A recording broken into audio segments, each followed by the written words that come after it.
What's up, everybody? D-Man back. Welcome to a brand new video, and today we're going to be doing Godzilla-Thon episode 33. This is for Godzilla 2014. So, this was my very first Godzilla movie in the movie theaters. Obviously, it was the first US Godzilla movie since the 98 movie, and it was really a chance for America to redeem themselves when making Godzilla movies. By this point, Godzilla had been dead for 10 years. They hadn't made a new movie for 10 years. I'm not going to, I'm not going to cover Godzilla's cameo in Always Sunset on 3rd Street or whatever it's called, because that's just not important. But Godzilla has been gone for multiple years now, and he's making his return to the big screen from America, and it's the first time I ever get to see a Godzilla movie in theaters. Now, when this movie came out, it was May 16th, and I remember that day so well because at my school we had like this Greek fair kind of thing. It was basically a fair that the 7th graders would put on, and they'd get to run it, and then after the fair, you would go, you just go home. That was basically, if you were a 7th grader, that was your day, was you went to like the gym, you'd set up, and then after you set up, you just wait for a while, and then all the other kids, the 8th graders and the 6th graders would come in, and then they'd do whatever your fair activity was. So people had like Minotaur mazes and everything like that, and I made this elaborate Hydra. It wasn't actually a Hydra. I think the character that I chose to represent at the fair was like this dragon called Layden or something like that. But I picked it for a very specific reason, because Hercules was the one who killed Layden, and Hercules was the one who I had just read fight Godzilla. Like, around this time was when I got Marvel's Godzilla issue, whatever I got, like 3rd issue or something, and in it, Hercules fights Godzilla, and he loses, so I was like, oh yeah, I'm gonna have someone who fights Godzilla in my fair activity, because why not? It's the day Godzilla comes out, and we did the fair, it was great, and then after school I got out, but my dad he was caught up at work, he had to work late, and I was destroyed. I thought I was not going to be able to get to 2014 in time. It was that Friday night, and I didn't think I was going to get to go watch the movie, and I was so mad. Like, how could that happen of all days? But luckily, he was able to get off work, and he came by and picked me up from the school.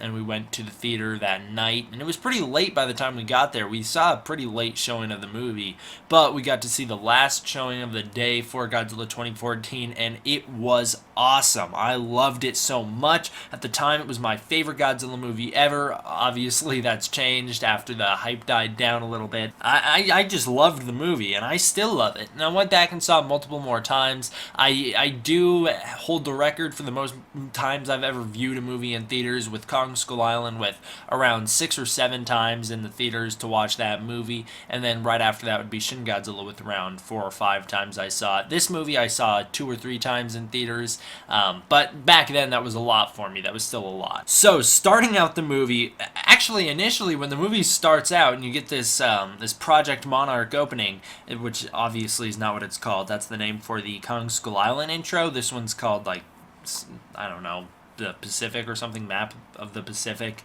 But when the opening starts out, I rather didn't like it. I thought I was not going to like the movie at all, because although the trailers had me really hyped up and I was super excited, it was Godzilla back on the big screen, this intro is very reminiscent of Godzilla 1998, and back then I was in that phase where I had realized only a few years prior how bad that movie is as a Godzilla movie, so I was in that kind of time frame when I just couldn't appreciate anything about it, and when this movie started out, immediately I was like, oh, really? The music's reminiscent of the 98 movie, the whole intro, the beginning scene here is reminiscent of the 98 movie. I was like, how could this happen? Like, how could America do it again? They're ruining it again.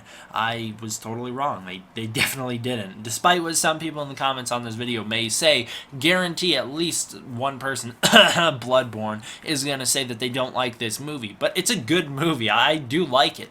It's just this intro, when I very first saw it, really made me go, wait a minute, this movie is gonna suck after all. And 5 minutes into the movie, I was already changing my mind.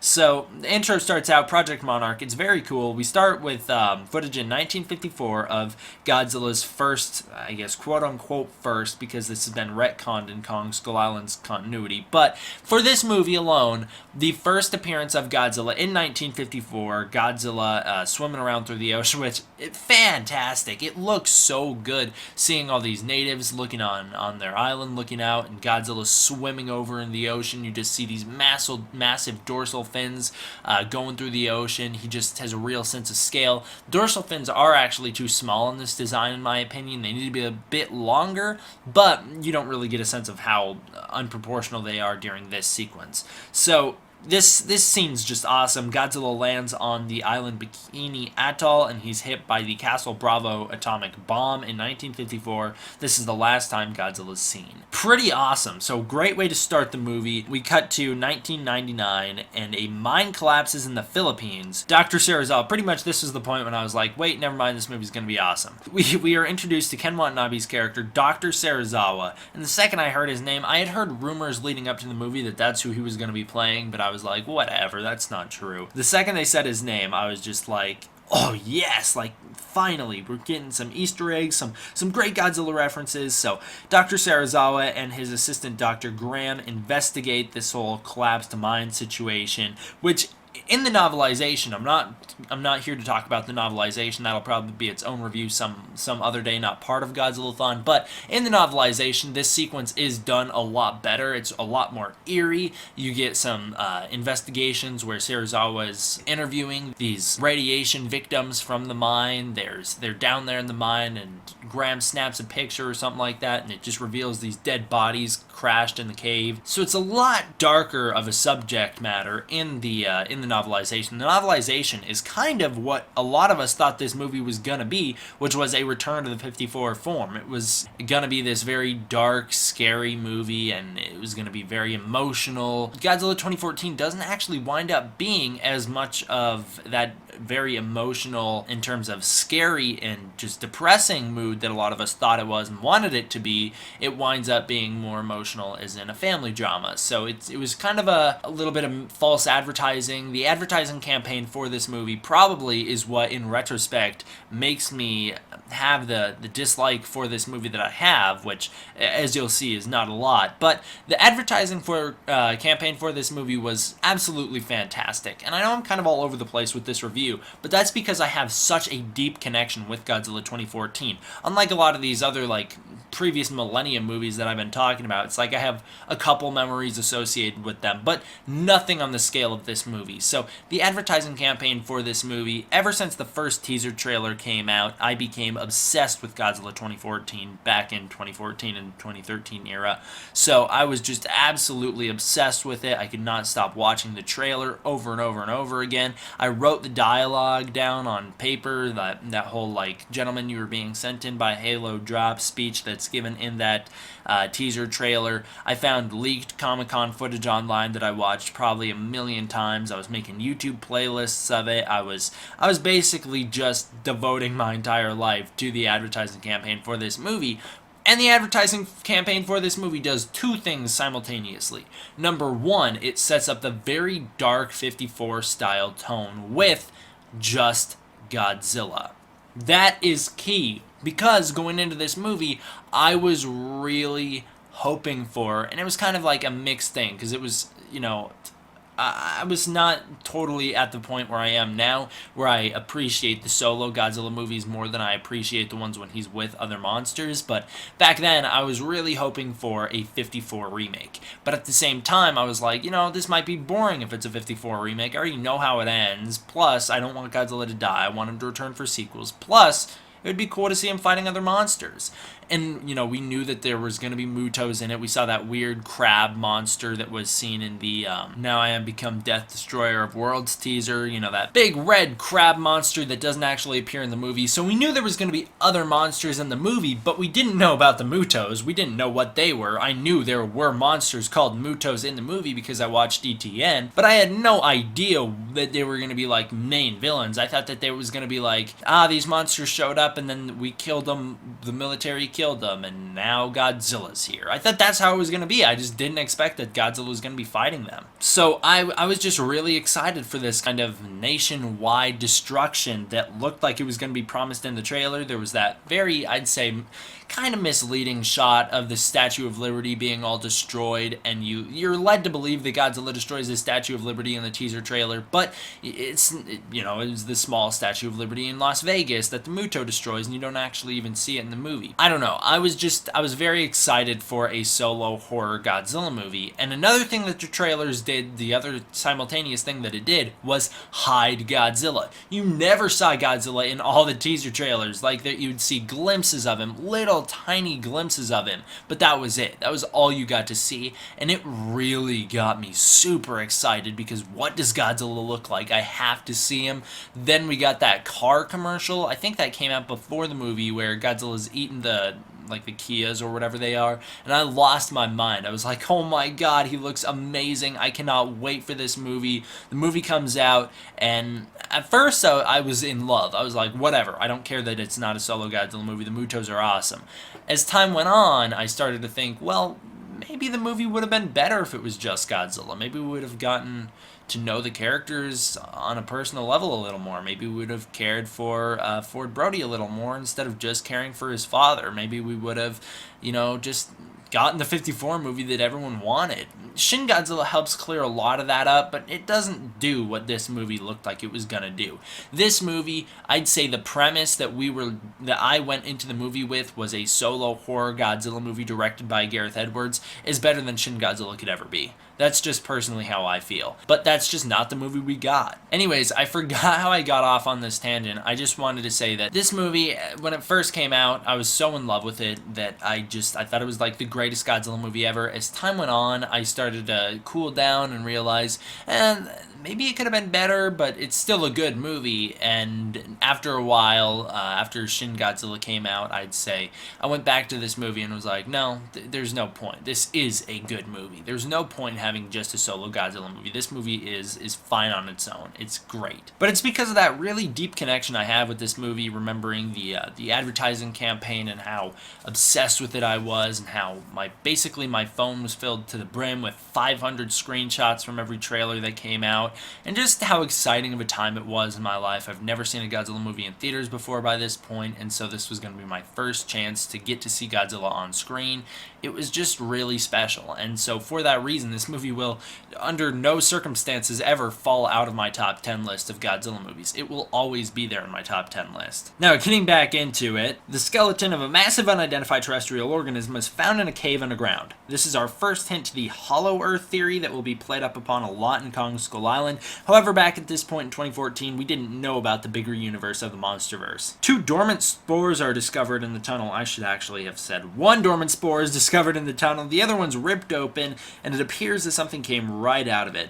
There's a great build-up as is revealed that something massive bust out of the side of this mountain and went straight into the ocean and headed straight for Gojira, Japan. I would have really liked to see the Muto's first stage, because what does it look like? We never get a chance to know what the spore stage looks like, and I've always been interested to know what it looks like. Is it just a smaller normal Muto? Who knows? I mean, it looks like the ones in the female Muto's egg are kind of normal looking, but why does it need to go back into stasis for so many years? It hatched, it's in this larval stage, and then it goes and hides out back in stasis for a few years, for 15 years. Meanwhile, the female Muto never needed to hatch at all until 2014, when she was ready to just burst out of her cocoon 300 feet tall. And, I do have some questions about how a 300-foot tall monster hung out inside of that nuclear cave, basically, in the mountainside in Nevada for so many years. That's unimportant. The important thing is that the Muto hatched, and I've always wanted to know what it looks like. But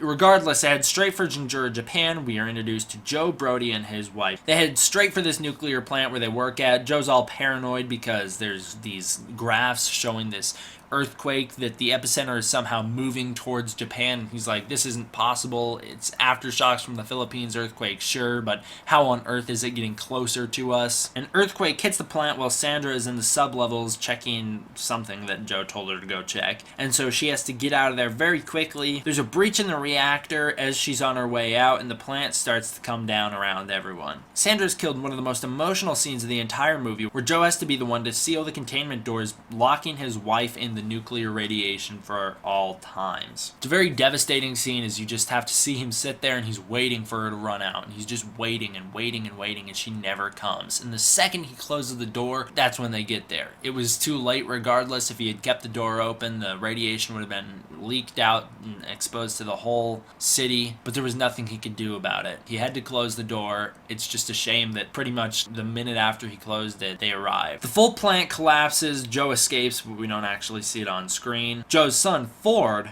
witnesses the entire event from his school. That's also a great scene. I love the visuals of just having Ford looking out the window as you see the entire plant fall in on itself. We are told in the novelization that Joe just barely makes it out of there in a car with his friend, I think Takashi or something like that. Cut to 15 years later in San Francisco in 2014, when Ford Brody is arriving home from his tour in the Middle East. I don't know where he is from in the Middle East, like where he was stationed, but he's coming home from his time in the Middle East. He is an EOD technician, explosive ordnance disposal, for those of you who don't know what that means.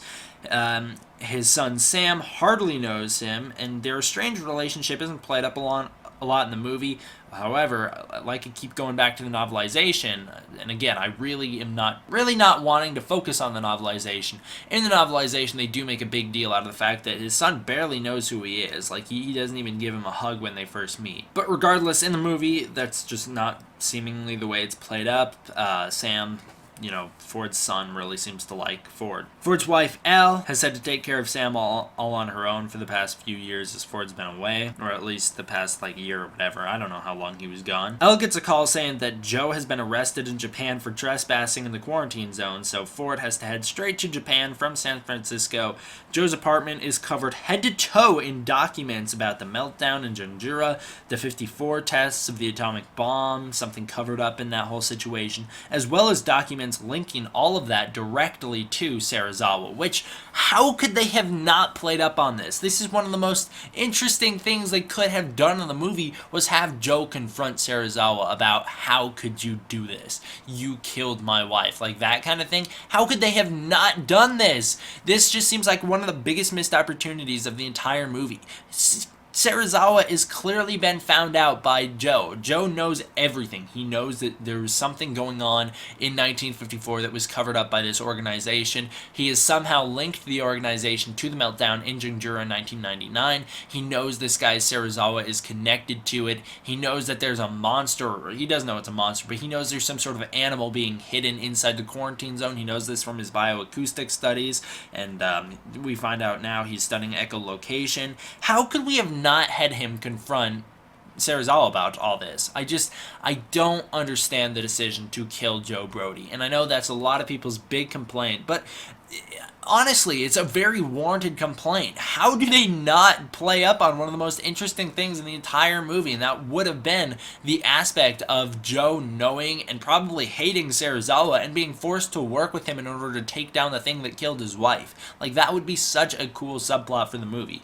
But instead, Joe dies partway through, and then we're just left with Ford Brody, who we don't really get to know a lot about because he doesn't do a lot of expressing his emotions in this movie. He's just kind of like, all right, gotta get from point A to point B, and that's that. So, I don't know. It's crazy. There's a great scene when Joe breaks and starts crying as he agrees to come to America with Ford. The fantastic thing about this movie is the directing. The camera never settles down. I think every single shot in this movie is done from a handheld camera, so that the camera's always moving and giving you a very nice sense of just a movement. It's giving you a sense that everything's going very quickly, and we don't get too much of that in Godzilla movies. We do have some of that in Shin Godzilla, but that's more of like the camera's always cutting instead of always like shifting and moving like handheld style.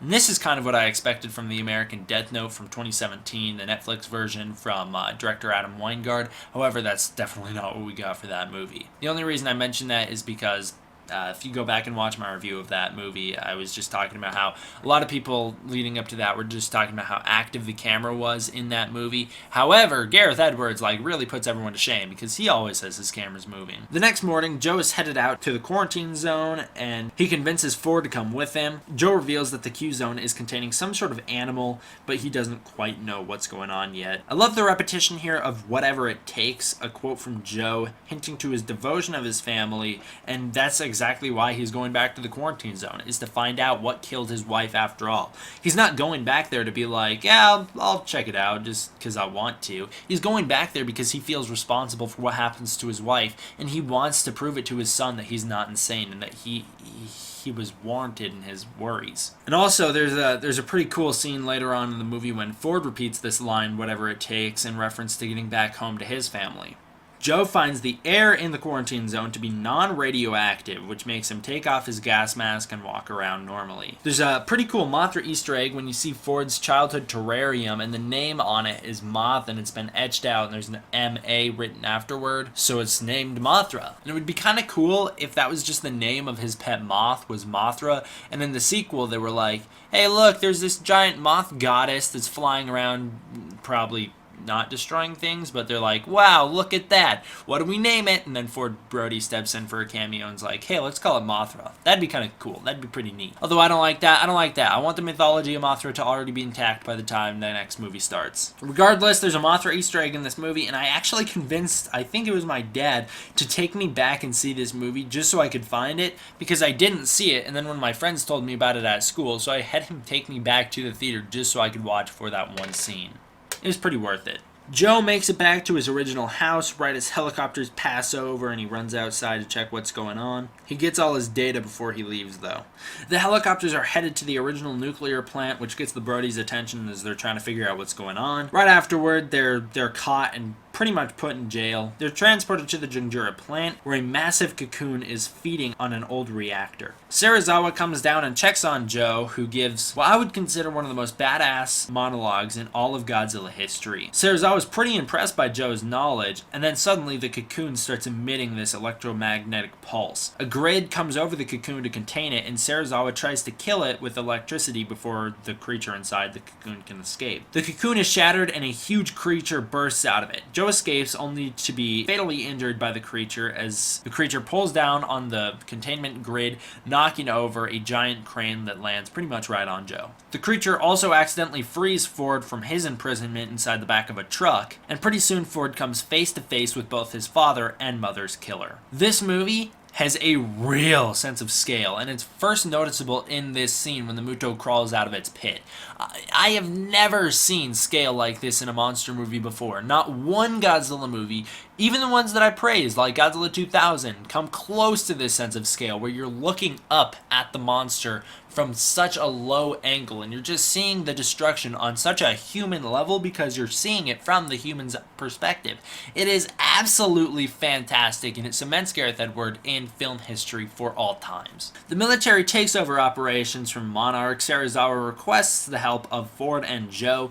Joe dies in transport, and the creature is named Muto. Serizawa fills Ford in on the history of Gojira. In 1954, a nuclear sub reached the lowest depths for the first time in history, and it awakened something. We get our first hints to the Hollow Earth here as we hear that there's giant creatures in this world that were living in this era where the Earth was 10 times more radioactive, but as radiation subsided and went towards the core of the Earth, these monsters burrowed underground to, I guess, stay in touch with it so that they could feed off of it, which makes me question, does that mean Kong feeds off of radiation? Because there's that whole Hollow Earth is brought back up in Kong Skull Island, but does that mean that the skull crawlers are radioactive and Kong is radioactive? It totally doesn't seem like it, but that's what this movie would imply. Ford lets them know that the Muto is talking to something, which is probably the only helpful thing he does for Monarch this whole movie. Ford learns that nature has an order, a power to restore balance, and Godzilla is that power. Kind of like the idea we had in Godzilla Tokyo SOS with Mothra. The Muto attacks a Russian nuclear sub, eating its nuclear reactor, and basically just drops the sub in the middle of Hawaii. This actually wakes up Godzilla, who shows up to save Ford, not intentionally, but he saves Ford in the process, and he fights the Muto.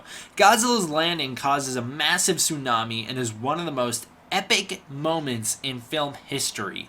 This scene is fantastic as we are teased that there's going to be this big Godzilla reveal. The waves are coming in, these soldiers shoot these flares up, you see them drop down and you just see the massive scale of his neck. You see him moving along, he's getting shot at, he walks away. You never actually get to fully see him, it's just glimpses of him. Once he shows up in the airport, he roars. It is incredible. The whole theater went freaking insane every single time I saw this movie. This scene is awesome. I love it so much. And then we abruptly cut away from the fight and we don't actually get to see it other than a little bit of teases on a news report of what happened. A second Muto hatches in Nevada and destroys Las Vegas. Ford hitches a ride with a military transport so that he can get back to his family, which I guess they just are like, yeah, we need all hands we can get, come with us. Serizawa suggests Godzilla is trying to help the humans, but the military plans to use a hydrogen bomb to kill all three monsters. Ford is put on a train transporting the nuclear weapons so that he can get to his family. There's a lot of real great nationwide damage as we see in the background of a lot of these shots, massive smoke plumes coming out from cities. And also we get to see a great scene of like a plane that went down on a highway and there's just so many cars destroyed. It just looks awesome. The female Muto attacks Ford's train, killing everyone but Ford, knocking Ford into the river where he's knocked out. This scene's pretty cool because, you know, you get a lot of these uncomfortable, very close-up shots with the female Muto, and it just overall has a really interesting and unique feel. San Francisco is under evacuation as Ford is recovered from the train's wreckage. Godzilla makes landfall, taking down a portion of the Golden Gate Bridge when an EMP hits San Francisco. Now, although I love this Golden Gate Bridge sequence, first of all, it's the only bit of Godzilla destroying stuff that we get in the entire movie, and I would have really appreciated a little more. Again, I really do like the way it plays out. However, I want Godzilla to destroy stuff. That's what I'm here to see. I'm not here to see Godzilla save the day, alright? I could go watch Godzilla vs. Gigan if I wanted that. I want to see Godzilla destroy stuff, and that's why I came to this movie, and that's why I was disappointed in the long run about this movie, is because that's what I thought this movie was promising us, was Godzilla destroying stuff. And also, the screen time for Godzilla does not bother me in the slightest when watching this movie. The other thing that's wrong with this Golden Gate Bridge scene is Godzilla would have to be like, 1,000 feet tall for it to be possible. He would not be able to stand up and walk through the Golden Gate Bridge. He's just not that tall, alright? He's not. He's a big monster, sure, but he's not like the 700 feet required to reach the top of the Golden Gate Bridge. When the EMP hits San Francisco, it's awesome because you know what that means. That means that the Muto has arrived.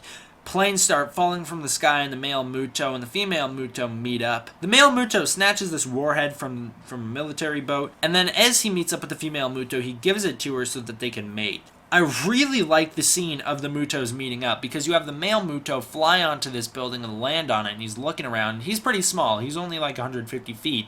And then all of a sudden you just see these buildings just crumbling in the distance and the smoke just rising up, and out of the ashes comes the female Muto, and then they get to meet up, and she's 300 feet, so she's twice as big as him. And then they mate, and we don't actually see it on screen, luckily, but they do mate, and they have a hive of babies. A halo jump is conducted in one of the most fantastic scenes of Godzilla film history. And again, this movie, if you couldn't tell, has a lot of my favorite moments from Godzilla film history. The halo jump, Godzilla's first appearance in Hawaii, Joe Brody's monologue. There's so much to love about this movie. Although, this isn't my favorite Godzilla movie of all times for a lot of the reasons that I've listed throughout this review so far, and a little more that I'll get into right now, but generally this movie's pretty fantastic. We get one of the coolest lines in Godzilla history with Serizawa saying, "Let them fight." There's just a lot to love. So then we get Godzilla and Muto beating each other up. We don't actually see too much of it yet, but the battle begins, the halo jump is conducted, and Godzilla has a very quiet fight with the Muto. They don't want to wake anyone up. So there's a lot of sound effects missing in this final battle that really detract from the movie. First of all, when Ford's dropping from the halo jump, I can believe it that the adrenaline is pumping, but what I don't believe is that he doesn't hear Godzilla roaring 5 feet in front of him. I get that it's supposed to be artistic, and sure, it adds to that artsy level of the movie, or the scene anyways, but no way in the world is Godzilla going to be roaring and Ford not going to hear it. We read like posters or whatever leading up to the movie, the advertisement campaign saying like Godzilla's roar can be deafening when you're too close. Well, if it's deafening when you're too close, how can Ford not hear it when he's 3 feet away? That doesn't doesn't make any sense, but I don't know. There's missing footstep sound effects. Godzilla will be moving and it'll be silent. The Mutos will be moving and they're not making any noise. It's just kind of clunky, you know. I would have liked more sound effects. And a lot of the time, there's just like footsteps or whatever, and there's no destruction. And it's like, come on, give me some sound layering here. I know a lot of people are gonna be like, oh, but you like the Shin Godzilla sound effects, you hypocrite. We're gonna get into that next week, and I'll discuss why I like those sound effects and why in this movie I'm bothered by the lack of sound effects. If you remember back to Godzilla vs. Mothra, the 90s version, you will remember that I tore into that movie and was like, there's missing roars, there's missing footsteps, this movie sucks. I don't know, I actually don't hate that movie, but you know, you get the point where I was like, there's a lot missing here. There's a lot of sound design that's just done. It's just bad. That's how I feel about this final fight. One thing that I find very interesting is the male Muto's protectiveness. Now, throughout the movie, it's never like played up that he's just trying to protect the female Muto at all costs, but that's exactly what he's doing, alright? There's scenes in this movie when he will literally get so paranoid that there's gonna be like another Godzilla coming, that he'll fly off and take perimeter around the area just so that he can still have the upper hand on Godzilla. There's a 2v1 fight at one point when he's giving it his all, flying up and just smashing into Godzilla trying to take him out, and then, you know, he sacrifices himself while trying to keep the female Muto alive. So there's a lot to like about the character of the kaiju in this movie that's not played up upon too much. The female Muto doesn't really seem to know what's going on. She just kind of gets the short end of the stick. If you really think about it, she doesn't do anything wrong. She shows up, walks around. That's literally all she does, is walk around, finds her mate, tries to mate, and then her babies are killed right in front of her, and she's killed as a result. Godzilla's kind of the bad guy if you think about it from that perspective of these two animals trying to have babies, and then all of a sudden this bigger animal just comes and picks on them and decapitates one of them and smashes another one into a building. Brings me back to a very interesting theory I heard by, I believe it was a YouTuber named Gorizard, and I know there is a YouTuber named Gorizard. Shout out to Gorizard, but I can't remember if Gorizard was the one who talked about this theory or not. Anyways, around 2014, there was a theory that I heard on YouTube from, I believe, once again, Gorizard, who stated that he didn't think that Godzilla was the power to restore balance in nature. He believed that the Mutos were. Humankind, mankind, has polluted and destroyed the earth so much that the Mutos show up to restore balance and kill off the humans, basically, and Godzilla shows up and is like, hey, wait a minute, I don't like this idea, and he kills them, basically out of revenge because they killed one of his species. As the body we found at the beginning of the movie, the skeleton, was a Godzilla species, or at least something very closely related to it. Which is a great way of viewing it, because once I heard that, it really opens up my perspective to the movie and makes me appreciate it even more. You do get the idea that Serizawa is very biased towards Godzilla throughout the movie. He doesn't want Godzilla to get hurt because his dad liked Godzilla, and you know that based off the terrible, don't read it, terrible Godzilla Awakening comic. Anyways, Godzilla intercepts the female Muto. The nuke is busted out of the hive so that the military can deactivate it. However, they're unable to, so they decide to take it offshore. There's, like I said, a 2-versus-1 fight where Godzilla is annihilated. 4 destroys the Muto's hive, distracting both Mutos. This is where you see one of the first times where the male Muto is just like, uh-oh, and he flies around doing his little perimeter watch to make sure everything's okay. Meanwhile, Godzilla gets the upper hand using his atomic breath for the very first time in order to save Ford. This scene will be remembered by me for all times because we were in the theater, me and my dad, and my brother was there too, and I turned to my dad and the first time I saw it, and I was like whispering to him one complaint. I whispered one complaint about this movie: there's no atomic breath. Literally, not even 5 minutes later, probably not even 2 minutes later, Godzilla uses the atomic breath in this scene, and the second the blue lights up on screen and everything goes silent and you just hear it building up his spines, I was so excited. My heart was pumping so fast. I was probably the most excited I've ever been in my entire life, and it was awesome. Godzilla fights the male Muto for a little bit as the female Muto goes and attacks the soldiers who are trying to get the nuke out to sea. Godzilla kills the male Muto by lining up his shot. This is my stepdad's favorite scene in the movie. I don't know why. I think the female Muto's death is way better. But he lines up the shot, he looks over his shoulder, he sees when the male Muto's coming, and then he times it so that he can smack his tail straight into the male Muto's face, smash it onto a building, and impale him.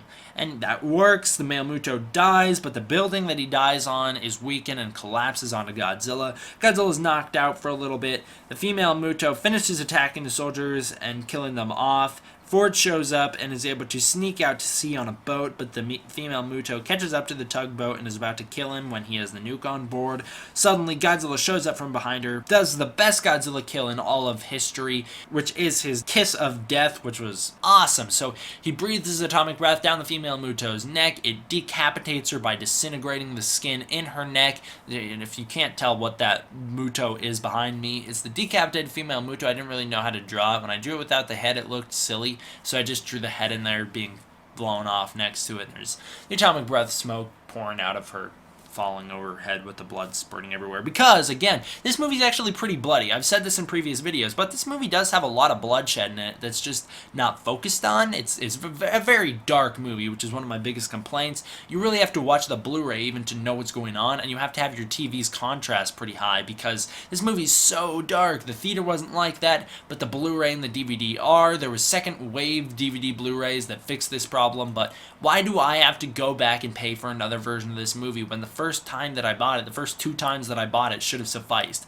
That's just kind of unexcusable that they would do that when they did the DVD release of this movie. Anyways, the movie is very dark, so you don't get to see it too much, but there is quite a bit of bloodshed in this final battle. Godzilla bleeds multiple times. Anytime he's hit in the gills, he'll bleed, which is his biggest weakness in the movie, and the male Muto hones in on that pretty quickly. The city is saved. The next morning, Godzilla wakes up from the rubble. Elle and Sam and Ford are all reunited. It's a great happy ending. Godzilla returns to sea, and the movie ends. So, the human storyline in this movie is great. There's very interesting characters. I really do miss the inclusion of Cranston after the first act.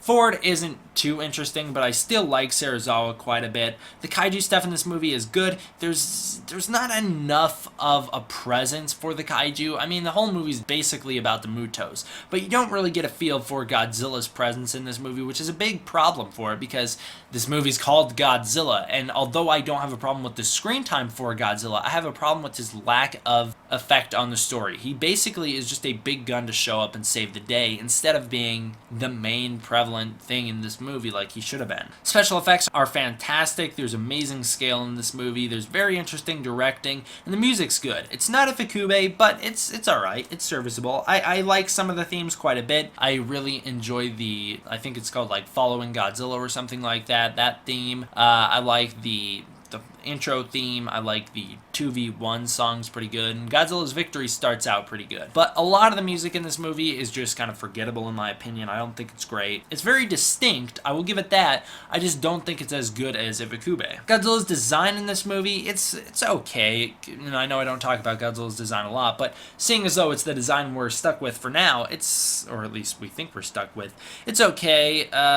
It could have been better. Godzilla is fat. Watch the movie. He's fat, alright? I don't care how much muscle is put on him. He physically looks fat, alright? Even if it is all muscle, he still looks fat. His dorsal fins are too small, his eyes are too small, and I don't like the elephant feet. However, again, that's not gonna I mean, I've said this in videos before, that's not gonna take away from my enjoyment of the movie too much. It's just gonna be a little thing. It's just gonna be a little thing that I ding it on because it's alright. The characterization of Godzilla also needs to be worked on because he doesn't get too much of a characterization outside of he just doesn't like the Mutos. Overall, I'd give this movie a 9 out of 10. It's awesome. I love watching this movie. I have taken a break from watching it because when it came out in 2014, I watched it so much over and over and over and over and over again that I just had to cool down. I haven't watched this movie in probably around a year, so it's good to go back to it and check it out again. It's a great movie. That does it for my review of Godzilla 2014, guys. Thank you all for watching. I hope you enjoyed. See you guys next week for Shin Godzilla, a movie that somehow I managed to like more than this movie despite me loving this movie. Thank you guys all for watching. D-Man out.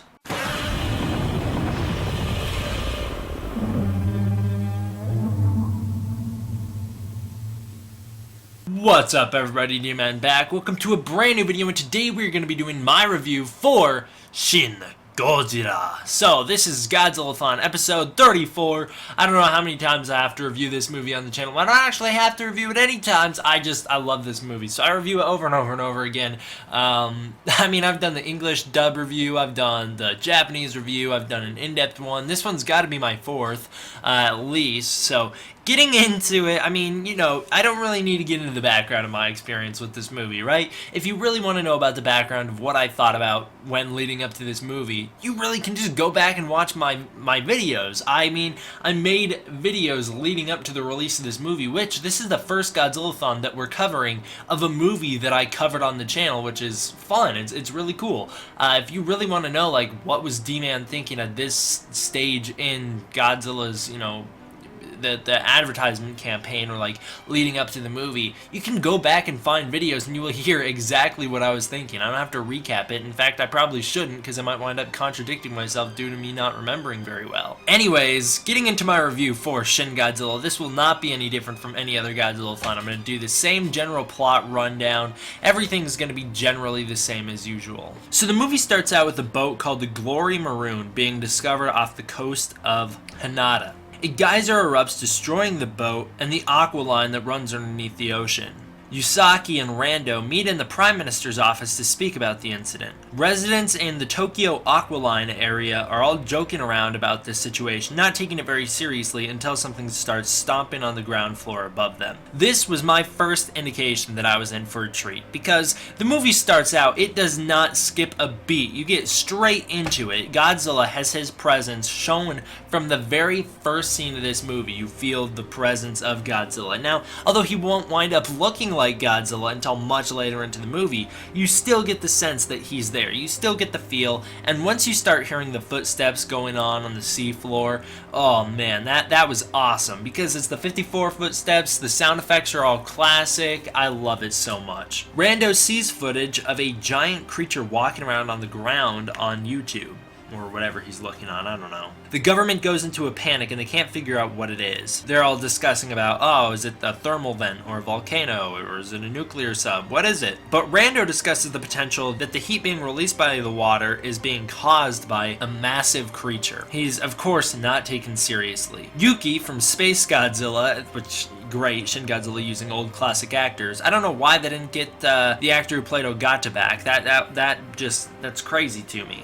This is the second Godzilla movie in a row that Akira Takarada expressed interest in, and they didn't bring him back for even a cameo. Anyways, getting back to what I was saying, Yuki from Space Godzilla is all focused on the response, but the Prime Minister is more focused about meetings and the politics of the situation instead of dealing with it. Hideki stops Rando and warns him to stop being a rebel and stop bringing up stupid things such as a giant creature causing the eruption. Suddenly, a tail rises up out of the ocean, sending the government into a panic. Rando now takes action, only wanting a response, but everyone around him doesn't seem to understand what to do. Most people are just worried about the cost, and there's biologists worried about the new species. The creature starts moving up the Tanu River, and the creature works its way through the shallows. Yusaki Shimura calls his friend Hiromi in. Hiromi thinks the creature can in fact come on land, as the footage online suggests that it can stand on two legs and support its own weight. The creature makes its way to the Kamata ward of Tokyo, busting through multiple bridges along his way. During the Prime Minister's press conference, in which the Prime Minister prematurely calls the creature's soon-to-be death, as he says that it will beach itself in the shallows and be killed by its own weight, the creature makes landfall in the Kamata ward. There's a fantastic scene, you guys know how much I love this sequence, that starts with frantic edits, showing the fear of everyone around as the monster attacks. The music ramps up and plays one of my all-time favorite songs, Persecution of the Masses. As the monster gets to the Shinagawa district, the Prime Minister is paused, not knowing what to do in response. Eventually, the JSDF is mobilized and sent out against the monster. The creature halts in Shinagawa and evolves into a 150-foot tall red creature.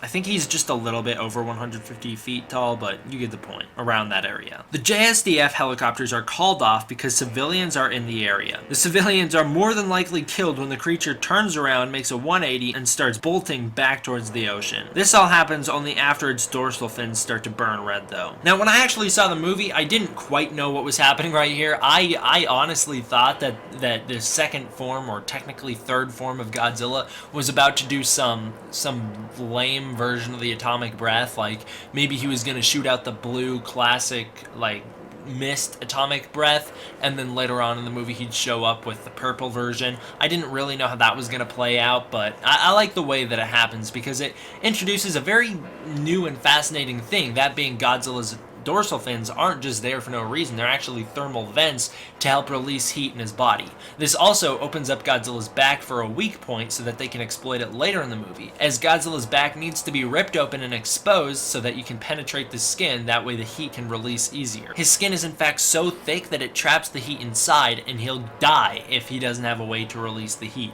So his body slits open in multiple different areas so that the heat can escape. Shin Godzilla's got one of the most crazy biologies of all Godzillas, with starting out with very large gills that will seep blood on land, and then he evolves into a creature that can survive on land, but it turns out that he's so overheated that he needs to get to the ocean where his back can split open and he can breathe and live, and then eventually he just turns into this massive creature. So it's a very cool, very crazy evolution. The Minister's Council head out and check the damage firsthand. Yaguchi calls his friend Izama to make a task force to combat the creature. It's a band of rebels, including some leading biologists and chemists. The discovery is made by Pink Towel Guy. I don't honestly know his name, and I don't think they actually ever state his name in the movie. You would have just had to have read his title card on screen, but I missed it. I was too busy reading the subtitles. Anyways, Pink Towel Guy discovers that the creature will continue to evolve. Hiromi discovers that the creature runs on nuclear fission.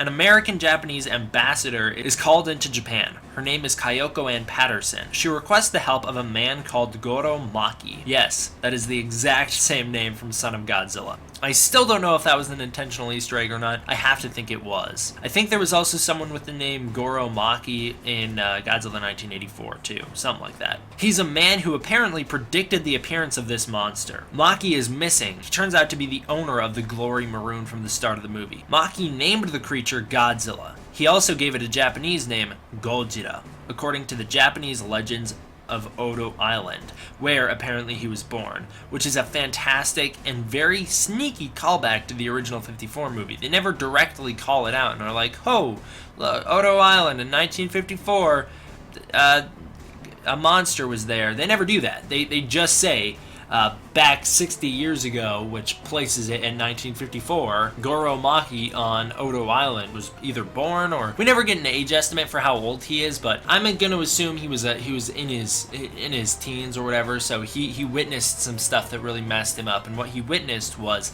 the Japanese, we're supposed to believe it's the Japanese and Americans just dumping nuclear waste into the ocean. Maki's last words are written down on a piece of paper, saying, "I did as I pleased, you do the same." This is the big theme of the movie, as Anno, the director, really wants to push that message that people need to do what they please. They need to start working together and getting things done that will benefit everyone, and do what they please. Do as in work together. I'll actually go more in depth with all of the themes and allegory of this movie next week during, not Godzilla-Thon, because this will be the last week of Godzilla-Thon for a while, but during a video essay that I've been working on for a while. So the origins of Godzilla, as they're briefly explained, are in 1954, an underwater ancient marine creature, we still don't know totally what that means, fed off of nuclear waste. Maki finds out and is kicked out of his scientific field.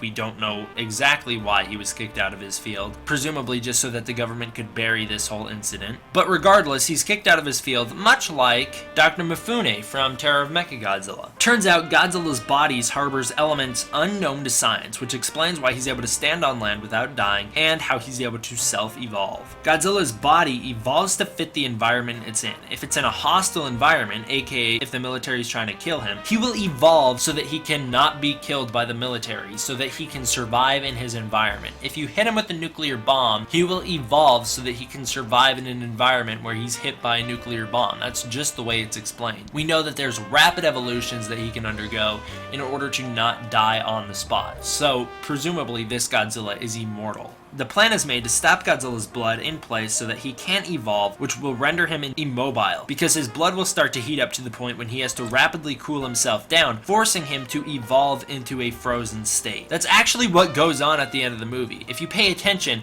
they don't just freeze Godzilla's skin. That's not at all what they do. They only halt his blood in place. What Godzilla then does is start to overheat, making him rapidly freeze. You start to see him glow at the end of the movie, and he then evolves into this frozen, like almost stone state. That way he won't die. And notice how his next evolutions, the things coming off of his tail, they don't really seem like they can have blood. They seem like just skin and bones. That's probably to reduce the ability to have the coagulant used on them. Godzilla relands in his fourth form in my favorite sequence of the entire movie, and honestly, probably my favorite sequence of Godzilla history. That sequence is Godzilla's landing in, I don't remember where he lands in honestly, but wherever Godzilla lands, Godzilla's landing on the beach all the way to his destruction of Tokyo with the atomic breath. Probably my favorite portion of Godzilla history right there. What makes this scene so great is the fast-paced nature of it. We get the sense that Godzilla's been on land for a long time. They even call out how slowly he's moving. However, things that really make this seem exciting is the action-packed editing. Everything goes by so fast. Godzilla makes his way through Tokyo very, very quickly, and that is aided by the wonderful music of Akira Ifukube.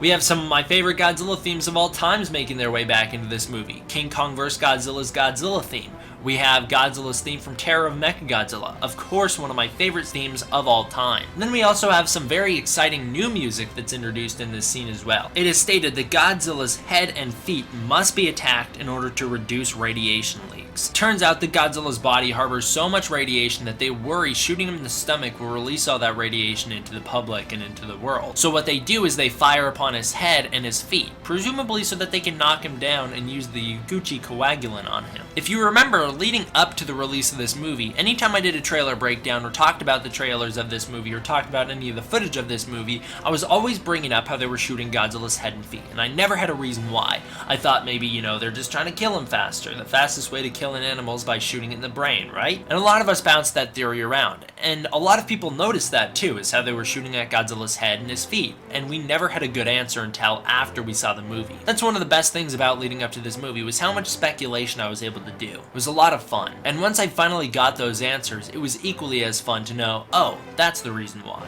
The army mobilizes into a sister city of Tokyo to stop Godzilla. Godzilla is unfazed by everything the JSDF does to him. First off, they shoot some giant turrets at him, and these massive bullets just ping off his skin and fly in all different directions. It is so cool and very well done. We've never seen that level of combatants from the military against Godzilla. We've never actually gotten to see what bullets would do to Godzilla. Usually you'd think they just like hit him and crunch or something, but here you see his skin is so hard that it literally deflects the bullets. The JSDF start to unload missiles on him, and it just explodes everywhere. These missiles are going off right on his head, and every time the smoke envelops his skull, suddenly his face will just appear coming out of the smoke. It's absolutely awesome. It turns out that helicopters just don't have an effect on God. Type 10 tanks, which are pretty old school actually, are used against Godzilla, as well as long-range missiles bombard his skull. All of this does absolutely nothing, except for provide one of the most visually interesting scenes of Godzilla history, because the directing here from Anno and the cinematography from Shinji Iguchi is so great. This scene is absolutely amazing and very underrated. A lot of people will give the atomic breath sequence so much praise.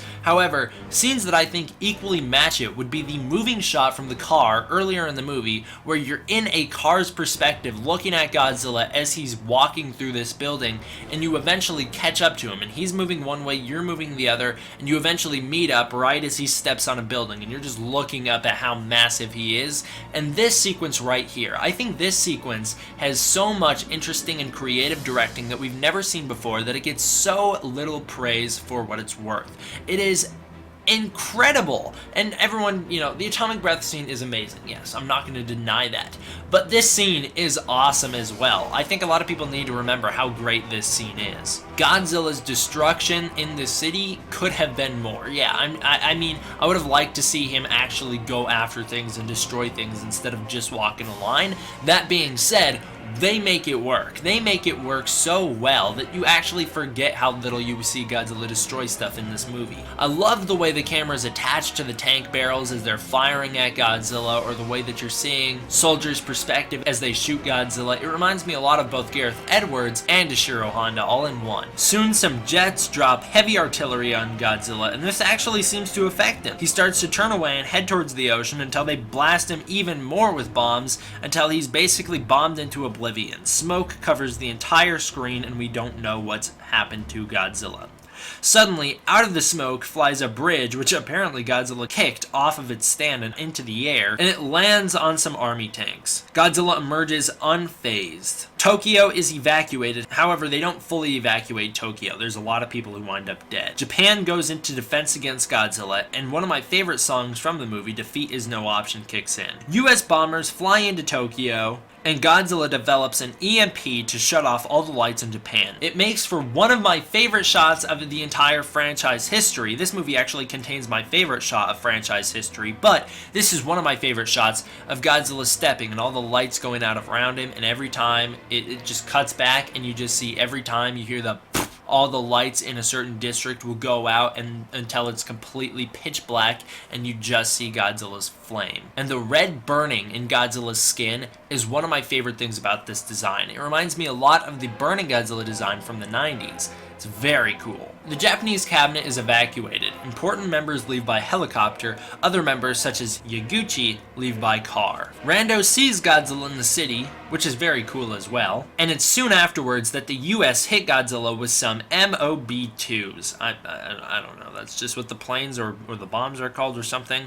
Now, these bombs do some damage. They really make Godzilla bleed. These things hit him directly in the back, right where his body needs to be open so that his blood can flow, and they penetrate straight through that thin layer of skin and explode in his back, creating a geyser of blood. In response, Godzilla gets really agitated and starts to glow bright purple. One of my favorite things about this scene is seeing other people's perspectives, such as the main prime minister's perspective as well as Rando's perspective, as you can see the glows start to emit from around buildings. Godzilla's mouth splits open in two ways. First, he detaches his bottom jaw, and second, his bottom jaw splits in half, which I don't know the biology logistics of that, but it's at least very interesting to look at. It's very cool to look at. Then all of a sudden, Godzilla releases this black mist throughout the city. Now, this scene was spoiled for me before I got to see the movie in theaters, so I didn't really get to experience it, but the second this happened, my entire theater erupted into applause,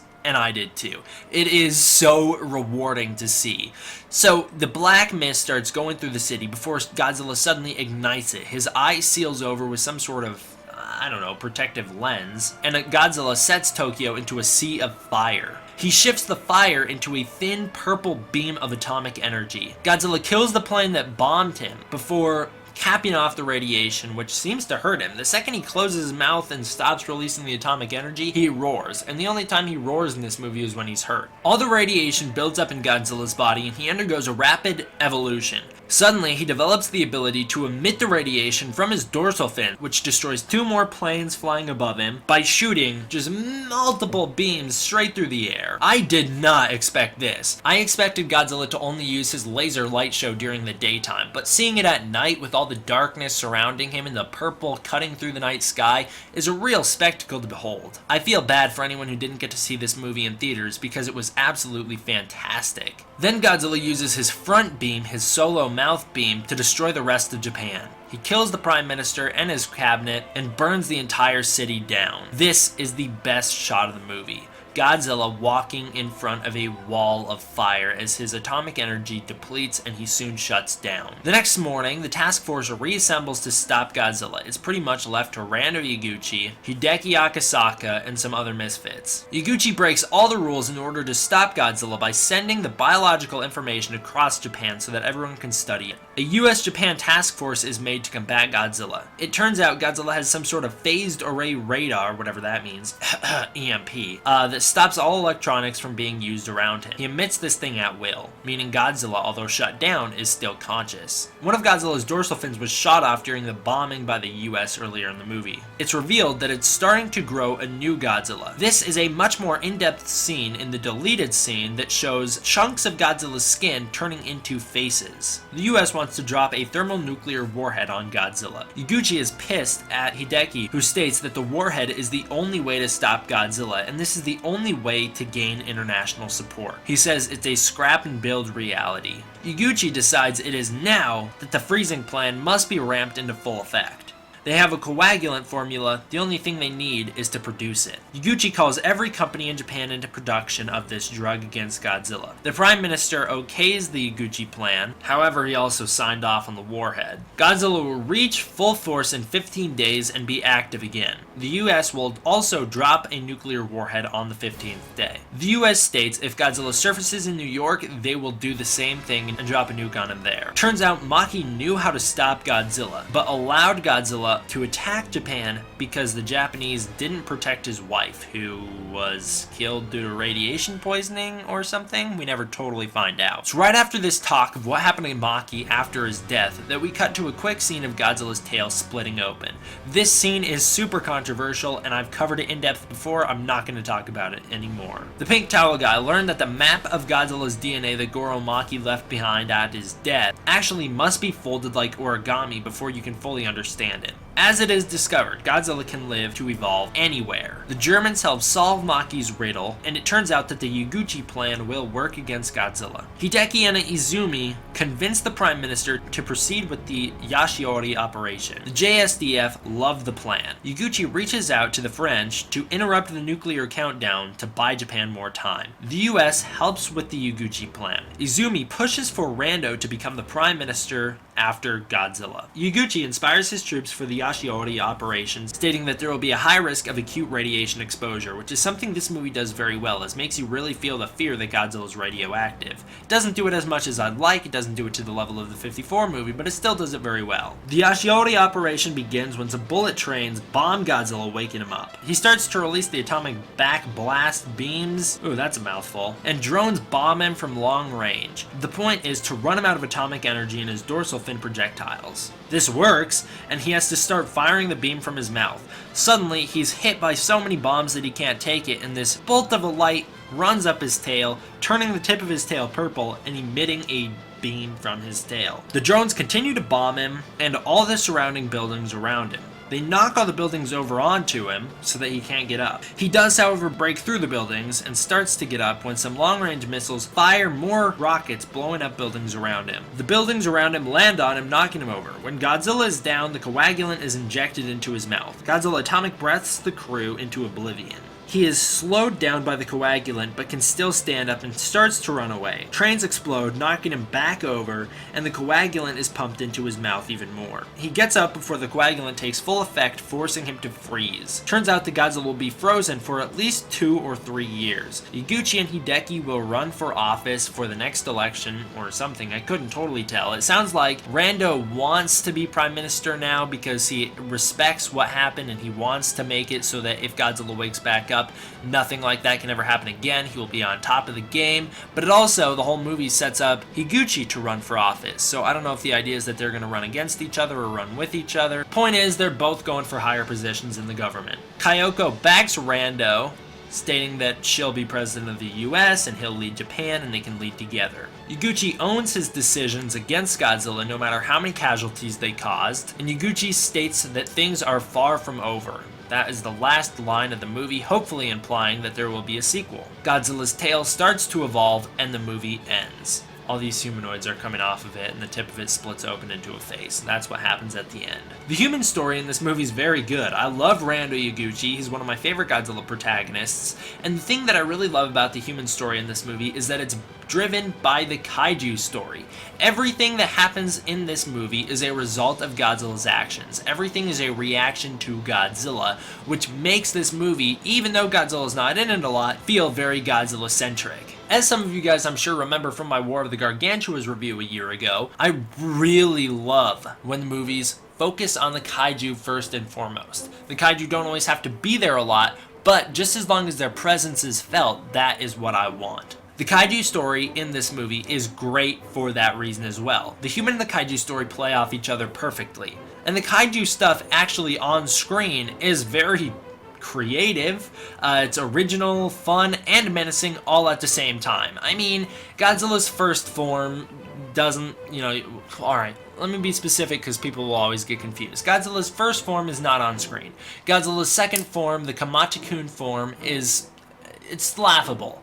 I like the third form, I like the Shinagawa-kun, and I love his final stage. The effects in this movie are fantastic. There's only few scenes in this movie when the special effects will look a little fake, and even then, they still look better than Justice League 2017. Yeah, that was a random dig at Justice League. I just saw that movie, and oh, the special effects were awful. The music in this movie is amazing. My top 2 favorite soundtracks of all time. I really struggle. I always go back and forth between the original movie and this one as the number 2, but I think this one does hold a place as number 2 for me. The number 1 soundtrack is MonsterVerse Godzilla. Awesome music in that movie. And overall, I give Shin Godzilla a solid 9 out of 10. If you wanted me to go more in depth with some topic on the movie, I'm sure I do in another video. I'll just leave it at that. You can go back and listen to my solo review from when I very first saw the movie, or my solo review from when I reviewed the English cut from a couple months ago. You can also go back and listen to my in-depth review that I did with Andres Perez, aka Kaiju Noir, back when the movie came out. That does it for this one, guys. Thank you all for watching. I hope you enjoyed. See you guys next time. D-Man, out. What's up, everybody? D-Man back. Welcome to a brand new video, and today we're going to be doing the 35th episode of Godzilla-Thon. That's right, Godzilla-Thon is back from the dead, back out of retirement. Actually, this series will never end, because anytime they make a new Godzilla movie, I'll be here to review it. So today, we are gonna do my spoiler review. You guys have all been asking for it. I've been excited to do it. My spoiler review for Godzilla, Planet of the Monsters. Or, I'd like to call it Godzilla Monster Planet, because that's the actual translation. That's just a cooler title. That's just my opinion, but it's right, Alright, so getting into this, actually this is 4 pages worth of notes. The only other review to have 4 pages worth of notes was Shin Godzilla, so I don't know how long this one's gonna be. I'm very excited to start recording Kong-a-thon. I'm actually waiting for a specific piece of equipment before I start recording that, but I'm gonna be getting that equipment soon, and then I'm gonna be recording Kong-a-thon, and I'm very excited for Kong-a-thon, as I know a lot of you guys are. This just feels like a great return to form for me, so I know this has nothing to do with Godzilla Monster Planet, but I don't know, I just feel like it's a really cool thing to finally go back to Godzilla-Thon. It's been over a month. I think it's been like 2 months since the last Godzilla-Thon. I don't know, I've missed it. I've missed doing the reviews. I've been watching Kongs, I've been taking notes, I've been doing the pictures. If you guys follow me on Instagram, you've seen that I've been posting and teasing some of the art. Same thing with on Facebook. There you go. This one for Godzilla Monster Planet. Let's get right into it. Haruo Sakaki. He's the main character of this movie. He's taken over an escape shuttle on this massive transport ship that has left Earth and is headed to distant planets. He plans to blow himself up in the pod, and the pod will blow up with him, assuming that the mission, which is what the crew is going with, doesn't change. So what the mission is they're planning to leave the elderly on a new planet, and Haruo's saying if that plan isn't aborted, he's gonna blow himself up. They're at the planet called Taui. They're there for immigration. Haruo is pissed because the elderly are being dropped off on the planet, and it's not suited for human life. The elderly contact Haruo and warn him that they did want to go on the planet. They volunteered for this. They want to die on land. They know the risk. He's all upset, and so he's just upset, so he gives up. They don't want to die in space. They've been there for 20 years, searching for a new planet, and then they're just done. Haruo surrenders, and he's arrested. The elderly die in the atmosphere on their way to the planet. Their ship blows up, and Haruo's watching from his jail cell. Haruo's grandfather dies on the shuttle as well, so it's pretty emotional for him. He really didn't want to see that happen, but his worst dream came true. Haruo recaps Earth's history in a quick montage. Kaiju appeared, killing everyone, until one day, Godzilla showed up. Godzilla killed everything in his path, whether that be kaiju or humanity, and not even thousands of nukes being released at once could stop him. The movie directly references when multiple hundreds of nukes hit Godzilla at once, but in a timeline explained video that we're going to be doing pretty soon, we'll talk about the extended history of the Monster Planet timeline and how they did launch thousands of nukes at Godzilla and he just kind of walked it off.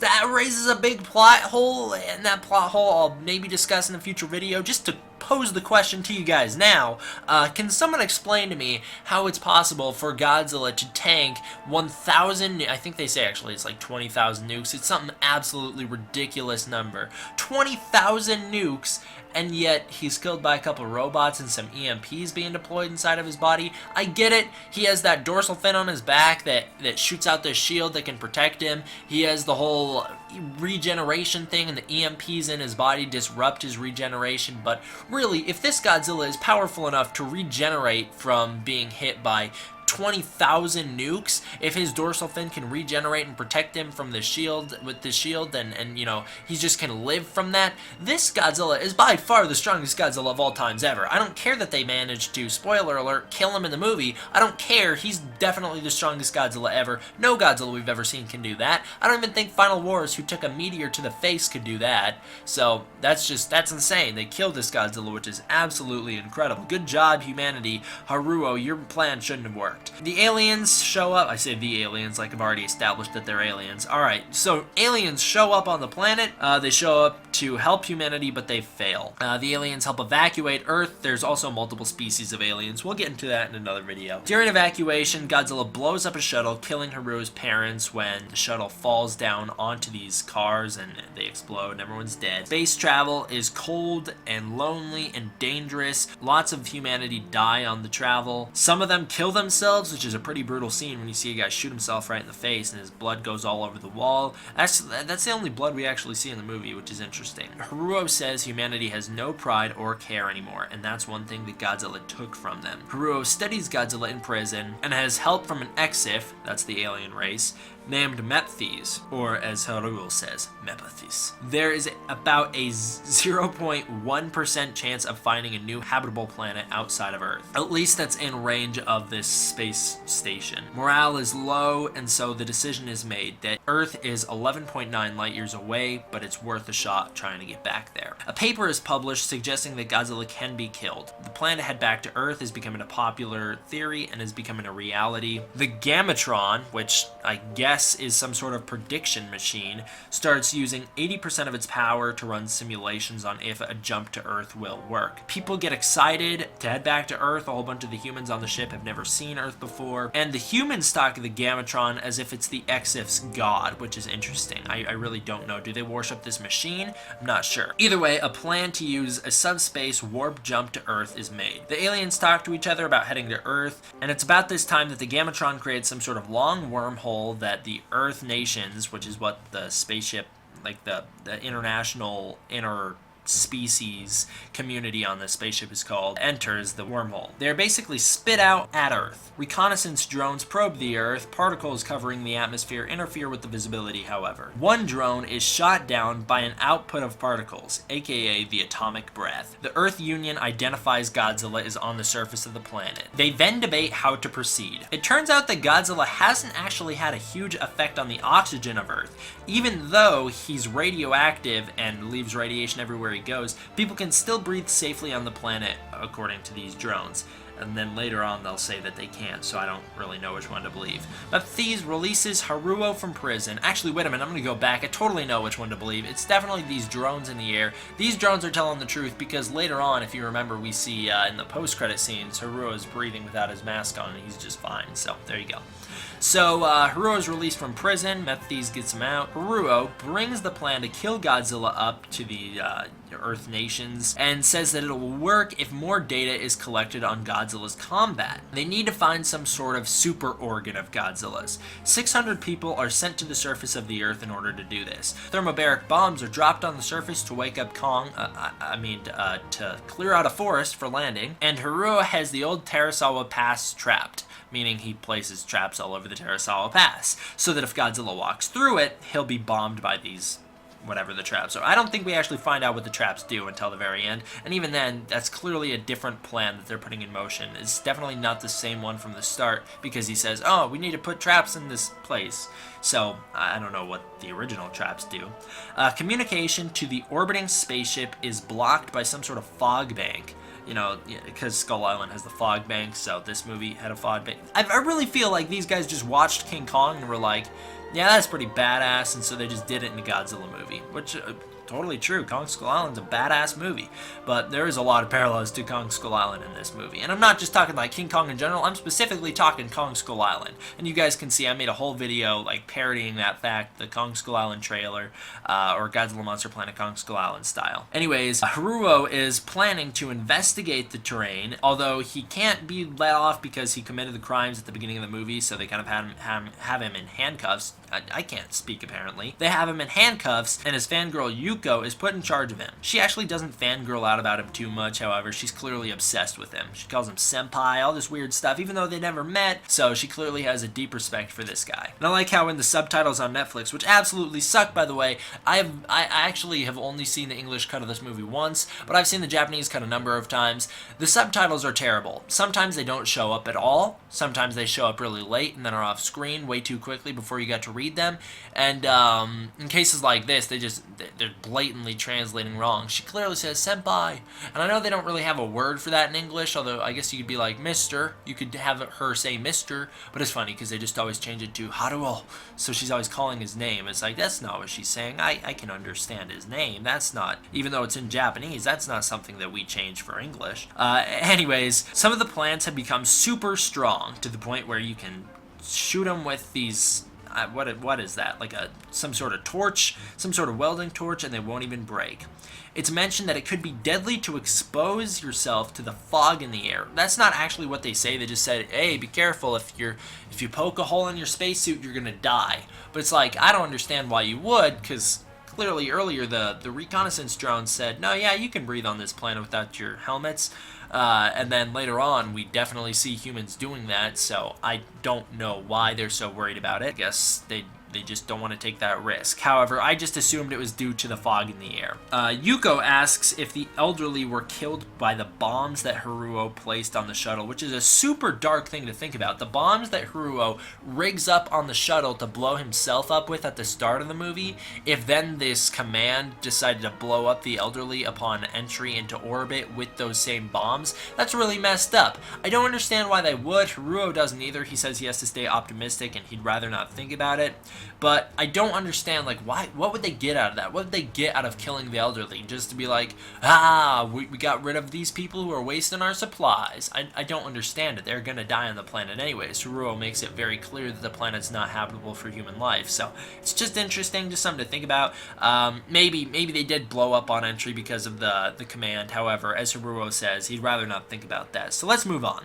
Haruo says humanity lost not just the Earth to Godzilla, but they also lost justice and dignity, which is something I really like that. Justice and dignity. I like the way they play around with that, having Haruo really feel like he's trying to help regain humanity's dignity as well as his own dignity by fighting and killing Godzilla. Haruo notices Earth, quote-unquote, remembered humanity. This is found when fossilized remains of a city are discovered. So the whole city has basically been fossilized and turned into plants, and you can still see the structure of the buildings in the distance, which is really awesome. After an investigation team goes quiet, Lendon, I think his name's Lendon, it might be Lenad, but Lendon gets suspicious. Just then, some big bird monsters attack. They are pretty metallic, but they can be killed by being shot. It is discovered after the attack humans have been gone for about 19,200 years, so we'll round up and say 20,000 years.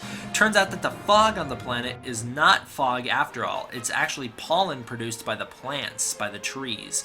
The only way to get rid of the fog is to burn down the entire forest, which is going to be difficult considering it's basically metal. Lenad now wants to retreat from Earth, gather resources while waiting on the moon, and then leave the planet entirely and leave the solar system. Haruo confronts him about this, saying that this is their entire planet and they can't give up on it twice. The Servum injured and killed as many as 50 people, making retreat the only logical solution.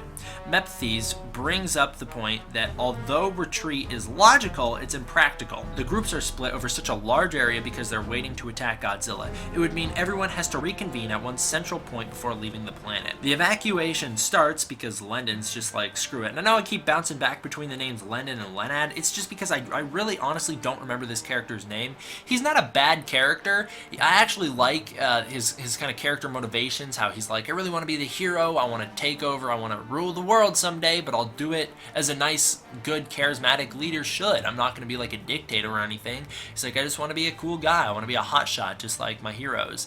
And Haruo's like, yeah, you're such a little kid in the heart. You really got to focus on just killing Godzilla here, guy. Let's not focus on afterward. Let's focus on just getting it done for now. And then Lenad's just like, you know, let's abandon the planet because I don't want to deal with confrontation. And also, it's logical because a lot of our people died. And Haruo's like, hey, you big idiot. And then Lenad's like, I am a big idiot, and saves Haruo. Actually, I genuinely do think he's a cool character. He's not too memorable in the long scheme of things. You got Haruo. Haruo and Martin are honestly the only characters I actually really like in this movie. I think Mephthes is okay, and Lendon or Lenad, whatever his name is not bad either. But overall, I really only do like Haruo, and Martin is pretty cool as well. Adam's got some cool moments in here, but Adam really doesn't do much in this movie. And for some of you, you don't even know who I'm talking about because this movie focuses so centrally on Haruo that you really don't even get time to know the other characters' names. Anyways, the evacuation starts but requires the movement of all ships through the Terasawa Pass. This is where Godzilla lives, and this starts to create fear amongst the people while evacuating. Mephthes warns Haruo that Earth's Godzilla's home now. They showed up and started dropping bombs looking to pick a fight, and now Godzilla's gonna bring it to him. Another reference to Kong Skull Island, interesting enough. Actually, those aren't the words he uses, but still, that's the basic speech he gives. He claims Godzilla has received the message, aka the message to fight, and will soon be searching for humanity in order to make them pay. He says that this is part of the Exif's legend, and the destruction of worlds because of large creatures like Godzilla isn't an uncommon thing in the large grand universe. Mephthes says Godzilla is divine anger, and he will make humanity pay for their creations and actions until they learn their lesson to stop trying to play God. I really don't know what the hell Mephthes is talking about, because the humans don't do too much evil stuff in this timeline that we know of. You know, they just live out their normal lives blowing nukes up like we do in our world, so I guess he could be talking about that. This could be a reference to the creation of Hedorah in this universe, who we'll get into in another video, but Hedorah basically was some sort of bioweapon created by humanity. Or this could be a new origins for Godzilla that we don't quite know of, where Godzilla was also a bioweapon engineered. Or this could be the old origins of Godzilla, in which Godzilla is created due to humanity's errors, blowing up nukes and turning him from a radiated dinosaur into Godzilla. That could also be what they're talking about. I don't really know. I hope we get an answer next movie about if Godzilla was a Godzilla before turning into Godzilla. Or it could just be the old school 54 origins, where Godzilla's in the ocean, gets hit by a nuke, and it's like, hey, that didn't feel good, and so he just shows up and starts killing people. I really do not know. Just then, Godzilla appears in the Terasawa Pass.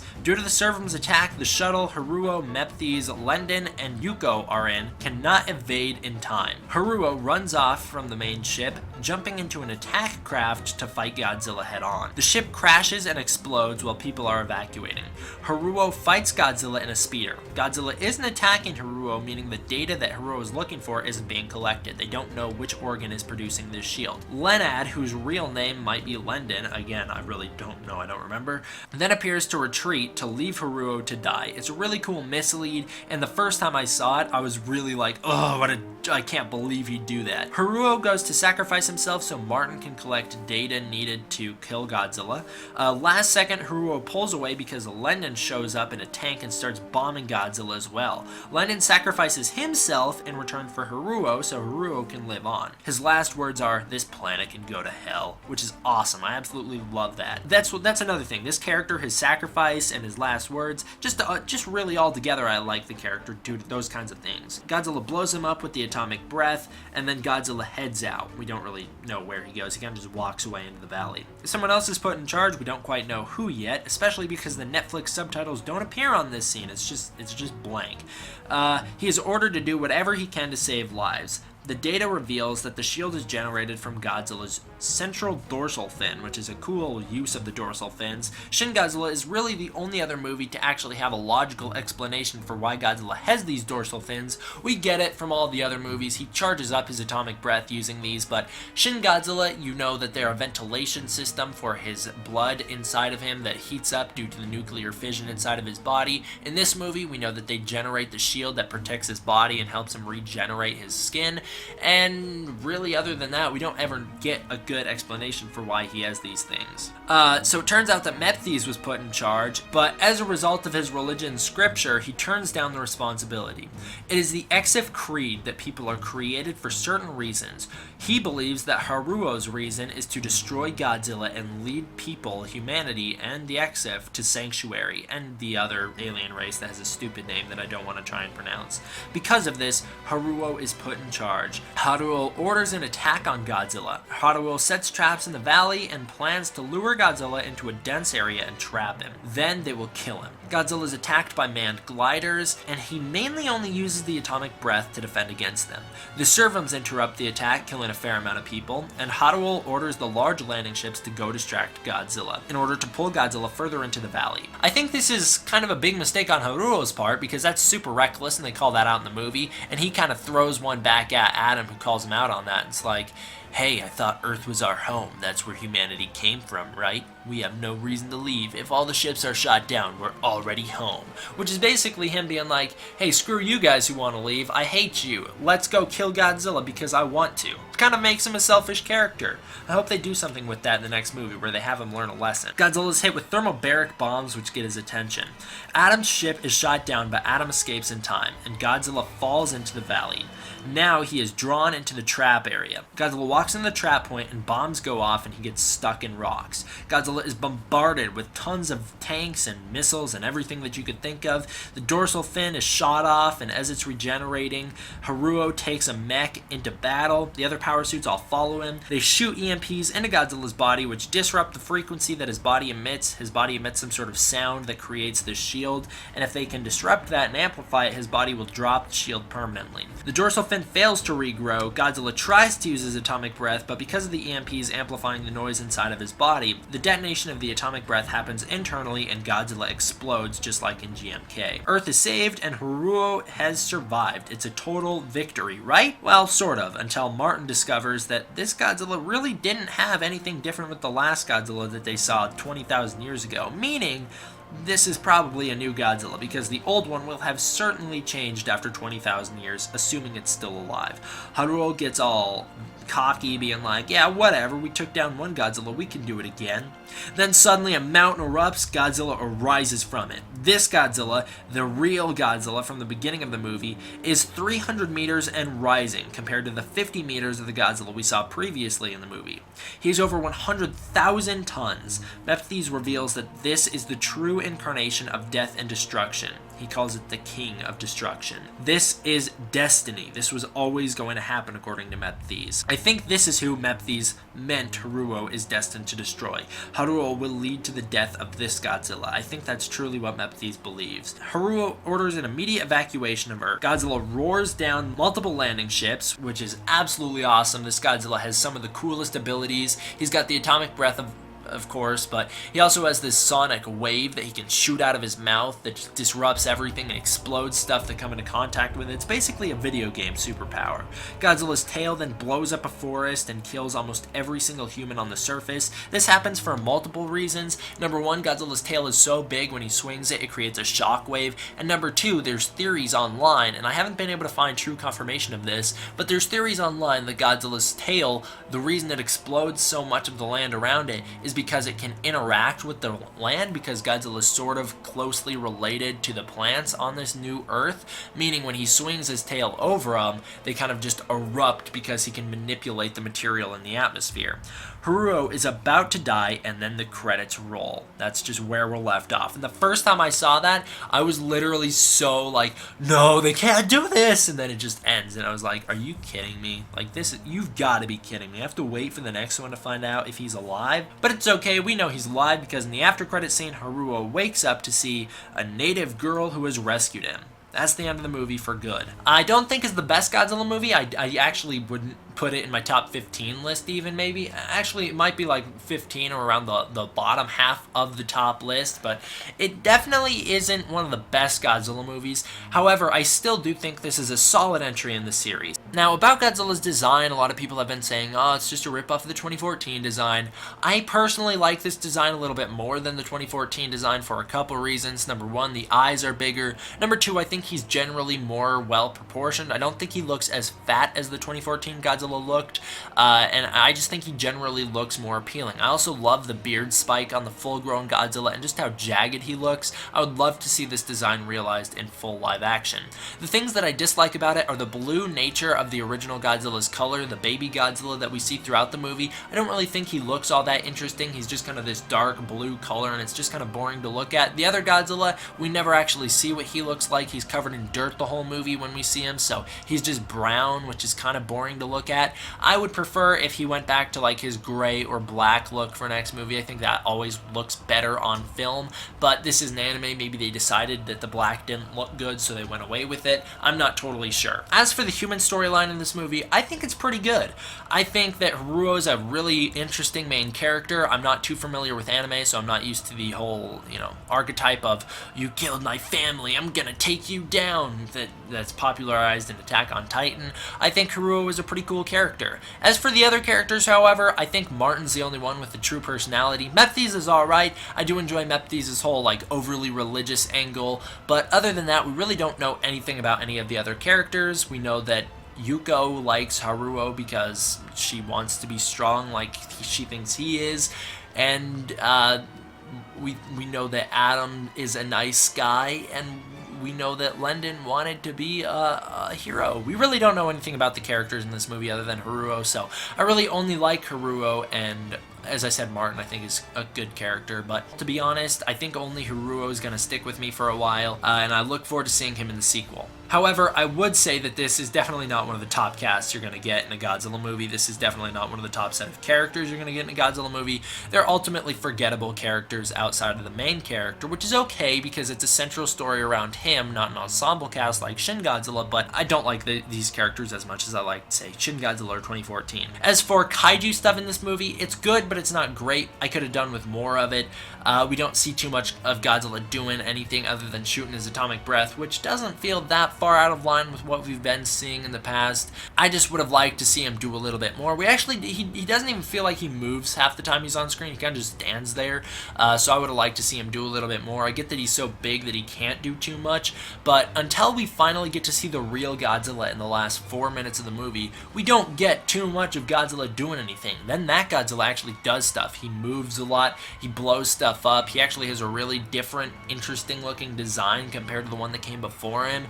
I don't know, he just has more personality to him too, and his expressions and everything, so I think that I can get behind a full movie about this Godzilla more than I can get behind this movie itself. Other than that, the Servum didn't really do much, and I don't really have anything to say about the other kaiju because they weren't in the movie other than in silhouette, which is disappointing to say the least. I would have enjoyed a full movie of the timeline of the Monster Planet history leading up to humans evacuating Earth. Next movie, I would have appreciated to pick up humans coming back to Earth after their subspace navigation fails and everyone dies on that planet. Basically, this is what I would have as the sequel in the trilogy.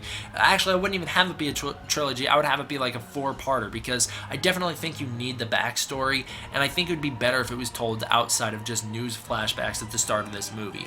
The effects in this movie, do I really want to call it effects? Because it's not. It's animation. It's CGI animation, so I guess effects, but this feels like a mixture of CGI and classic hand-drawn animation. I think it's pretty good. I wouldn't say that they're like outstanding effects. I can really appreciate the groundbreaking nature of them. I wouldn't even say they're like better than the live action stuff from the 60s because it's animation. It's not as visually appealing. That just comes with the genre. I'm not going to knock the movie because it's a genre. I'm going to knock the movie because it was a boring movie. It wasn't, but you get what I'm saying. That's the kind of thing that I ding it for. So I'm not going to ding it for the animation. I personally don't like anime as much as I like live action stuff. So as for effects, I'm really not going to judge it on effects, which just kind of makes this portion of the video worthless, but whatever. I covered it in all the other ones. I always cover the effects. Music. The music in this movie, it's growing on me. It is growing on me. There is some music in this movie that I absolutely find to be amazing. Godzilla's main theme's pretty awesome. Anytime we get a military march is super cool. Some of the battle themes are alright. However, whenever we get techno music, it really takes me out of it. I don't like the techno stuff. I'm not about that life. I don't think the composer Hattori really brings it as much as, say, our composer from Godzilla against Mechagodzilla does. However, I do think this is his best work in the franchise, so I will commend him for that. The plot was okay. It's not too generic. A lot of people say, oh, it's a ripoff of Interstellar. Well, guess what, suckers? I've never seen Interstellar, so I can appreciate this movie on its own. So yeah, I thought the plot was pretty interesting, and I really like some of the decisions they made with the aliens. I think this is the most original alien storyline we've ever had in a Godzilla movie, and I like a lot of the elements of it. I do. I think it's a good movie. Overall, I'd give it a 7.5 out of 10. I'm not going to say this is the best Godzilla movie ever. I mean, I definitely, like I said, I'm not going to pretend that I thought it was amazing just for the sake of, I don't know, pretending that it was amazing. I just thought it was a good movie. I definitely would watch it again, and I have watched it multiple times, but ultimately, this isn't going to be one that I go back to every couple of months like I do with some of the other ones, because this one's just not as good as some of the other ones. I would much rather watch Godzilla vs. King Kong, or Shin Godzilla, or 1954 Godzilla. I wouldn't put this one on the list of, like, gotta watch it again immediately. And even when I watched it the first day, I was like, well, I should probably watch it again because I have reviews to make. But ultimately, it's a good movie. I just don't really feel too much need to watch it too many times. I do enjoy watching it. Every time I watch it, I have a good time with it. But it's just not one of the standouts for me, which is okay. It doesn't need to be. A lot of people are going to ding this movie because it is really the big setup for the trilogy. However, I appreciate world building. I appreciate what they did in this movie. I love the fact that we're setting up for a sequel. I love that Kong Skull Island was setting up for Godzilla vs. Kong half the time. I always appreciate that in movies. I love world building. I don't often understand the complaint about, oh, this was just a big trailer for another movie, because, like, first of all, no, it wasn't. It clearly wasn't. It can stand on its own. Second of all, so what? You know, we're gonna get that sequel eventually, and especially with this in an anime format. Anime often does this, in my experience anyways. It's build up for a sequel or for a next episode or something along those lines. This is considered a series.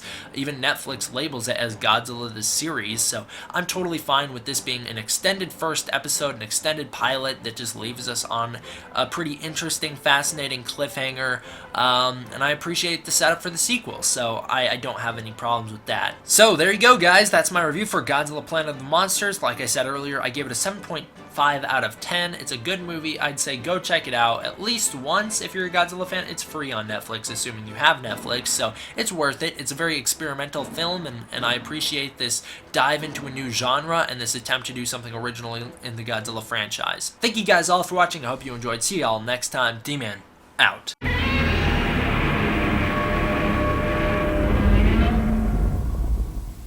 What's up, everybody? D-Man back. Welcome to a brand new video, and today we are doing the 36th episode of Godzilla-Thon. That is right. After 7 years, it is time for Godzilla-Thon to return. The last Godzilla-Thon I did was for Godzilla Planet of the Monsters back on January 31st, 2018. I cannot believe how long ago that was. It really doesn't feel like that long ago to me, but that was the last Godzilla-Thon I did, and there's been quite a few Godzilla movies since then. So to celebrate hitting 101,954 subscribers, aka 10/1954, I wanted to relaunch Godzilla-Thon, and with this relaunch of Godzilla-Thon, I'm going back to the original style. I'm gonna keep doing these reviews in the same exact format I did them back in the day, a detailed, in-depth, plot-by-plot, beat-by-beat breakdown of each movie in a podcast-styled format, and I'll take us all the way to the newest Godzilla film. At the moment, it's Godzilla Kong: The New Empire, and that way the original run of Godzilla-Thon can be completed, at least for now. And so today we're jumping into the very controversial Godzilla City on the Edge of Battle. This thumbnail art I did all the way back in 2019. I did this in May 2019 because I was originally going to resume Godzilla-Thon back in 2019, and then I made Kong-a-thon my priority, and then that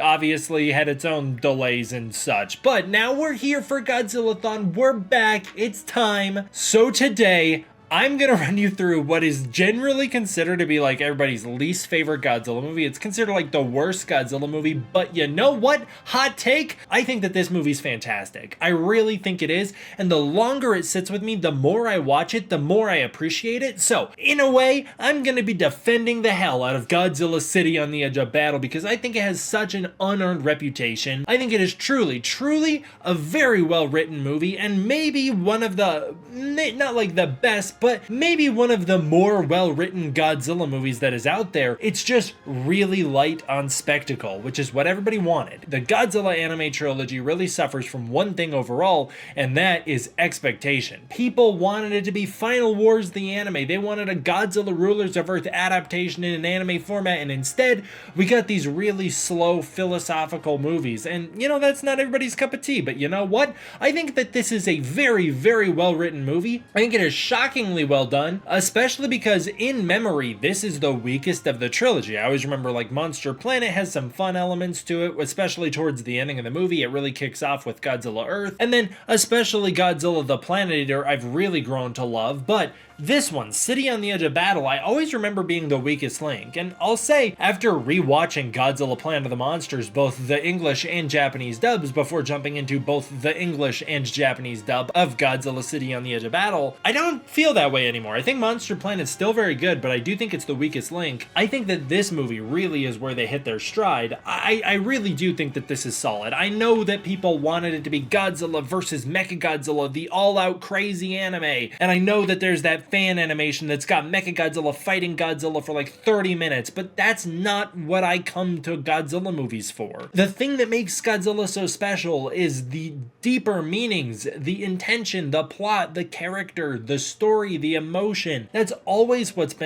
sets Godzilla apart. As far back as 1954, Godzilla was never just a generic monster movie, and the series has never just been monsters fighting, or at least at its best, it wasn't that. And this movie, I really think lives up to that. This movie addresses so many of the questions I've had about the Godzilla series, like, well, maybe not a ton, but you know, it addresses one of the biggest in a way that I think is really clever, which is, what is the purpose of Mechagodzilla? I mean, just from a conceptual standpoint, if you can build something that can kill Godzilla, a weapon, why not just build a weapon? Why does Absolute Zero need to be mounted on Mechagodzilla? Why not mount Absolute Zero on a cannon and then have a bunch of support drones fight Godzilla, keeping his attention while you freeze him and kill him? It's just because Mechagodzilla is a very fun 70s concept. That's why Mechagodzilla exists. It has no practical use in reality. I mean, if you can build a laser that can cut through Godzilla's face, you can just build the laser to do it. I guess actually GVK makes a pretty good argument for what Mechagodzilla's use is, and that's just to pry his jaws open. But on the whole, Mechagodzilla just is kind of silly, and this movie directly addresses that head on. Mechagodzilla, they directly acknowledge, is kind of an outdated tactic to take on Godzilla, and if they have the technology to build something to fight Godzilla that can kill him, why not just build a big gun that can kill him? Why do you have to go through the whole ordeal of Mechagodzilla? So I understand why people are not the biggest fan of this movie. I understand why it's a letdown, and it's just that for me,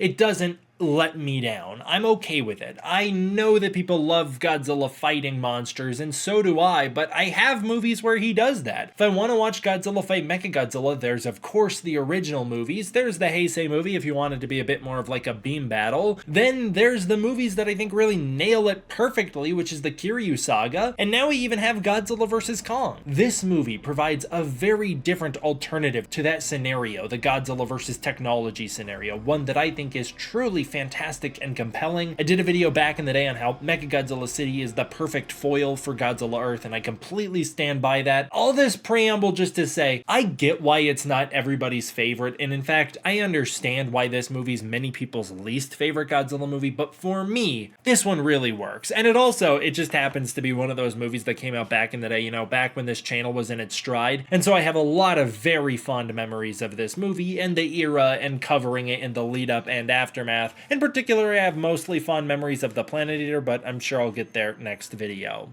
And without further ado, let's talk about Godzilla City on the Edge of Battle.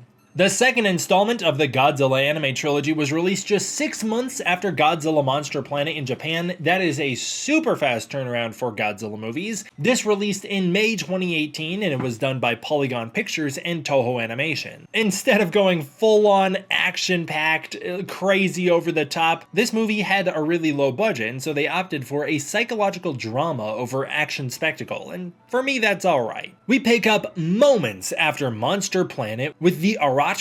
I still to this day don't know how to say that spaceship's name. I don't think they ever say it in the movies. We pick up moments after Monster Planet with the Aratarum picking up the remaining signals revealing Godzilla Earth has destroyed all of the transport ships after the death of Godzilla Phileas. Realizing Godzilla's atomic breath can reach low orbit, a debate breaks out over if they should evacuate and abandon the survivors or if they should wait, try and see if they're survivors but risk getting killed by Godzilla. And these are the types of philosophical debates that this movie really excels with. We then pick up right where the post-credit scene left off, with Haruo waking up in a native's hut. He's covered in this orange dust, and he discovers that humans can safely live in areas below where the toxic tree fog will reach. Honestly, the toxic tree fog is one of the least developed elements of the Godzilla anime trilogy, and one of the things that I think they do the worst, which is just making the environment like this foggy, gloomy, in a way very dull to look at. It gets very repetitive to look at environment, and I don't even really know the purpose because the Hatua can live in it just fine. So like, what does it symbolically mean? Just that I guess Earth has moved on from humanity? While trying to locate his friends, Haruo is saved from a servum's nest, a servum larva nest with like these worm-like servums. I'm not a huge fan of the servums, to be honest. I especially don't like how they're all one color, like just that bluish color, like that metallic blue. He's saved by the native, Miana. Meanwhile, Yuko and some survivors battle a nearly identical native. Haruo saves Miana from being accidentally killed by his friends. I don't know why they want to open fire on a human so bad. Even if that human scared them, it seems like they're kind of antagonizing that fight, as the Hatua don't strike me as the type to just kill you just because you're there, especially because they literally don't in a minute. But I guess they're scared and they might think she's a monster. So anyways, Haruo saves her from being killed, only for a bunch of natives to capture him and his friends. They take the survivors to their underground kingdom. I think that environment looks really pretty. It's really cool. There, they reunite with others, like Martin and Galagu. Martin theorizes, and this is one thing that I think is funny, throughout the whole movie, Martin keeps throwing out these crazy theories that are often very pessimistic, and also like completely constantly downplaying the Hatua, only for him to be very often proved wrong. So Martin theorizes that the natives are actually evolved from insects rather than humans. I don't know really why he reaches that conclusion. Well, the Bilisaludo decide that they're too primitive to be considered human, which I think is so silly. Actually, they say that they're too primitive to be considered humanoid, which just isn't true. They are humanoid, even if they're primitive. They're taken to a ritual altar where they learn that the women are twins, Miana and Mina. I really wish there was even just a bit more of a difference between their names, because it still trips me up to this day which is which. Miana is the nicer one, Mina is the meaner one, the more aggressive one. But it is hard to tell them apart, and I also still don't know if I'm totally pronouncing Mina's name right. The natives are called the Hatua, and they worship an egg. I really like all the Mothra Easter eggs in here. They also learn the Hatua are telepathic, and can quickly learn. Like, this is one of those things that I think is so funny, because they act like they're like super primitive and unadvanced and kind of dumb, but like they have mastered telepathy. Of course they wouldn't speak with a verbal language if they've mastered telepathy. I don't know how no one brings that point up the whole movie. The Hatua question why the gang is so violent, then reveal that Godzilla is also their enemy, because Godzilla is the enemy to their god, which I think is really cool. It's actually Godzilla is who killed their god, and the only thing their god left behind was an egg. The Hatua warned that anyone who has ever tried to take on Godzilla dies, which is why they've chosen to coexist with Godzilla. I think that is really cool. The idea that like, no matter what you do, anybody who takes on Godzilla dies, it really solidifies his godlike status, kind of solidifies Methes' whole prophecy. And also at the same time, it threads in those themes of coexistence, which obviously is like a Godzilla King of the Monsters thing, but it is in this trilogy. The whole idea of this whole trilogy is that you cannot fight things like Godzilla, you just must coexist with them in peace and harmony like the Hatua do. The Hatua are the template, not Haruo. We're not supposed to be inspired by him, and that's actually brought up later in this very movie. Martin discovers the Haruo are highly advanced and learns that Phileas, Godzilla Phileas, the Servum, and even the trees are all subspecies of Godzilla, which is explained a little differently in the English and Japanese versions. In the Japanese versions, they're all stated to be subspecies of Godzilla, adapting his traits in order to survive on the planet with him. Whereas in the English version, it's explained a little differently. It's said that they're not subspecies of Godzilla, they're still their own unique species, it's just that they have adapted traits from Godzilla in order to better survive his proximity. There's a divide in the gang with people like Bellobe, who remember fighting Godzilla 20 years earlier and how powerful he was and how hard it was to beat him, and then the younger humans, who don't have any memory of that at all, who think that they shouldn't continue fighting Godzilla and should leave. I really like that too, because it shows, like, of course, people who remember fighting Godzilla back in the day, coming off the victory of Godzilla Phileas, would view that as an overall victory and then a separate defeat at the hands of the original Godzilla, whereas of course the younger people view this whole thing as a suicide mission. It's then made very clear explicitly, which is only something that gets more context in the next movie, how guided Haruo is by Mephes. I mean, even in this scene, he's directly reflecting on a conversation he had with Mephes, and it's only once he reflects on that he's reaffirmed in his decision to fight Godzilla again, because Mephes has convinced him it's his destiny. It's his destiny to destroy Godzilla. It's very clear throughout this whole movie that Haruo is basically coming up against his own feelings, which are that he should abandon the fight with Godzilla, and the way he's essentially been programmed by years of influence from Mephes to continue fighting Godzilla at all costs. I love that setup here. It's so well written. It's not overt and in your face. Other than this one flashback, you only get scenes where whenever Haruo is like a little lost or unsure of himself, he wishes Mephes was there to tell him what to do, and it becomes very clear Mephes has been telling him what to do his whole life. I think that is a great way to sow the seeds for the next film, and why it's such a struggle for Haruo to overcome Mephes in the next movie. The Aratrum then discovers that Godzilla patrols the same path. It's the same pattern that he patrols. Meanwhile, Haruo and the humans search for a landing ship through a signal they detected. The natives then reveal their names as Miana and Mina. Mina is more aggressive and combat ready. Yuko is then jealous of them and their fondness of Haruo. I don't like the subplot with Yuko and Haruo. I don't really know how I feel about Yuko anymore. I used to hate her guts. I hated her. I don't hate her anymore as much as I don't really understand the purpose of that character in the first movie. They treat her like she's got this really deep pre-established relationship with Haruo, while at the same time treating it like they don't really know each other and haven't really interacted up to this point. Like it's like they can't decide. On the one hand, it seems like Haruo has a really close connection to her grandpa. On the other hand, I don't know if him and her actually have that much history. I also am unsure of the age gap between those two, but one thing I'm sure of is that she feels very strongly for him and he doesn't really feel as strongly for her. Because she's all upset about the twins' fondness of Haruo, Yuko then runs off into the servant pit. This seems a little weird. I don't know why the tentacles tentacle the way they do. It's a little suspicious, man. I don't think that they needed to attack her in quite that way, but they like literally wrap around her legs and pull her legs apart before trying to eat her. It's a little suggestive, I would say. It's odd. She's then saved by the Hautua's nanometal arrows. Adult servums then attack, but are defeated by Mephes, my favorite dude, who shows up with the surviving infantry. Then, as Mori abandons the search for the survivors, the Exif leader receives a message through a device called Garbatrium from the Exif god, warning them that the survivors will contact them shortly. This is also something that I'm very interested in. Does that mean that Ghidorah is waiting because he's hungering, kind of like Galactus? He hungers to eat the earth and he really wants to? I'm guessing that's kind of what it is, because they're getting a message from Ghidorah. Ghidorah is sending them a message being like, hey, don't leave yet. Things are gonna go the way you want. Like, Ghidorah can kind of see the future, it seems.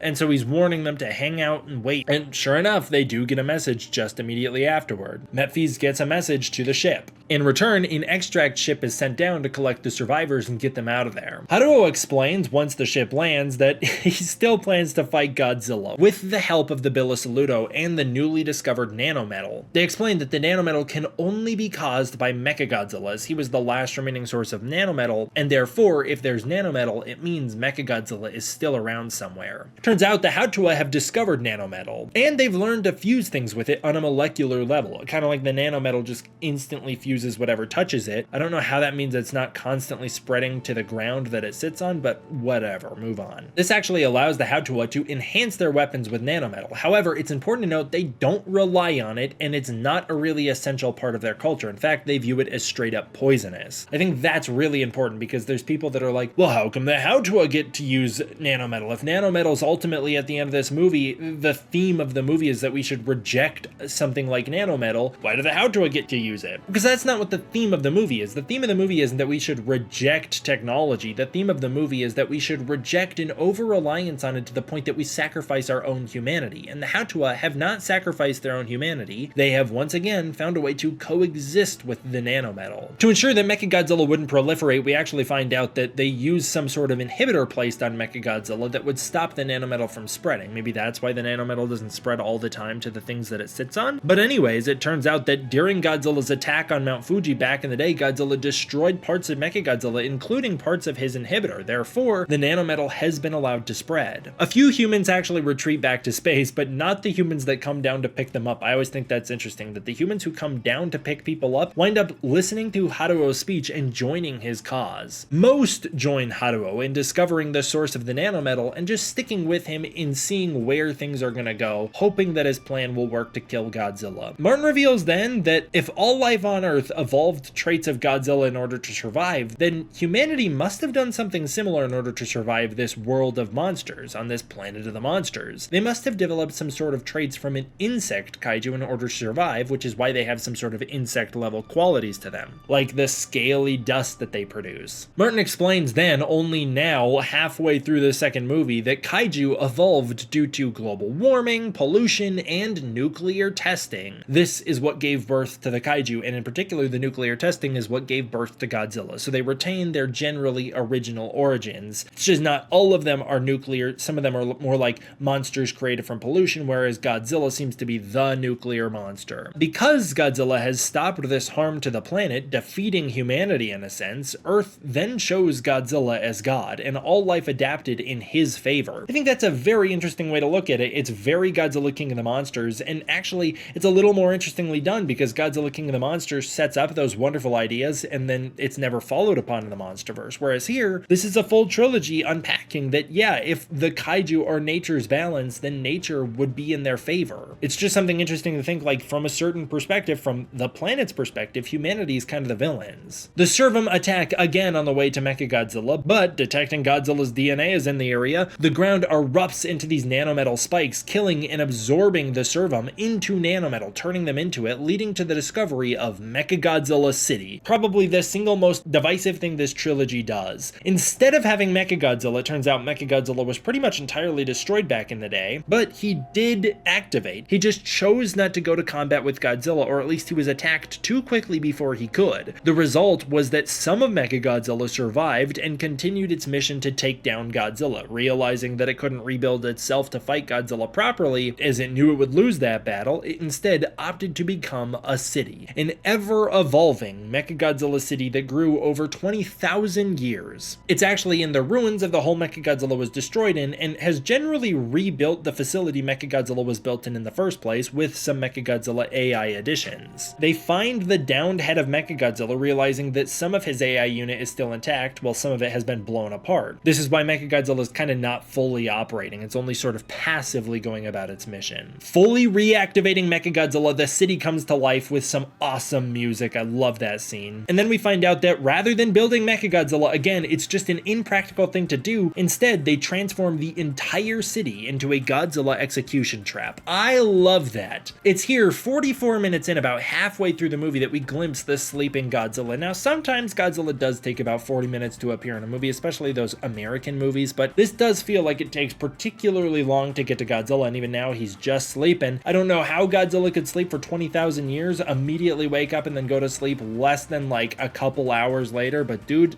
sleeps. That's all Godzilla Earth really does. Turns out that Godzilla's patrol is basically all around the city, as the city has a natural camouflage that Godzilla cannot detect it. So Godzilla knows something's in the area and has been lurking trying to find it, but for 20,000 years never has detected it just due to the camouflage camouflage, and that also explains why Godzilla-Phileus lived in this area as well. It perfectly explains why Mechagodzilla City, Godzilla Earth, and Godzilla-Phileus would all be in generally the same exact location. It's not an over-convenience or anything, it's that basically Godzilla-Phileus and Godzilla Earth were hunting for Mechagodzilla City this whole time. By reactivating the city, Godzilla stands a much better shot of finding out where they are, so they're trying to speedrun things. The mechs from the last movie are upgraded into the Vultures. I think the Vultures are awesome. I love their design. I love the pink-purple things that shoot out of them. They're jets, and I love the streaks they leave through the air. I also love how they shoot in 90-degree angles. I think that they are so cool. They might be my favorite non-Mechagodzilla mechs in the Godzilla series,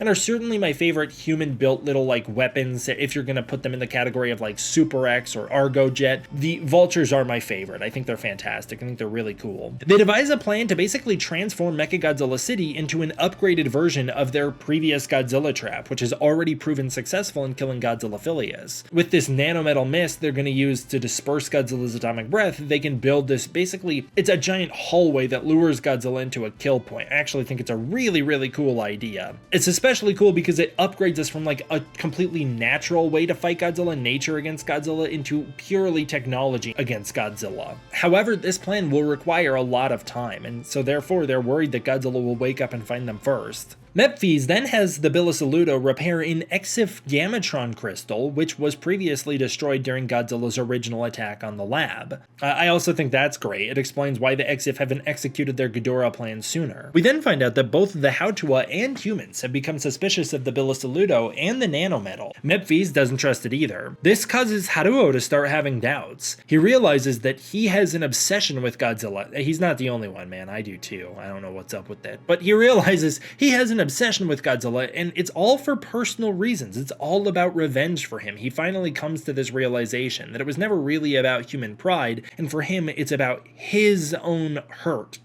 This is a big moment for him. He starts to realize that, well, he can never let go of this anger, and he will always want to fight Godzilla. He shouldn't involve others, which I would say he doesn't really. He gives them the chance multiple times in both the last movie and this movie, with multiple speeches being like, you can join me or you don't have to. You do not have to, and everybody volunteers to join him just because he's persuasive. And here again, Haruo still can't shake the influence of Mephies, who's like, no dude, this is your destiny. You're destined to fight Godzilla, and people chose you as their leader. Mephies is constantly working him in these small ways. I think it's great. And here's where we get the ultimate conclusion of the trilogy. It's set up right here, a little over halfway through City on the Edge of Battle. We find out why the trilogy ends the way it does. Yuko reveals that Haruo is an inspiration for the younger people around him. They simply can't remember Earth as it was, and they've become content with the depression, isolation, and coldness of outer space. That is, until Haruo staged his rebellion over the Taui immigration project, proving how abnormal all of this sadness and coldness around them is. Haruo's obsession with Godzilla proved to all of the humans on that ship, especially the younger ones, that you can stay mad at things that are unstoppable. You can learn to hate things that you can't forgive, and you can dedicate your life to revenge. Essentially, the lesson that Haruo has taught all the humans around him is that if you try hard enough, like he did, you can stand a shot of maybe getting a bit of vengeance in the way he killed Godzilla-Phileus. Haruo has inspired people to not become content with their subpar conditions and to not look for better, but instead to focus on their anger and see it through to the bitter end. That is the lesson Haruo has accidentally taught the people around him, and that it really weighs on him, because this is Yuko telling him that. Yuko's like, this is what you've taught me. You've taught me that you can dedicate yourself to revenge, and that's exactly the decision that'll get her killed in the end, and it's basically his fault. Haruo then starts having these pains and reveals that ever since he wound up at Mechagodzilla City, his previous wounds have really started hurting him again. Martin reveals that actually lots of the soldiers are having this same deal. They all have this pain, and realizes that it's all of the people who were previously treated by the Hautua. He doesn't know why yet. Again, setting up for the next movie. This also explains why the Hautua have a resistance to the nanometal, their little gold dust, and why they view it as a poison. They're basically resistant to it and it harms them. Everyone who was previously healed by the Hatua is re-healed by leaving the city, showing that the city is having a negative impact on them. Meanwhile, it's re-energized the Bilisaludo, taking away their need to eat and sleep and all that stuff. Mephies then gives this sermon to his growing congregation about how the Exiv took to space after a monster destroyed their planet, and now they seek to guide other species to salvation. Haruo then meets up with Mephies and confesses that he feels lost, but Mephies reaffirms his leadership position and the sinister nature of nanometal, putting the seeds of doubt in Haruo even deeper, basically saying, yeah, you shouldn't trust the Bilisaludo, even if they can kill Godzilla. You don't want that. What you want is to do things on your terms. That's what you want. It's a really clever little seed of doubt he's planted here. He warns that if the Bilisaludo are so logical and mechanical, then can they really be considered highly intelligent as they start to lack compassion and emotional range? He warns that nanometal is indistinguishable from a monster. It's just a different type of monster. He explains that the Bilisaludo respect monsters and wish to become one with them. This is something he's probably learned through telepathy, listening to their thoughts. Mephies reveals that towards the end of many civilizations, most species wind up giving birth to monsters by mistake that wind up destroying them. Through technological advancement, they create monsters that wind up being their downfall. He says it's likely that Mechagodzilla is this monster for the Bilisaludo. We don't actually know that. For 20,000 years, Mechagodzilla has only taken over a small portion of the planet, and yes, while the Bilisaludo do dream of a world of a central intelligence, and back in the day it did seem like they had plans to conquer the Earth using Mechagodzilla, there's no real thing to suggest other than Mephies that Mechagodzilla City is truly evil, or that the Bilisaludo will turn on humanity. All we learn is that the Bilisaludo want to take down Godzilla and want Mechagodzilla City to develop. It's very possible that in a world where they kill Godzilla, the Bilisaludo would have merged with Mechagodzilla City and gone on to be their own little thing. Maybe they would want to expand and take over the whole planet, but they never say they do, and there's really no indication other than Mephies that they want that. I think that's also very clever. The fact that, is Mephies even a reliable narrator here? Mephies then shares the secret name to Haruo of the monster that destroyed his planet and warns him that he must hang on to that. When he's fighting Godzilla, he must remember that there is a far more powerful monster that exists in space, and compared to that, Godzilla isn't worth the fear, so he should hang on to his resolve and do what he feels is best. I didn't remember this until just today. I was watching an old video of mine, but apparently back in the day we used to think that that shot from the trailer was Mephies kissing Haruo. What a different movie that would have been. Haruo then reassures Yuko that his goal is to reclaim the Earth for humans, not for the Bilisaludo or anything, but for humans. And so she kisses him in return, and it's very important to note he does not reciprocate. Both Miana and Mina watch on and are quite upset by this.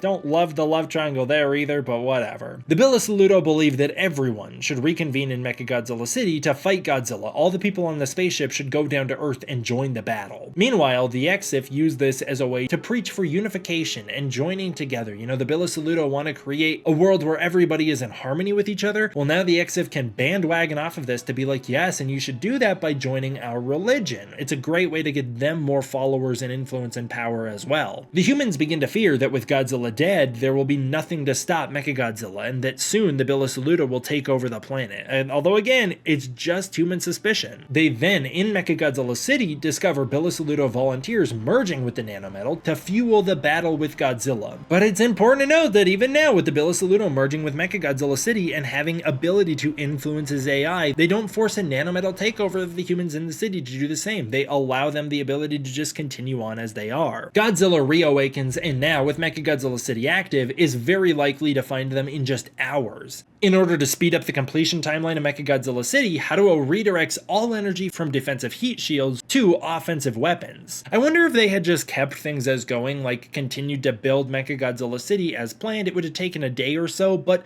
would Godzilla have actually found them in that time if the camouflage was still active? It's very possible. Godzilla never finds them, and the plan works perfectly when it's time because they've had all the quality assurances done, they have multiple harpoons ready to go, and it's very possible that it was simply these rushed decisions that cost them the battle in the end. Basically, Icarus flying too close to the sun. They got too cocky trying to beat Godzilla before he could beat them. The humans protest the fusion between Bilisaluto and nanometal, but Galagu explains that it's simply a way for them to turn into neural processors in order to speed up the city's construction. Galagu says he views Godzilla as humanity's greatest achievement. It's their greatest creation, but their biggest mistake was never finding a way to control Godzilla. They argue that they can evolve by joining Mechagodzilla City and turn themselves into essentially a monster, sort of proving Mephies was right. Again, Mephies would know this because he's had the ability to hear their thoughts this whole time. It really does raise the question, is Mephies an unreliable narrator, or is he simply sharing the deeper inner desires of others and being like, hey dude, they're not good people and they're gonna take over the planet? I don't know, I like the fact that they never truly say. It seems like Mephies is probably telling the truth, but he is also super unreliable. A debate then breaks out, which again, I think is really fantastic because it's a very well-written debate here, over if you really do become the perfect organism if you wind up abandoning your emotions in favor of logic and a hive mind.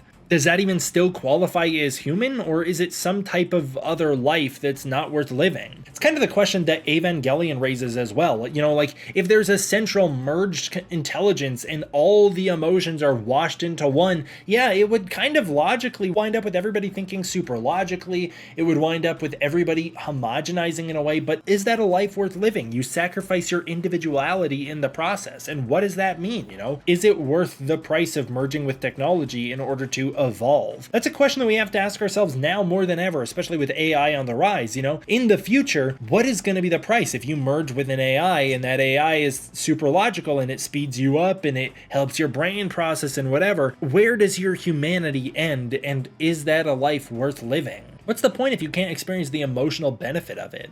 Yuko shockingly sides with the Bilisaluto here. She says it's simply better than living like the Hautua because we don't know what they're thinking. They're telepathic and they don't communicate. Again, I think they're really downplaying the Hautuas. The Hautua within a day have already started to learn human language. But it's very clear that Yuko's just jealous over Hautuo's relationship with the twins. Mechagodzilla City then stops creating its camouflage in favor of directing all those resources towards building weapons, a decision made by the will of the fused, overriding the controls of Galagu, seemingly proving the Bilisaluto right, that by fusing with the city you become more effective and they can make decisions that override human capacity. However, it's this same decision, this potentially logical move to try and beat Godzilla before he discovers them, as the probability of him finding them is relatively high, that winds up costing them the battle because they draw Godzilla's attention way too soon as he immediately beelines towards the city the second the camouflage goes down. With an ETA of less than 1 hour, Godzilla winds up stopping in far enough range, because again he can shoot to space, that he can shoot a long distance atomic breath strike towards them. They tried to defuse it with their emergency nanometal mist, but they don't have a lot of time to disperse that, and it causes Godzilla's beam to wind up damaging the city as it isn't reflected as much as it should be. Godzilla in return winds up destroying 1/2 of the EMP harpoons that were meant to kill him. In order to try and delay him, Yuko, Belube, and Haruo, trying to keep the peace between the Bilisaluto and the humans strong, after that whole debate really put them on a shaky grounds, he tries to keep the peace, all take to the vultures and take them into battle. And from here, the movie is kicked off into the highest gear. From that moment where the Bilisaluto turn off the camouflage onward, this movie is at an all-time peak. I think it's really, really fantastic. The pacing is great, the drama is really wonderful. It's not as action-packed and as spectacle-driven as some people wanted, but it's totally what I'm into. It's really cool, I think. It's just a little bit weighed down by the animation, I will say, though. Like, if it was better animated, it would be perfect. While trying to lure Godzilla to the trap point, they learned that that second EMP harpoon is completely beyond repair, so Godzilla effectively secured his survival with that one atomic breath maneuver. Godzilla tries his super oscillatory roar, which I think is awesome. It's one of my favorite powers of Godzilla Earth, very underused. I think this is the last time we see him use it. I don't think he uses it in the next movie. It's a super cool ability, but it doesn't do anything. It doesn't catch the vultures because they're so fast. The first harpoon then fails the quality test, again proving that they really shouldn't have put down the camouflage, as they just were not ready to take on Godzilla. Godzilla arrives too quickly nonetheless, the vultures can't slow him down, and the plan commences, with the bombing out of the area around Godzilla causing him to fall into a trap below him. It's a very Showa era type plan, you know, that reminds me of King Kong vs. Godzilla, and sort of mixes it with a futuristic spin, like King Kong vs. Godzilla's plan to trap Godzilla, mixed with, you know, Godzilla Raids Again's plan to trap Godzilla, and then added in this whole futuristic twist. It's really cool, I think. Godzilla falls into their big nanometal hallway, and it's filled with that diffusion gas that causes his atomic breath to reflect all over the place, but again, it's still effective enough to strike a few things in the city, almost hitting Haruo, but in a weird scene that I'm not totally sure what happens, he's saved by the twins. I don't know if that's that they telepathically warned him to watch out for the atomic breath, or if it's that they literally redirected him, moved him out of the way of the atomic breath. It doesn't really say. He just says they saved him a second time. Godzilla is then heavily bombed by the vultures and by all of the cannons on Mechagodzilla City until he's trapped in a rapidly cooling liquid nanometal. I love that. Weaponizing the whole city against Godzilla is so freaking cool. First, something that was seen in Destroy All Monsters, but really taken up a notch here. And here they analyze Godzilla, they sync their attack with the noise, they destroy his dorsal fin after the noise does that little drop point that it does where it restarts, which reactivates his shield every couple seconds. The shield drops and has to regenerate. When the shield drops, they destroy the dorsal fin, effectively stopping the shield from regenerating, and then the EMP harpoons are fired. But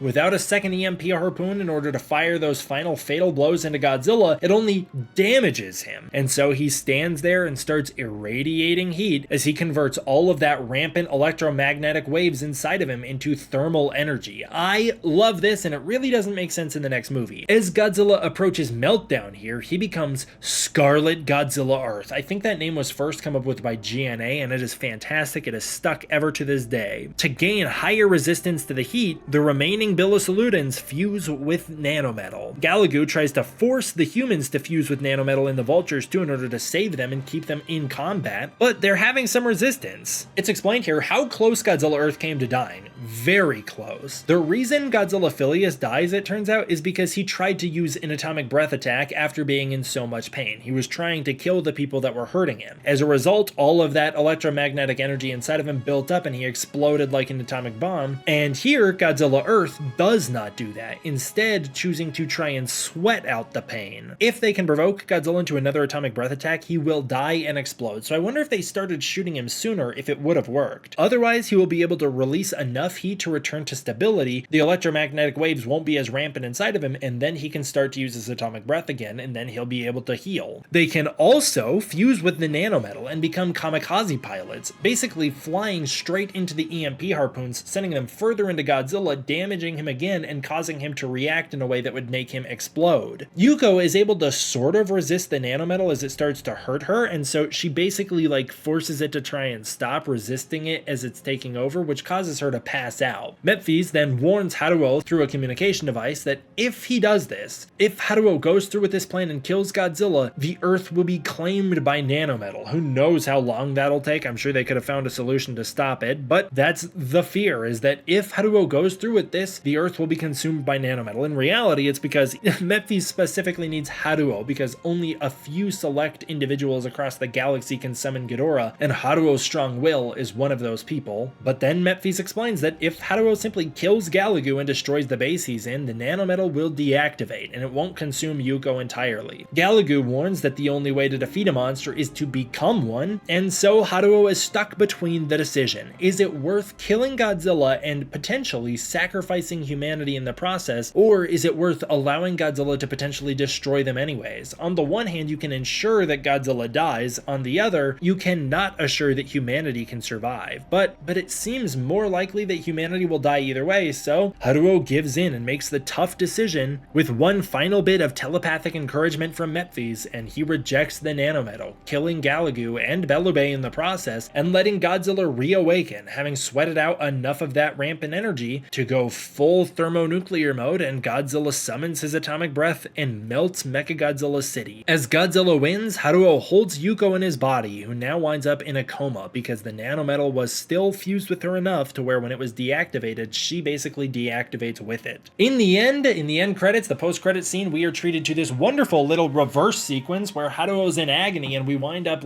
reversing into all of these memories and all of this influence that Mephes has over him, basically showing that Haruo still doesn't really have free will. It's all Mephi's pulling the strings, and we wind up back in the conversation in the cave, where Mephi's reveals the name of the monster that destroyed his planet. The monster, Ghidorah. And that is where we leave it for this one into the next movie. I think that this movie is super underrated. Like, I get it. It's low on spectacle, it's a slow pace, but I really think it's a fantastic slow burn. The last 30 minutes of this movie or so are some of the best in any of these movies. I think it's fantastically written stuff. The drama is peak. It's just really well done. And that's because overall, I know not a lot of people might agree with this. Maybe some people do, I don't know. I think the human story in this movie is fantastic. I think it is fantastically written with deep psychological debates, themes, and questions. Plus, it's got these wonderful setups and deep connections to the next film. Like all of this subtle manipulation that's going on with Haruo and Nephis. It's so good. The thing that holds this movie back is the kaiju story. It is deeply underwhelming, especially off the back of potentially having a Godzilla versus Mechagodzilla fight, and then for Mechagodzilla to not even activate in this movie, for him to just be a city. It is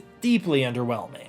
And Godzilla is once again very underutilized, only showing up towards the end of the film and basically doing the exact same stuff he did in the last one. Although I will say, Scarlet Godzilla Earth is so freaking dope. Scarlet Godzilla Earth remains to this day my favorite version of the Burning Godzilla. It's my favorite version of that thermonuclear Godzilla. I think it is so cool. The animation is for me what holds this movie back the most, as to this day, while Polygon Pictures might have a pretty good handle on mechs and flying and explosions or whatever, I don't think they ever actually found out how to animate Godzilla. I think that's one of the bigger things that holds this whole series back is I don't think Godzilla has a proper walk cycle. I don't think that Godzilla was designed in a way that he can move very well, and that's one of the reasons I think we see very little of him. I don't think they knew how to make Godzilla walk. I don't think they knew how to make Godzilla really look good in action, and to be honest, Godzilla Earth may look fantastic from like a very specific side angle, and maybe occasionally he looks pretty cool from the front, but overall, I actually think Godzilla Earth looks kind of dorky. I think that the design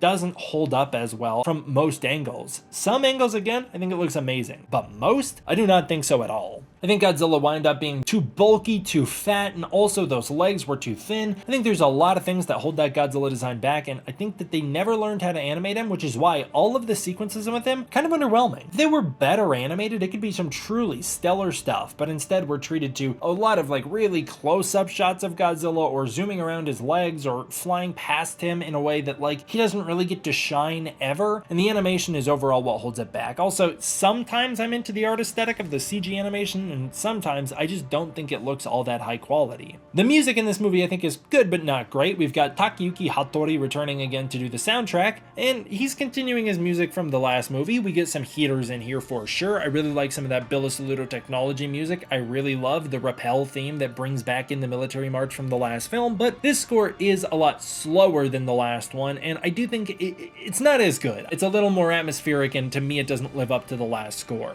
So I'd say the music is good but not great, which is kind of how I would describe this overall movie. Well, I think the script is fantastic. I don't think the movie itself is truly great, but I do think it's pretty good. I would give this film a 7.5 out of 10 on a Godzilla-Thon scale, which is to say an arbitrary rating that I give it in just whatever I'm feeling at the moment when I write the score. I do really enjoy rewatching this film, but it is not one I return to a ton, mostly due to the slow pacing and due to the fact that it comes in the middle of a trilogy and it would be weird to just jump into this one, and I really do think Monster Planet is a harder barrier of entry for me than this one because it has a lot less interesting themes to it. It's a lot less interesting drama in that last film. So I will give 2018's Godzilla City on the Edge of Battle a 7.5 out of 10. I think it's pretty solid. I have absolutely no clue what I rated Godzilla Planet of the Monsters, but I do feel I probably gave this movie a much more positive review than I did back in the day, and I probably gave this movie a much more positive review than most of the internet. Even to this day, this movie has very few fans. But I'm one of them, and I will always continue to sing the praise of the things the anime trilogy does well, while acknowledging that, yeah, I think the animation holds it back, the slow pacing holds it back, the music's not always my favorite, but some of it's pretty awesome, and of course, the lack of action does hold this series back. So I'll always acknowledge the flaws, but I want to be the cheerleader for these movies because somebody's gotta be,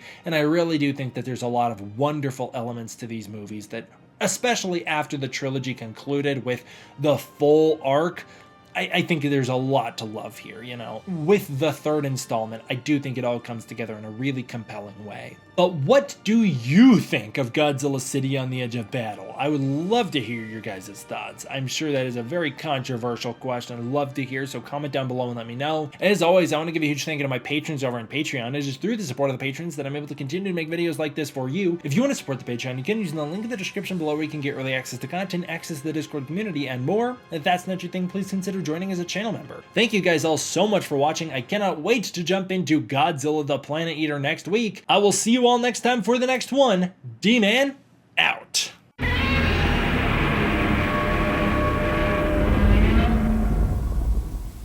What's up, everybody? D-Man back. Welcome to a brand new video, and today we are going to be doing the 37th episode of Godzilla-Thon. Welcome back to Godzilla-Thon. It is time to continue our journey through the Godzilla franchise, and today we're talking about Godzilla the Planet Eater, the 2018 cap to the Godzilla anime trilogy. This is where it all ends. It's all been building to this, and boy, I can remember we were so excited, tensions were so high, so many people thought that this movie was going to finally deliver on the monster brawl potential of the anime format. Like, I remember I used to think Mechagodzilla was going to rise out of the remains of Mechagodzilla City, and the movie would begin with this epic battle between Godzilla and Mechagodzilla, and then eventually King Ghidorah would get involved, and I was hoping that all three of them would die and that they would all be wiped out in the process, and that is not what happens at all. This movie continues the trend of the Godzilla anime series by being an incredibly retrospective and character-driven drama, and really, I think I described it best back in the day by stating, these are not action movies, these are character dramas set in a world where Godzilla exists.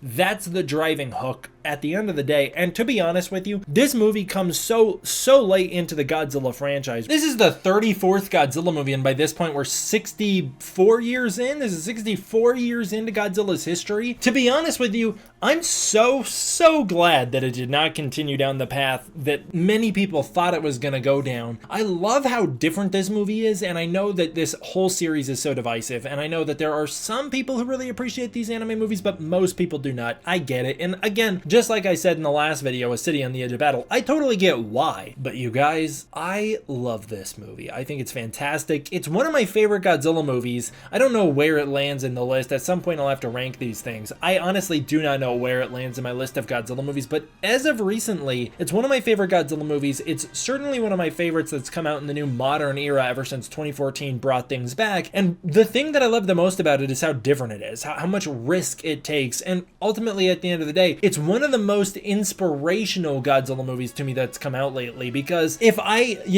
someday I want to be a writer and director of movies, and fingers crossed that someday I can tell a Godzilla story. I love to write Godzilla stories. I love to direct Godzilla stories. I have so many that I want to tell, and I'll say Godzilla the Planet Eater has been a big inspiration to me, and there's a noticeable shift in my writing before and after Godzilla the Planet Eater in the types of ideas that I'm exploring, the boundaries that I'm pushing, and I'm taking a lot of inspiration from Godzilla the Planet Eater in a lot of ways. And the reason for that is it's the Godzilla movie that's come out recently that I think has most successfully done the most different, in that it's really swinging for the fences with its ideas. It's not trying to follow in the footsteps of other Godzilla movies, but pave its own path forward, and I couldn't love it more for that. I loved Godzilla King of the Monsters. It's one of my favorite movies of all time. Same with Godzilla Minus One. Godzilla Minus One's a bit of a different exception because Godzilla Minus One touches on so many of the ideas I've always wanted to see done in a Godzilla movie. Godzilla King of the Monsters, it was a great movie. I love the film, but I can't say it's a particularly inspiring Godzilla movie for me. If I were to make a Godzilla movie, I'm not sure how much inspiration I'm taking from Godzilla King of the Monsters, because that movie is really a homage to the things that's come before. In a similar way Godzilla Minus One is, but Godzilla Minus One, I'll get there in Godzilla-Thon. It perfected everything it was going for. I love that movie. But this movie, Godzilla the Planet Eater, I think it's got a lot going for it, man. I think it really does. It really does. Directed by Kobun Shizuno and Hiroyuki Shishida, this is the 34th film in the Godzilla series and the first proper Godzilla trilogy. It now marks the first first proper Godzilla trilogy. Of course, there's been Godzilla franchise series, the Showa series, the Heisei series, the Millennium series that have made it past 3 films for sure. None of those feel like proper trilogies. The closest we got outside of this was that little Showa trilogy, you know, Mothra versus Godzilla, Ghidorah the Three-Headed Monster, and Invasion of Astro Monster. That's probably the closest we get. We kind of get a Son of Godzilla trilogy going in the Showa series as well, with Son of Godzilla, Destroy All Monsters, and then All Monsters Attack, but that's a very broken trilogy considering one of them is not even canon. Point is, this is the first proper Godzilla trilogy being completed here, and I love it. It really does a great job of developing the world naturally and in interesting ways, developing the immediate consequences of the other movies in ways that I'm always begging for the MonsterVerse to do. The MonsterVerse pretended that it was going to go down the trilogy route and then didn't, and none of those movies have felt like fully organic developments of the world and consequences of the previous films in the way that this film does. This movie was initially released on November 3rd. That's when the first premiere happened. Of course, Godzilla Day, Godzilla's birthday, but the full release date in Japan was November 8th, 2018. This was 6 months after Godzilla City on the Edge of Battle, and just a couple months later, it was released internationally on Netflix on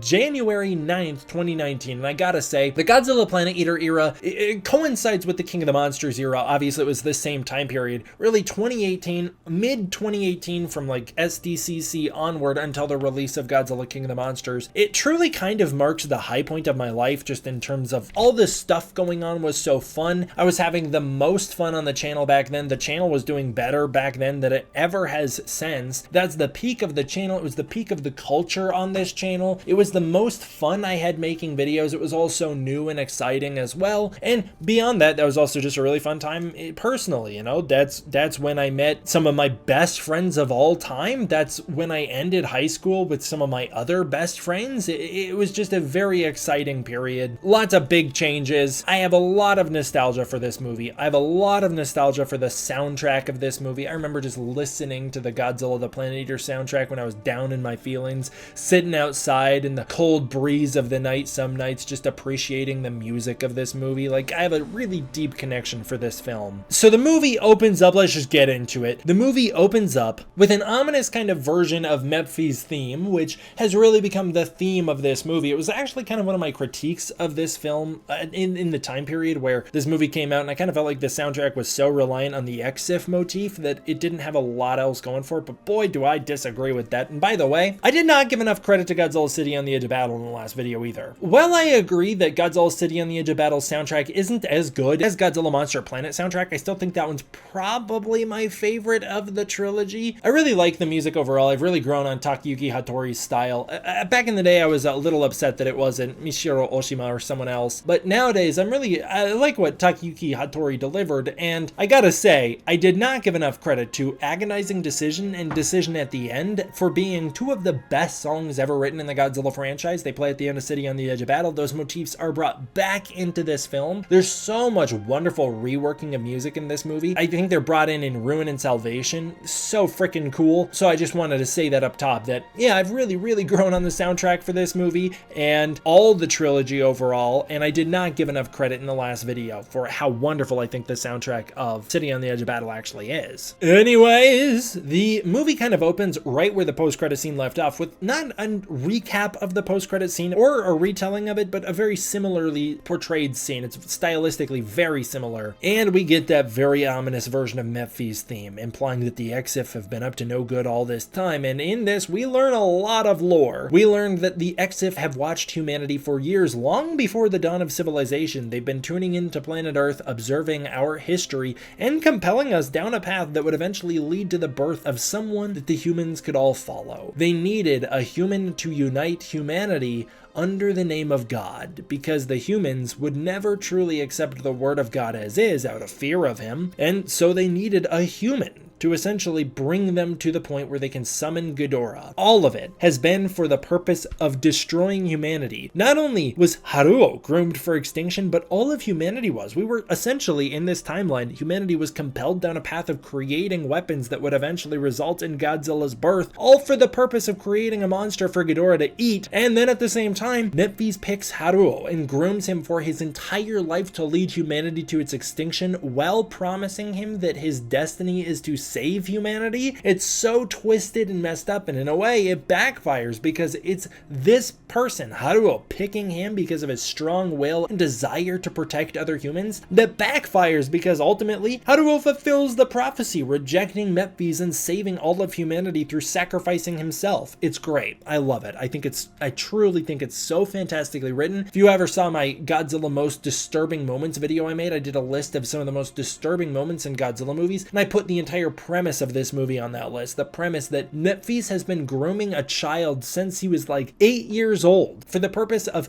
building him up as a hero to save humanity, with the underlying motivation of accidentally leading him, or without his knowledge, to destroying almost all of human civilization. It's so messed up. I feel so bad for Haruo. He's one of my favorite characters in the Godzilla series, as is Mephies, who solidifies himself in this movie as perhaps my favorite villain in the entire Godzilla franchise. I think he's so twisted and fantastic, and I love his calm demeanor. I freaking love the English cast for this movie. I think that Mephies voice actor just kills it. The Japanese voice actor does a great job as well. It's amazing. I love that character. Anyways, Mephies waited for a situation to birth a person who could unite humanity behind one single cause, so that he could hijack that person's mission to get all of humanity involuntarily led straight to Ghidorah, to praising Ghidorah, who would eventually kill them all. He waited for Haruo. Mechagodzilla City is nothing more than a mere crater. It's completely melted down. There's no Mechagodzilla to rise from it to take on Godzilla. And this sleepy jerk Godzilla, after sleeping for thousands of years, immediately hibernates again inside of this, which I actually appreciate here because we find out he's actually letting his electromagnetic waves inside stabilize. You know, obviously he went through a lot in the last movie. He's letting those waves stabilize. He's trying to basically rebuild his strength again after what he went through in the last film. And I do appreciate that. It's a much better explanation for why Godzilla's sleeping here than in the last movie, where he just is asleep just because the plot needs him out of the way for a while. So it turns out Godzilla, it barely does anything before he needs to sleep Shin Godzilla style. I guess it's maybe realistic, but it is disappointing. As Godzilla hibernates, Martin theorizes that in some ways, humanity's progress seemed only to be in the favor of eventually bringing Godzilla, the ultimate life form, to life. In some ways, he is the planet's biggest protector. I think that this is double-faced because on the one side, it seems that the Exif literally led humanity down the path of creating Godzilla with the desire of feeding him to Ghidorah. On the other hand, I also think it plays into the overall themes of the trilogy about balancing nature in a way that the MonsterVerse is never fully committed to, where Godzilla is essentially portrayed as nature's balance regardless of morality, you know? Also, I just want to say, I never noticed Godzilla's spine is still visibly destroyed in this sequence. He's still healing from the attack in the last movie. That's great continuity. Up on the Arch Room, we kind of follow a similar plot structure the first act of this movie as we do in the last film. So up on the Arch Room, we cut back to them. The data from Mechagodzilla City is delivered. They listen to it all, and Doolido, the leader of the Bilisaludo, who I never learned his name until right now, wants to kill Haruo. He wants Haruo dead. But Hamamoto defends Haruo. Hamamoto was also Haruo's biggest critic. He's one of the leaders of the human faction on this ship. If not, he's the representative for the human faction, as the captain is, supposed to represent all factions. And he finally sides with Haruo, without any debate. He's siding with Haruo here. He finally, in a way, has proved in this moment that Haruo did succeed in his goal of unifying all of humanity, which is a big uh-oh because that's exactly what the Exif wanted. Doolido then explains that Mechagodzilla City would have birthed a brand new era that led to the Bilisaludo leading humanity into a prosperous new age of technological revolution, and so it seems Mephies was telling the truth the whole time, and the Bilisaludo really were planning on destroying the planet in the purpose of building nanometal. Martin then discovers Yuko on Earth. She is brain dead, completely brain dead, but her heart is still beating, keeping her alive only because of the nanometal. The nanometal is keeping her alive, and she's keeping the nanometal alive. This is a plotline I didn't fully understand back in the day when this movie came out, that she is dead. She's definitively dead. Her heart is beating, but Yuko is dead as a person. I always thought it was kind of twisted that Yuko was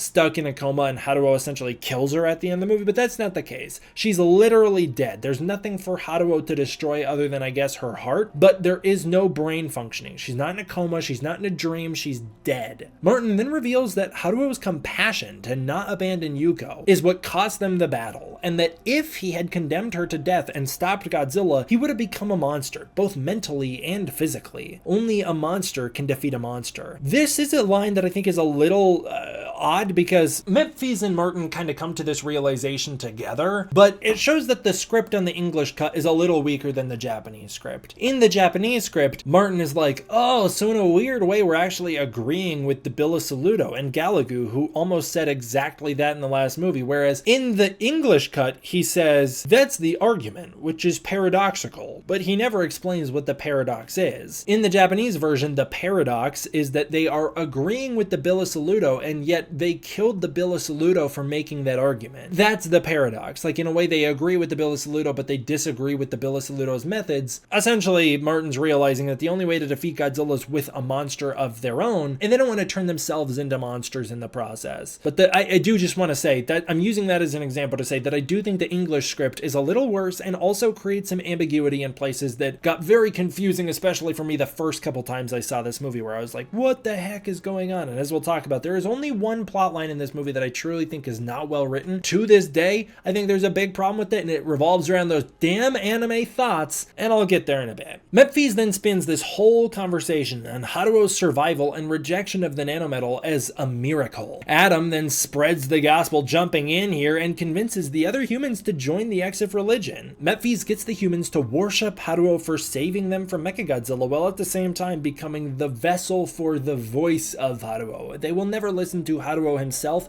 only Memphis. Miyana then stops Memphis from entering Mothra's temple. Martin then recovers Haruo's vulture, but with Mechagodzilla City destroyed, I guess as it was being destroyed, it sent out a stopping signal and locked up the vulture so that it won't turn on anymore, so they can't use it. Memphis then spins the rejection of nanometal by other survivors as a sign that God chose those specific survivors because they were kind of on the line of the Exif religion, and if you don't have faith in the Exif religion, you probably died in Mechagodzilla City, you got eaten by the nanometal, and that pretty much convinces everybody to have faith in him. They all just are like, yeah, that's pretty convincing evidence right there. Martin reveals secretly to Haruo that that's actually not the case at all. It was everybody who had medical treatment from the Hautua that survived due to the golden dust resisting the nanometal. But as Martin explains, everybody is so deep in the Exif cult that by revealing this information, it could look like an act of rebellion or sacrilege, going against the religion itself rather than trying to help spread information, which I think is a very, very clever critique on religion. And I think this whole movie has a very clever critique on religion and why people in religious power, the type of manipulation that can occur where they're trying to gain more power through misleading or misrepresenting events to gain their own political means, you know. I think it's very, very clever. Memphis then reveals to Haruo privately that he's well aware that it was the Hautua medicine, he already knows this, but he simply needed to unite all of humanity behind a single cause. He wanted to unite all of the human hearts in the cause so that they can battle Godzilla one final time. Memphis explains that his god will defeat Godzilla, and Haruo doesn't need to fear anything. It's not magic or the occult, it's simply technology that humans can't comprehend yet. It's so advanced that it seems like magic, but the Exif proved long ago the existence of their god through mathematical calculations, and through these Gamatron calculations, they've actually found a way to contact beings on higher dimensions, one of those beings being their god, and this god will defeat Godzilla. This is the god the Exif worship and rely on, and this is the god they've been communicating with throughout the last movie. Ghidorah wants them to succeed because he wants to eat. I don't know why they need all of the hearts of humans united in this cause. I don't know what that is.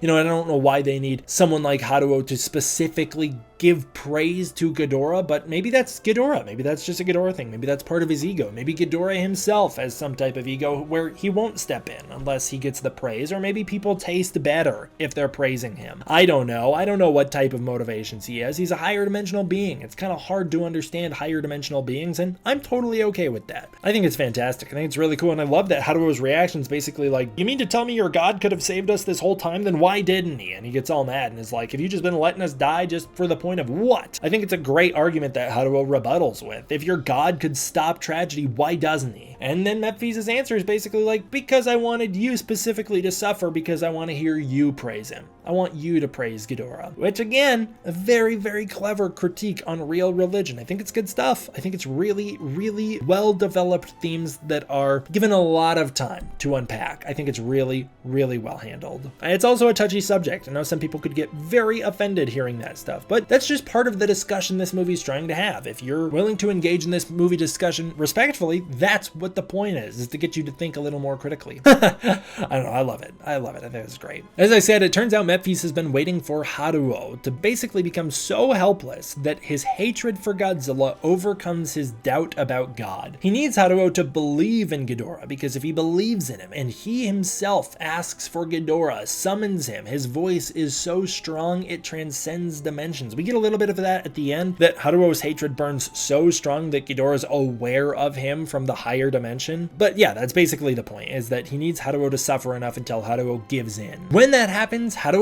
passion will be so strong that he can stand at the altar and welcome God into this world so that he can take shape in our reality officially. Back up in space, until Haruo is held accountable, the Billis Saluto actually hold a rebellion, taking over the engine room and killing power to the Archrum. They kill power to its engine and strand it in orbit so that they can neither leave Earth nor help. They need to get Haruo, and they need to get him quick. Martin then catches up to Haruo, explaining that he's more of a symbol now. People will worship him, but will never listen to anything he says, only Mephies. Martin then comes up with a plan to have Haruo disappear until tensions on the Archrum settle, and so that Mephies can't continue to use him as an altarpiece. This is where it gets tricky. Miana the real one, takes Haruo to safety. This will slow everything. It'll slow Mephies' plan, it'll slow things in space, maybe they can come to a compromise saying Haruo ran away and so there's no point in fighting, or whatever. And so Haruo goes along with it. He and Miana escape to her hut. Haruo explains to Miana that he's depressed that he didn't kill Godzilla when he had the chance right in front of him, but even more so, he's depressed to find out that humans are still fighting and will never truly unite for justice or for the right thing. Miana explains that that's not how that works. It's not a matter of winning or losing in a battle with Godzilla, it's a matter of living and dying, and it's a matter of perspective. From her perspective, he's already won, because he survived the fight with Godzilla, and in order to truly succeed in life, you have to reproduce. You have to survive and pass your genes on so that a part of you will always live on. It's in complete contrast with Mephies' perspective, which is that because the universe is finite and resources will end eventually, the only way to truly achieve a meaningful existence is to sacrifice yourself to a being that can live on beyond the end of the universe. And Miana's here to tell you that's not the case at all. You don't need to survive forever. You just should have a legacy worth living, and to have a legacy worth winning, you should bone her. She tries to bone Haruo. She gets naked in front of him. Boy, was it strange for me to watch that for the first time. I don't know why I had such a visceral reaction to this plot line, but I did not like it. I did not want it in this movie. One reason it might have thrown me off so much is because this is just not something that happens in most Godzilla movies, and if you look back on it, the Japanese media in general, at least within the Kaiju Eiga, specifically within the Godzilla series, is very, very conservative about what it shows. The closest we typically get to people even kissing in Godzilla movies is like Ogata grabbing Emiko's shoulders and giving her shoulders a squeeze back in the 54 film. We just don't see physical intimacy in Godzilla films a lot. I can think of like maybe an occasion in Godzilla vs. Megaguirus, but the people die immediately afterward. Other than that, I guess the closest we get in the US films, and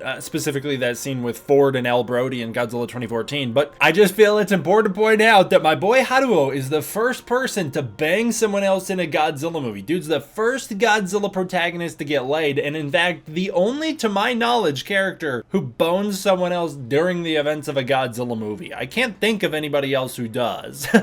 Maybe my knowledge is like a little limited here and I'm just not remembering that there's another scene out there where something like this happens, but I'm pretty sure Haruo's the only person who gets to bang someone else in a Godzilla movie, which is maybe a reason why it threw me off so much, because it just felt like it came out of nowhere in this franchise. Unfortunately for her, despite the fact that she's the twin who has all of the chemistry with Haruo, and she's also equally as attractive as her sister, she is rejected outright. Haruo's like, no thank you, not interested. It's so silly. I don't know why they do the twist they do here in a second. Anyway, so she's downright rejected, and she leaves Haruo in the hut alone, where she hears a noise that draws her attention. The Exif have used the tension on the ship to lead a mass prayer for prosperity. They want all the tensions to reside. They use this political situation going on to gain more religious followers, and that's why they've allowed this political tension to grow. Again, very clever critiques. Pretty cynical, but still very well written. Mephes and Indaruf, I don't know how to say his name, the leader of the XF, telepathically discuss over space, probably using those Gamatron crystals, but telepathically discuss how hard it's been getting to this point. Indaruf explains that his side has actually gone relatively easy and is all ready, but Mephes is like, I'm sorry, I still need more time. Haruo still has defiance in him, and final suffering is needed to get him ready. Miana hears Ghidorah's beady beady beady and goes to investigate. In the process, she overhears the telepathic conversation as the Hautua are also telepathic, and Mephes picks up on the fact that someone's spying on him and demands she comes out. Meanwhile, Haruo wakes up in a scene that I was so confused about what's happening. We see one of the twins start to undress Haruo. This,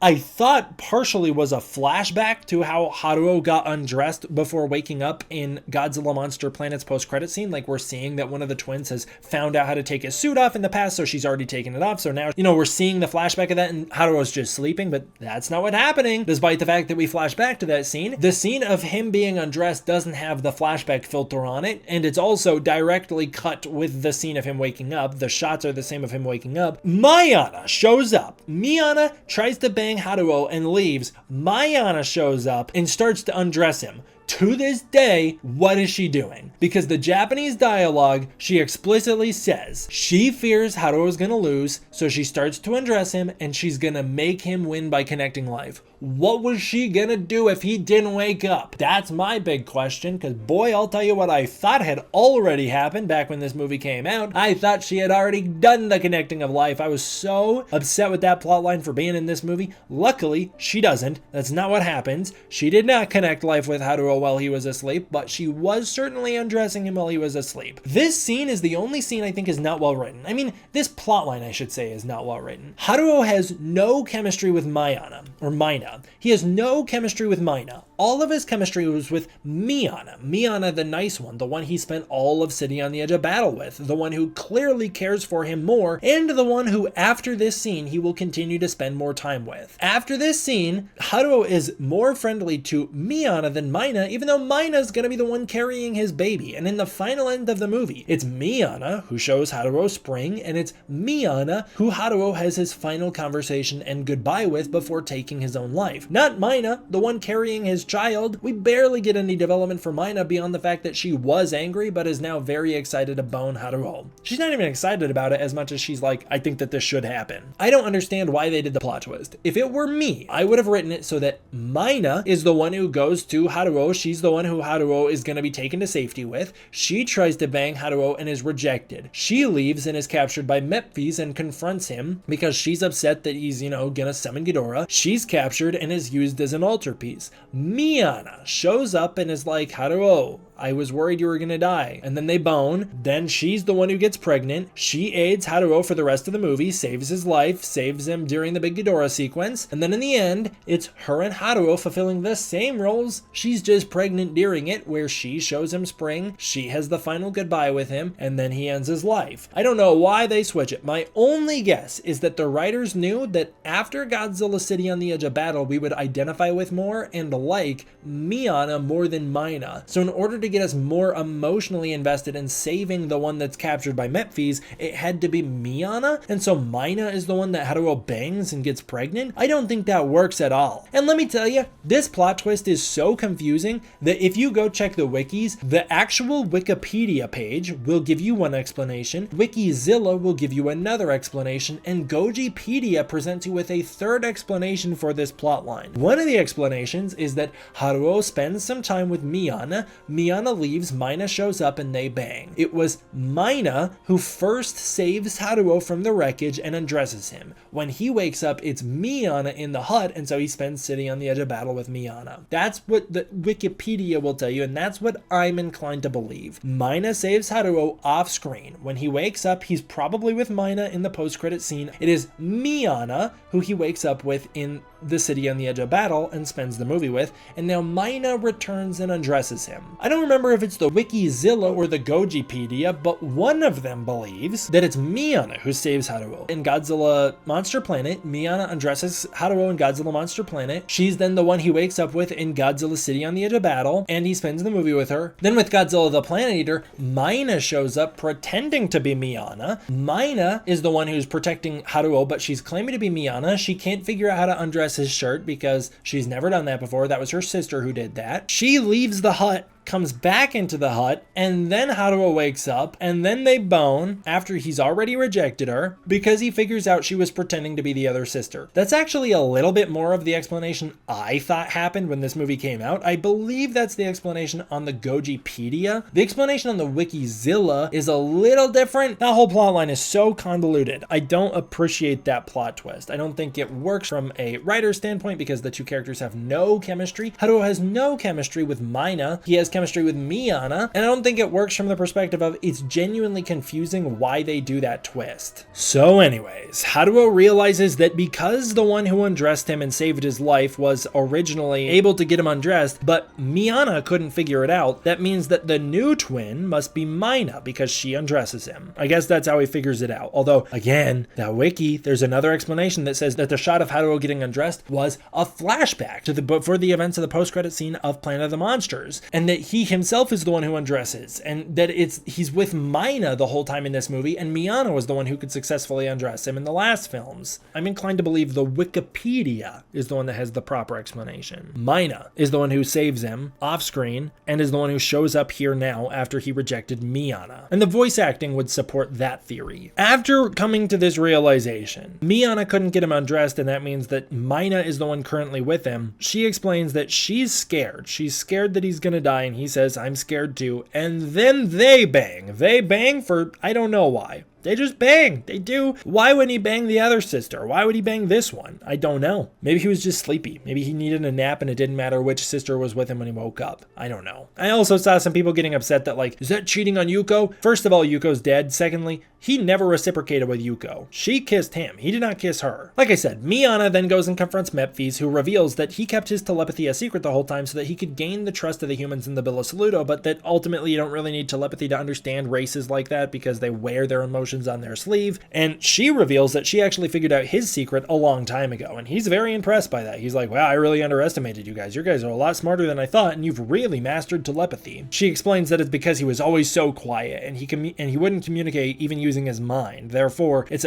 a trait he had to develop only through the ability to speak through his mind in the first place. Otherwise, he wouldn't be able to keep his thoughts quiet for so long. Mephes then forces Miyana onto the ground and forces her to pray to the golden demise, or the golden death, as Ghidorah's silhouette appears with all three heads connected to the wings. Supposedly, Ghidorah originally exists in a form that resembles more or less the Ghidorah we know and love. He looks a little like a banana in the movie Monster series, but there is a Ghidorah out there in the other dimensions that looks more like the Ghidorahs we know, but that Ghidorah never takes shape in this movie. We only ever see its silhouette, and I'm fine with that. I know a lot of people don't like the Void Ghidorah heads. I was a little resistant to them too because they're such a radically different interpretation of the character, but I'll say, with the variants of Ghidorah out there, Death Ghidorah, there's, I think, Grand King Ghidorah, there's Kaiser Ghidorah. Void Ghidorah is the one that has the most unique portrayal. It's the one that feels the most earned. It's also the one that I think is the most interesting and overall hot take. Despite the fact that the design isn't my favorite Ghidorah is the one in Godzilla King of the Monsters. This Ghidorah has my favorite characterization and portrayal. It's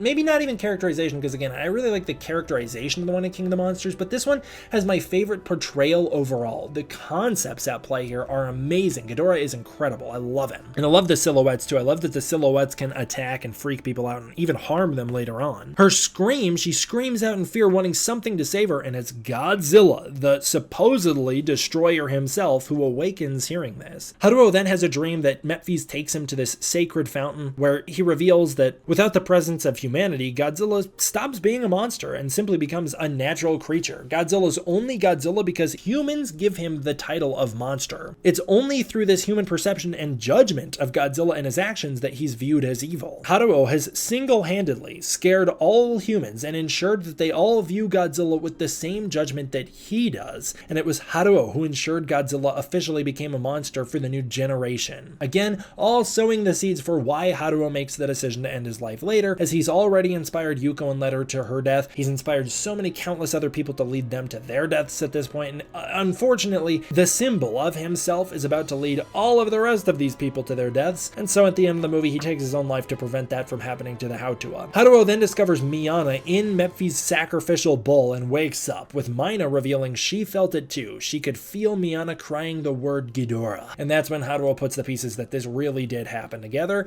and goes to confront him. Mephi's then holds a banquet, and this is a great scene, a really scary scene, one of the scariest in the Godzilla series, as Mephi's sacrifices nearly every one of the surviving humans to Ghidorah, as Ghidorah enters our dimension as nothing more than a shadow, able to eat through the shadow of other people, which is I love that it goes with that multi-dimensional theory, and it kind of plays into what Godzilla Singular Point talks about with archetype, where if we are a lower dimension than Ghidorah, if you hold a Rubik's Cube up and you can only see its shadow, the Rubik's Cube looks like a square. The idea that shadows are representing a lower dimension, and here Ghidorah literally enters our dimension through a shadow, I think is so freaking cool, dude. I love it. Indoraph does something similar in space, holding a sermon of his own, as Mephi's uses his crystal to allow their prayers to cross dimensions into Ghidorah's dimension. As the humans devote themselves to Ghidorah, to becoming soup for Ghidorah, basically Mephi's whole explanation here is, when you drink soup, it doesn't get destroyed. It's not destroyed. It doesn't end. The soup doesn't cease to exist. It becomes a part of you, and you live on with that soup inside of you, and the soup then eventually breaks down and becomes fuel for you, and it will become energy for you, and you become part of its life force. You couldn't live without the soup, and that's what they need to do to Ghidorah, is fuel Ghidorah. They will become food for Ghidorah so that they can become a part of him, because he exists in eternity, and the universe does not. So in order to ensure that their life force has a meaning and an existence beyond eternity, they have to feed it to this higher dimensional creature. A very interesting metaphor and take on religion, essentially devoting yourself to being, kind of in a way, in this movie, at least this movie's making the argument, you're devoting yourself to essentially serve a higher power's purpose that doesn't ultimately benefit you the way that you're being told it will benefit you, again, according to this movie, but then at least you'll get to live on in eternity. And it kind of downplays the entire purpose of existing in the first place. Like, the only point of existing is to get to the afterlife. That's the only point, is to get to the point where your soul can live on in the afterlife, even though your soul will be nothing but soup in a big bowl of other soup where all the other souls are already mixed in. That's the only purpose of living, is just for that? Well, then what's the whole point of sticking around in the first place until you get to that point? This movie makes the argument the whole point's the living part, not the dying part. That's the whole point of this movie. The whole point is that you're supposed to realize the value in life is the part where you're alive. That's the value. It's the part where you're here on this planet and can make meaningful connections with others. You don't have to live in immortality to achieve happiness. You have to pass down a legacy onto a family. That's the point this movie's making. A singularity opens up in space, and a head of Ghidorah exits the void, swimming in infinity. I freaking love the way that Ghidorah swims in basically the infinity symbol. It's not as obvious as that, but Ghidorah swims in infinity. He will live on forever, and he travels through infinite time and space. It's so cool. He distorts gravity and space-time in the process, revealing that the Artrum will die before it actually happens. They find out that it's going to explode and that they're all already dead because he's distorting gravity and time. So cool. I love it. I also love that the lightning comes off of his body. Good spin on the traditional Ghidorah lightning beams. The only reading the ship can get on Ghidorah is his gravitational distortion, and other than that, it's claiming that Ghidorah doesn't exist at all. That's the only force that affects him, which makes sense if you go with the theory that the fourth dimension is time itself on a plane of gravity where gravity can warp time. Time is the fourth dimension, and so Ghidorah is a higher dimensional being, and therefore he would warp gravity and time. Although seen with the naked eye, Ghidorah is not technically in our dimension. He's in a higher dimension, and we're only basically viewing his shadow if you view it through the singular point lens, which is the scientifically accurate lens to view higher dimensions. We're seeing the shadow of Ghidorah. That's why we never see all of his body at once in a way. Ghidorah is technically invisible to technology as a result. Ghidorah then constricts the ship like a snake, causing such intense gravitational strain that it explodes at different times. Explosions ring out at different times, like the ship is exploding in a really drawn out, agonizing end. It's very cool. And then after destroying the Artrum, golden ripples swallow the earth as Ghidorah descends upon us. So good. This whole sequence is so cool. The Hatua unite for defense as 3 black holes open up in the sky. Mina points out to Haruo that a distant mountain is where Mephi's altar is, and so Haruo's off. A lightning storm erupts as Godzilla responds, recharged and healed and ready for battle. Godzilla leaves Mount Fuji with the only urgency we ever see Godzilla Earth display, and then confronts Ghidorah, who lowers his head onto Earth and warps Godzilla's atomic breath in the process. Again, the only effect you can actually have on Ghidorah is just affecting the gravity around him, because that's the thing he's primarily warping in our time. I love that. Godzilla's beam curves through Ghidorah. It completely just phases through him, like Ghidorah is completely intangible to it, but it warps the beam's trajectory. And then when Godzilla tries to do it again, Ghidorah catches the beam in his mouth and redirects it to the ground, causing an earthquake. It's so cool. I wish Ghidorah had redirected it at Godzilla himself. That would have been awesome. Ghidorah is described as living space-time multiple times during this scene, super cool, and he's using gravity to redirect Godzilla's heat-based attack. Very cool that Ghidorah's gravity is so strong it can even redirect light and heat. It's kind of like Ghidorah is a living black hole in a way. While Godzilla fails to strike Ghidorah, Ghidorah bites Godzilla successfully, choosing what and when to interact with our dimension. Ghidorah slowly starts sucking the life out of Godzilla. He slowly starts sucking the electromagnetic waves inside of Godzilla, keeping him alive and sustaining his life force out, draining him of power. The other heads of Ghidorah then appear and start to speed up the process, biting into Godzilla and wrapping around him and draining his energy. Ghidorah is officially consuming Godzilla as the Planet Eater. He's eating Godzilla. Haruo discovers Mephies has Miana strapped to an altar. He then confronts him in a scene that I think is fantastic. I love the speech Mephies gives here, and we learn that the Exif have traveled watching civilizations grow after civilizations grow, and all the time they wind up creating ultimate life forms, these monsters, and in this case Godzilla is humanity's monster. It's when this happens that they summon King Ghidorah to eat that monster, saying that it's basically the fruit that the planet produces, and once Ghidorah eats that life form, he'll then consume the entire planet. Basically, the Exif we meet were spared after they learned on their planet that the universe isn't infinite, it's finite, its resources finite. Thanos would love that. All life in the universe will eventually end in nothingness, and so in order to stop it from being a meaningless existence, as that's how they view it, they view the finite end of the universe as meaningless, whereas the Hautua view it as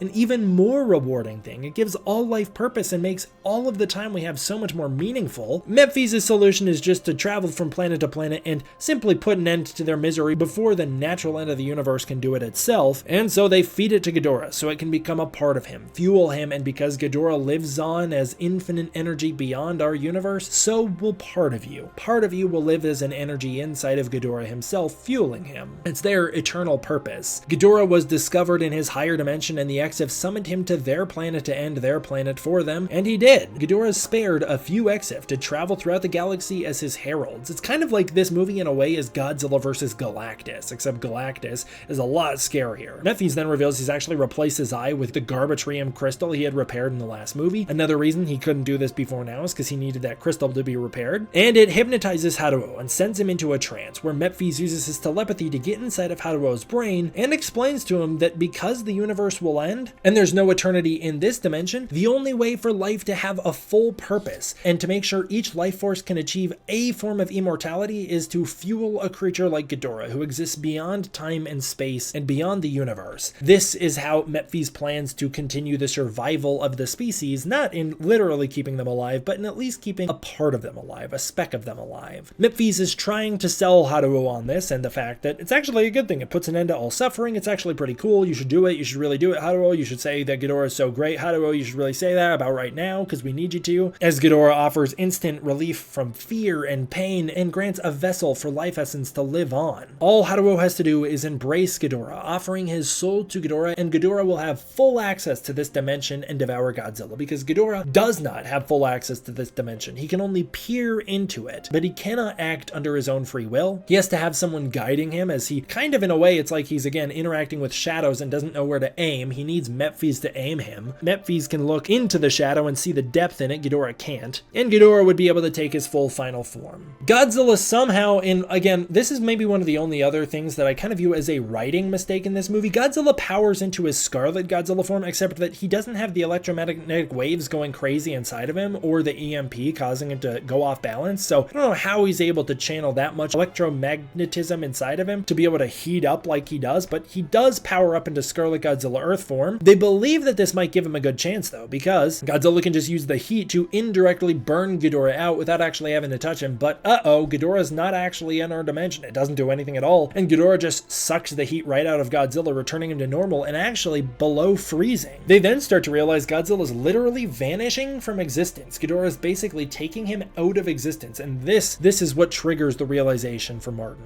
Meanwhile, Mephies takes Haruo through human history and his own personal trauma, reliving all of his worst moments and replacing and infiltrating his memories, replacing his grandpa in his memories. It's so twisted the way that Mephies is still grooming him and messing with his own real memories to further enforce that grooming, to be like, actually, all your memories are the way I want them to be. Meanwhile, Martin realizes that Ghidorah is transplanting Godzilla into a different dimension. He's taking all of Godzilla's energy into the dimension he's a part of, and Ghidorah is not even a part of this universe. He then realizes that the only way Ghidorah can be interacting with our universe to the degree he is if somebody is guiding him. Meanwhile, Haruo is confronted by all the victims of Godzilla and his friends, who beg for Haruo to sacrifice his life to Ghidorah. Ghidorah powers up in the real world, lifting Godzilla off the ground and into the air, as Martin figures out that Mephies is Ghidorah's anchor, guiding his every move. To get that message to Haruo, Mina takes Martin to Mothra's egg, as it is a telepathic amplifier, which is something we learned in the last movie. Mothra is the one with the telepathic abilities, and she passed those on to the Hautua. I love this use of Mothra. She could do more. I would love if the silhouette of Mothra battled the silhouette of Ghidorah. I would love that. That would be so awesome to have a metaphysical battle going on in the mind space. Meanwhile, a physical battle is going on between Godzilla and King Ghidorah. That would be so freaking cool. I would love that, but unfortunately, they don't go all the way there, but they do go a little there. I used to think that we were seeing the destruction of Hiroshima itself. Hiroshima had a very specific bombing target. It was this kind of crossed river. That is not what we see here. We do see a river, and it's clearly imagery that's meant to be evocative of the bombing of Hiroshima, but the bombing we see in this movie is not actually Hiroshima getting bombed. We don't see the actual bombing occur. It certainly doesn't look like Nagasaki, because Nagasaki is much more on the waterfront, so it doesn't really look like that to me either. But as we see the city getting bombed by an atomic bomb, clearly just a reference to humanity's biggest mistake they've ever made, the worst thing they've ever done. Mina and Martin send Mothra's spirit to save Haruo. It's so cool. She flies past the bomber they're in and destroys it, freeing Haruo, dropping him out of the air so that Mina can show up and grab him, delivering Martin's message. And it's there that Haruo discovers that Mephies is the one who planned all of this. In fact, Mephies is not only the one controlling Ghidorah right now, but he's the one who put a bomb on the ship that was going to Taui at the start of this trilogy, bombing the ship to Taui in order to set all of this in motion. Now, I used to wonder, like, why would he do that? I guess just to upset Haruo, but the point is, I believe Taui might have been a planet hospitable for humans. He could not let humans go to a new planet. It would take way too long for them to develop to the point where they can create another Godzilla worthy of having Ghidorah feed on it, and so instead of waiting, he decides to do everything he can to get humanity back to Earth by bombing the ship to Taui to make it look inhospitable so that they leave. Ghidorah then replaces Godzilla in Haruo's memories, as Ghidorah has officially entered those memories as well. Super cool, I love that. But one single stray memory, and I wish it was Mothra who sent this stray memory to Haruo, one single stray memory of the flower locket that Haruo had originally left behind that was given to him by his parents, symbolizing that spring will always follow even the worst of winters and that life will always renew. This memory of his parents and hope and humanity, it breaks Mephies' control, and Haruo rejects him. He rejects the whole message. He rejects the whole idea that the only purpose of life is to give yourself to the afterlife, and instead embraces the idea that it's the fact that humans don't live forever that gives them their beauty and their value. Breaking through this, he literally breaks through the crystal eye of Mephies and doesn't stop there. He actually digs both of Mephies' eye out with his thumbs. Pretty brutal, but we only see the one crystal eye get destroyed. And in return, Ghidorah's interdimensional tether is severed to this world, leaving Ghidorah stranded on Earth, bound to Earth's physics. Godzilla then finally gets to take revenge. Godzilla tail strikes one of the heads out of the portal it was attached to, breaking its connection to that portal, and so it dies. It blows up on the ground. He snaps the jaw off King Kong style of the next head, very cool, and then finally atomic breaths the last head. It tries to catch the beam again, but man, he's too strong. Busts through Ghidorah, hits the singularity and explodes it, and Godzilla doesn't stop there as he destroys all the singularities. I want to draw some attention back to Takayuki Hattori's soundtrack here. The song playing Farewell is so well written, man. It first of all starts out with this very beautiful, elegant version of the Mephies X Exif Ghidorah theme. It's kind of a peaceful ending for Ghidorah, as the scene itself is overall pretty peaceful, and then as Godzilla officially banishes Ghidorah back to the dimension from which he came, blowing up the portals in the sky, officially getting Ghidorah out of this world, saving the Earth, we hear Haruo's theme. In fact, if you go back and listen to the soundtrack, we haven't heard Godzilla's theme play where he's presented as monstrous since early in the movie. It's been early in the movie, before the threat of Ghidorah presents itself, that Godzilla was still seen as monstrous. And after Ghidorah's presence is known and we realize there truly are worse things out there than Godzilla and he's not all that bad and we've just been perceiving him wrong this whole time, they drop Godzilla's villainous theme and now he takes on Haruo's theme. A very peaceful version of Haruo's theme plays here as Godzilla and Haruo have kind of united in the goal of saving the planet. It's great. I love it. During this, Martin and the humans even wind up cheering for Godzilla and rooting for him in taking down Ghidorah. They have been won over by Godzilla as well. Mephies then warns Haruo in his final moments that his rage is so strong that it's blinding. It's blinding to a blind man. It burns so bright that as long as Haruo lives, Ghidorah will be watching him. Basically, Haruo's pride and rage is so powerful that since Ghidorah is now aware of him, Ghidorah knows where he is and can always see Earth. And in a way, I think the idea is that Haruo has the power at any moment to summon Ghidorah into this planet by committing himself to Ghidorah, regardless of the fact that the crystal's now broken. Ghidorah doesn't need the crystal. The crystal was how Mephies could allow Ghidorah into this world and aim him without actually letting him in through Haruo. But if Haruo wants, I do believe at any moment he could bring Ghidorah into this world to kill Godzilla, and that's another thing Haruo fears about himself, and that's another reason he has to go, because he knows deep down he might do it someday. Ghidorah will always be watching and waiting.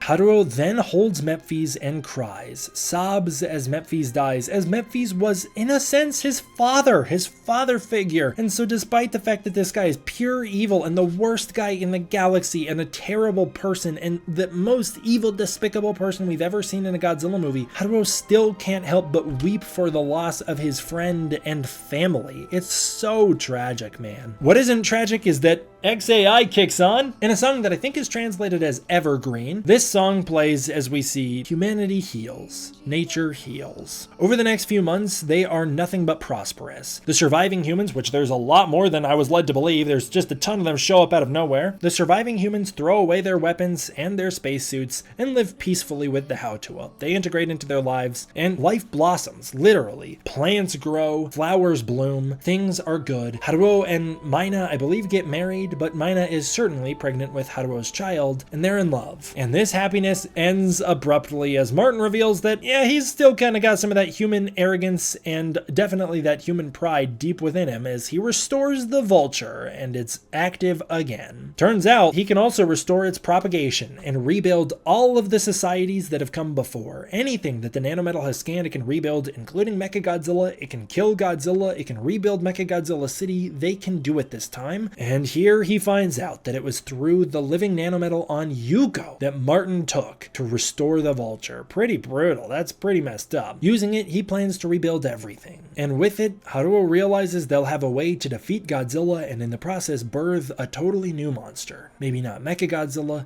but something completely different. Haruo then receives a vision from Mephies and Ghidorah that things are turning out quite nicely. Everything's going to be restored just like they thought, and humans can't help themselves, but if given the tools, follow their egos to the bitter end and destroy the planet. Despite all of the humans actually liking their new lives, the second they're presented with the ability to rebuild the old ways, they're all on board. They're all like, yeah, this is going to be great. I can't wait for Martin to do this. Even though, again, they like their new lives. They don't even want them to end. They like living with the Hautua. And I want to note here, Haruo was shown to be the only human who never fully adapted into the peaceful lives of the Hautua. He's the only one who still wears the remnants of his uniform. He still wears half of his spacesuit. He never adapted and he never can. That's the whole point of his character. He can never move on. Without saying even goodbye to his wife, Mina, Haruo just gets up and leaves. Miana follows him again. It should have been Mina who follows him, or I actually believe it should have been Miana, but Miana's the one who's pregnant here. Should have followed him, but it should have been the one that's carrying his baby. Should have followed him. Miana follows Haruo and discovers him grabbing Yuko's body. Haruo then asks her if Miana is scared of Godzilla and if she hates him. She says that yeah, she is scared of Godzilla, like she's scared of a tornado or any other force of nature, but no, she does not hate Godzilla, and in fact, the Hatua don't even have a concept for the idea of hate until Haruo showed up and taught it to them. And knowing his influence on Yuko and where that led her, and knowing where he's led most of humanity, and knowing that he himself can never move on, and that the human spirit will never move on from the desire to conquer, he decides to take it into his own hands to take away the ability to. Humans will never have the ability to conquer again, and in fact, as we've seen already, if you take away the ability to, they never want to. They just live content with the world they're a part of. Knowing all of this, and knowing that his presence will inspire others to go back to the old ways, as it did on the Artrum, and knowing that he will teach hate to the Hautua and inspire a desire to kill Godzilla, like he did with Yuko and with humanity, and that eventually, if humanity is able to defeat Godzilla, a new Godzilla, a worse Godzilla will be born, like what happened with the Bilisaludo, or knowing that he himself at any moment can give in to that religious urge and summon Ghidorah, and that maybe they can find a way to do the same, as the nanometal could also repair the Garbatrium crystal. Haruo decides to take away all of those options, get them all off the table, and let humanity live peacefully by themselves. He takes Yuko's body and the vulture to rid the world of the nanometal and the hate that once consumed it, and as the vulture activates, Godzilla awakens, sensing that there is an active threat to him and nature's balance, and as Haruo pleads for Godzilla to end his suffering, humanity's hatred, and end the last person carrying all of the stolen dreams of the past, Godzilla does so, shooting down the vulture as it explodes against him. In the end of the movie, the spring flowers live on, and so does Haruo, in the form of his son. The post-credit scene is set at some point many years in the future, where we see the Hautua living completely peacefully. They are worshipping at an altar shaped like the vulture, and they worship Haruo's sacrifice. They call him the Vengeful One, as his vengeance consumed him, but in the end he ridded the world of vengeance in the process. They wish away all of the things that scare them, and Godzilla is not one of those things. There is peace and coexistence at last.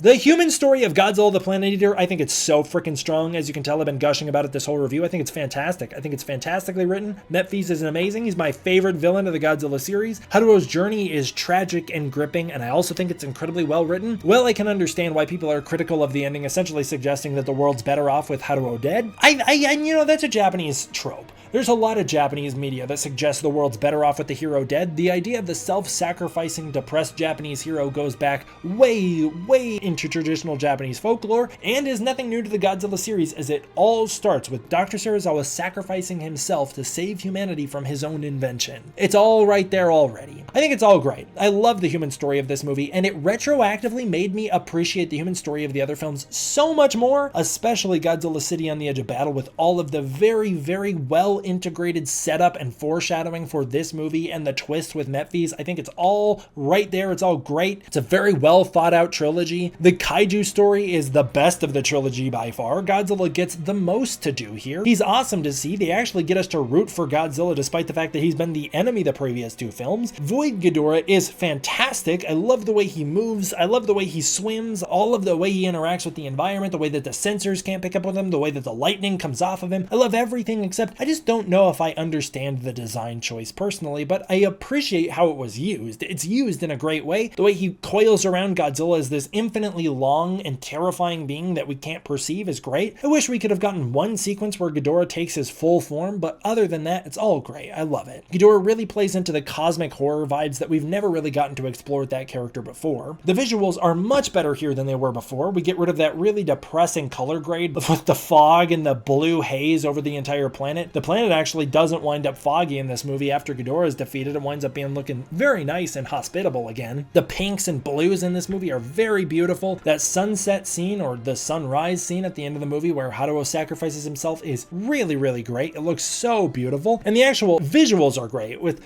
the travel through the past. I love revisiting scenes from the other movie. It's great that we can go into scenes from previous films in a way that you don't really get to do in live action sequels, but we get to travel into previous movies and into previous scenes and interact with and affect them. It's really great. The animation's still not my favorite. I think the animation is what holds this trilogy back overall. If it was better, better animated, if it had some 2D Evangelion at its peak level animation, this would be a fantastic trilogy, but the animation still does kind of hold it back a little bit. The music is very strong, some of the best of the entire trilogy. I gotta shout out the fact that my favorite song in the entire trilogy plays here, and that's the first half of Attack That Consumes the Earth. The second half with the jump scare is not as good as that first half. Ruin and Salvation's fantastic. Farewell's great. The last one is great. And also, this movie's got the best XAI song with Live and Die. That's the best one they wrote for any of these movies. It's the only one that feels like it truly nails the theme and tone of the film that came before it. You know, I feel like Whiteout is really out of nowhere. I feel like Whiteout does not fit the tone of that first movie. The Sky Falls is okay, but Live and Die is really, really great. I think that's the best one. Evergreen's alright. It does fit the scene it plays, but I will say the visuals on that montage are really weird. I don't know why we go to that like weird painting-esque visual where it's like poorly animated, like nothing really moves right. That's not my favorite. That's not my favorite sequence for sure. But overall, I think that the movie's great. I really like it. It really has stuck with me over the years. I love that it does new things. It's one of the Godzilla movies I've thought about the most since it first came out. It's one of the ones that's really stuck with me, and I think it's really a shame that people don't give this trilogy more love overall, as the whole trilogy's generally really well written. It's underwhelming. It doesn't live up to the spectacle that we all hoped for, and certainly not with the amount of kaiju that were promised to be in Godzilla Monster Planet, only for them to all appear in Godzilla Monster Apocalypse, a prequel novel, not even a manga. I can understand the disappointment, but I think as is, the trilogy we got is actually very strong and deserves a lot more love than it gets, and I hope my reviews have been able to help enlighten some people into why I love these movies and why I will always defend these films as being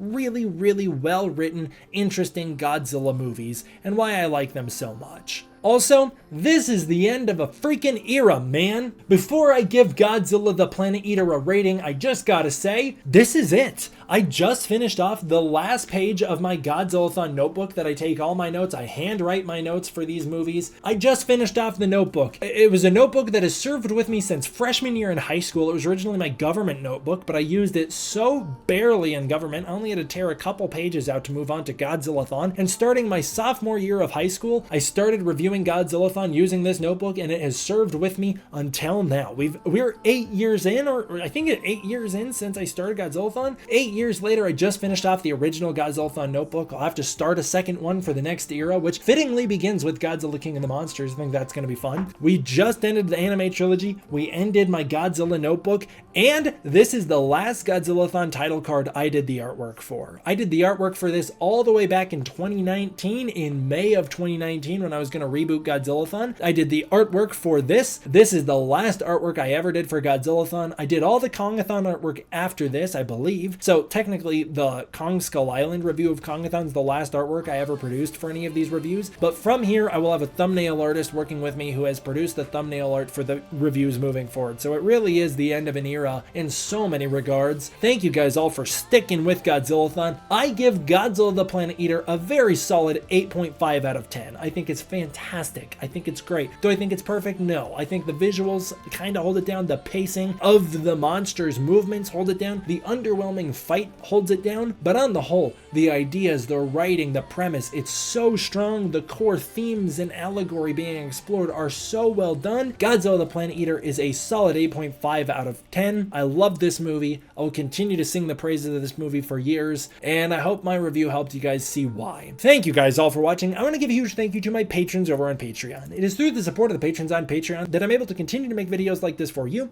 If you want to support the Patreon, you can use the link in the description below, where you can get early access to content, access to the Discord community, and more. And if that's not your thing, please consider joining as a channel member. I'd really appreciate it. Thank you guys all for watching. I hope you enjoyed. I will see you all next time for the next one. D-Man out.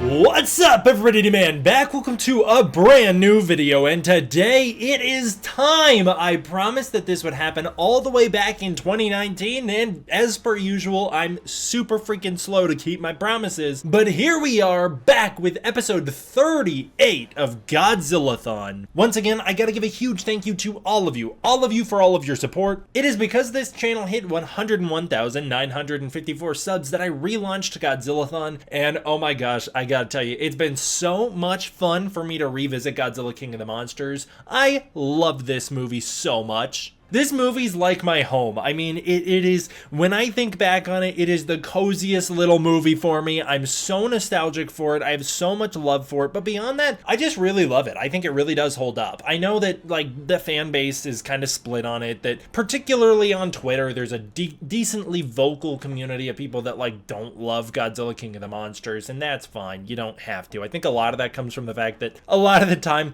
Godzilla King of the Monsters winds up compared to movies that they do like, that they like more than King of the Monsters, and that comparison drives people crazy and makes them dislike it even more. Because ultimately, at the end of the day, I think that this movie's really fantastic. It's a love letter to Godzilla fans. It's a love letter to Godzilla himself. I think it's a great entry in this series, and I cannot wait to revisit it with you guys. I just love this film. Also, I was working on the thumbnail artwork for this back in 2019, and I was so excited about Godzilla King of the Monsters, so many visuals and moments and shots in that movie that I loved so much, that I could not decide which one I wanted to base the thumbnail art on, and so I wound up starting like 8 different thumbnails, and over time, you know, I didn't finish any of them. I never finished any of them. So this is my first thumbnail that I've made working with a thumbnail artist, and I think they killed it. I think that this is awesome. So big shout out. I think it turned out amazing. I love it.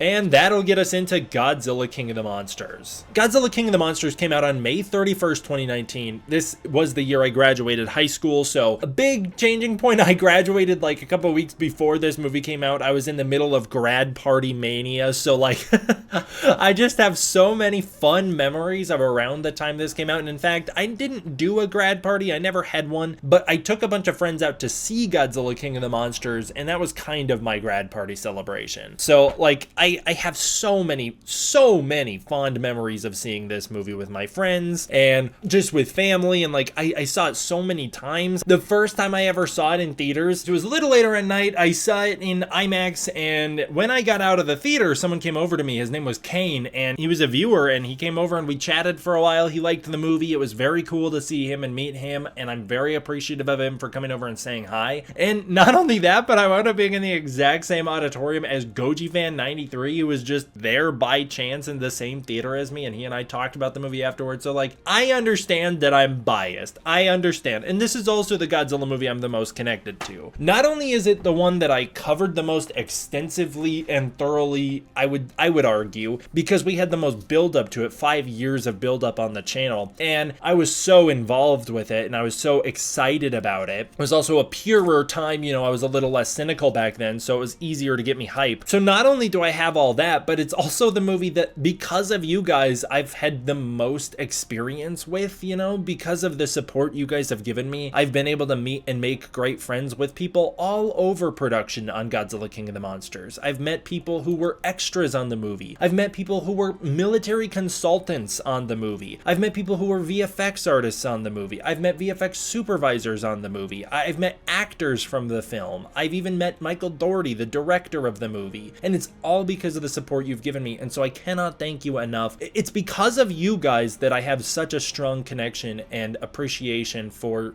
the time period this movie came out. But I don't think that sways my opinion on the film all that much. There's surely part of it, for sure, but I really do love this movie. I think it's fantastic, and I'll explain why as we go through it. There are things that I dislike about it, but on the whole, it really holds up for me. It's just truly the most classic Godzilla film that has come out in the US era, you know? This is the most pure-hearted classic Godzilla movie that has been made by American filmmakers, and I really love it for that. So that's right, on May 31st, 2019, Godzilla King of the Monsters came out. It was the 65th anniversary of Godzilla, the 35th Godzilla film, and the third MonsterVerse installment, as well as the third American Godzilla movie after 98 and Godzilla 2014. So it was a big deal, you know? There was a lot going for this film. The fandom and the hype at the time were at an all-time high. I have never experienced anything like this again. The fandom has never had that kind of passion that they had back then. I think in some degree it's because this channel kind of, in many ways, became a lot more smaller in scale and niche, and that's got a lot to do with the change on the algorithms and all that, and the change in viewer preferences towards more fast food type, like high-paced content, which is not what I love to do. Viewer interests have shifted, and also I think a lot of it has to do with the fact that a lot of people grew up and moved on. A lot of the people that used to watch this channel don't anymore because they've grown up, they've moved on to different things in their life, which is also fine. But even still, I don't think that's all of it. I just have never experienced the type of fandom hype that I did back then. The closest we got was Godzilla Minus One. It was nothing like the King of the Monsters hype. It was unparalleled back then. It was just a pure-hearted fan base. Like, there were leaks and spoilers for sure, but that didn't dominate the fandom culture. Today, I argue that that dominates fandom culture. Always trying to be the first one to scoop information, leak stuff about the movies, putting Mothra in your thumbnail for your GXK videos months before the movie's even out. You know, I think there's a big shift in attitude, and there was a little bit of that back in 2018, 2019, but on the whole, it was a fandom just excited and hungry to speculate and to experience the film together. Like, spoilers were rampant, yes. That for sure was an issue that I dealt with because obviously covering news and such, people would comment spoilers, but the fandom attitude around spoilers was very different. It was a fandom that was just excited to get the movie, not excited to get the scoop. I don't know if that makes sense, but it was a different type of fan base experience, and if you were a part of it, you know exactly what I'm talking about. We were at an all-time high. It was great. It was so cool, and we had so much mainstream coverage. You know, comic book YouTubers of all sizes covering Godzilla. Godzilla King of the Monsters was considered to be the movie that won Comic-Con 2018 with the trailer, that beautiful trailer. Actually, not the beautiful trailer. That was actually the third one that came out. That was the title of the trailer, was beautiful. Obviously it was the Claire de Lune trailer, the SDCC trailer, but it was a very different type of fan base back then. I think maybe it was because the internet was a little more underdeveloped back then as well, which is a wild thing to say because it really wasn't that long ago, but it was a very different internet back then. But here we were. I was at my peak, the fandom was at its peak, and we were all ready and hungry because the Toho Big Four were back. It was finally happening. For decades, fans had been begging for Toho Godzilla characters to be adapted into the US space, mostly I would say because Hollywood's budgets were a lot bigger, and so you could do a lot more with the characters, especially with CGI, that you couldn't do back in the day, and people wanted that Hollywood treatment, the big budget, the very nice fanfare that Hollywood movies can deliver, and it was finally happening. We were getting a reimagining of all of these characters, and not to mention, it was their first time showing up since 2004 in Godzilla Final War. And if we're being really specific about King Ghidorah himself, he hadn't shown up since the rebirth of Mothra 3. In a Godzilla movie, he hadn't shown up since 1991. It was a long time coming. And at the helm was director Michael Dougherty, who was a pretty niche director, pretty small time coming off the back of Trick or Treat and Krampus. Dougherty, though, had a very, very prevalent social media fan base. You know, he was very popular on social media. It really endeared him to the fans. It was a purely golden age. I loved it. I loved being a part of it, and it leads us to the movie. That movie brought me to tears before it even started, with a classic reference that shouldn't have hit as hard as it did because it was used in Shin Godzilla just a couple years prior, but the classic Godzilla footsteps followed by the roar. It was great, mostly because it was the updated Godzilla. You know, it's the Hollywood Godzilla. You hear the Godzilla footsteps, the US Godzilla footsteps, but then the Toho roar? Are you kidding me? It just set the tone of this movie immediately, stating boldly to the audience that this movie is a love letter to Godzilla fans, and it was paying back all of it. I understand that, again, I'm like really hammering home my personal connection to this movie, which maybe invalidates my review to some people, but again, I think that as I'll go through it, the movie does stand on its own. But it felt like this movie couldn't have come at a better time for me. You know, it was like I had celebrated my fandom more than ever since the 2014 film had come out. I was no longer embarrassed to be a Godzilla fan. I was no longer getting made fun of for being a Godzilla fan. And I, on the channel, had just accomplished my Godzilla-Thon, reviewing all the Godzilla films, diving deep into all of them. And then for this movie to be this giant love letter to all the films that came before, all 35 Godzilla movies, It was just really, really perfect for me, and that's why so many people have such a strong connection to it, because it wasn't just for me. A lot of fans went through something similar. 2014 reinvigorated their love, or in some cases started their love for Godzilla, and here was King of the Monsters celebrating it with them, saying that it's okay to be a Godzilla fan, and here's something to celebrate. Here's a payback to all the things you love. We're giving tribute to it all. I'm so thankful for this movie for that. But let's get into the film as a film. I think it's really cool the way the movie even just begins. Again, it kind of sets a different tone than the rest of the MonsterVerse, as we begin on the Warner Bros. And Legendary logos, but they're revamped for this movie. They're all cool looking, and importantly, they feature hints of titans that are either going to show up in this film or be hinted at in this film, and it instantly, before the movie even begins, sets the tone for the audience and tells the viewer, pay close attention. World building is going to be a big deal, and Easter eggs are going to be all over. The fan service is something that is very debated about this movie. Like, is it overly fan service heavy? Maybe so. We'll talk about it, in particular with the Oxygen Destroyer, but maybe a little bit. Some of the Easter eggs are a little confusing, but some of them, most of them, are really great. They're just there to be payback tributes to the fans, to be things for us to discover, and this movie instantly told us to pay close attention and look for small details and really engage, because there's going to be Easter eggs and world building and lore all over the place. So focus up.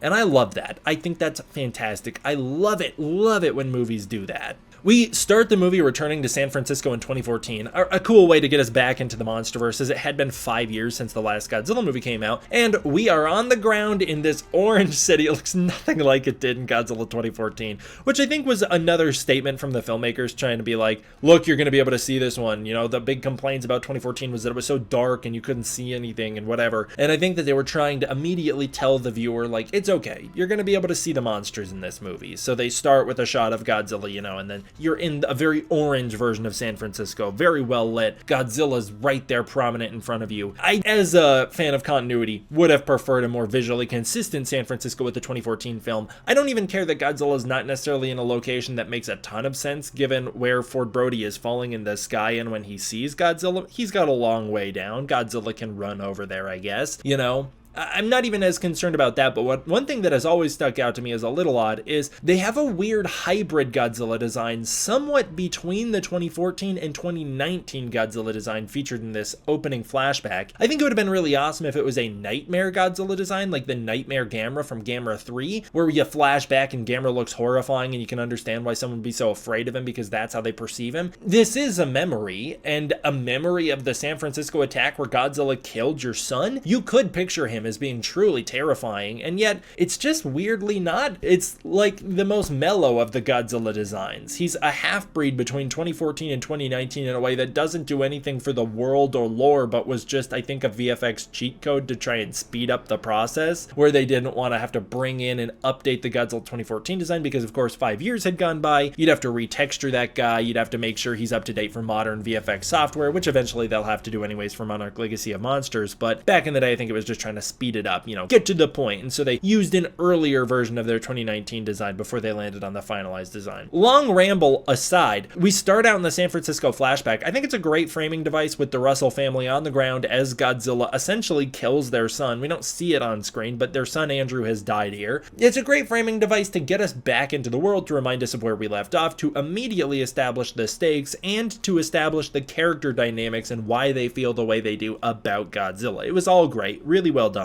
We jump forward to 2019, where we go from orange to very blue. I really like the color palette of this movie. I know some people criticize it because it's so strong. I really like it because it keeps the movie visually fresh as it moves along. It also plays into the elemental angle of the movie. The fire, the water, the coldness, the greens, the orange, the reds. I think it's really cool in the way it really plays into the elemental side of things. And the monsters in this movie are treated more as elemental gods than ever before, which is super cool. cool. So yeah, we jump to 2019. We find out the world is rebuilding from Titans pretty well. I love the continuity right off the bat. We find out that Monarch is on blast. There's protests in the street, people demanding to destroy all monsters, and there is a Godzilla hunt underway by the military that is killing whales all over the place. Again, just more subtle setups for the future. You know, obviously this is the oxygen destroyer they're telling us about without telling us. It's really interesting. Emma and Madison Russell find themselves finishing up breakfast. Madison actually burns the breakfast, so they barely get to eat it. And then, after a little discussion about Mark Russell, their father, who we immediately establish is divorced from them and separated, he's been emailing Madison. After a brief discussion about that, the ground rumbles and we hear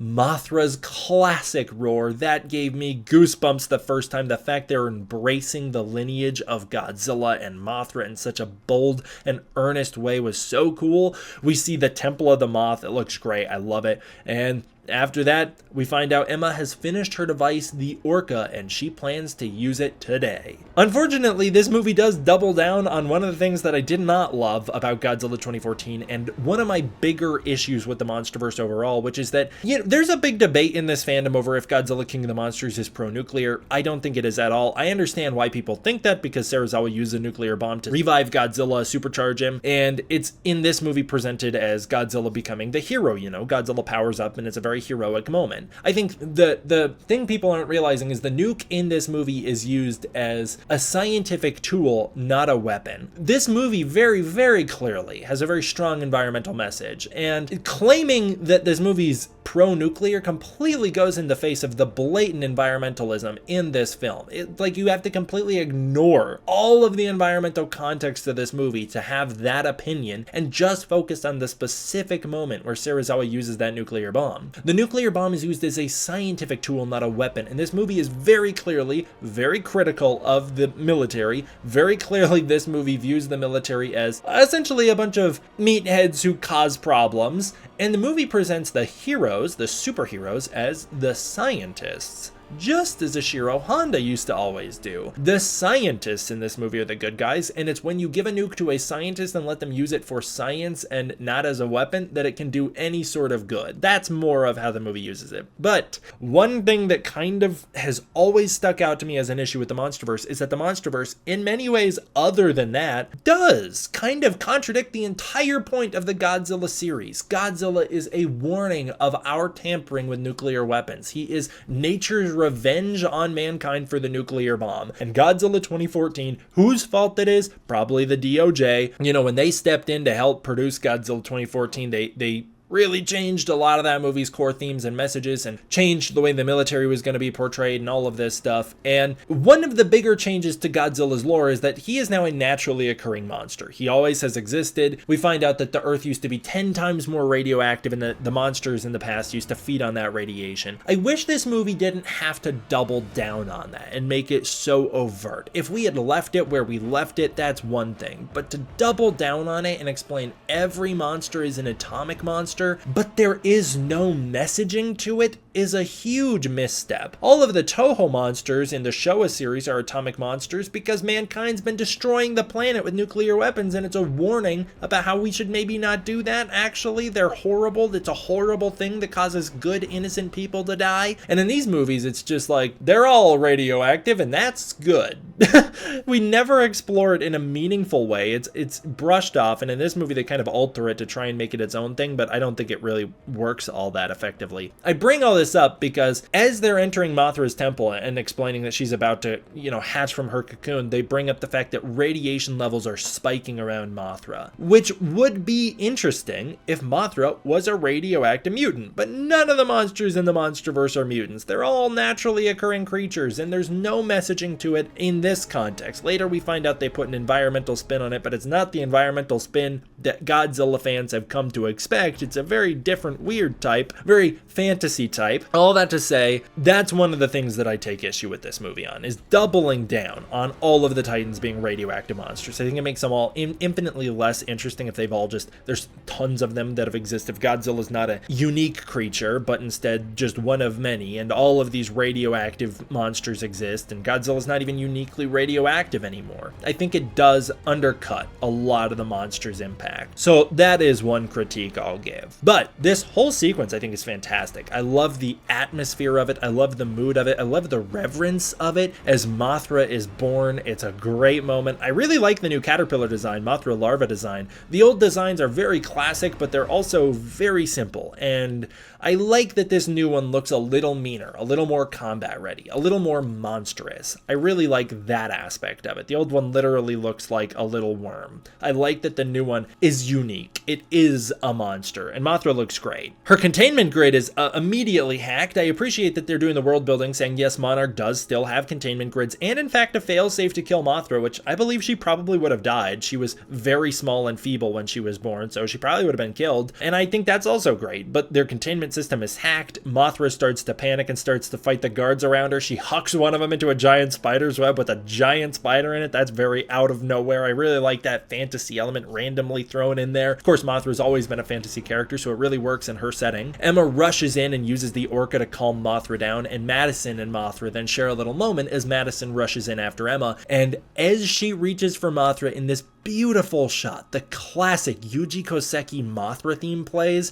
and that brought me to tears. It was just so moving to have that theme brought back. It was so powerful, and it's such a great scene. I also love the new adaptation they've given Mothra with the bioluminescence. Her changing from blue when she's like at peace to red when she's scared is so cool. The glowing effect is fantastic, makes her feel more mythical, and it plays into like back in the day. That's how Little Godzilla used to work, you know? In the Heisei series, Little Godzilla had the same kind of bioluminescence, but it was with his eyes. Actually, I think it's with his whole body in the first movie, but I was just a cool connection. I loved that stuff. Alan Jonah then bursts into the outpost, storms in, exploding the wall, killing all of the Monarch people. I got a comment on a video recently that cracked me up. It was from this woman. She commented just a time code, like, I don't even remember what it was like 10 minutes, 14 seconds or something, you know? And she comments, essentially, to paraphrase, it was like, I don't understand that scene, because wouldn't the bomb have killed the little girl if the little girl didn't run into that room?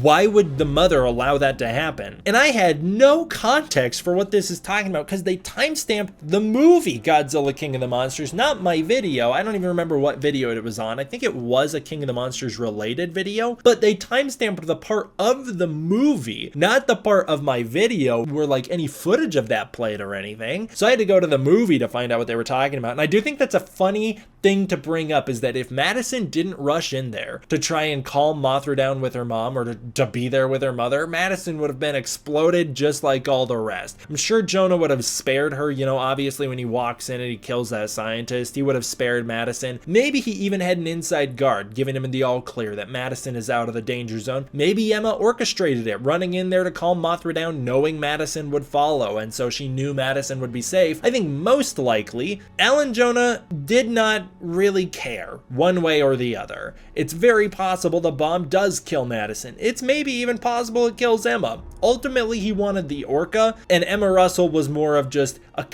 she was a bonus. He didn't need her. Technically, she's the one that operates the orca, but maybe one of his scientists, or he, could have figured out how to use it anyways, you know? So I don't know. I think the honest answer is he's a villain, and he wasn't being all that cautious.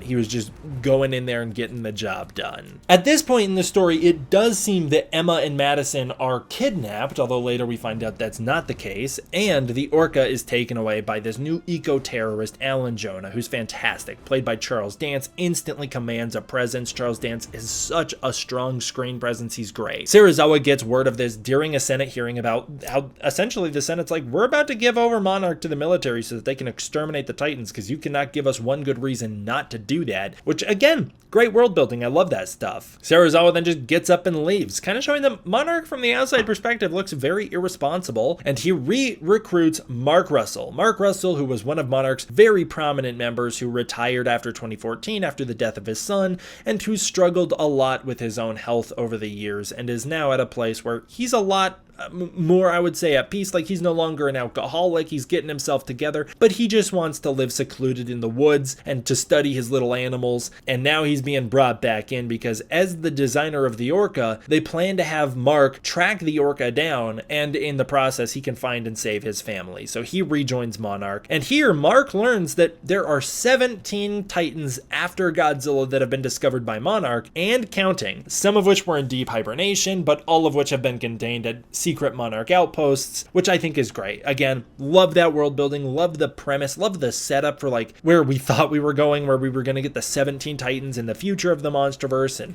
it was just a very, very cool world to set this film in. I thought that was great. I also love that it's like a bunch of mystery, you know, we don't get to see them all, so it was really cool. Mark is taken to Outpost 54 titled Castle Bravo. This is one of those Easter eggs that I think is a little silly. I can get why they'd call it Outpost 54 because, first of all, it could just be the 54th outpost. Secondly, it's very possible that Monarch named it that way as a code name, tying it back to Godzilla. Castle Bravo, obviously, that was the bomb they used against him in 54, so that's why they would call it that. But it's in Bermuda, it's in the Atlantic Ocean, way, way away from where the real Castle Bravo happened. I always thought that this was in the Pacific near where the Castle Bravo test happened and that's where Godzilla lived, but not true. Godzilla apparently lives in the Atlantic, kind of around the Bermuda Triangle area, which maybe he's responsible for some of those disappearances, who knows. The outpost was built to track and study Godzilla on his home turf, and it contains the severed head of the female Muto from 2014. I love Monarch's new base and the technology. The undersea base is so freaking cool. It's a really cool way to get to see how much Monarch has progressed from the last film, and they're really upgrading and they're really more competent this time around. Also, love the continuity there with the Muto head being recovered. That would definitely be something that would be like a hot item where people would be fighting over who gets to keep the remains of those monsters and study and sell them and, you know, all that stuff. So I think that's great. Mark then, during a meeting, redirects Monarch from defending Mothra as they're worried Alan Jonah is going to go after Mothra, and instead he has them focus on all the other Titan locations, because if Alan Jonah has the Orca, he can wake up any of them at any time, and it's very likely he set Mothra up as a diversion and is going after a different, more powerful Titan. That is the first instance of my true biggest issue with Godzilla King of the Monsters. I understand making Mark the protagonist. I understand giving him things to do. I understand giving him this moment where he redirects them from this wild goose chase. What is silly to me is that it's always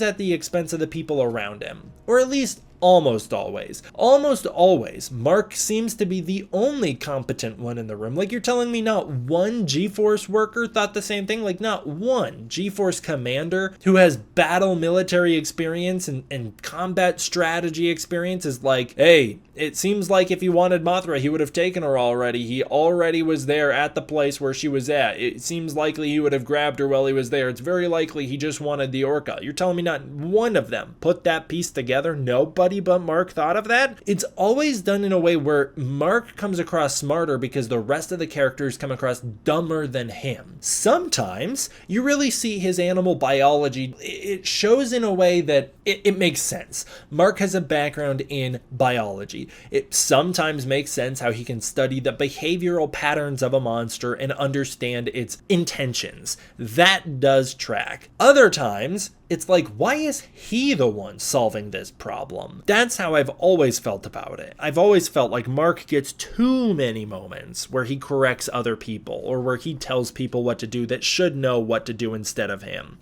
And this is just the first instance of that. Meanwhile, Jonah attacks Outpost 32 in Antarctica, capturing the three-headed dragon frozen in ice known as Monster Zero. I love the way Ghidorah is frozen. He looks fantastic. Jonah's men then start to drill into the ice, placing these charges inside so that they can blow it up so that they can free Ghidorah, which actually causes Godzilla to appear at Castle Bravo, flashing an intimidation display. I love this sequence. I think it's fantastic. The tension is palpable. The visuals are beautiful. The majesty's on full display. But you know what? Mark should not have made all of the calls. Mark is the one that tells Monarch to stand down and lower their guns. Mark is the one that tells them to open the blast shield so Godzilla knows they're not a threat. That should be Dr. Serizawa's job, the Godzilla specialist, and Mark should back him up and be like, as the animal guy and the guy who hates Godzilla, I have a non-biased perspective here. Serizawa's actually right about this. Or even if they alternate, or if Serizawa's the one that tells them to stand down, Godzilla's not here as a threat, and then Mark is the one who's like, you want to prove he's not a threat? Open the blast shield so he doesn't think we're afraid of him or defending ourselves or whatever, you know? If that had happened, it would have made Serizawa and Mark Mark feel more like equals rather than Serizawa literally taking orders from Mark during this scene. That's one of my biggest long-term issues with this movie, is that Mark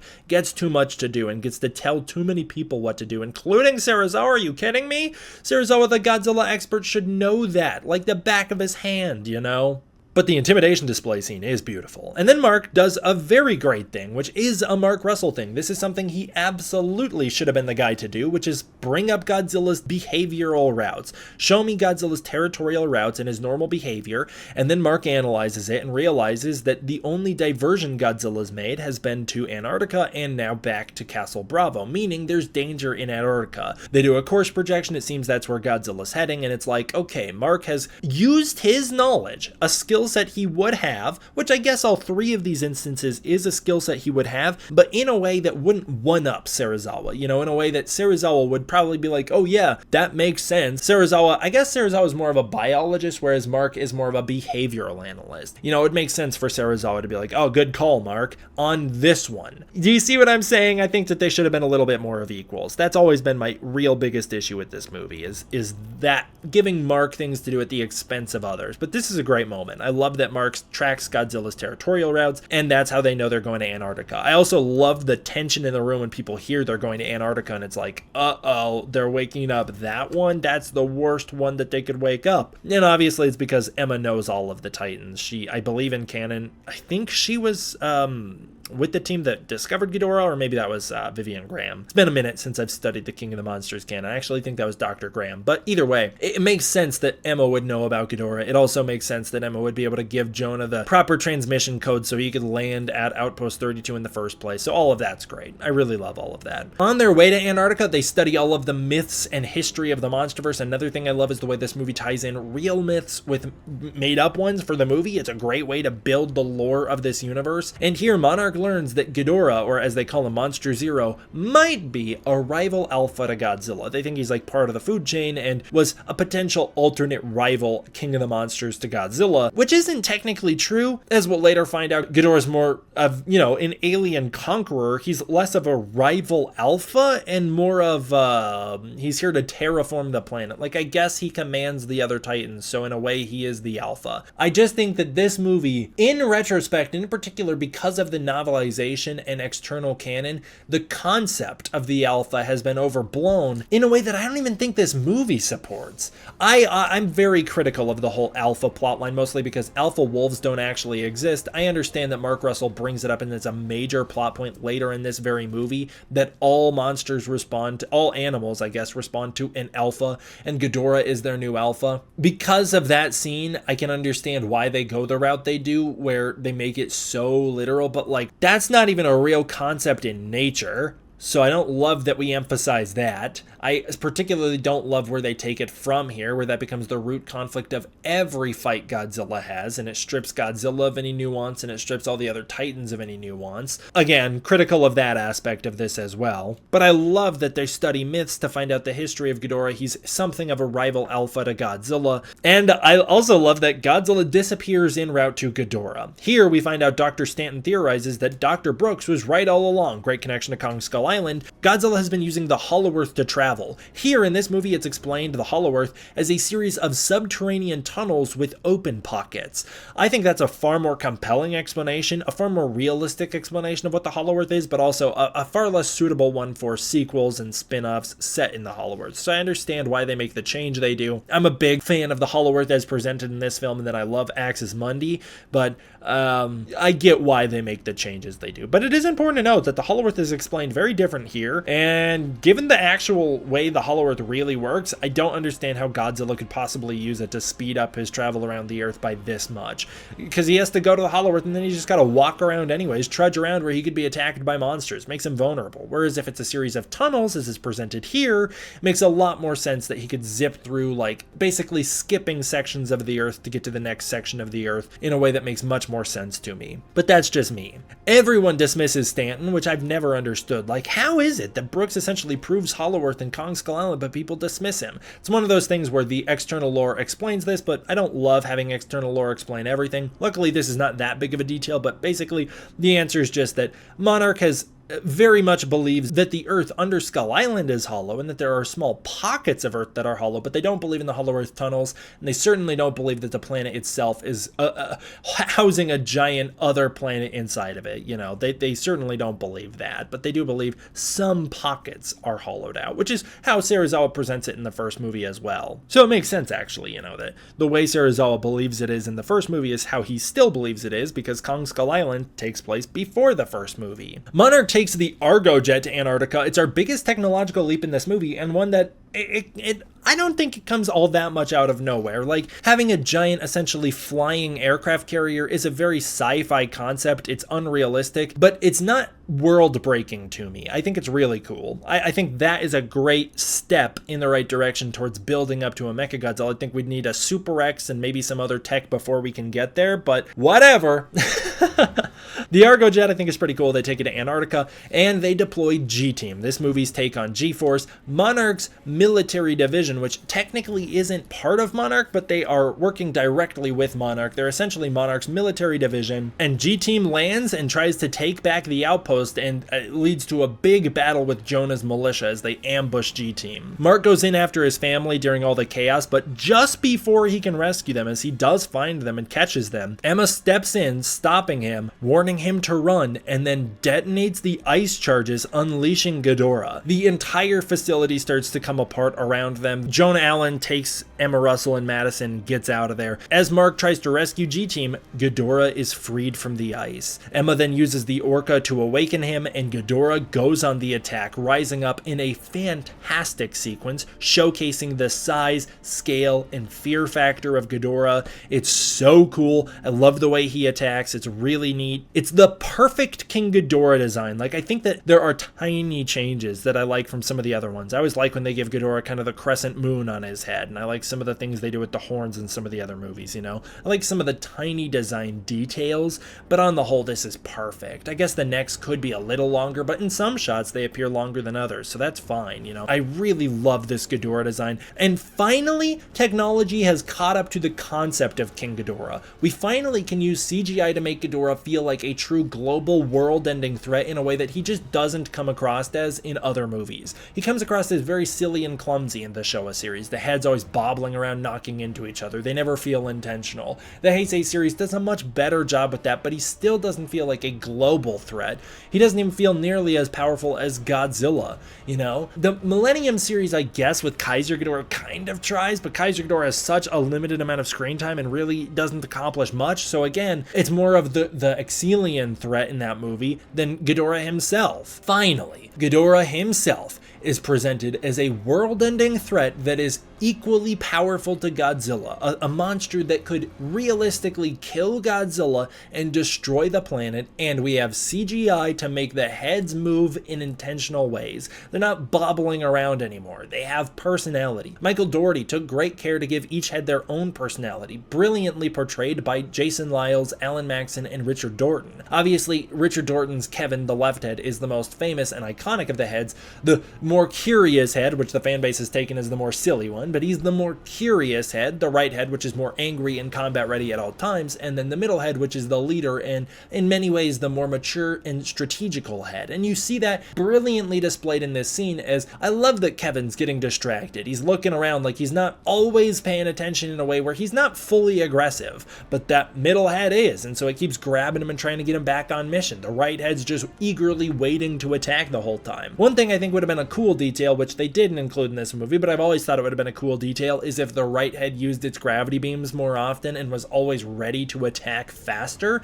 If whenever they unleashed the gravity beams, the right head might go first, I think that would be cool. But either way, I love the idea of giving each head their own personality. I love the new design. I love those rattlesnake tails. I love the scales. I love the color. I know some people wish he was more vibrant gold. I don't care. I think he looks fantastic. I love it because it also allows the lightning to still have impact, you know? If he was more vibrant gold, I think the yellow lightning wouldn't stand stand out as much, and it does. It stands out in a really cool way. It's super neat. I really love it. He's also huge. He's enormous. I love the size of him. And that's right, Ghidorah unleashes the gravity beams, and it's so epic. I don't know how we've never thought of this in Godzilla films before, but giving other monsters a charge up like Godzilla has, where Godzilla's spines charge up before he shoots his atomic breath, giving that kind of thing to other monsters is so cool. Having Ghidorah glow through his necks before the gravity beams unleash is a brilliant idea, and it looks fantastic on screen. I love the way the gravity beams work in this movie as well. The way they move is so cool. Just before Ghidorah kills all of our main Monarch crew and all of our main characters, Godzilla arrives bursting up through the ice, ready to fight his oldest rival with the song Old Rivals playing. Bear McCreary kills it in this movie.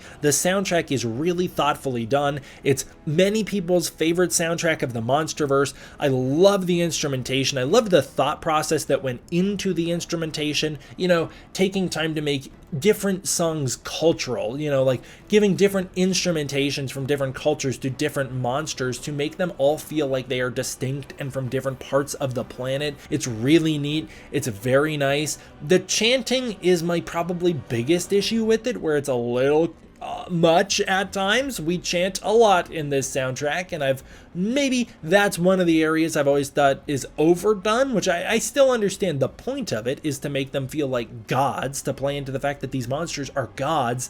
You know, I do think that they maybe were a little heavy-handed with the chanting, but then the most impressive thing McCreary does is taking music like Yuji Koseki's Mothra theme, a song that Ifukube always struggled to integrate into his own films. Ifukube always struggled to get that song naturally into his own films. I think the best example that he does with it is Godzilla vs. Mothra 1992. He does a really good job with that song in that movie, but you know, in the Showa series, he really struggled with that song. He didn't want to compose the original Mothra because he didn't think he had the whimsy for it, and when he takes Mothra back on, he gives Mothra, you know, my favorite Mothra theme, Sacred Springs, but it's a very somber, beautiful, mellow one. Yuji Koseki's Mothra theme is energetic and exciting and passionate and fun, and Bear McCreary takes that and integrates it into an epic, grand, moody soundtrack in a way that it perfectly fits. It's not out of place at all. It's beautifully used. And Ifukube's Godzilla music is so classic that it's so distinct. The instrumentation of it has also remained so consistent. It really stands out in a movie like Godzilla Minus One with a very ethereal soundtrack. Godzilla Minus One soundtrack, it's so ethereal. And then the Ifukube music kicks on and it's like, whoa, classic Godzilla moment. It works in that movie, but this movie does something even more impressive in my opinion, which is to update and modernize the instrumentation, the tempo, the tone of that music to have it fit in broader songs.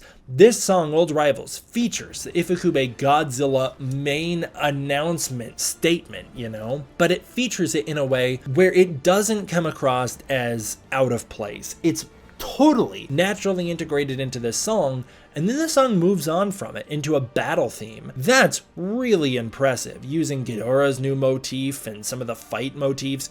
Really impressive, being able to seamlessly transition from Ifukube into other music. I love it, and that made me tear up when I saw this movie for the first time. I could not believe the use of Godzilla's theme being so freaking cool. Godzilla's great in this scene as well. I love how angry he is. He immediately, after squaring off with Ghidorah, and some of the most beautiful shots in this whole movie, immediately guns for the kill shot. Godzilla's like, clearly you're seeing the rage of Ghidorah being back and the experience of having fought this monster before all at once visually. Godzilla immediately goes for the head, knowing that that's Ghidorah's weak point and he's got to take these things out. He's not trying to fight Ghidorah like a boxer. He's not trying to like learn his moves. There's an implied history through the way they fight. Ghidorah also is very aware of Godzilla when they recreate that 2014 atomic breath moment, which I think is very fun. Ghidorah dodges it, you know, he's agile. The heads are very agile and mobile here, which is really cool. But beyond that, Ghidorah's experienced with Godzilla. He knows this guy's tricks, and Godzilla knows Ghidorah's. He just can't keep up with him. It's so great. I appreciate that Ghidorah is able to outmaneuver and overpower Godzilla, but I've always felt the defeat should be a little more definitive, like Godzilla should be a little more definitively beaten. He gets back up before Ghidorah retreats, but it's technically the Argo jet that chases Ghidorah off, as the Argo jet and a squadron of military fighter jets swing in shooting missiles at Ghidorah and overwhelms him. Michael Dougherty has always said, like, this is Ghidorah's first time out of the ice in thousands of years. He's still getting his bearings. He's not even like fully conscious yet. And so that's why he takes off, to basically get his bearings in the sky. I've always felt that Ghidorah should probably take off from the Argo jet alone, or from just simply thinking he's defeated Godzilla, shoving him down the chasm. I've always felt that Godzilla should get a little more definitively beaten here, but one thing that I really love is that Godzilla does not win this fight. It is the very first time in King Ghidorah's history that he beats Godzilla in a fight. The closest we've ever gotten was Mecha King Ghidorah defeating Godzilla at the end of the 1991 movie, but that was more of a stalemate. I guess Kaiser Ghidorah, but that's not even the same thing as King Ghidorah. It's a totally different monster. So this is the first time King Ghidorah properly gets a victory on Godzilla, and it was well earned. It's been way too long. You know, if Ghidorah is supposed to be the biggest threat Godzilla ever faces, he better be able to defeat him, and I appreciate that this movie allows him that. During this battle, Dr. Graham is unceremoniously killed and eaten by King Ghidorah. I cannot believe it, man. That I've always felt was so disrespectful. It feels mean-spirited the way she's killed. Like, for some reason, I, get the sense that Michael Dougherty did not like her character in the 2014 film, or was taking out some of his feelings on the 2014 film, which is a movie he really likes, by killing her in this way.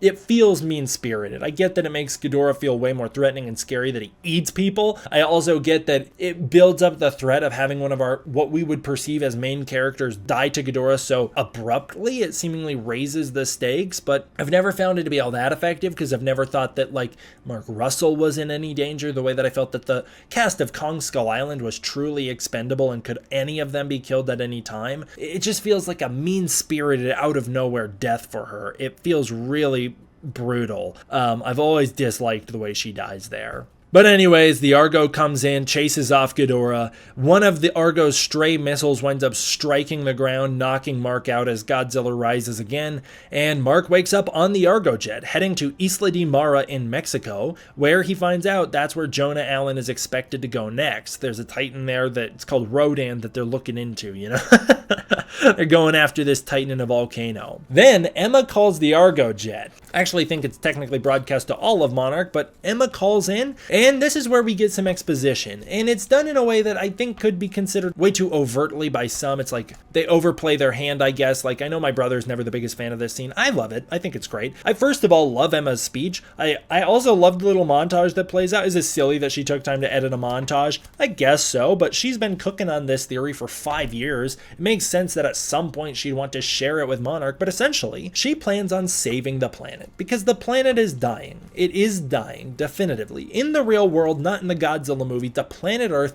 is dying, and humanity is the cause. We are destroying our planet at a level the planet has never experienced before with any other species. It seems entirely likely that the mass extinction of humanity will be at our own hands, whether it's through our horrible treatment of the environment, or our creation of something like AI, or the atomic bomb itself. Humanity is the biggest threat to the planet Earth.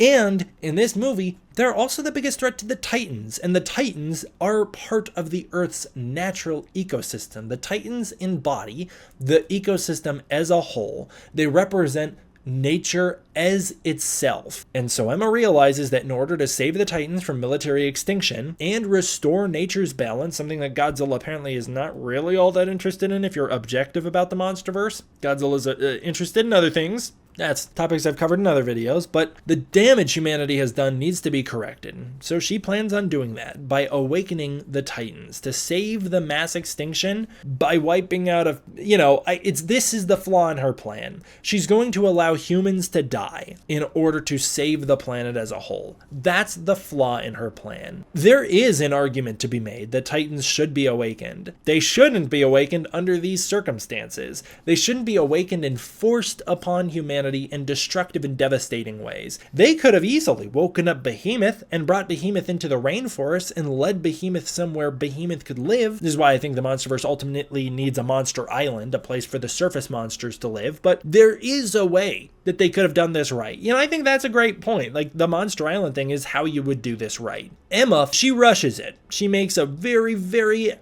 irresponsible and downright devastating decision to awaken the Titans and allow them to cause major destruction. And yes, there is an objective argument to be made that the destruction of human cities and populations could have a benefit on the environment. That is still the morally wrong thing to do, which is what this movie's making the argument of. I think it's a much more nuanced take on themes previously explored in films like Godzilla vs. Hedorah. I think this movie does a much better job with these concepts. It's very nuanced. You know, I think there's a lot of people out there that see what Emma Russell's talking about and can go, I get it. I understand what she means. I get why she's doing this. For her, she realizes that the Mutos awakened because of humanity's destruction of the environment, and they killed her son. In order to make sure that more sons don't die randomly during random Titan attacks as they wake up to try and reclaim the planet, but by that point it's too late, she's gonna force the planet to just heal, and yes, people will die. They're gonna awaken Titans. But in the long term, her hope is that the planet will restore itself so well that the monsters do not have to awaken and destroy humanity any longer. That's, I think, ultimately her true goal here. Which, again, flawed, but I get it. It's like Thanos, where it's like, I can at least understand what Thanos thought he was going to accomplish. Does the plan fully make sense? No, not really, but I get what he thought he was doing. This is, however, where I think the movie makes one of its biggest mistakes, which is explaining that the Titans release a helpful form of radiation that restore nature. We find out that this has happened in San Francisco and Las Vegas. I think it's an interesting idea that, like, San Francisco and Las Vegas are completely destroyed and abandoned at this point. That's an interesting idea. It's kind of an interesting idea if they were quarantined because of Godzilla's radiation. But of course, Godzilla's radiation isn't like it was in the Toho movies. Here, the Titans all have a helpful, a completely natural form of radiation that restores the environment in a way that isn't real. You know, that's obviously a fantasy concept to make the Titans more mythological and to play into the nature aspect of things, the environmental message a little stronger. I think it does kind of fly in the face of Godzilla's franchise history, but that's is what it is. It's an interesting idea that the MonsterVerse doesn't commit to, is my ultimate biggest issue with it. This is a major revelation, and we never revisit this, ever, in another movie. Like, it's never brought up again. Maybe in Supernova, but I highly doubt it, as we'll get there in the future, but like, Rio should be totally destroyed, let alone from Behemoth. Behemoth crosses through Rio in this movie, spreading natural form of helpful radiation. We see none of the effects of that in New Empire, but then we're going to somehow rebuild it again after that attack? Anyways, the containment grid on Isla de Mara goes down. Emma shuts it down and then triggers the Orca. The containment grid is built around a volcano. I love that. I love the setting. I love the framing device. I love, again, playing to a different part of nature's wrath. And Rodan awakens. Again, also playing back into the Easter egg angle, as obviously it's a callback to the original Rodan, who first died in a volcano, but then was reborn in one in Ghidorah the Three-Headed Monster. Rodan appears as the fire demon, bursting through the volcano against Madison's protests, splitting her and Emma up. And here it turns out that this was Emma's plan from the start. She came to Jonah. It was always her idea. She uses the Orca to unleash Rodan from his volcano, leading to the peak of kaiju cinema. One of my most popular video essays of all time is about this subject, how great this sequence is. We transition so seamlessly from, like, the entire history of the kaiju genre, from, like, the threat of the kaiju, the scale of them, their attack on humanity, to the battles they have with humanity, with the aerial battle, and then to the kaiju versus kaiju angle, where Rodan takes on Ghidorah. It's so cool. This whole scene's so well done. I love it. And I love the movement. I love the visuals. I love the choreography of it. It's so dope, dude. The Argo tries to lure Rodan away, but his path winds up being a path of destruction straight over the village, destroying a lot of it in the process. And then Rodan battles the G-Team Air Force. It's so cool. The dogfight is sick. Rodan pulls off some epic moves, some thunderclaps, this amazing spin maneuver, and then closes in on the Argo right as it detects Ghidorah is closing in, and it lures Rodan straight to Ghidorah, leading to a major battle between the two of them in the skies. And this is, again, showing how far our technology has come. With the use of CGI, we can finally pull off a really compelling aerial battle between kaiju, which, to my knowledge, has only ever really effectively been done in one of those previous classic kaiju films in the Gamera movies with some aerial battles, but there the CGI was not to the degree it is today. And so here it really is compelling. You know, it's not just monsters smacking into each other, but they're actually battling and scrapping in the sky. It's really cool. During this, again, Mark gets another hero moment, which I can appreciate from a character perspective, showing that even if he's a grumpy man, he's still a great person who will go out of his way to help others and even save someone he dislikes outwardly. You know, Sam Coleman, he saves his life here. It also shows Mark is a man of action as opposed to a guy who's just gonna sit there and let bad things happen, which is what he feels he did back in 2014. So it shows how far he's come since 2014. But why is Mark the one that has to do this? They find out that a G-Team Extract Osprey is struggling to get into the Argo, and the Argo is struggling to open the hangar bays to let it in. So Mark goes to solve this problem. He does so. He drops another Osprey onto the hangar bay, opening it up so that the G-Team helicopter can fly in, just as Ghidorah decides to gravity beam Rodan in a brutal move that could have very well been a finisher. Ghidorah starts to pry apart Rodan's wings, and I really thought in theaters, because for one moment, my lizard brain took over and I did not think about where the rest of the movie was heading. I thought Ghidorah was going to rip Rodan's wing off. It was crazy, but instead, he pulls an even wilder maneuver, maybe not even wilder, and gravity beams him point blank into the ocean. He then closes back in on the Argo jet right as they get a call from Admiral Stenz, who's like returning from the last movie in a role that I think is very misunderstood. Stenz does not come across as a villain in this movie the way I used to find him to be. I thought that he came across just straight up as a villain. Stenz isn't trying to kill Godzilla here. Stenz is not trying to undermine Serizawa either. He's saying that Ghidorah and Rodan are two completely destructive forces that absolutely need to be eradicated before they kill human lives, and so he tries to use his oxygen destroyer, which is a new military weapon that they've been developing, to kill these titans. He doesn't know Godzilla's in the area. He has no freaking clue Godzilla's there. It wasn't intentional. The plan was not to kill Godzilla, but Godzilla winds up showing up, because right after the Osprey is rescued, Ghidorah almost destroys the Argo, only to be swept under the ocean by Godzilla, who intercepts him, and it leads to an ocean battle, taking us into the third domain. We fought in the sky, we fought on land, and now we're fighting under the sea, again showing how far CGI technology has come, as this battle isn't just two monsters standing on the ground in a really silly wet to dry scenario where they put a blue filter over and try and make it seem like they're underwater. We really truly get to see these monsters fight in spinning around in the ocean, swimming through the ocean as they fight, and Godzilla shows again. First of all, his dominance in the ocean, that he's actually more powerful in the ocean than he is on land. He has certainly more strategy down there and more options down there, more maneuverability, and his battle experience as he tears off one of Ghidorah's heads. He tears off the left head.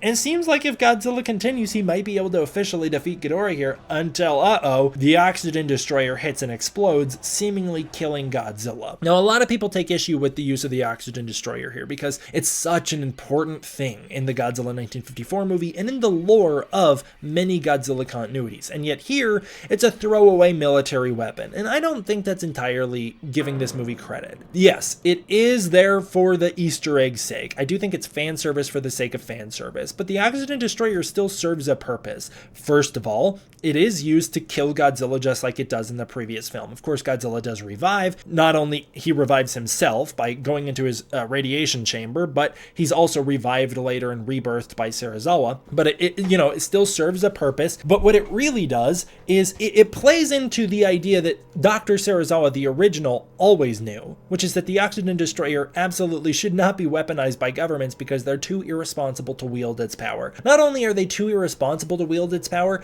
but ultimately at the end of the day, he knew that it was a mistake of an invention to create. He knew that this weapon of mass destruction was a mistake, and here it's presented as that, a mistake. In the first movie, there is no real consequence for using the oxygen destroyer other than that Serizawa takes his life out of fear of the consequences that could come from it. We later get consequences of it in Godzilla vs. Destroya in a way that I've always felt kind of undercuts Serizawa's sacrifice, being like, yes, he saved the day back then, but his decision led to the death of many people in the present. I've always felt that that's a little bit of an odd undercut of Serizawa, but I do appreciate Godzilla vs. Destroy and what it was doing with that. This movie presents it as a weapon created by someone other than Serizawa, which I guess people can be upset about, that's fine, but it's presented as a weapon that only has negative ramifications. It kills Godzilla. It destroys the environment around Isla de Mara, and it allows Ghidorah to gain the upper hand and cause the mass awakening. It is ultimately used as what Serizawa back in the original series always knew it was.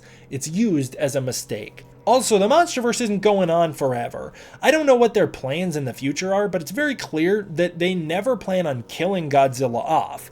Or at the very least, they don't plan on revisiting that storyline from the original movie. There's gonna be no scene where a scientist heroically sacrifices himself to kill Godzilla using the oxygen destroyer. So what would the point of it be other than this movie's use of it? We're never going to get a proper use of the oxygen destroyer in the way it was originally used. It's never going to happen. The legacy of the oxygen destroyer is never going to be lived up to in the MonsterVerse, so I think it's totally fine to be used in the way it's used here. I don't have an issue with it. We're never going to get the oxygen destroyer properly in the MonsterVerse, so we might as well use it here in the way it's used. I think it's totally fine. I also think it left the door open to introduce Destroya. I don't know how long the MonsterVerse plans on going on, but I know Michael Dougherty was a big fan of the Toho movies. I know he was a big fan of Godzilla vs. Destroya, and I'm surprised that Adam Wingard, who's also a huge fan of Godzilla vs. Destroya, did not capitalize on this. Maybe it's because people are trying to save Destroya for the final installment of this series, I don't know, but it opens the door to introduce one of Godzilla's most iconic enemies, certainly since the Showa series. Again, I have no issue with that. I'm all for Destroya to show up. That's great. And if we get to introduce him through this plot device in Godzilla King of the Monsters, even better. I think that's fantastic. So to all the people who complain about the oxygen destroyer being a throwaway, that's my 2 cents on the matter. And it leads to such a cool scene because that's right, Godzilla's seemingly killed. His heart rate flatlines and it seems he's dead, at least temporarily, which also proves, I guess, the oxygen destroyer might have been an effective tool at killing other titans, you know? They could certainly kill many of the MonsterVerse's titans using it. Ghidorah, like I said, emerges unharmed, landing on Rodan's volcano, regrowing his head and unleashing his alpha call, starting the mass awakening. I think this is the coolest moment in the entire movie. It is so amazing. And that Ghidorah alpha roar is awesome. It's the coolest Ghidorah has ever been. The shot of him on the volcano with the cross in front of him, the devil taking over, it's so powerful. Amazing visual with the lightning striking around him, and that roar is so incredible. The song, A Mass Awakening from Bear McCreary, is so powerful and intense. It's dope. I love it. I think that this whole thing is great. And there we see the Titans all start to rise at once. We spotlight Scylla and Methuselah. It's so freaking cool. It's the coolest scene in this movie as they rise up to reclaim their planet under the wrong guys. They're being controlled for evil, but it is so cool. I love the Titan Age is officially upon us. I'll take this moment to acknowledge something that I haven't really talked about on the channel. This is a really long Godzilla-Thon review. Sometimes they wind up being really long. I appreciate everybody who's sticking with me for this one. If you've made it this far, I really appreciate you. So if you have, comment below and let me know if you want me to dedicate a video to this topic. I'm really considering it because I feel passionate about it and because I have a little more personal experience with it than many other people on the outside do, but that is the Methuselah situation. To quickly recap it, I think it's a really frustrating situation that's happened with Methuselah. Methuselah is a Titan introduced here, which I think has a really cool premise of being the oldest Titan on the surface, and basically a mountain come to life. It's kind of an Anguirus type monster. It looks really cool. I love the introduction of Methuselah, the way it rises up. It's so awesome. I love the idea of basically an elemental piece of nature rising up to reclaim the planet. I think it's really frustrating because Summit Kaiju, who is a very popular member of the community, at least used to be a very popular and at one point very well liked member of the community, Summit Kaiju has a monster, the Summit Kaiju, which is their logo, which is a monster with a mountain on its back, or a couple mountain peaks on its back. It's a monster that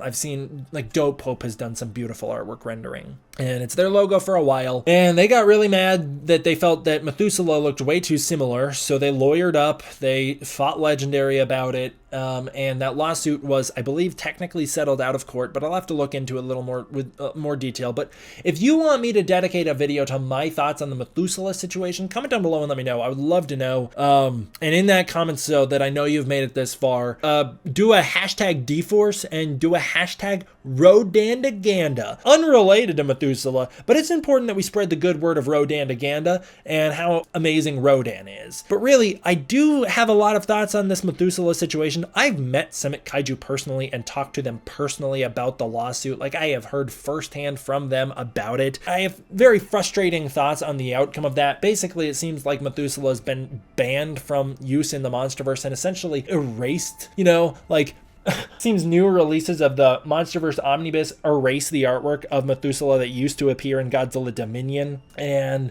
yeah, I think it's a really frustrating situation because it's not a unique monster. And in fact, I have artwork from the year 2014 that I drew of a mountain kaiju. And I drew many iterations of a mountain kaiju. And you know what I ultimately landed on, because I was really struggling to make it cool, and I have the old artwork to show. I could show it off in a video. I was really struggling to come up with a cool monster, and I decided to base it on Anguirus, and it looks strikingly similar to Methuselah, strikingly similar to Summit Kaiju, and I did it by myself on a camping trip in the mountains way back in 2014 because I was inspired by the fact that I was in the mountains to draw a mountain kaiju. And you know what? That's the same thing that happened with Summit Kaiju. Someone who grew up in Colorado and was inspired by the Colorado mountains to make a monster based on the mountains, and then it looks similar to what I did, the same thing. It's so frustrating, and I could definitely get into it about how I think it was the wrong play. I think that the whole situation ended really poorly. At least what we understand to be the ending of it. If Methuselah returns in the MonsterVerse, that'd be great, but I don't think it's going to happen.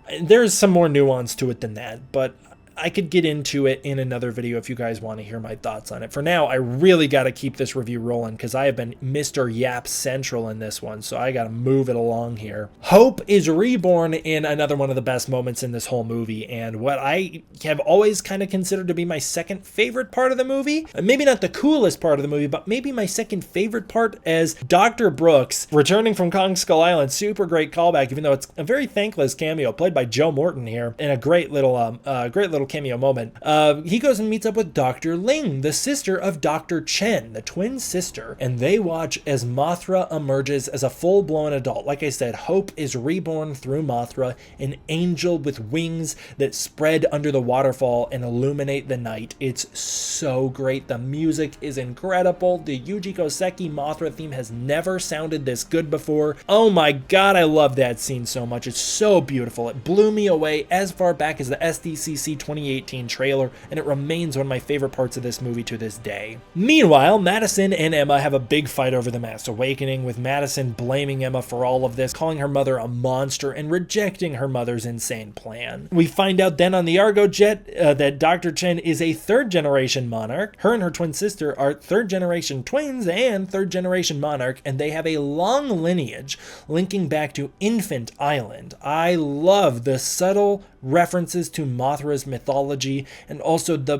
beautiful subtle world building that occurred here. She then reveals the history of King Ghidorah, including evidence that he fell from the stars in Alien, making it canon his Showa origins in this timeline as well. So cool. He is not technically a normal rival to Godzilla, but instead he is an invasive conqueror of the planet. We get then that bad gonorrhea joke from Sam Coleman that has almost single-handedly destroyed this movie's reputation with many fans. Is it a dumb joke? Absolutely. Do I find it to be in bad taste? Not really. I just think it's a dumb, bad joke. I don't think it's funny. I think it's not earned. I think that there's far funnier jokes to make about people mispronouncing Ghidorah's name than gonorrhea.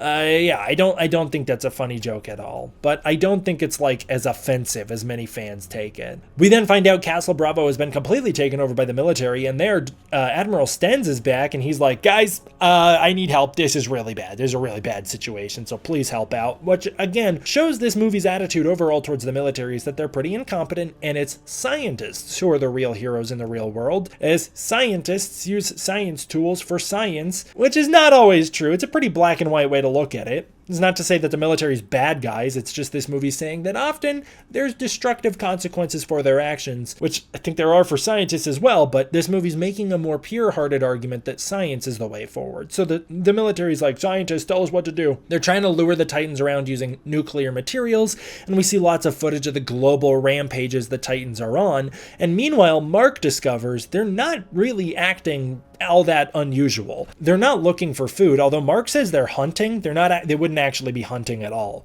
What they're really doing is terraforming the planet for Ghidorah, following his lead. Mark claims that Ghidorah is the alpha. All animals respond directly to an alpha. Ghidorah is the new alpha, and it was only Godzilla who could stop him. And so they realized they essentially killed their only chance of saving the Earth, which I think is a really good lesson for someone like Stenz to learn here. It was an accident. He didn't mean to shoot Godzilla with the oxygen destroyer, but it's a good lesson for him to learn nonetheless.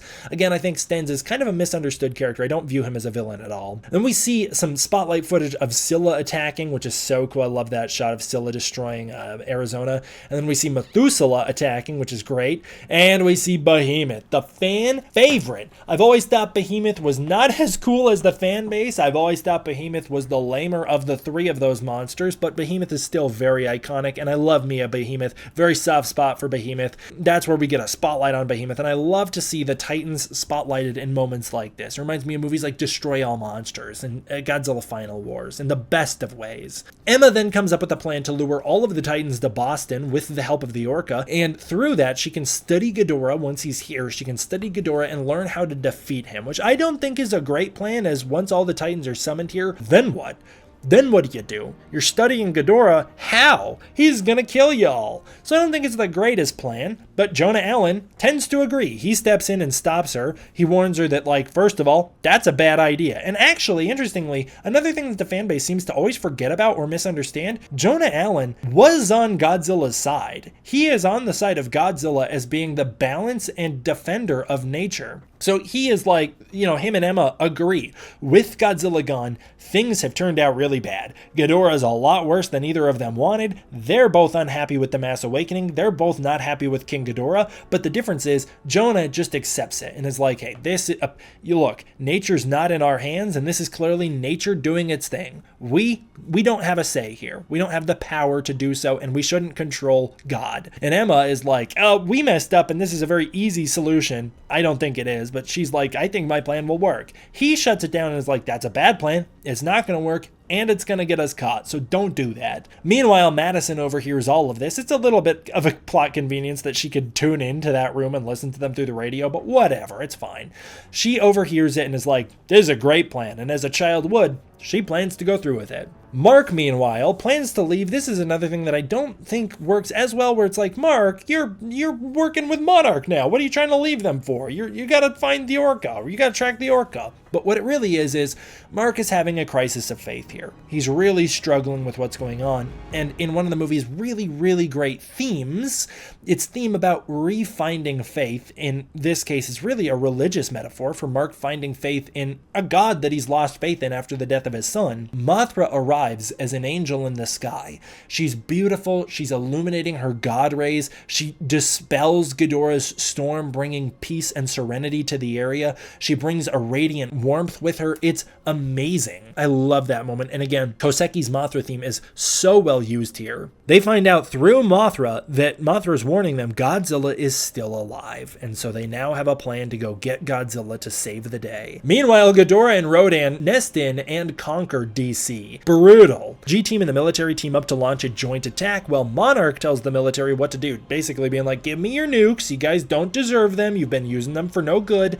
we're gonna take them, we're gonna use them to revive Godzilla, and it's all gonna be good. We're gonna track Godzilla down through the bioacoustics that Rick Stanton picked up, and we're gonna revive him. And that's what happens. This leads to my favorite scene in the whole movie, which is a quiet moment that nobody likes when I say this is my favorite just because it's so underwhelming, but it's this really quiet scene between Serizawa and Mark talking about Godzilla and faith and their trauma. It's this beautiful moment on the submarine. Serizawa delivers my favorite speech in the movie, and he delivers two of my favorite lines in the entire series. My favorite line probably being, sometimes these moments of crisis are also potential moments of faith. That whole scene is so beautifully written. Yes, It's undercut immediately afterward with a cheesy joke, but I don't think that really lessens the impact of how beautiful that scene is in the dialogue that is exchanged there. I love that scene. I love that dialogue. I love the speech. It's so relevant beyond Godzilla. It's so relevant into real life, into dealing with others, into dealing with your own trauma and your own demons and the world around you. I cannot praise it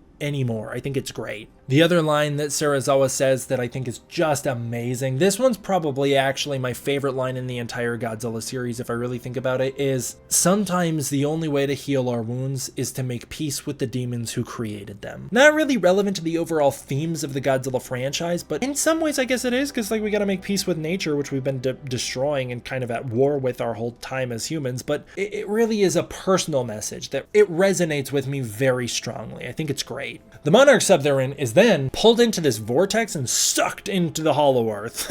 Meanwhile, Madison sneaks out, stealing the Orca, and then heading into Boston in order to amplify its signal at Fenway Park to lure the monsters there and follow through with Emma's plan. In DC, it's an apocalyptic wasteland. I do think that the destruction in DC is overblown. Like it's unrealistically destroyed. The flooding is crazy. It's insane. And I always felt like it was wild to do this in movie number 2, Godzilla movie number 2 in this series. Like insane to destroy this much of the planet so quickly and off screen. Like we don't even get to really appreciate the destruction of this place. But what I really appreciate about it, and what only dawned on me recently, is why DC and why it's destroyed the way it is. It's destroyed in a massive flood. This movie is filled to the brim with religious metaphors and allegories, and in many ways, DC is kind of the home of sin in the United States, and it feels very fitting for it to be washed away with a biblical flood. Now, it happens to be washed away by essentially the devil, but nonetheless, DC is cleansed by the Titans. They got rid of the scum of the earth. Ghidorah might be the bad guy, but I stand by. He's the hero of this scene.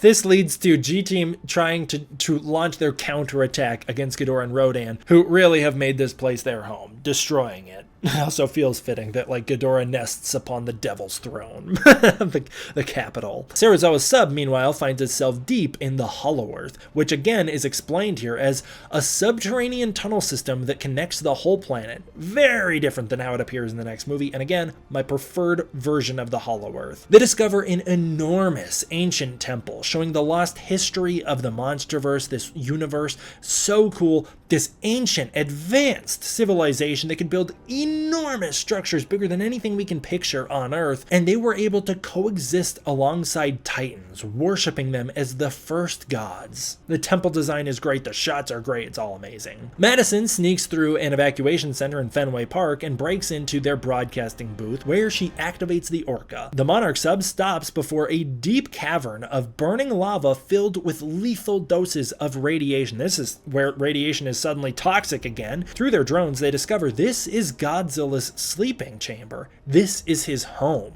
This is the ancient temple that Godzilla regenerates and evolves in. This has been where he goes between movies each time. This is where he was before the 2014 film kicked off. Another reason why Godzilla was not weakened in that movie. He was at full power in that film. They just beefed his power up for this movie for no reason, just because they want to make him cooler. They actually find out this process could take years, and they can't wait that long. So in order to speed it up, and in a very disrespectful move to Godzilla in the long term as they strip him of a home and his source of nuclear regeneration, they're gonna launch a nuke in there. But uh-oh, the nuke launchers were damaged when they were sucked into Hollow Earth. This is a moment where I feel like any soldier should have stepped up and done this themselves, but I understand Serizawa makes the decision quite hastily, and no one's gonna be like, actually I'll die instead of you. No one's gonna take that upon themselves after someone volunteers it, but Serizawa volunteers to sacrifice himself to deliver the nuke. In many ways, I think he lost the will to live when his best friend Vivian Graham died. You know, there was maybe an implied romance there. Vivian Graham is dead. Serizawa has really lost a lot here. Godzilla essentially died. His god that he believed in has died, and I think it feels very fitting for him to want to go sacrifice himself to revive his god. It's a very meaningful thing for him to do, and also it inspires hope in the people around him in a way where it inspires them to step up and do better and really get behind what he's saying here. Get behind this whole key to coexistence existence, you know. We find out G-Team is very much losing the war in DC until the Orca broadcast begins. Where we jump to Madison, we see her watching some news footage of all of the Titans around the planet stopping their attacks and heading her way, spotlighting Behemoth and a new Muto. I love the new Muto design, kind of a mix between Muto and Muto Prime. Very cool stuff, although actually it was designed independently of Muto Prime, but still very cool. And then, deep in the ocean, Dr. Serizawa says his goodbyes, telling Mark that Godzilla is not only proof that coexistence is possible, but he is the key to it. He passes his notes and legacy to Mark in a way that feels like, God, Mark should have been the main character of the MonsterVerse moving forward. I understand that audiences maybe had some critiques of him, including me, but that doesn't mean you give up on the character and just abandon him. That means you try even harder to write a better story the next time around, but that's not the easier thing to do, so that's not what happens. Serizawa then ventures into Godzilla's temple, activating the nuke and finally coming face to face with Godzilla. He places an actual hand against Godzilla and says the final iconic line, "Sareba Tomayo," goodbye old friend, as the nuke detonates, taking Serizawa's life, but giving life back to Godzilla. The shockwave destroys the entire temple, rest in peace, and also rest in peace those Anguirus bones, and it blasts the sub back upward through the vortex to the surface. There, a whirlpool opens up, and in the most triumphant moment in the MonsterVerse, Godzilla rises with Ifukube's music blasting in the coolest rendition of the Godzilla theme we've ever heard, Rebirth, and Godzilla is supercharged. He fires his atomic breath into the air in a call to arms, glowing not only in his spines anymore, but now in his eyes and through his neck, through parts of his body, crackling through with the atomic energy. So cool. I love that this movie amps up the bioluminescence of monsters like Mothra, a little bit Rodan with the glowing lava through him, Ghidorah with the glowing energy inside of him, and Godzilla, who can flash his spines without needing to charge them up anymore. He can flash them in an intimidation display, which Godzilla does very sparingly in this movie, actually. He does it very sparingly, and it allows Godzilla to glow meaningfully through other parts of his body. I think they overdo it in the next movie, and especially New Empire, where Godzilla glows like a glow stick, but here I think it's really peak. I think it's fantastic, and also this is the best CGI in the whole movie. It looks amazing. Godzilla looks really amazing here. He then leans in and notices the sub getting really close with him and locking eyes with Mark in a very rare Godzilla face-to-face moment. It's really cool, and they're at complete peace. Mark seems to have not forgiven Godzilla, but made peace with him, and Godzilla seems to respect what they have done for him here. It's awesome. Godzilla then returns to sea, hunting King Ghidorah. Mark realizes that the alpha call that Emma has programmed into the Orca must be a combination between Godzilla and a human's bioacoustics. I don't know how this works, but he recreates the sound, and through the recreation, he can somehow trace it to Boston.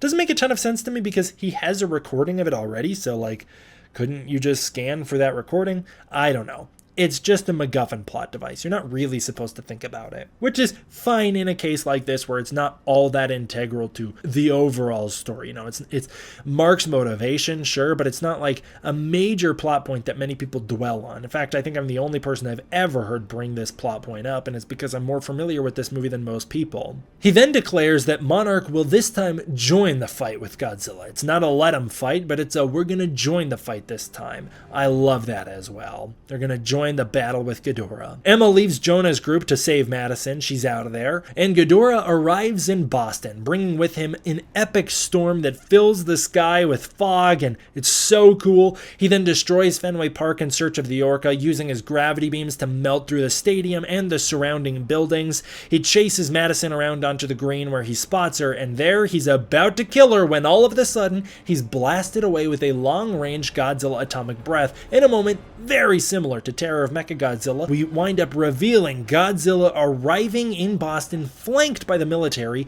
So cool. After 65 years, Godzilla is finally in a scene teamed up with the military, flanked by them on all fronts, in the ocean and in the sky. So awesome.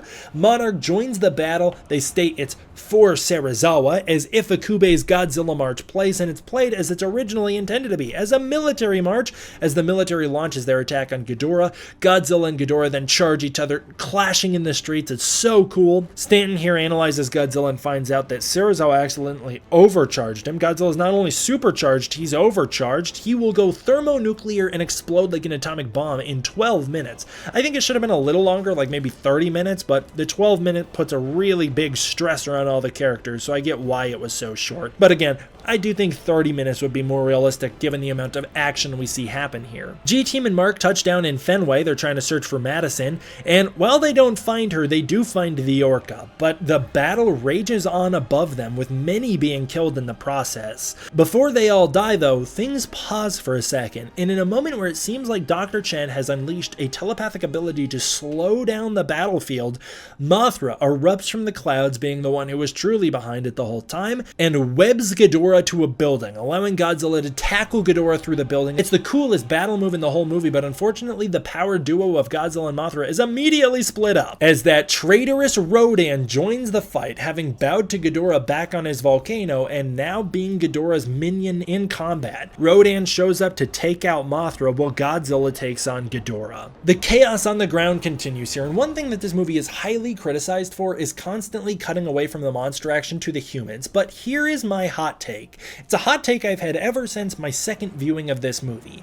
Godzilla King of the Monsters finally has the technology to do something the Toho films never could, which is place the characters and the viewer in the heart of the action. Back in the Toho films, a lot of the time, it's two different people working on it. You have Ishiro Honda filming the live action footage, and then you have, I shouldn't say live action, but filming the human footage, and then you've got Eiji Tsuburaya taking all of the special effects footage, filmed months apart on a soundstage completely separate from principal photography, sometimes combining shots, with matte shots or whatever, composites, whatever they're going to use to combine shots, sometimes integrating people into the shot with the monster, but given the technological limitations, it set a precedent in Godzilla films that as the final battle rolls around, you place your human characters on a hillside or in a faraway building, and they literally just stand there and watch the action play out, and then you cut to the action uninterrupted, watching the monsters do combat. Occasionally cross-cutting, like Ghidorah the Three-Headed Monster, the movie that this movie is most closely associated with,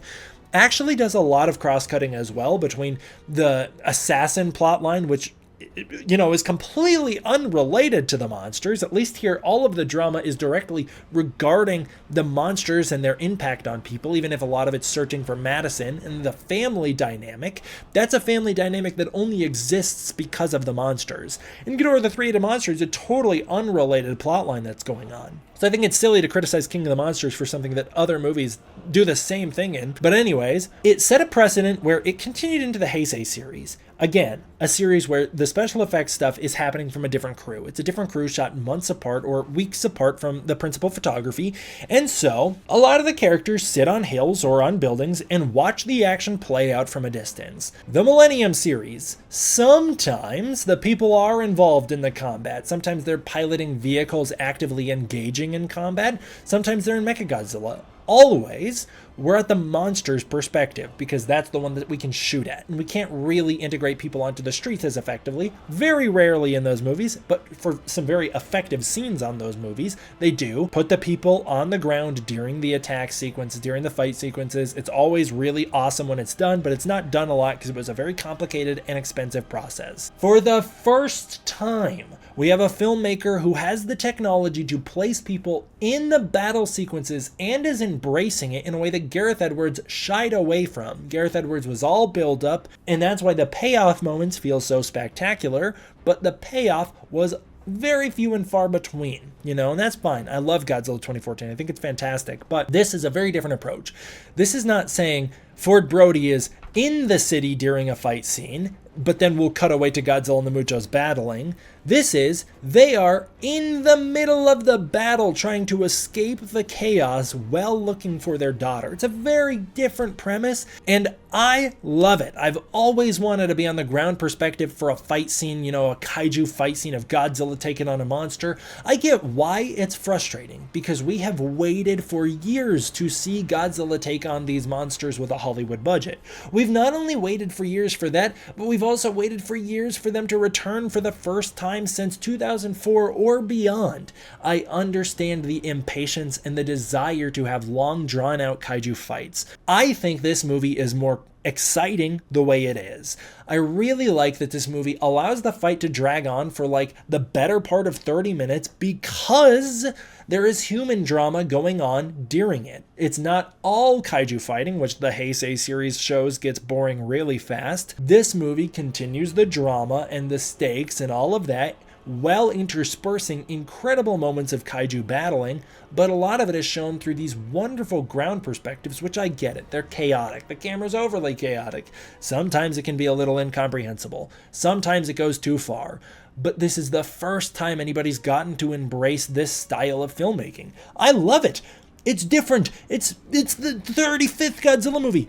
We better be getting something different after 35 of these things. I've seen Godzilla, Mothra, and King Ghidorah and Rodan all fight before. I've seen them fight uninterrupted from a hillside. I've seen that movie, and I can watch that movie whenever I want. I've never seen people in the middle of that action trying to escape it. I love it for that. I know that's a hot take. I know people are really annoyed about the cutaways. I get it. I would have liked a little more kaiju action uninterrupted as well, but boy, I'll tell you, I'm glad this movie did something different after 65 years. I really appreciate it, and I really appreciate the way they're using the technology at their disposal to do something creative. Emma Russell shows up. She rescues the survivors from Fenway Park. She and Mark then realize that Madison's actually heading to their old house, and so they're off to find her. This whole sequence where she's driving around, there's chaos. You know, Mothra and Rodan are slapping planes out of the sky. They're crashing into the ground. It is the most effective at placing the viewer in the streets during a kaiju attack out of, I would argue, any Godzilla movie ever. Or I should say a kaiju fight, because I actually think Minus One places you in the attack, a solo attack, a little more effectively because you can see it a little better, but this movie places you in the chaos of a kaiju battle better than any other film, and Godzilla Minus One director Takashi Yamazaki clearly agrees given how much inspiration he's taken from that in Godzilla the Ride Giant Monster, whatever that one is called, you know, the one from 2021 with Godzilla and King Ghidorah. Godzilla and Ghidorah also seem very evenly matched here. Godzilla's supercharged, so he had to get a buff to be able to fight Ghidorah evenly on land, but Ghidorah is at full power here, and so we can see the two of them are very evenly matched for the first time ever, you know. Ghidorah sometimes has a power imbalance where he's supposed to be stronger than Godzilla in the Showa series, but it's never really portrayed all that well, as Ghidorah gets washed in all of his appearances. In the Heisei series, Godzilla creams Ghidorah, so it was nice to see them actually evenly matched in combat. That's really cool. That is, until Ghidorah sucks up all of the city's energy through a transformer and then unleashes this amazing ultimate lightning strike attack with his wings in an incredible visual. It looks so awesome. I love that visual, and it's a move that winds up doing some insane damage, major damage. It nearly knocks out all of the fighter jets from the sky. It scrambles the Argo jet circuits for a moment, and it really wounds Godzilla. The Argo jet then calls off all other military jets from entering the fight because Godzilla's about to explode. Meanwhile, Rodan pins Mothra to a rooftop and nearly kills her. He turns out to be the superior flyer, the superior fighter, and more durable than her, so he nearly kills her, but he's defeated because she's smarter than him. She lures him in close and stabs him straight through the chest with a hidden stinger we didn't know she had. That's a super awesome move. Then she dumps him off into the ground. It's so great. Madison's discovered in the rubble of her house. At first she seems like she's dead, but she is alive, and then Ghidorah pounces on Godzilla, wrapping him up and carrying him into the stratosphere before dropping him back down in this insanely beautiful moment. I love the visuals here. Godzilla collides with the building building, which I think saves his life because it breaks the impact. He explodes against it as well, unleashing all this atomic energy in the process, and hits the ground super hard. Ghidorah then is about to finish Godzilla off, but Mothra sacrifices herself for him, stopping Ghidorah from unleashing a final blast. She jumps in the way, taking the energy. It blows her up, killing her and turning her into mist, a golden energy mist that Godzilla then absorbs in a callback to Godzilla vs. Mechagodzilla 1993 with Rodan. Ghidorah then starts to drain Godzilla of his life force, calling back to Godzilla Final Wars, but he is stopped as the Russells work together to repair the Orca. As Mark and Madison Russell and the G-Team survivors they're with are extracted via Osprey, Emma Russell redeems herself from her horrible actions by taking the Orca and luring Ghidorah away, allowing everyone the time needed, and Godzilla himself, to get away and to get back on their feet. So Monarch gets away, Godzilla is revived, transforming into Burning Godzilla. Now with the energy and abilities granted to him from Mothra, he is able to unleash his excess radiation and not kill himself in the process. Ghidorah nearly kills Emma Russell, but is stopped as Godzilla appears, melting Boston around him. This is the coolest Burning Godzilla has ever looked in live action, and it makes sense because he looks like a live action adaptation of Scarlet Godzilla from Godzilla the Planet Eater and Godzilla City on the Edge of Battle. I love Scarlet Godzilla Earth. I think it translates super effectively to live action. This is amazing. And Godzilla uses Mothra's newfound powers to unleash nuclear pulses onto King Ghidorah that vaporize his wings and then the side heads. It's so brutal. Godzilla overpowers him, stomping Ghidorah through the chest, causing him to explode in an electrical explosion and storm and nuclear pulse. It's this giant, crazy destruction. Destroys Ghidorah's body. I think if this was the actual finisher of Ghidorah, I actually would have probably liked it more, because in the aftermath we find out the center head is still alive, showing the resilience of Ghidorah and his regenerative capabilities. Shows how powerful he is. Like, he doesn't even need a body to survive. I guess maybe each neck has its own heart that can keep Ghidorah's heads alive as well. I don't know. I don't know why Kevin died then. I don't know. Maybe it's just a center head ability. Either way, the center head survives, but finds itself being swallowed by Godzilla. It's completely decapitated and in Godzilla's mouth. I've always thought it looks really silly. It's a really silly visual. It's kind of laughable. But then Godzilla makes up for it with the reverse kiss of death. The reverse kiss of death, it's a cool throwback to 2014. It's a cool reversal of it where now Godzilla's blowing the energy through the neck and evaporating the head. It's a cool way to do that, but it feels a little redundant because that's how the last movie ended, and it looks sillier. It's not as cool as well because it's not the first time it was done. So I actually like the finisher on Ghidorah using the nuclear pulses more than I like the reverse kiss of death, but either way, it's a cool moment. And then Dr. Chen warns that Godzilla's only on our side for now, which I always felt like maybe plays into the idea that as nature's balance, that doesn't mean that Godzilla's all that much of humanity's friend. He's the balance of nature, and if humanity continues to throw off that balance, Godzilla will turn on us, but we never really follow up on that. Back to normal now, Godzilla finds himself surrounded by the Titans in the daytime. The storm has completely dissipated, it's sunrise, it's beautiful and orange. It's more brown than orange, but Godzilla's all back to normal, and he's surrounded by arriving Titans. We've got that Muto, Scylla, Behemoth, Methuselah, and that little rat Rodan appears, surviving. He's back again. Rodan will never die. He is the undying immortal phoenix of the MonsterVerse, and he's a badass, man. He's playing both sides here, because immediately he bows to Godzilla, backing down from a fight, but that's because Rodan is a smarter guy than that. He doesn't want to fight Godzilla because he doesn't want to humiliate Godzilla in front of all of his new friends, alright? That's the Rodan-aganda I'm spreading. Rodan's just trying to be polite here. He also feels bad for nearly killing Godzilla's girlfriend. So that's the new canon reason Rodan bows. Okay, I don't want to hear it.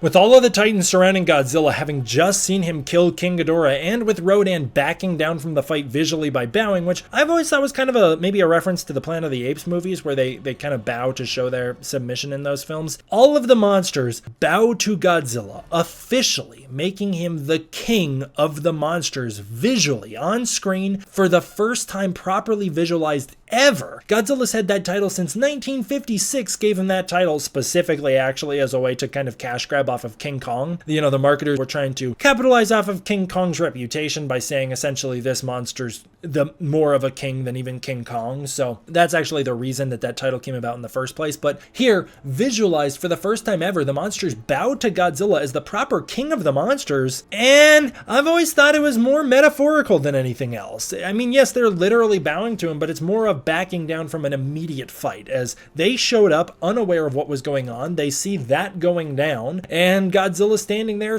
basically killing the thing that was just telling them what to do. I've never thought it was like they're all submitting to Godzilla as the alpha, and Godzilla's going to be able to tell them what to do from this point onward, you know? I've always thought it was the monsters are saying, all right, we're not going to fight you right now. We're going to go. We're out of here. The way that, like, I don't know, sometimes dogs will do that. If a dog gets scared, it'll kind of bow. It's not literally bowing to show submission like you're the literal king, but it's bowing to be like, oh, I'm not going to fight that other big dog. That's what it is. The next movies kind of make it literal, but it really is them backing down from an immediate fight in a visual metaphor, making Godzilla the king of the monsters. It's the coolest visual in the movie. I love that moment so much. I love that visual. I love that scene. I just don't love the idea of stripping the monsters of their nuance, which this movie doesn't, because an amazing end credits montage kicks off here, set to a cover of Blue Oyster Cult's Godzilla done by Bear McCreary and Serge Tankian. It's so badass, cranks up the hype factor of that song to a 54. It is so sick. I love that cover of the song, and we see a montage of the world adjusting to the age of monsters as Godzilla becomes our biggest defender, stopping Titans from destroying cities. It felt like a way to quickly get Godzilla into the role he had in the Showa series, where Godzilla becomes our greatest defender against monsters. And not to say that the monsters are all like out of line because Godzilla's the alpha and they should submit, but to give each monster their own individual personality and motivation. And some monsters are evil, some monsters are going to attack cities because they want the territory. Whatever, Godzilla is here to defend us as a superhero. It felt like we're moving away from Godzilla as nature's sole balance, now saying all of the Titans are actually nature's balance, not Godzilla himself. Godzilla is just a vital function in making sure that balance stays balanced and doesn't tip one way or the other. But Godzilla really became a superhero here, taking on his Showa role. It was really awesome. We also find out a lot of trouble activity is going on around Skull Island, setting up a lot of potential for the future Godzilla vs. Kong to have many problems occur on Skull Island, setting up this epic mythical war between the Godzilla species and the Kong species. Evidence of that is discovered, leading to a cave painting showing Godzilla and Kong fighting. It did feel a little redundant in the post-credit scene of Kong Skull Island. I wish it wasn't a cave painting. I really wish it was something else. Maybe you could do a cave painting, but I wanted to see one shot of the updated Kong design from Godzilla vs. Kong, teasing that he is ready to take on Godzilla. That would have been the best. We then get to the post-credit scene, which originally was going to be the rebirth of Mothra. It was going to see Dr. Chen and Dr. Ling going into an underground secret base in China. There, Mothra was going to be rebirthed with Dr. Chen's daughters, her twin daughters, singing Mothra's song as Mothra comes out of the cocoon. And it was going to show that Mothra is going to be back. Instead, they put an Easter egg that a new Mothra egg has been laid because Doherty found out that they wanted to do the Ghidorah skull connection for Mechagodzilla in the next movie, and so he included the post-credit scene for this film, setting up that Alan Jonah comes into possession of Ghidorah's severed head, the one lost in Mexico, the one that Godzilla tore off before the Oxygen Destroyer. Alan Jonah comes into contact with that. Maybe they should have gotten Apex Cybernetics to be the ones that come into possession of the Ghidorah head. It would be a little more, would have been a much cleaner setup to the next movie. It would have given us a lot more to bite onto, and it would have been a little more definitive. But instead, it seems like a very rushed decision made pretty late into production to swap it to this Ghidorah head scene rather than the Mothra hatching scene. Either way, and I know I have some criticism of this movie, which I think shows that I can still look at it and see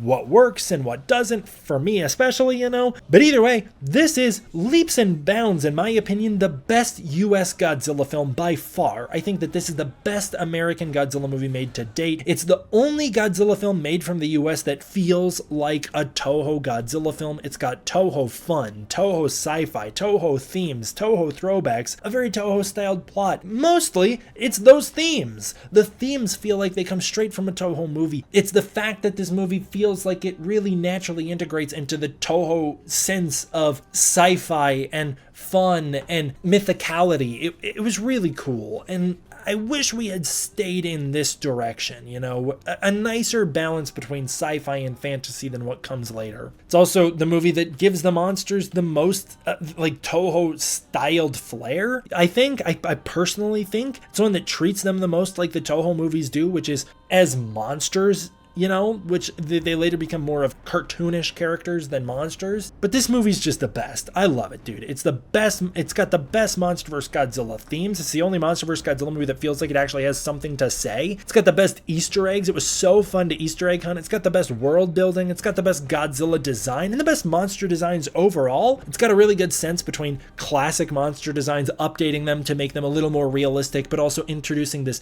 mythical element to them. Got the best soundtrack for sure. It's just the best everything that any of these US Godzilla movies have had. I love it. The human story I think is really strong. I know it's not a popular opinion, but I really love the characters. I love the characters. I love the moments between characters. I love the dialogue a lot of the time. I love the interesting dynamics they have with each other. We've got really interesting drama with Alan Jonah and Mark's, you know, his frustrations with Monarch. He's got a really compelling story, you know, refinding his faith in Monarch and Godzilla. It's got a great cast overall. Everybody does an incredible job. They're all doing very well. Great actors. The thing that weighs it down is the over-reliance on quippy comedy that I don't think always lands. And in fact, sometimes it doesn't land so much so that the internet decides that this movie is poorly written because of one gonorrhea joke. The movie is actually, in my opinion, the best written MonsterVerse Godzilla movie to date. I, back in the day, used to say Godzilla 2014 was a better written movie. I don't think that's true at all. The characters in Godzilla 2014 are so flat,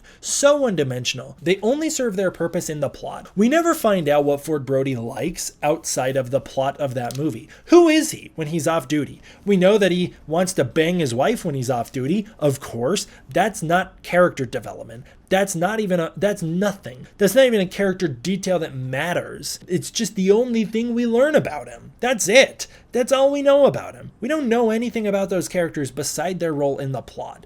This movie, we learn a lot about these characters. They have a real history. The way Mark Russell talks to Serizawa, they have an actual history, a dynamic together. You get the impression that they were friends beyond Monarch. Andrew Russell knew Serizawa.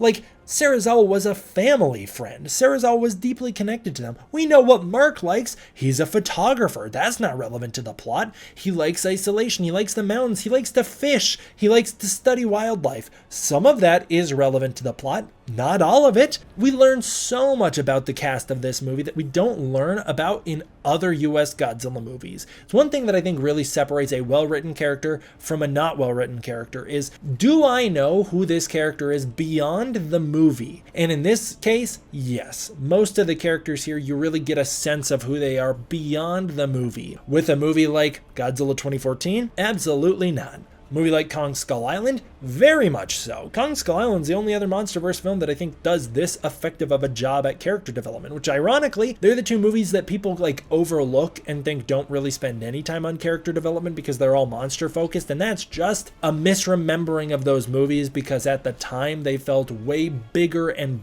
bolder and more action-focused than Godzilla 2014. And in retrospect, they actually seem quite quaint compared to the movies that came later. The kaiju story is fantastic. I love it. I love the action. I think it's amazing. There's some of the greatest visuals of the entire Godzilla franchise in this film, and there's a lot of them. Like, so many great visuals sprinkled in throughout. The action beats are fantastic. It's really well paced. The escalation of stakes is great. It's got that Rodan sequence, which is the peak of monster movies. It's got interesting and intentional characterization for the monsters with great dynamics and designs that actually benefit each other. Like, the monsters' designs benefit their characterizations, making Mothra a little more mean, making Rodan that lava creature. Like, they've done a lot here that I think really works. It's also the movie that walks the best balance out of, I think, maybe any Godzilla movie between characterizing the monster, giving them an actual characterization and motivation, and preserving their godlike status and their monstrous status.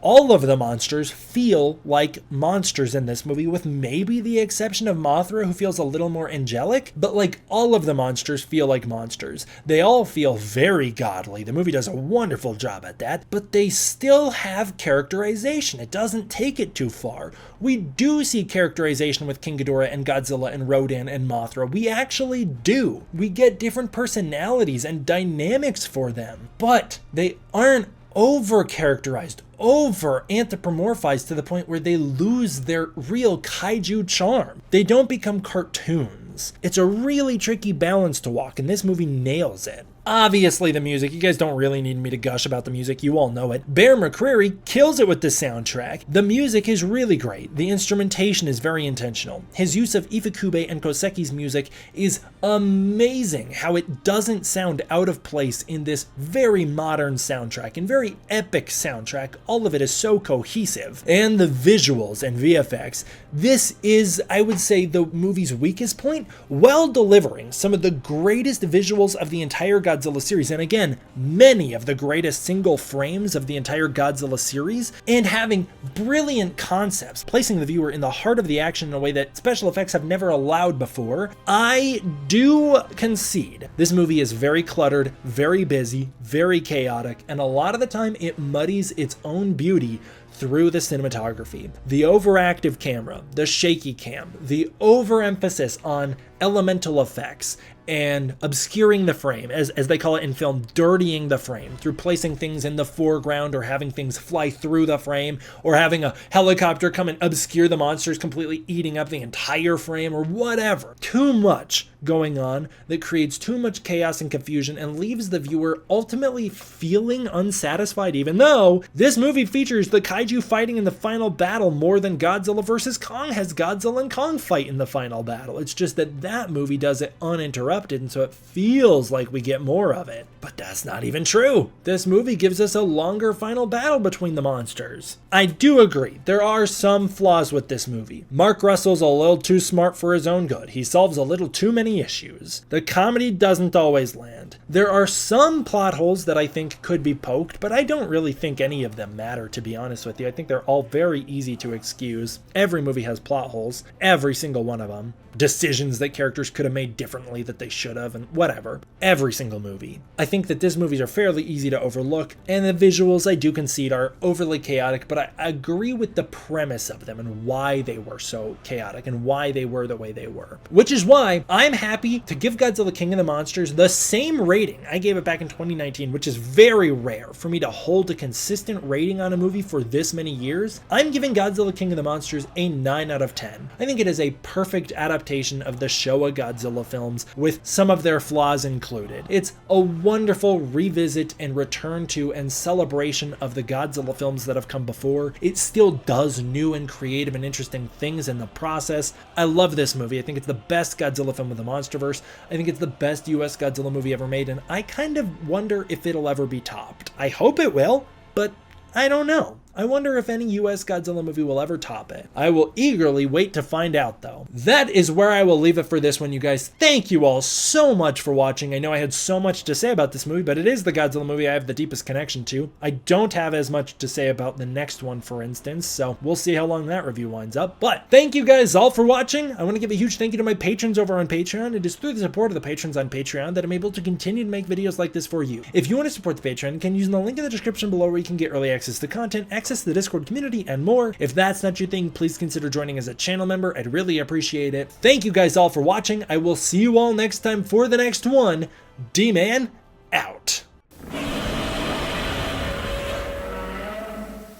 What's up, everybody? D-Man back. Welcome to a brand new video, and today we're going to be doing episode 39 of Godzilla-Thon. I cannot believe we're on episode 39. Dang, we are so close to 40, although there's only 36 Godzilla films up to this point, Godzilla vs. Kong. And today we are jumping on into 2021's Godzilla vs. Kong, the original end of phase 1 of the MonsterVerse. Actually, in many ways, this is kind of where the MonsterVerse was supposed to originally end, but yeah, this is where the first arc of the MonsterVerse came to a conclusion. Starting in 2014, we got Godzilla 2014, Godzilla King of the Monsters, we also had Kong Skull Island, and it all built up to this, Godzilla vs. Kong, the epic showdown. It was 59 years in the making. This was 59 years after King Kong vs. Godzilla in 1962. We were so close to the 60th anniversary. I wouldn't have minded waiting another year until the 60th anniversary of King Kong vs. Godzilla to get this movie, but I think that this movie's release date was very important for this film and for the way I felt about it and for the way a lot of people felt about it. And so I think it did work out for, the way it worked out the way it needed to for this movie, I would say. Godzilla vs. Kong was actually the only Godzilla film released day and date, which means it was both in theaters and on HBO Max at the exact same time, coming out on March 31st, 2021, after years of delays. Of course, this movie was supposed to come out in 2020, actually pretty early in 2020, and then delay after delay after delay caused by, in some cases, just the studio being a little slower on this movie than they were expecting, and in many other cases, the global pandemic, very obviously. That was a pretty brutal situation, and that pushed this movie back quite a lot. This was also the first major blockbuster movie to come out in theaters since the start of the global pandemic in 2020, which was pretty cool. Of course, there was other movies like, Wonder Woman 84, I think was the first to really lead the charge, releasing on HBO Max for Christmas in 2020. And then Tenet came out. I can't remember when Tenet came out. That actually came out in theaters, and that one actually did not do very well. It's not, first of all, it wasn't the major blockbuster type movie that Godzilla vs. Kong was. Obviously, it wasn't a major IP-driven film. But also, it just didn't do very well because at that point, theaters were not quite yet ready to open again. So yeah, Godzilla vs. Kong in many ways is the movie that opened cinemas, and is also the movie that holds the special honor of opening the Grauman's Chinese theater back up after the pandemic. First film to premiere at the Chinese theater since the pandemic, which is pretty special. Obviously,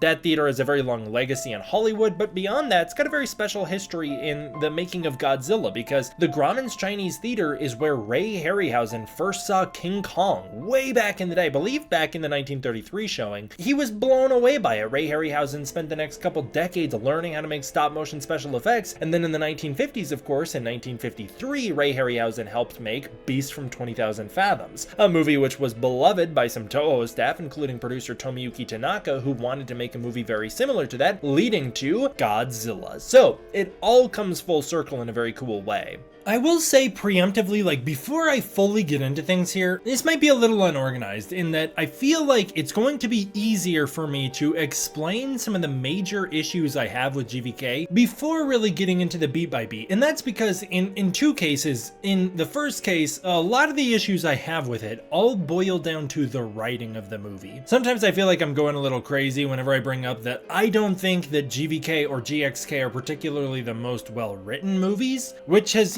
you could level similar complaints against other Godzilla movies, I'm sure, but I particularly think that there's flaws in them that are noticeable more so here because of the long-term storytelling that the MonsterVerse is supposed to be committed to. And sometimes I feel like I'm just out of my mind because sometimes it feels like I'm the only one who notices these things, or at least that I'm the only one who cares. But it'd also be easier because in many instances, my issue with Godzilla vs. Kong is missed potential. And it would be easier for me to explain the missed potential of the movie, both up top and at the end, because I actually like the movie we got. I'm very happy with Godzilla vs. Kong. I like this movie quite a bit, and so when I do the beat by beat, I actually like a lot of the film. But that doesn't take away from the fact that I have major issues with it. So I might spend a little more time at the start having more of my criticism before I get into the more positive side of my review, which is fine. I've reviewed Godzilla vs. Kong a couple times on the channel before, and I've reviewed it very positively. So if you're not a person that likes criticism of these movies, I know a lot of people are very defensive over, in particular, the Wingard films.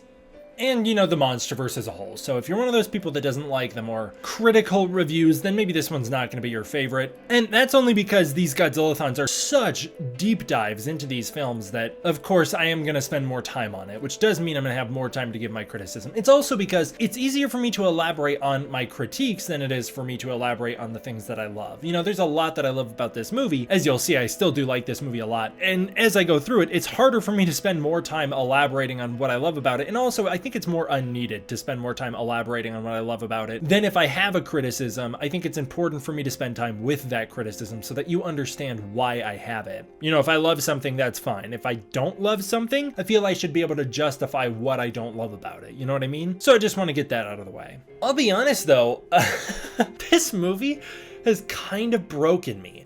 I don't know how I feel about it, to be honest with you, because on the one hand, I really like this movie, and as you'll see when I go through it, there's a lot that I love about it, but on the other hand, I feel that my opinion on it has really shifted over time. In particular, this movie is what birthed the current landscape of the Godzilla fanbase that I really struggle to be a part of. I think that this movie could have been a lot of fun. There was a lot of potential for the fandom energy around the Godzilla vs. Kong fight to be very fun and to be very playful, you know, like people taking shots at different monsters, just having a good time with it, and of course that isn't what happened. Instead, this movie birthed a weird, I would say, insecurity and also ego in a very strong portion of this fan base that I think really killed a lot of the fun about it, you know, like it was not fun to be part of the Godzilla vs. Kong hype train, I would say, because it was really toxic. I would say a lot of Godzilla fans were very toxic about it. It was hard to take shots at Godzilla for fun, you know, trying to have fun with the concept of this being a versus movie. It was hard to do that because it was always going to upset people, and people would take it so seriously, you know, and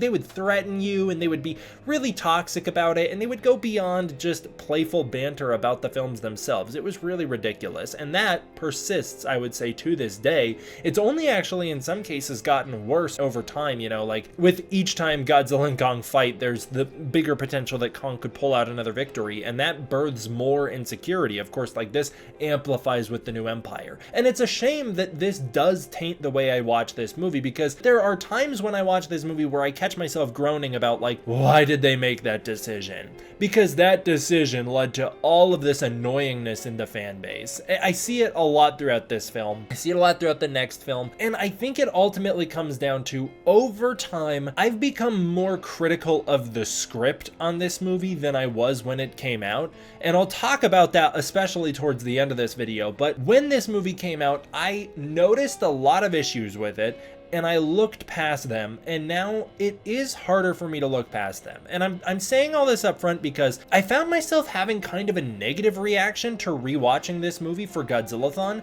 which isn't an experience I'm used to. Normally when I turn this movie on, I have a really good time. I really enjoy this film, but I think two things have tainted that. Number one, I'm a little too close to it, spending so much time in this fan base making Godzilla content, especially talking about the MonsterVerse. I'm a little too close to it and a little burned out on the fandom. The fandom has not grown up or matured at all since this movie came out, and it continues to disappoint me, and this movie is a big cause of that, in that this movie, I think, due to a lot of the mistakes in the writing, it has created an atmosphere where it's easier to be toxic about Godzilla in particular, which is a shame. It's a really shame that my opinion has now been tainted by the fan base. That sucks, and that was always the risk that I ran by being a Godzilla YouTuber, and it is a bummer that it has caught up to me on this movie that I really love. And then number two, I think because I was actively engaging with the plot of the movie in order to write down my notes for Godzilla-Thon, as I write down extensive, very detailed notes, I was more aware of a lot of the movie's script issues, which I'm normally easy, you know, to overlook because I'll watch it in a breeze. This is a very fast-paced, very fun ride. I really love this movie as a ride, and I love this movie as just a nice pastime for 2 hours. It's a great way to pass 2 hours. I saw this movie like so many times in theaters. It was a really cozy experience for me. And by the end of it, I was so familiar with the beats of this film that, like, by the second I got in the theater, the movie was already over. You know, it was a breeze. The second you make it to Hollow Earth, the film's already over. That was how it became, because I had seen it so many times, and it was really awesome. Like, I loved it, and I needed it. And now, when I'm engaging with it to take notes on it, I'm having to reconcile with the fact that I've always known there was script issues, and it's become really hard for me to overlook them, and I'll explain that as we go through it. But getting into the movie, I really do love this intro. We start out somewhere on Skull Island. There's so much that I love about it, you know. I love the color palette of Skull Island. I love that they literally start with not quite technically the Kong Skull Island font, but pretty close to the Kong Skull Island font with that Kong Skull Island colored font gradient on it. That's great. I love the intro to this movie. I think it's fantastic. I love this song, you know, Over the Mountains, Across the Sea. It's a great way to open the film with those Kong vibes. I always love that in the MonsterVerse now we've given Kong kind of this vibey 70s, 60s soundtrack. soundtrack. It's fantastic. I love it. That, of course, started with Jordan Vogt Roberts' Kong Skull Island, but we start out somewhere on Skull Island with Kong waking up and going about his morning routine. I really like that scene. I like it a lot. I think it gives Kong a lot of presence. You know, it's a very fun sequence. It immediately roots you in his character journey, and it's also immediately where I come to my first crossroads. Of course, the scene of Kong scratching his butt is fine. This whole intro plays out as kind of a Shrek homage, which is very strange. Like, why are we referencing Shrek at the start of our Godzilla movie? I don't know, but this whole intro plays out kind of like a Shrek thing. But starting the movie with Kong scratching his butt does two things. Number one, it disarms the audience immediately, telling them this movie is gonna be one that has fun. Like, you're supposed to have fun with this movie. You're supposed to just have a good time. And that's a great way to immediately let the audience know what the tone of this film is gonna be. It's gonna be sillier. It's gonna be more campy. It's gonna be more cheesy. It's gonna be one for you to just have fun with. And that's fine. You know, I can get behind that at times. But that's the issue I've been running into.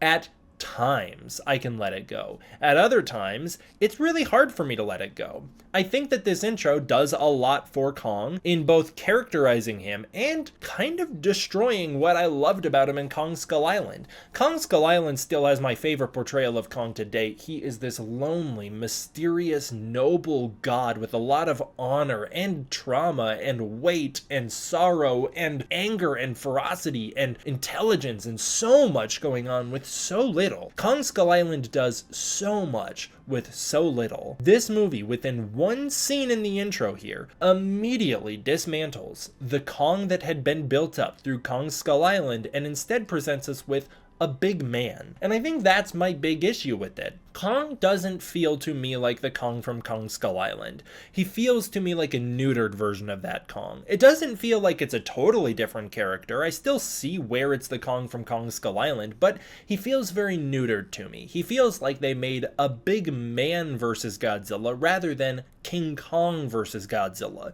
This isn't a monster at all. He isn't. He's kind of more like a superhero, but he's really more like an old man, which is my other thing that I'm very like, I don't get it. I don't understand the creative decision to make a Godzilla vs. Kong movie and immediately establish within the very first scene that Kong is past his prime. He's portrayed as a little older here. He is out of weight. He's literally got kind of a beer belly rocking in this movie, and he is just kind of old and tired. And Adam Wingard in the commentary, and in the interviews for Godzilla vs. Kong is very open about this. He says his goal was to portray Kong as something of an old Elvis at the end of his lifespan. By the time Elvis was right about to die, he still had this legendary king persona, but the age had caught up to him and he was kind of out of shape and he was kind of, he didn't look as good as he used to and he wasn't moving like he used to. And that was Adam Wingard's basis for Kong? You're gonna set us a Godzilla vs. Kong movie and we're not even getting Kong at his peak? And keeping in mind Kong's lifespan here, the species lifespan, Kong is young as hell. The fact that those great apes can live for thousands of years, as we find out with Scar King, maybe even hundreds of thousands of years, the fact that the great apes can live this long, I understand that it creates a kind of a strange thing where, and I guess technically Kong's not a great ape, he's a Kong, but it creates kind of this strange scenario, right, where Kong in Kong Skull Island is a young man, supposed to be like an adolescent, like a child or maybe even a teenager. So how do you beef him up to have him fight Godzilla? I'd say just make him a young adult, I wouldn't, I could even get behind Kong not even being in his prime because he hasn't fully matured yet, rather than he's past maturity. It's just a strange decision right off the bat to say Kong in a way has been nerfed before the movie even starts. The Godzilla versus Kong fight you've all been wanting, it's gonna be Kong past his prime versus Godzilla, who very much can never leave his prime, and now after the events of Godzilla King of the Monsters is supercharged, and I know that's also kind of a topic that the fandom debates, but definitively if you track Godzilla's feats before and after King of the Monsters, the guy's a different breed after King of the Monsters. He's a lot stronger than he used to be, and he operates very differently. And so to say like Godzilla has now entered his new prime and Kong is past his prime is a very bizarre choice. I feel like immediately establishes that Kong is gonna lose this movie, which I guess is the point, to get you to be like Kong's the underdog underdog and you kind of feel bad for him right off the bat. It's just bizarre to me. He's like sad and depressed in this movie. He's not rageful. He's not looking for vengeance. Like, I think there's so many other things that this movie could have done with Kong. The decisions they make with him is strange, which really gets into my idea about my whole thoughts on the script as a whole. I like what we have here. I actually really like it. And as you guys know, I really gravitate towards this portrayal of Kong. It's the one that I find the most relatable. Kong 2021 is the one that I find the most relatable.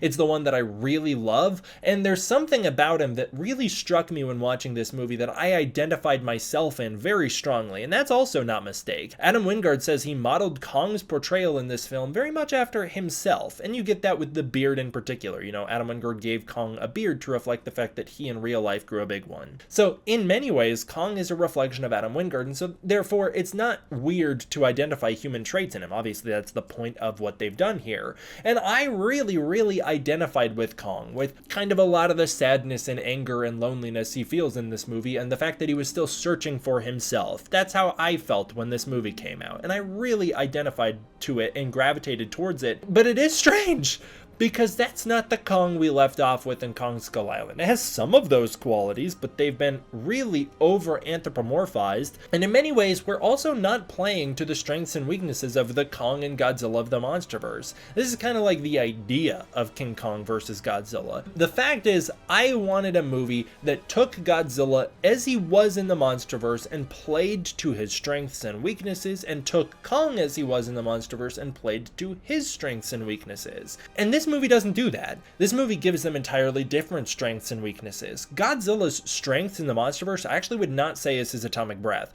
That is very much not his strength in the MonsterVerse. If he's not supercharged, like we see at the start of King of the Monsters and in 2014, don't even get me started on the Muto EMP, that's for a different video. Godzilla his atomic breath is not the strongest in the MonsterVerse unless it's been supercharged. Godzilla is really what he dominates with is his brute strength and his weight. I mean, Godzilla is a heavy fighter. Kong, on the other hand, had the really strong fighting strategy. He had a lot of great strategy, mobility, agility, and intelligence. You know, Godzilla has weaknesses in the MonsterVerse. His atomic breath charge up is slow. He has weakened gills. Like we notice in 2014, he's very vulnerable through the gills. In fact, that's something they sort of bring back up in Monarch Legacy of Monsters. That's how the Ion Dragon's able to injure him, is by biting him in the gills. These are things that Kong should have been able to use to his advantage. The slow atomic breath charge up, the gills that are very much vulnerable weak points, also something that was brought back up in Fortnite of all things. And then also the ability to outmaneuver Godzilla. Godzilla really struggled with opponents who were quick. He was missing shots against Ghidorah. He was really struggling in the 2v1 with the Mutos because they were fast. In fact, Godzilla couldn't even take the Muto down in Hawaii by himself. The male Muto, very small compared to him, couldn't even take it down because it was able to outmaneuver him. It escaped him. These are areas you could play to Godzilla's weaknesses. Kong's weakness is obviously his literal durability. Kong is not durable. He doesn't have a strong durability like Godzilla. You could play into the fire angle of it, you know, like in Kong Skull Island, Kong gets set on fire and passes out. There's a big misunderstanding about that. Kong passes out because of the napalm suffocating him, not because of the fire burning him. It's actually very much supposed to be the case that Kong is fireproof in that movie. I think it's been misunderstood by the fan base, but Kong is supposed to be fireproof. It's the napalm starving him of oxygen that knocks him out. But Godzilla doesn't shoot fire. He shoots atomic breath. That's a totally different ball game. I very much think you should have played it the 1962 way in that it damages Kong heavily, but it's not a kill shot, as it's never been in the MonsterVerse up to this point. The atomic breath had to be used very strategically to be a kill shot in the MonsterVerse. This movie totally throws all of that out the window. This movie portrays it as Godzilla's strengths are his atomic breath, his overwhelming fighting power, like he's super fast. Godzilla in this movie is more agile than he's been before.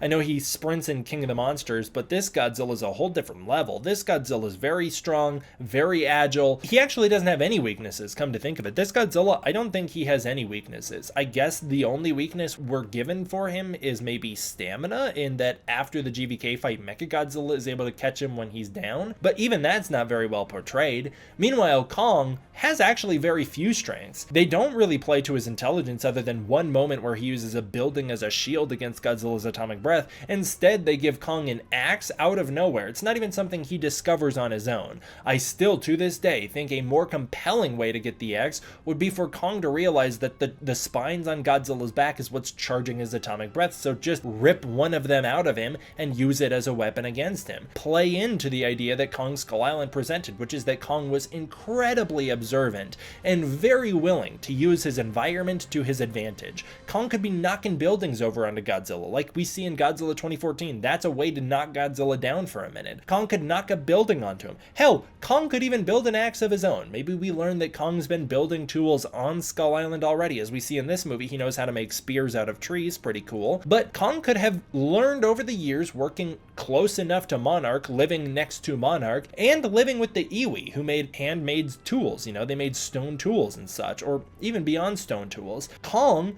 could have learned from the people around him the same way he learns ASL. That's great. You know, he could have learned by watching. Playing into how observant he is and his intelligence, I'm fine with Kong making an axe on his own. Back in the day, I think I would have been a little resistant to it, but if it was portrayed in a way that it was really playing to Kong's strengths as a character, I'd be all for it. I think it would have been really compelling, and it would have been a really compelling way to kind of nerf Godzilla's atomic breath as well, you know? If Godzilla's atomic breath was still going to be as strong as it's portrayed here in this movie, one really compelling way to kind of circumvent that would be for Kong to rip out one of the key spines that's meant to charge that atomic breath up, so Godzilla can never charge it all the way. It's a way to play to the strengths and the weaknesses of these characters in the way that I think makes versus movies very fun. Basically, what I wanted was for them to essentially treat the characters like video game characters, break down what are their strengths and their weaknesses. Godzilla, for all intents and purposes, is a boss fight for Kong. What are the vulnerable weak points Kong is gonna need to target? How is he gonna learn what those weak points are? And will he be able to pull it off? Ultimately, I've always thought that Kong should lose in a fight to Godzilla, despite the fact that I have been on Team Kong. It was that I was on Team Kong from a character perspective, not that I was on Team Kong from a I think he's stronger than Godzilla and would win perspective. I don't think he's stronger than Godzilla, and I don't think he would win. But I think that there was a more compelling way to go about this fight. These are a lot of the issues I have with this movie that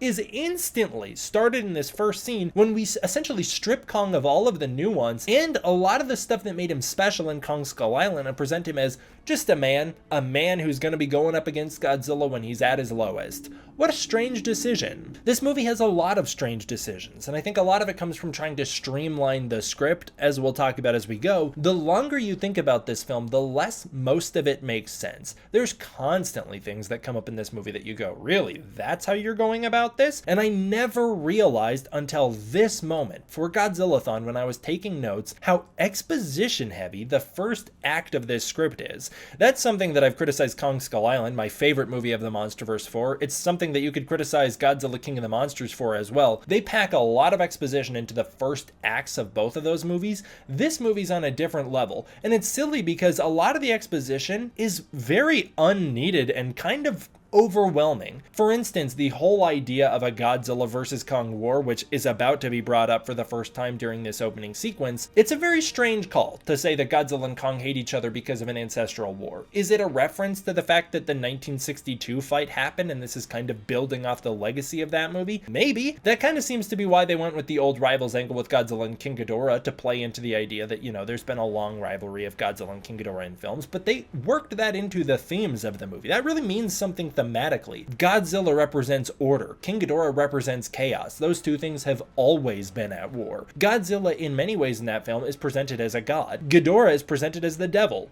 Those things have always been at war. You know who hasn't been at war? Lizards and monkeys. There is no thematic way to the Godzilla vs. Kong war here. So I'm very confused by its inclusion. And they're not even willing to fully commit to that, because is that the reason they're fighting? Or is it because they're both alpha titans? It's actually both reasons. We don't need both reasons to be the reason they fight. We need one reason to be the reason they fight, and neither of those reasons are personal. Once again, a script issue. This movie has no personal weight to the Godzilla vs. Kong fight. Godzilla hates Kong because of an ancestral war. I've brought up in videos how, in a way, that makes Godzilla a racist, and I'm always bringing that up just kind of to point out the absurdity of it. I'm taking a shot at the movie for sure. I'm making a joke of it, but that's not to undercut my point. My point is there's no actual beef between Godzilla and this Kong. And I'm fine with that. I think in 1962 it was okay that they were just forced on a collision course and the two of them had to fight because they're literally forced into proximity with each other. I think you could have done something similar with that here, but I proposed an idea all the way back in 2019 that I still think holds more weight than this movie gives us, and that is Godzilla needs a home for the Titans. That's the compelling plot thread that is left off in Godzilla King of the Monsters, and in fact, you've heard me yap about that in videos that have come out on the channel as recently as like a couple months ago or a couple weeks ago. I've been talking about how Godzilla needs a home for the surface Titans. Where are they gonna go? They shouldn't be killed, and they should not be put to bed simply because Godzilla doesn't know what to do with them, and they don't really coexist with humanity all that well. Godzilla needs the Titans. They serve a very, very vital function to nature's balance. Back in 2019, I came up with the idea, based on the end credits to Godzilla King of the Monsters, which implied that the monsters are gravitating to Skull Island, that Godzilla is gonna lead the Titans to Skull Island as a sanctuary for them on the surface so they have somewhere to be. And this would cause problems because it would absolutely destroy the balance of nature on Skull Island itself, meaning Godzilla and Kong are drawn into conflict with each other because Kong's balance has now been destroyed. The solution in this case would have been the Hollow Earth, would have been sending Kong to the Hollow Earth. Maybe you send some of the other Titans to the Hollow Earth, and Skull Island becomes a safety beacon on the surface for some of the Titans. Maybe Kong can go in and out if he so pleases. He could become the king of Skull Island and the Hollow Earth, who knows? Maybe he's, in a way, kind of like an ambassador of the Hollow Earth, and Skull Island is his little embassy on the surface in a way.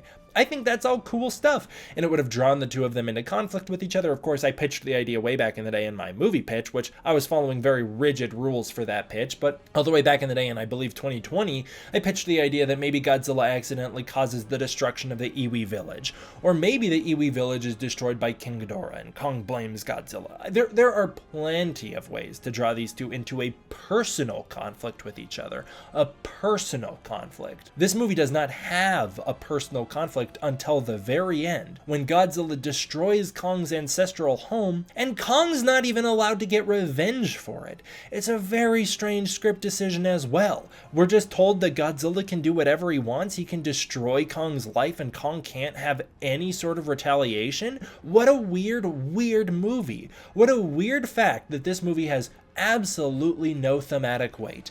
I really used to make the argument that maybe this movie was about letting go of past beefs, you know? Godzilla's holding a grudge against Kong because of something Kong's ancestors did, and maybe the theme of this movie is to let go of your hatred on the grounds of race.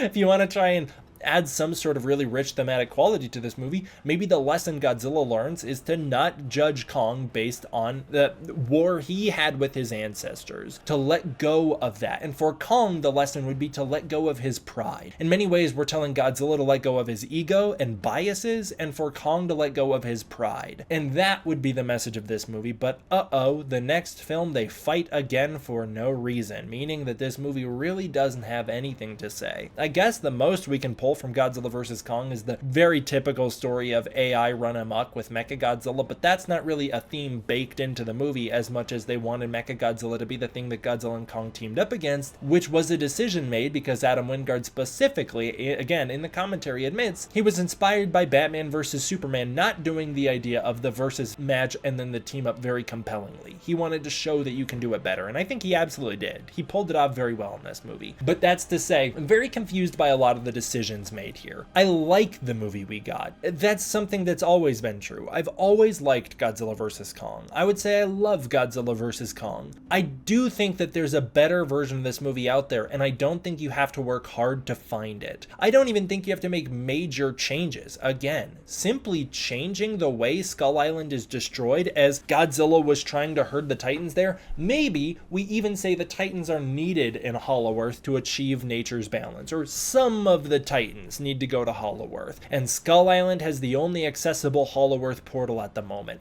So Godzilla needs to send the Titans to Skull Island to get them to Hollow Earth, and in the process destroy Skull Island. That is a compelling motive for Godzilla and Kong to fight. Kong would have personal reason to hate Godzilla, and now, in a way, Kong's going on a revenge quest, but a revenge quest that we, the audience, can understand both sides of. Kong was wronged by Godzilla, who destroyed his island and who accidentally got his people killed. Godzilla, though, needed to do that. He had no other choice. And now Kong and Godzilla have a very compelling, very three-dimensional reason to fight each other. That's a way to get two heroes to fight. Or you go with the script idea. The original script for Godzilla vs. Kong had it so that they were both being manipulated. If you want your Mechagodzilla plotline, you already had the solution. It's so weird to me.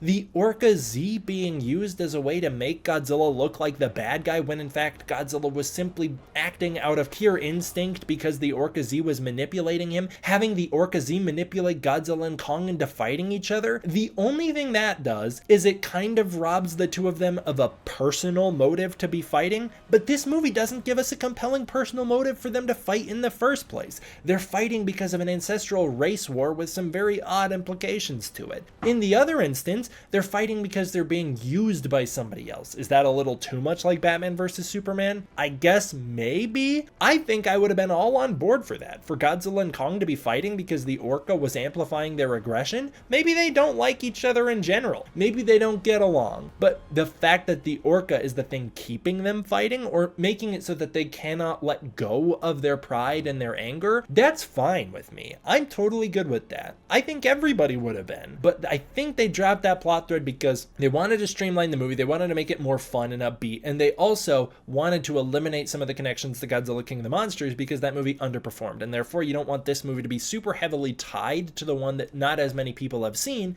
so that they don't feel lost. Very easy thing to explain. You don't even need to fully explain that it's like building off of the tech of the Orca from King of the Monsters as much as you could just say it's Mechagodzilla's Eye. Mechagodzilla's Eye has something called the Orca Z built into it. This is built off technology that we've seen something similar to this before. You could even kind of recap the plot of King of the Monsters, or you could just leave it at this technology, it's used to make the Titans angry, and it's making them angry right now. So many ways to go about this. I know I'm not really following my typical plot by plot, beat by beat formula here, but it's because this is a movie that I've simmered with for a long time, and a lot of my issues have only grown over the years, and that's, I actually think, unfortunately, a little bit also to do with the way I feel about the next film. I'll get back to my plot by plot, we'll go through it here, and we'll just talk about it as we go. I feel bad because now I've spent 30 minutes talking about some of my issues with the movie, so now is anybody even going to believe that I like it in the first place? I know a lot of people think I hate this movie and New Empire, when I do not hate this movie. I really do like this movie. New Empire is one I will catch back up to you with on the next Godzilla-Thon, or whenever we get there in Godzilla-Thon, because I haven't rewatched it in a while, so let me rewatch it and then see how I feel now. But generally speaking, I do like that movie.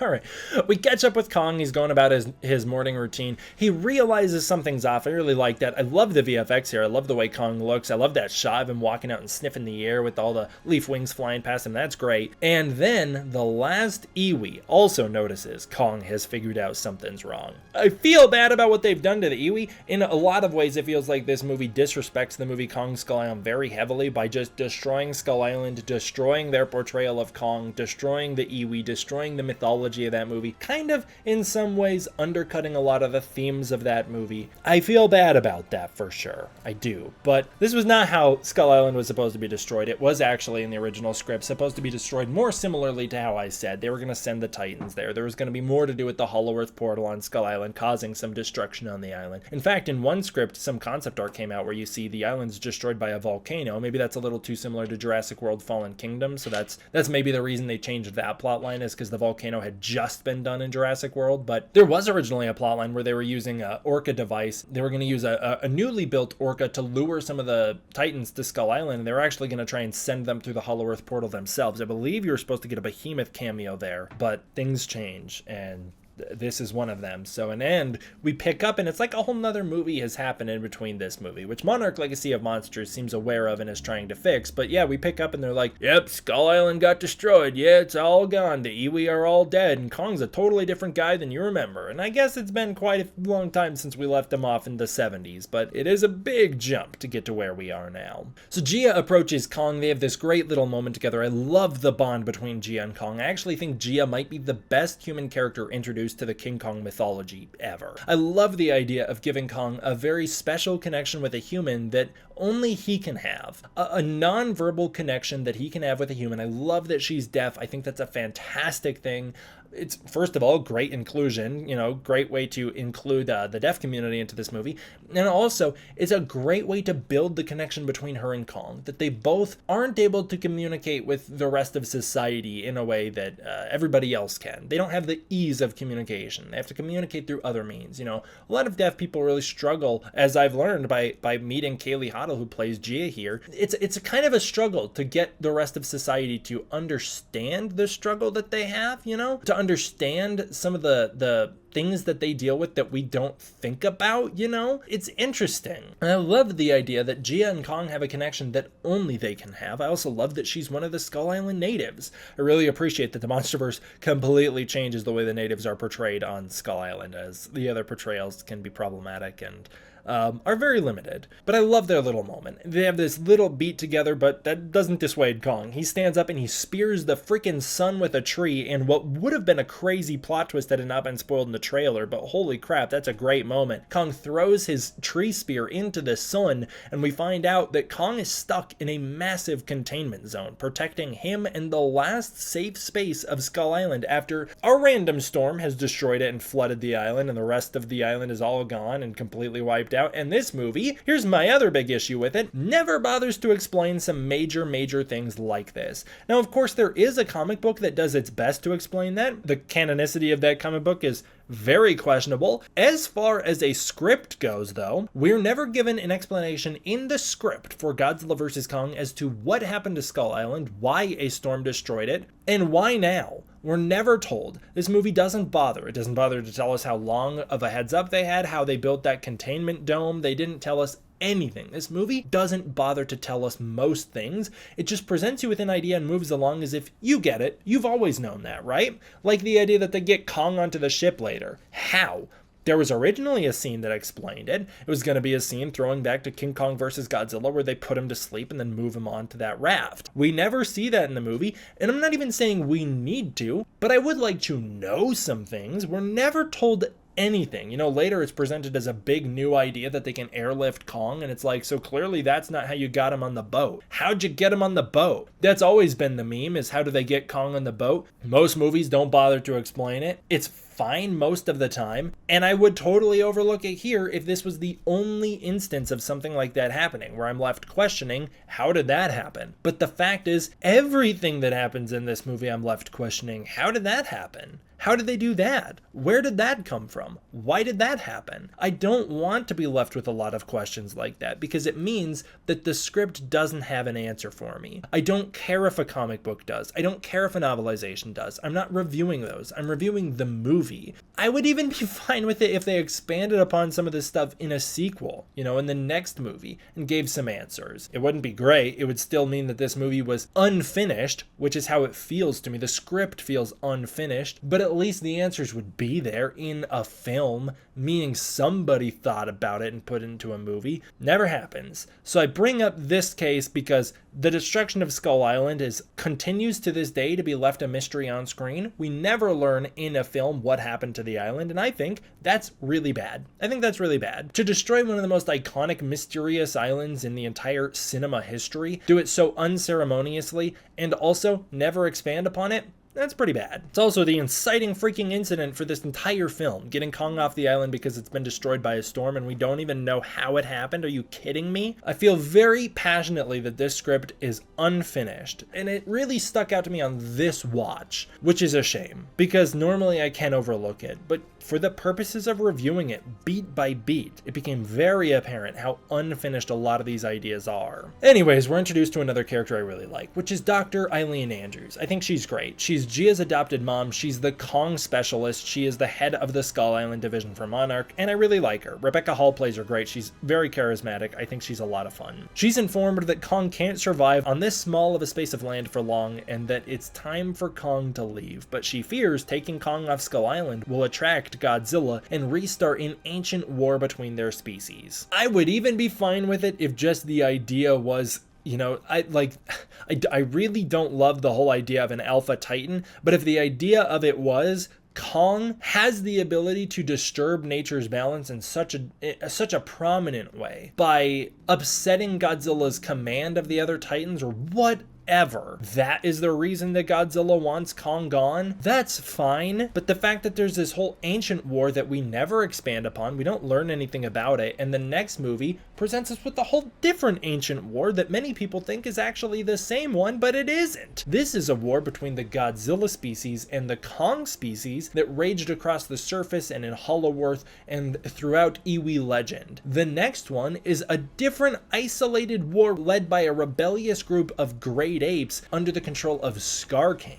Totally different scenario. Actually, if that was the war that we're referring to here, if we later learn that the Godzilla Kong war was actually Godzilla's war with Scar King, it makes Godzilla's decision to fight Kong even more baffling, as Kong isn't Scar King. And one great ape, Godzilla doesn't, I guess, know that this is a Kong in that instance. One great ape shouldn't be that big of a threat to Godzilla. If the idea was that the Godzillas and the Kongs had a war, and the Kongs, not the great apes, crazy that that's not the same thing, but it isn't. The Kongs are a different species. The Kongs were smarter and stronger than the great apes and very capable of killing many members of Godzilla's species. Now, I can understand why Godzilla would be a little nervous. We'd need to expand upon that a little bit, but I'd understand. Godzilla's nervous because the Kong species has shown aggression towards his species in the past and has killed many of his kind. That could be something that Godzilla's a little freaked out about. That could be something that Godzilla feels a need to be proactive about, the way that he was with the Mutos. I would get that if they expanded upon it. But nowadays, with the current state of the MonsterVerse, they're not even really allowed to acknowledge out loud that the Godzilla species is a species, which means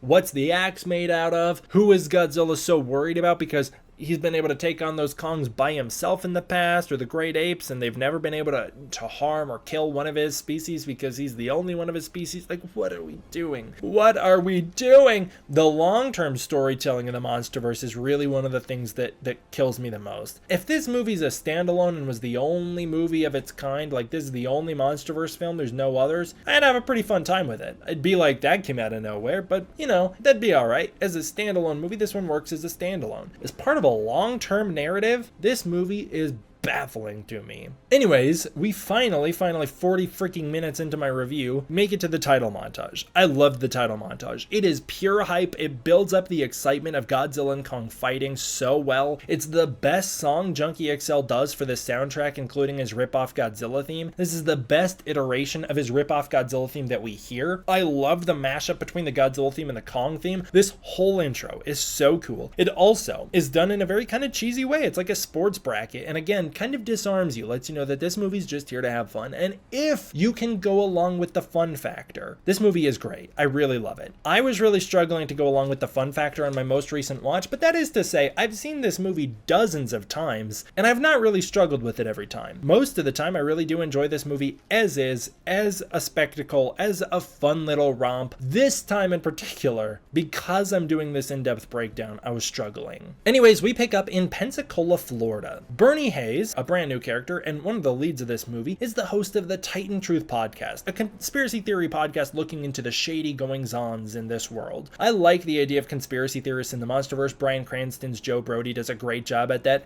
This was a case where Bernie Hayes leans a little too far. I absolutely despise the fluoride in the water part of this movie. I think that it really calls into question, what are we doing here? I understand that Adam Wingard also has reservations about the implications of Bernie Hayes being a conspiracy theorist, especially this movie came out during the 2020 era, during 2021, when that was kind of really becoming a very big issue. You know, I think that this version of a conspiracy theorist, he walks the line between being done in a way that I think is very fun and then being done in a way that I find very cringe and at times like downright unlikable. Bryan Cranston's version was a more realistic version for this world, and in many ways a more compelling version, but not a more fun version. He wouldn't fit the tone of this movie, and so I like Bernie Hayes. I like what they're going for, although this movie doesn't quite nail him. I think that this movie's Bernie Hayes is over the top and frustrating. They nail him in the next one, so that's great. But Brian Tyree Henry does a fantastic job with the material he's given, and he's incredibly likable. Today's the day he steals data from his job at Apex Cybernetics to try and prove that there is criminal activity going on there at the outwardly humanitarian company. I wish we had some Apex Cybernetics setups in Godzilla King of the Monsters, some references to Apex Cybernetics, and certainly I wish that in the post-credit scene of Godzilla King of the Monsters, some Apex employees were the ones who took control of Ghidorah's head, especially because it's not a very well-kept mystery that they're the ones building Mechagodzilla, so it would have only built hype for the fact that they built Mechagodzilla because we'd know they have Ghidorah's head, so we'd actually be like, what are they doing? Is it Mechagodzilla they're building? Is it Mecha King Ghidorah? What do they have going on? What is it gonna be? It would have built a little more hype if Apex Cybernetics had any acknowledgement in the last film, but this is the world building that this movie gives us. It drops Apex Cybernetics, a game-changing organization, into this movie as if they've always been here, and they do no build-up or setup for them. They do nothing to earn it. They're just here. I do really like the intro, though. That little moment with the CEO, Walter Simmons, on the TV where he's talking about how their goal is to lead humanity into this new, bold new era. That's the closest we get to a connection to Godzilla King of the Monsters, as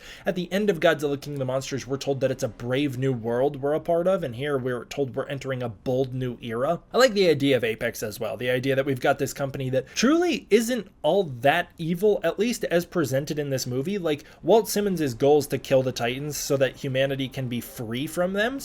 It's not portrayed in this movie as he wants to rule the world with Mechagodzilla. As this movie presents it, Walt Simmons is worried that the Titans are such a danger, he needs to kill them off so that humanity can be safe, and the only way to do that is with his Mechagodzilla. I think that's a very compelling motive. I think that's actually very interesting, and I wish we developed it a little more because it's very nuanced. We obviously know Godzilla's a good guy and that some of the Titans are good guys, but from the humanity's perspective, the entire planet was sent into a downright apocalypse in 2019. Most people alive would want the Titans dead, probably including Godzilla. Almost everybody should be at the point Mark Russell was at the start of the last film. That's great. So while Bernie is stealing the data about Sublevel 33 and learning that there's this mysterious shipping manifest heading to Hong Kong, a Titan evacuation alarm goes off. I think that this is a great sequence. The movie's moving at a brisk pace, unlike this review. It's so fun. I love it. Godzilla appears in the bay. He looks fantastic. This is one of my favorite Godzilla scenes in this movie for sure. I think it's so cool. I love that shot of Ren Serizawa looking out at Godzilla as he starts battling the jets. It's really exciting to get a very Toho spin on Godzilla in the MonsterVerse, and this is his only justified attack in the movie, I would say, because Godzilla begins his attack. He starts destroying the facility. I love the way the atomic breath works here. It's so cool, so destructive. Feels a lot like it's in line with the way it was presented in 2014 as well. It's kind of wispy, not as powerful. I really like it. While Godzilla's destroying massive sections of this factory with his atomic breath, he exposes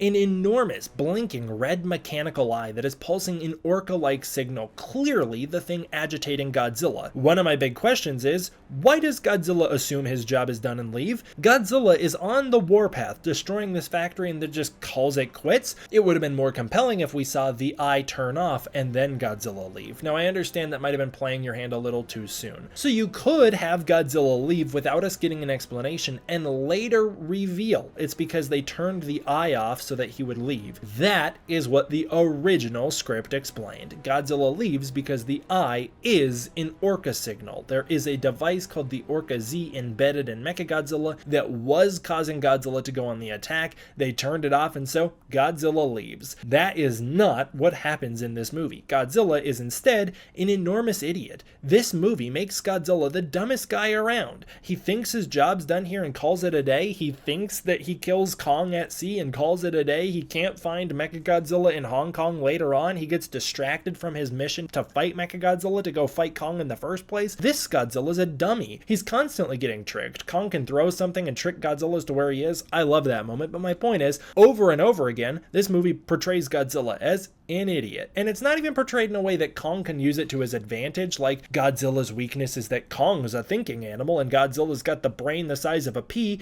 Instead, Godzilla's just dumb because the plot needed him to be. I don't love that. You know what else I don't love is what comes immediately afterward, because although I love that destruction scene, we pick up with the news considering this as proof that Godzilla is not a hero. But Madison Russell isn't convinced. She instead meets Mark Russell at a Monarch relief camp, and oh my god, what have we done to Mark Russell? Absolute character assassination. It dawned on me recently that Godzilla King of the Monsters is a religious metaphor. The movie is about a man whose son was killed, and so he turned on God, believing that God could have saved his son but didn't. So he's turned on God. He's turned on his faith, on his own religion, and over the course of the film, he's slowly brought back into it, brought back into understanding the method of the God that he worships, understanding the sacrifice, and he really becomes a man of faith again. He has faith in Godzilla. He wants to help Godzilla. He loves what Godzilla does for the world by the end of that movie. He understands the need for it, and it's the priest. Dr. Serizawa is Godzilla's priest, is the one who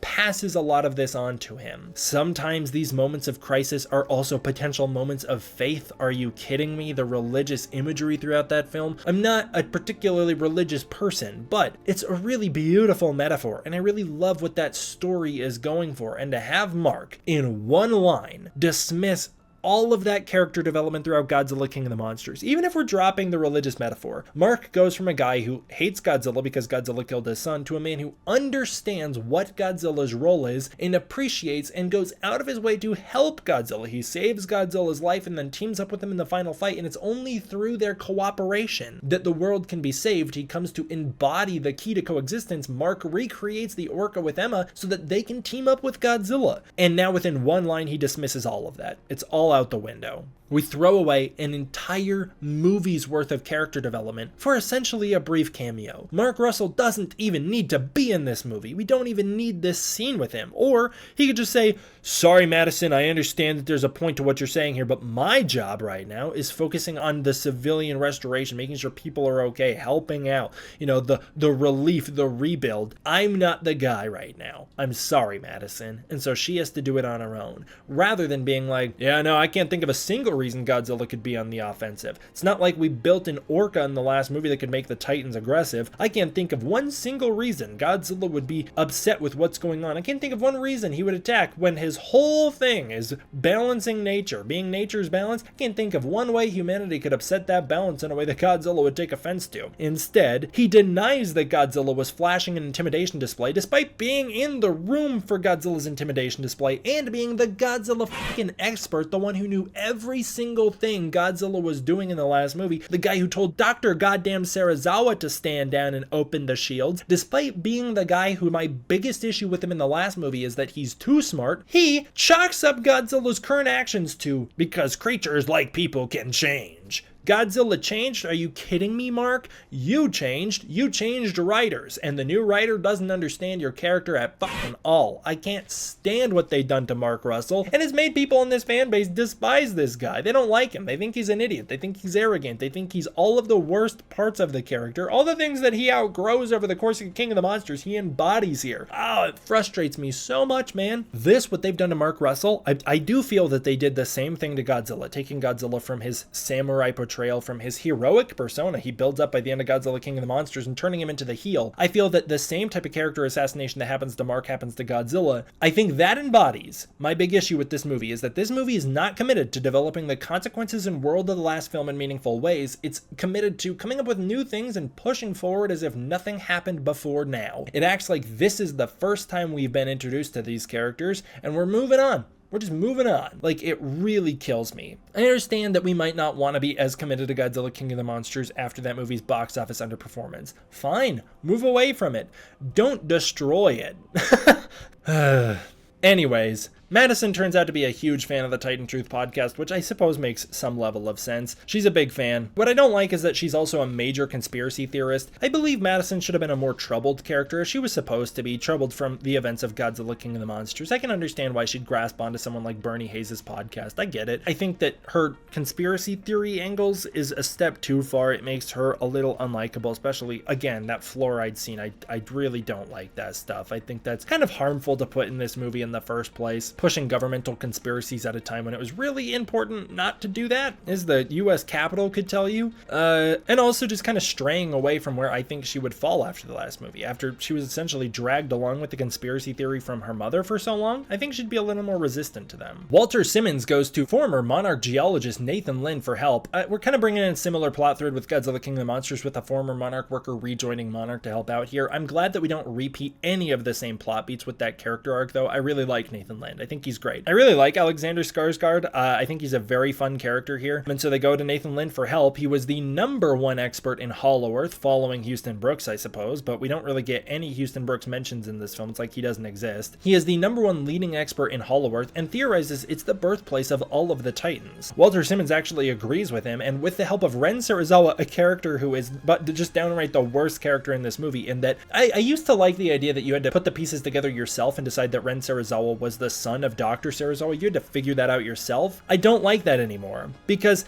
it's, again, my whole issue with this script is this movie doesn't build anything. It just presents things and moves along. There's no world building. Ren Serizawa, never even in the course of this entire film do we connect the dots that he is the son of Dr. Serizawa. We're given no motivation for him. We're given nothing. You get some of that in the novelization, but I don't want to read the fucking novelization to understand a movie. This movie should stand on its own, and Ren Serizawa is a really distracting inclusion. He's odd and underused and killed off unceremoniously. He originally was going to be more of a villain. We're going to learn more of his backstories. He was actually going to be orchestrating the whole thing, masterminding it. It was actually going to be him who kills Walter Simmons and takes control of Mechagodzilla as a villain in the end. They changed so much about Ren Serizawa that he is essentially just a shallow shell of a character. They should have changed his name. He should have been a different guy. Shouldn't have been the son of Dr. Serizawa. He should have been anybody. You could have called him Ren Ogata if you wanted a reference to the characters. No way is this Ren Serizawa who we kill off in this movie before we even come to understand him. And again, I know the novelization sort of leaves his fate ambiguous. You know who didn't care? The director of this movie and writer-director of the next, Adam Wingard, who clearly takes it that Ren Serizawa is dead and moved on. Not even an acknowledgement in the next film. This character is worthless.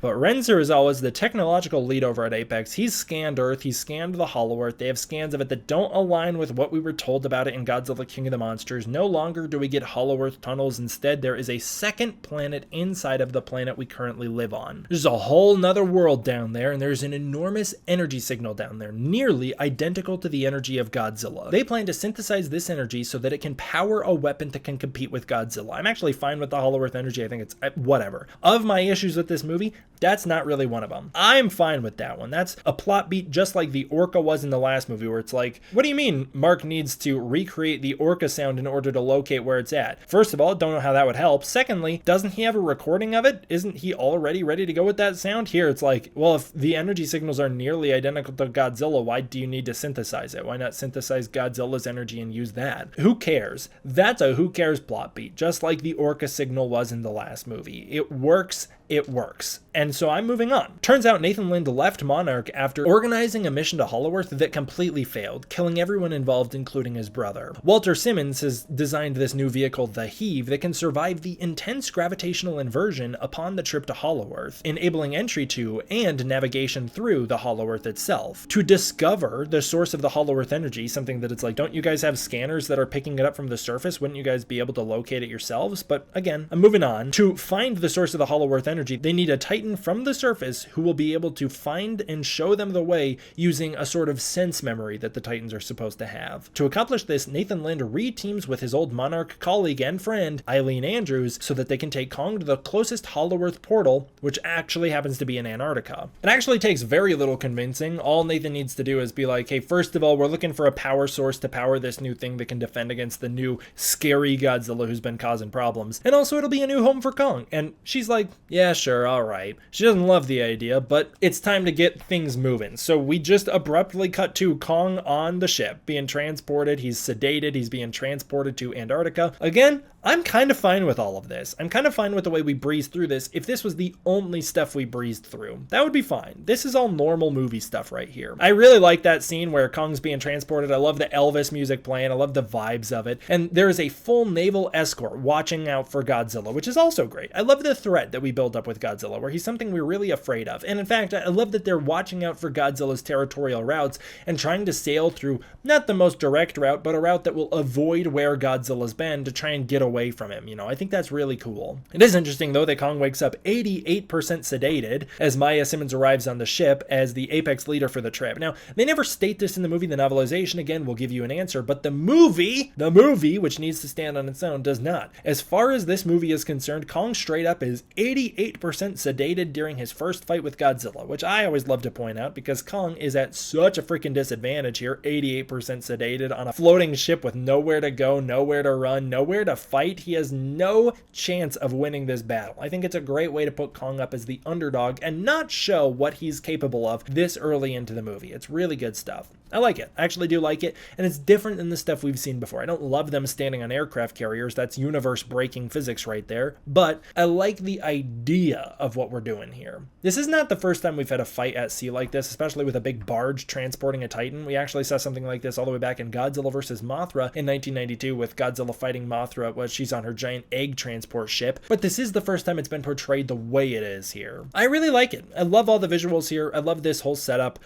This is all great to me. That night, they go over their game plan to find the Hollow Earth energy source, and Eileen reiterates the threat Godzilla poses. Here we get, once again, two different explanations for why they're gonna fight. It's both due to the threat of them both being alpha titans, and there can only be one alpha titan at a time, something that just doesn't exist in nature. We shouldn't be doubling down on. We should have moved away from in this movie. And due to the Iwi myths, that there is an ancient rivalry and war between these species that Godzilla will still harbor some sort of hatred for. They're natural enemies, which is a fine enough reason. Godzilla and Rodan beef in Ghidorah the Three-Headed Monster because they both are territorial animals, and being within each other's territory means they're gonna fight. They're not stated as being freaking alpha monsters. I don't like the idea that they're like the alpha angle is why they fight. I think it's really lame. But I like the idea that they're both egotistical, prideful, and territorial creatures. That is fine. Don't even overthink the motive. Maybe they don't need all that personal beef and drama that I talked about earlier in this review.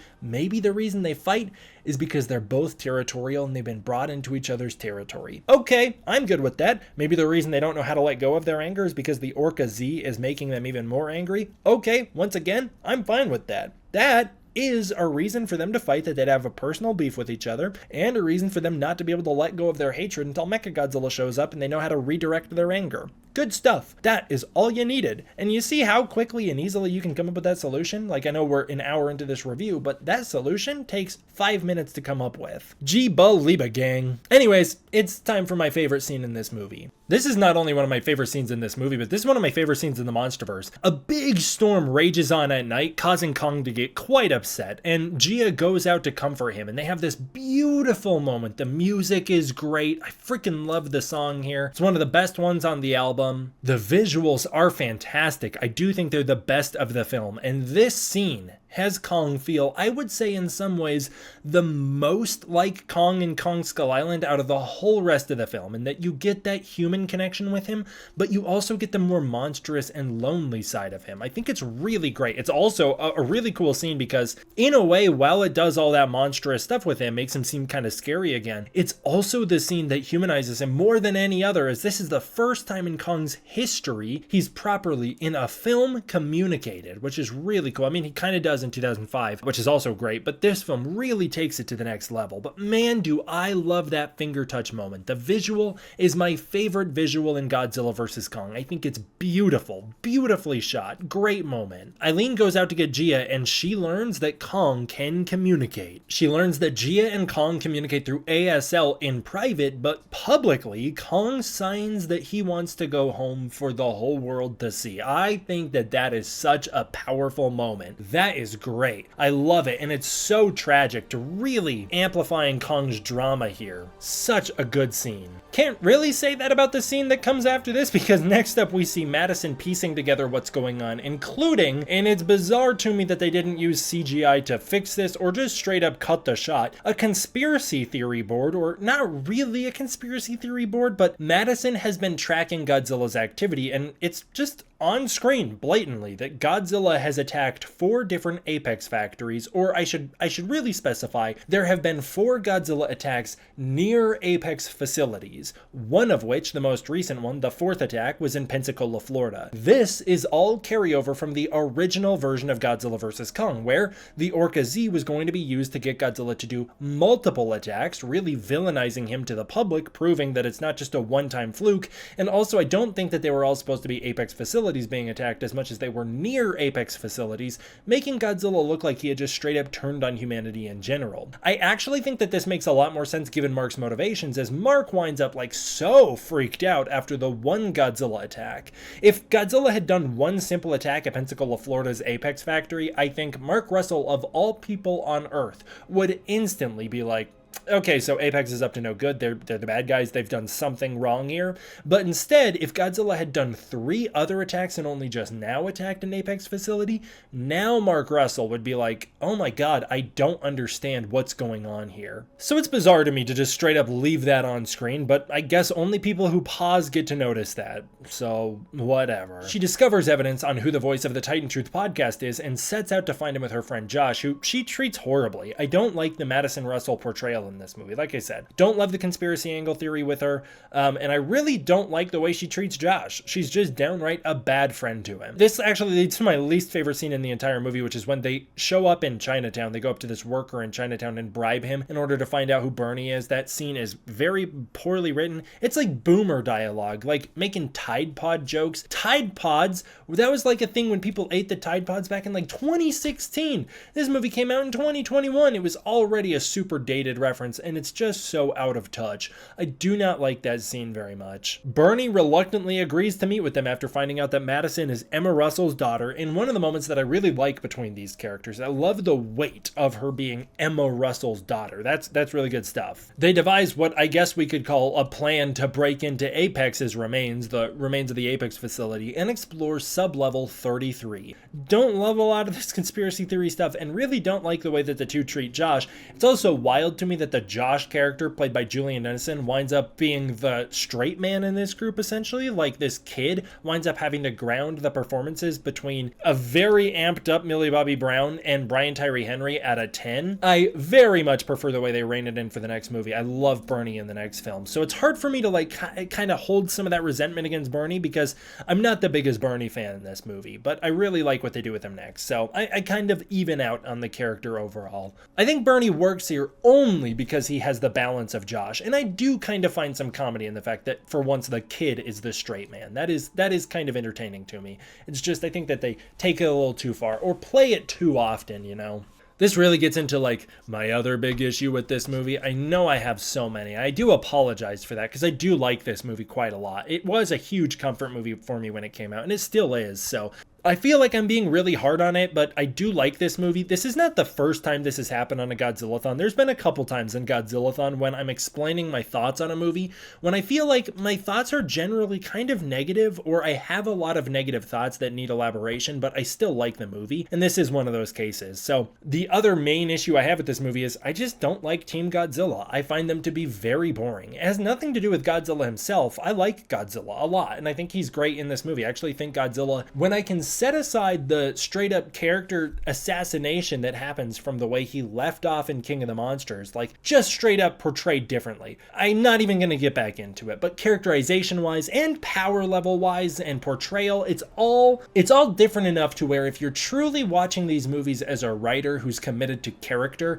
you cannot argue with me about it. If you're watching these movies as just a casual movie viewer or someone who's in it for the Godzilla power trip, I can understand why you disagree. That's fine. You're not looking at the movies the same way I am. But anyways, I think Team Godzilla is really lackluster. Like, their plot line is boring. They ultimately accomplish slowing Mechagodzilla down for a couple of seconds, something that doesn't even need to happen. If you just rework that final moment to where Kong catches Mechagodzilla's tail, Godzilla charges the axe, and then Kong goes to town destroying Mechagodzilla, that didn't require Kong catching the tail and struggling with the tail, then Mechagodzilla glitching out for a couple seconds, and then Godzilla charges the axe, and then Kong swings the axe. Like, we don't need that middle bit. It's unneeded drama to give Team Godzilla a purpose, because you know what they accomplished this film? Nothing. They uncover evidence of Mechagodzilla, and it's too late. By the time they discover Mechagodzilla, it's already too late, and Mechagodzilla appears and destroys the world anyways, or destroys Hong Kong, I should say. Like, by the time they learn that Mechagodzilla is even a thing, Mechagodzilla shows himself to the world.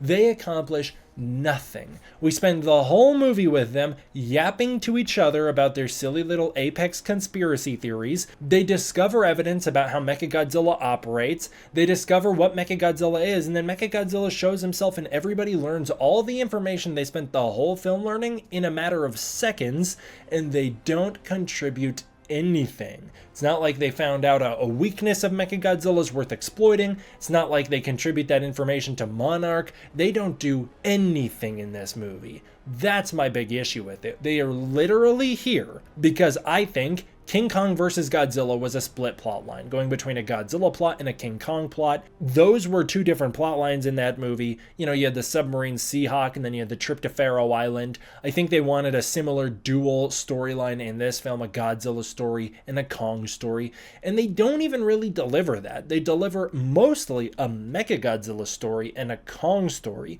Godzilla's kind of ancillary to that. Like, he is the heel of Kong's story and the hero of the Mechagodzilla story, but Godzilla is more of just a vessel for things to occur, you know what I mean? Like, I don't know. I just really don't like the Team Godzilla stuff. I find their dynamic to be kind of annoying. They're always fighting each other and complaining. I don't think that they accomplish a ton. I love the Mechagodzilla stuff. I think it's great. I just wish we had spent more time with Apex or even Monarch uncovering this Mechagodzilla info. If Monarch uncovers this Mechagodzilla info and that's the way you play it, you know, that's our gateway into the Mechagodzilla side of things. It would first of all give the Monarch characters more presence and things to do and make Monarch feel a little more competent. Secondly, it would streamline the story as now we don't have to do cutaways to Monarch every once in a while. And third, Monarch could come to the discovery of either that Mechagodzilla's eyes create a signal that enrage Godzilla or whatever your explanation is going to be. And they could also maybe even come up with a signal that blocks Mechagodzilla for a moment, buying Kong time, rather than the silly excuse of pouring alcohol on a computer. Like, that would do anything but short out the computer. How does that computer have anything to do with Mechagodzilla? He's not even operated through that computer. He's operated through Ren Serizawa's booth, which was destroyed because Mechagodzilla no longer needs it. Like, the hell is that computer doing? What is that computer? Was Mechagodzilla like nearly like an inch from destroying himself? If Mechagodzilla had punched that computer stand, which again, he's like inches away from destroying that computer stand when he destroys that headquarters room and kills Simmons, would he have killed himself in the process because somehow unplugging that computer would turn him off? What's the point? It's sloppy. It's so sloppy, and it's only there to give Team Godzilla a purpose because they have none. They don't do nothing.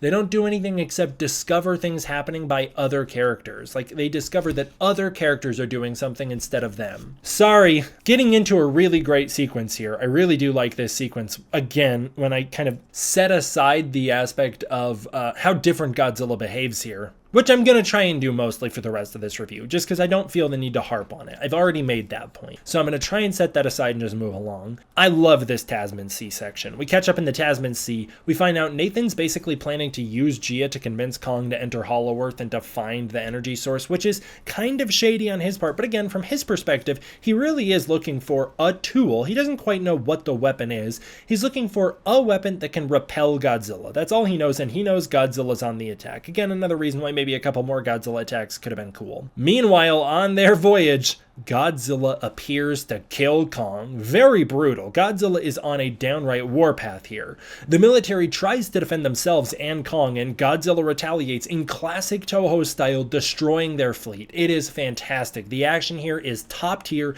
The visuals are great. I love the sea battle. It's really epic. Godzilla then attacks the Kong transport, flipping the ship. It's this awesome sequence where they're like drowning characters inside. It's flooding. Kong is drowning underneath. Nathan Lind has to then swim to release Kong from his restraints, and he does so just in time for Godzilla to attack him, which means for the first time since 1962, Godzilla and Kong come face to face here.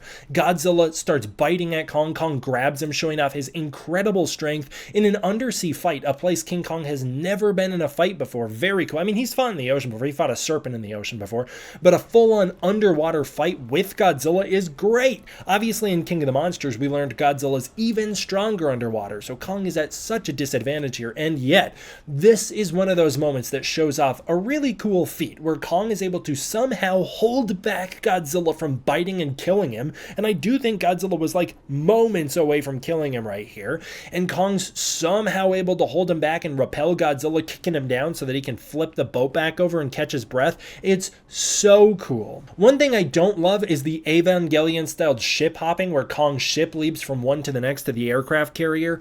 That is universe breaking physics right there, and we have strayed so far from Godzilla 2014 that the MonsterVerse as a whole has officially lost its cohesion in terms of the rules of this universe. Like, that breaks the universe for me. I think that's ridiculous. Does it look cool? Sure. Is that why it was included? Yes, it was included because it looks cool, not because it makes sense. But it leads to a very neat setting, which is that aircraft carrier fight, which I think more interestingly, maybe Kong flips the ship and then swims to the aircraft carrier immediately to get himself more ground, or we explain that the aircraft carrier itself is bigger than normal, specifically in case they needed another transport ship for Kong. You know, some explanation for why these Titans can walk around on a ship, because boy, they're way too large to do so. They'd be sinking that thing so quickly.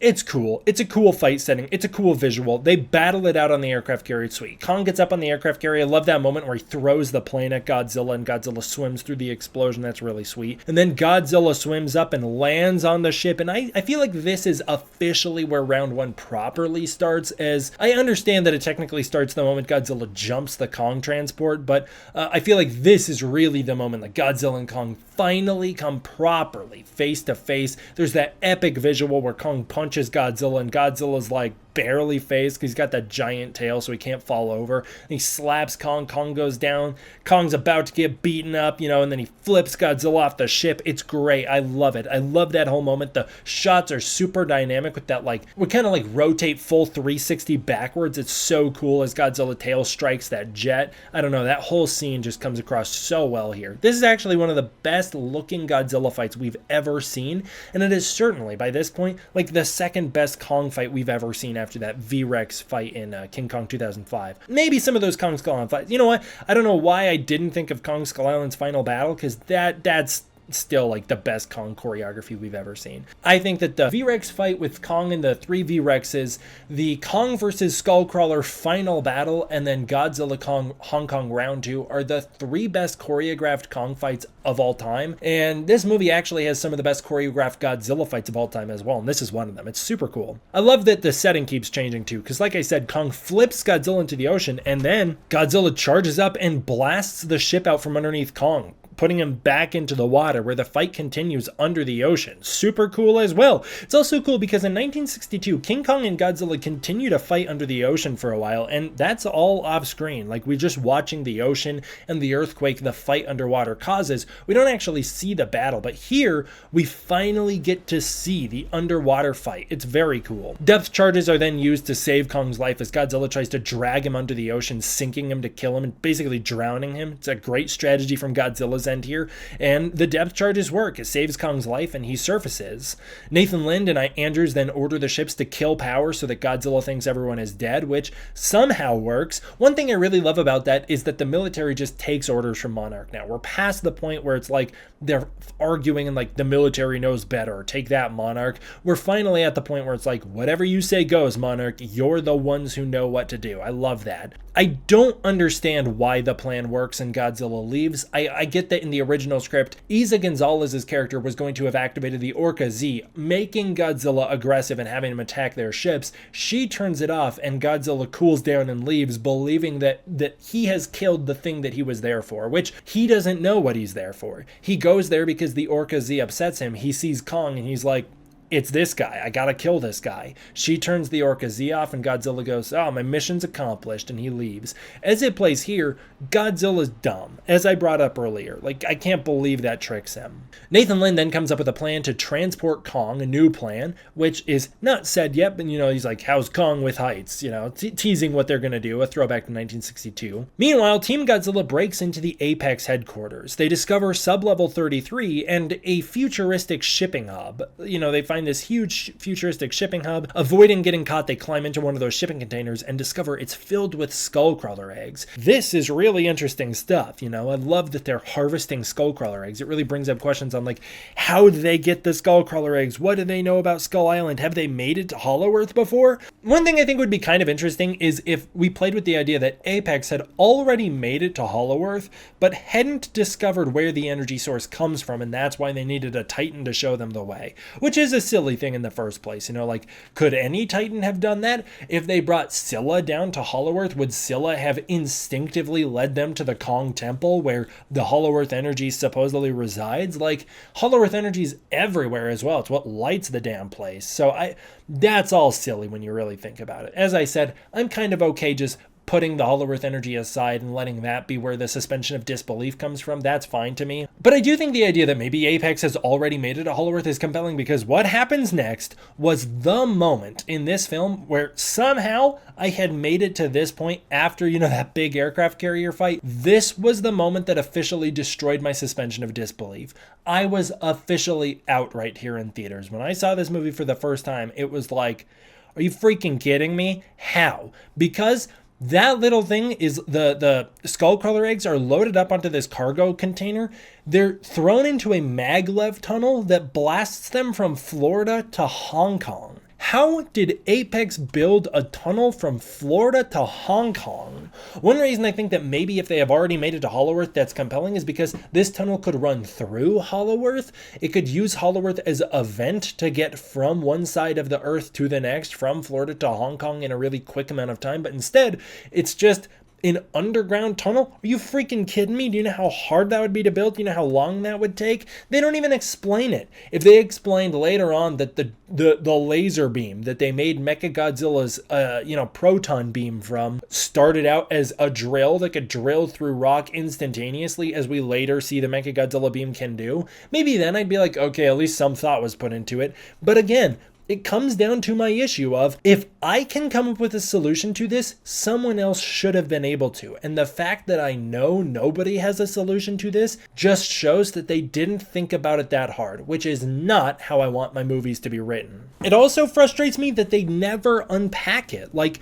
where did they get the skullcrawler eggs? I guess Monarch Legacy of Monsters is finally giving us an answer, but I feel sad that a TV show that's coming out like 5 years later is having to do the heavy lifting for writers that wrote this movie all the way back in 2018 or before. Like, what are we talking about here? How is it that you've had to take this long to come up with an answer, and why doesn't it happen in the movie? Why can't the movie stand on its own properly? A movie should be able to stand on its own with some questions left open intentionally and a lot of questions answered. Like, we should not have this many what ifs or how or why or whatever. Kong is then airlifted to Antarctica. I really like this scene. He lands there, but he refuses to enter Hollow-Earth, but you can see he's cold and he's confused, and it's really sad. And it isn't until Jia tells Kong that his family might be inside that Kong instantly takes off towards the Hollow-Earth portal, sprinting to find his family, causing Monarch to take off in this emergency heave launch after Kong. It's great. This moment literally made me tear up in theaters because I'm so invested in the MonsterVerse. The second she said your family might be in there and Kong lets out this real sad little roar and takes off running, it immediately brought back memories of Skull Island, The Birth of Kong, back when I think the MonsterVerse was truly at its peak in terms of long-form storytelling, when the comics really mattered and were well done. That is a moment where the comics are not needed, but really enhance your appreciation for a moment in the film, because dang, dude, Kong feeling so lonely. It's already a part of the character. You don't need a comic to understand it, but knowing the backstory of Kong's family being killed in front of him when he was a child, it makes him so much more tragic. It's great. That is something that I really appreciated my deep connection to the MonsterVerse for, because that really enriched that moment for me. I was like immediately brought to tears because of how lonely Kong is. Like, without saying a single word, we see Kong is willing to risk his entire life, potentially throw his life away in an instant, if it means he might be able to find someone else like him. Like, that is so tragic. Kong enters the portal with the heave following, and they are blasted into a vortex heading to the center of the earth. I really like the vortex effects. That looks fantastic. This whole transition sequence is so cool. And they arrive on the other side in Hollow-Earth. They have radically changed the way Hollow-Earth was working. In Godzilla 2014, and I guess Kong Skull Island is kind of explained as open pockets under the earth where things can live, but are mostly probably like hibernating. In Godzilla King of the Monsters, we're told there's a tunnel system that runs through the earth, and there are some open pockets of that tunnel where things like a giant temple could reside. Here, it's throwing all of that out the window. There's literally a fantasy planet inside of the earth, an entire second planet in the earth where monsters roam. It is a monster planet, or a planet of the monsters. You know, not my favorite, but I understand this is a far, far more usable version. It's essentially similar to Skull Island, except a full kind of like trippy sort of Inception-y world where like the sky is flipped in on itself because they're both technically the ground because it's a circle. It's a, you know, we're inside of the earth. It's a really cool setting. I really like the grittiness of Axis Mundi and Monarch Legacy of Monsters. I love that aesthetic as well, the sci-fi scariness of it. But I do appreciate, from a fantasy standpoint, this is a really cool world. It's really cool to take Kong to a new fantasy world like this. It amps up the Skull Island theme. It's not my cup of tea, you know, it is a little jarring to me to get here from the previous films. It comes out of nowhere for me, big time, I would say, but I can set it aside because of the potential it has to be explored in sequels. I will say I kind of feel like Hollow-Earth feels very small in this movie. They traverse it so easily, going from one place to the next. Like, they get around in no time. They make it to the Kong Temple so freaking quickly, and then just so happens to be a directly parallel to Hong Kong, you know, like straight line up to the surface to Hong Kong, exactly where they needed it to be. Little ridiculous, more than a little, I would say. And Hollow-Earth comes across really small and not very dangerous. Here is the only threat posed in this film is the Warbats. The next film does not fix those issues, as we find out Hollow-Earth is still pretty small and not very terrifying. Scar King is a problem, but he comes from the subterranean realm, which is an even more ridiculous concept of a Hollow-Earth within the Hollow-Earth. What the freaking heck is that? But yep, there sure is a second Hollow-Earth inside the Hollow-Earth. It's ridiculous. And that's a little more threatening, but even then, it's traversed with more ease than Skull Island is. And I do feel like in the two movies with Hollow-Earth, this one and the next one, it never comes across with the presence or fear factor that Skull Island has. It never comes across anywhere near as compelling, threatening, or interesting to me. So it is a little bit of a trade-off where I appreciate the story potential for it. I like the setting, I like the world, I like the visuals. I do find it to be underwhelming compared to Skull Island itself, though. But, you know, I'm a big Skull Island guy, so that might just be a me thing. I know it isn't just a me thing. I've talked to many other people who hold that opinion, but it might not be a very popular opinion. You know what else is also a little world-breaking here, which didn't dawn on me until my most recent watch? I've always thought it was weird that Kong falls through this portal and then crashes into a freaking mountain and is fine. Like, does Kong not take fall damage in the MonsterVerse? But what really dawned on me here, because I've always kind of excused it as two things. Number one, Kong kind of flips his direction, so he hits a point in the earth and then reverses direction and then lands against the mountain. And the mountain, he slides against it, so his momentum is slowed down. He doesn't just smack on the ground. What really struck me is there are two moments that absolutely destroy the MonsterVerse for me. There is one in King of the Monsters, and there's this one here. There's another one in the next film, but by that point, it's already been established, I guess. In Godzilla King of the Monsters, King Ghidorah grabs Godzilla, brings him up to the stratosphere or beyond, and then drops him to the ground, where he collides with a building. That should have been a death blow, because if Godzilla can be injured by a punch, not a stab, but a punch from a Muto, which we see he is injured from, he cannot survive a fall from essentially space. If Godzilla can survive a fall from the stratosphere or atmosphere or however high up Ghidorah brought him, if he can survive that, he cannot take damage from punches. Nothing. Absolutely nothing King Kong does should be able to impact Godzilla at all. That destroyed the Godzilla vs. Kong fight before it even began. There's no way Godzilla survives that and can be punched and injured. And here, we are told that the core of Hollow Earth has a planet's worth of gravity. A planet's worth. And it can hit you in an instant if you fall into it. And we watch Kong do that. Kong falls through the planet at a speed so fast that he actually travels through a wormhole portal, and he emerges and collides with the gravity vortex in a way that should snap his back like Bane, and in a way where he hits a planet's worth of gravity in the inversion. Dude should be crumpled into dust. God, like, there's no way. And then he flips and smacks into a mountain at super fast speeds. Kong also essentially just survived a fall from the stratosphere right here. Kong also should not be injured by punches. It's really weird to me that the MonsterVerse included that. Like, is there no other way to get them to Hollow Earth? Could Kong not have beamed through the portal and come out rolling on the ground, you know? Like, why did he have to do... Because the fall looks really cool. And it does. It's a great visual. It's super awesome. And it didn't ever stick out to me until right now, because I've always had an issue with the Godzilla fall, and this is one where I'm like, okay, I guess Kong gets a moment like that of his own. So I guess they've both had moments where they've pulled off these insane feats of survival against what essentially should be life-threatening or downright crippling or murderous fall damage. Like, Godzilla and Kong don't take fall damage in the MonsterVerse is what I'm trying to say here. Certainly not in the next movie, because they rocket out of a Hollow Earth portal into the ground and explode so deep into the ground that they literally are submerged in the earth itself and have to come back out of it, erupt from it. Like, these guys don't take fall damage. Anybody who downplays Kong's durability after those two feats is not paying very close attention to how impressive those two moments are. It's so weird. Maybe Hollow Earth portals grant a moment of invincibility as you're respawning. I don't know. Am I overthinking it? Yes, absolutely. That's the entire point. Somebody's got to. Kong lands, he immediately takes off towards the energy source. I guess Nathan Lynn's plan works perfectly in that regard, and the Heaves follow, but they are attacked by the Warbats, which are new creatures. They're like flying king cobra snakes. They're very cool. I love the design. I love them. I think they're fantastic additions to the MonsterVerse. Kong defeats the first one effortlessly. It's a great move. I love the Jason Voorhees styled moment where Kong smacks one of their dead bodies into the other one, but then he's constricted by the second one. Now, I personally think it's just because Kong was like unaware of how these things fight. He's never really had to fight one of these things before, so it's not like he'd know its moves. It is unfortunate though, because the heave is what shoots the missiles that gets it to relax its grip on Kong, allowing him to also he kills it pretty effortlessly as well, crunching it before slamming it into the ground and eating its head. Pretty brutal, or at least eating the insides of its head. But it does build up this like notion that has become a little frustrating in the fan base. It's one of those things where the fan base itself has made this moment more of a thing than it needs to be and caused a lot of headaches over it,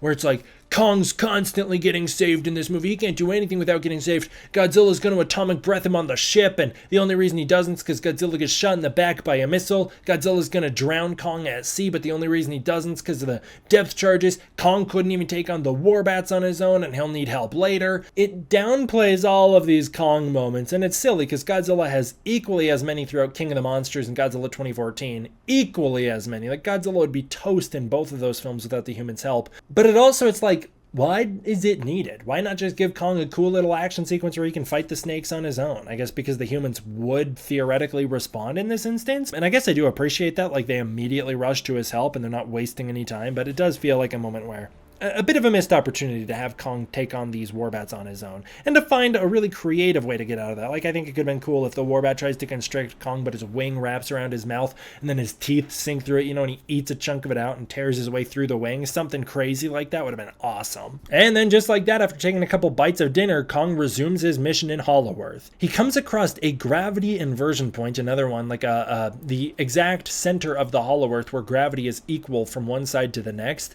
and it is such a cool moment. I love this as Kong's taken off running through the open landscape of Hollow-Earth. You feel like it's the first time he's ever gotten to fully run at full speed and like really stretch himself. It's this really freeing moment. As he's running up this mountain, he passes a bunch of rock critters which wake up. I like the just adding more monsters to the Hollow-Earth, and one of them is eaten by this goofy little Godzilla-esque lizard, which Adam Wingard named Doug, and Doug has taken on a fan base of his own, become so popular, gotten a spin-off comic, gotten plushies made. He's even appeared in the next film for a cameo as well. He's gotten toys of him. Good for you, Doug. Doug is one of those things that, like, I didn't think much of. I kind of liked him before he had a name. I liked before we named him, but whatever. He became so popular. He became more popular than Barb ever did. Barb was the female Muto from King of the Monsters. Barb, everyone thought that was a funny name, making the Muto named Barb, or naming the Ghidorah's left head Kevin, and now we've got Doug to add to the trio.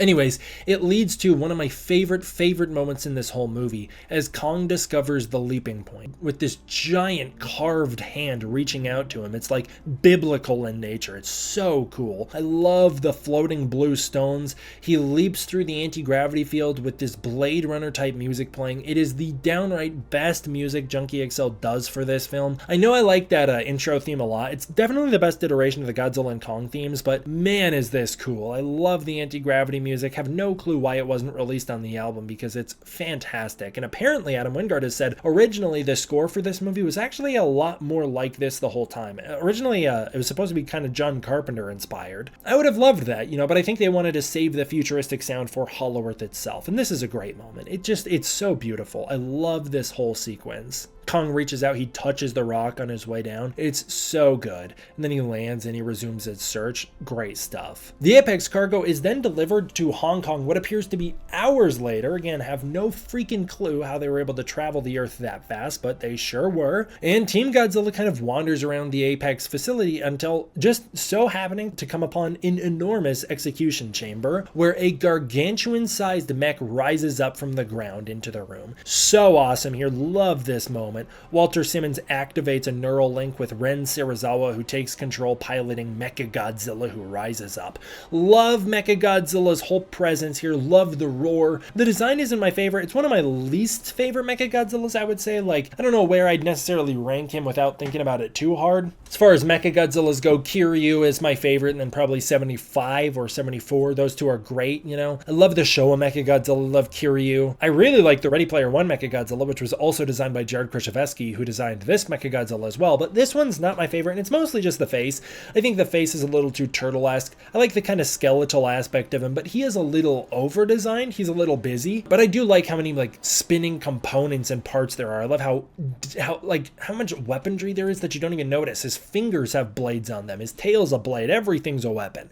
He feels very dangerous. I love the roar. The roar is fantastic. It's a peak Mechagodzilla roar. Might be my favorite Mechagodzilla roar. I think it's great. And then a Godzilla-sized skullcrawler, which has a red back for some reason, breaks into the room. It's released, they release it for testing. It nearly kills Team Godzilla, but is caught by Mechagodzilla, who unleashes a proton laser into the Skullcrawler's throat, which mirrors the kiss of death in this twisted and evil way. And then Mechagodzilla splits the Skullcrawler in half with the laser, bifurcating it. It's the coolest fatality in this movie, one of the coolest in the entire MonsterVerse. Awesome that it's a Mechagodzilla kill as well, coming midway through the movie. It's just very epic. The whole scene is great. The colors are great. The music is great. This is the best iteration of the Godzilla theme in the movie other than the intro. It's funny to me that Junkie XL wrote the intro Godzilla theme, which is like a rip-off Ifukube theme. Meanwhile, he actually delivers a very original and cool Mechagodzilla theme, which is also part of the Godzilla theme here. That is cool, man. and it comes across so well in this scene. It's a little different than the other Godzilla theme. It's very different than Ifukube's Godzilla theme. This is the cooler Godzilla theme, for sure. And it's funny because this is also another song that's not on the dang album, as most of the best music in this movie isn't. Mechagodzilla then powers down Dad after only reaching 40% power due to a lack of that Hollow Earth energy needed to power him up. Madison realizes that this is what Godzilla's been after. This is what he's been so upset about, the fact that they're trying to replace him. And it's like, this is information that Monarch could have learned. We could have just straight up cut away to Apex and found out about this point in the movie that this is what they've been working on anyways, and found out that, Monarch is still figuring this out. They're behind the times, whatever. I don't know why Team Godzilla needed to be the ones here to figure that out, but they sure are. Mechagodzilla's eye then blinks that Orca signal, which is no longer an Orca signal, and it gets Godzilla's attention, who he straight up beelines it for Hong Kong, where Mechagodzilla is. Monarch tracks Godzilla's turn, and Mark, what are you doing, man? First of all, Mark, what are you actually doing? If you look at his texts, they're bizarre.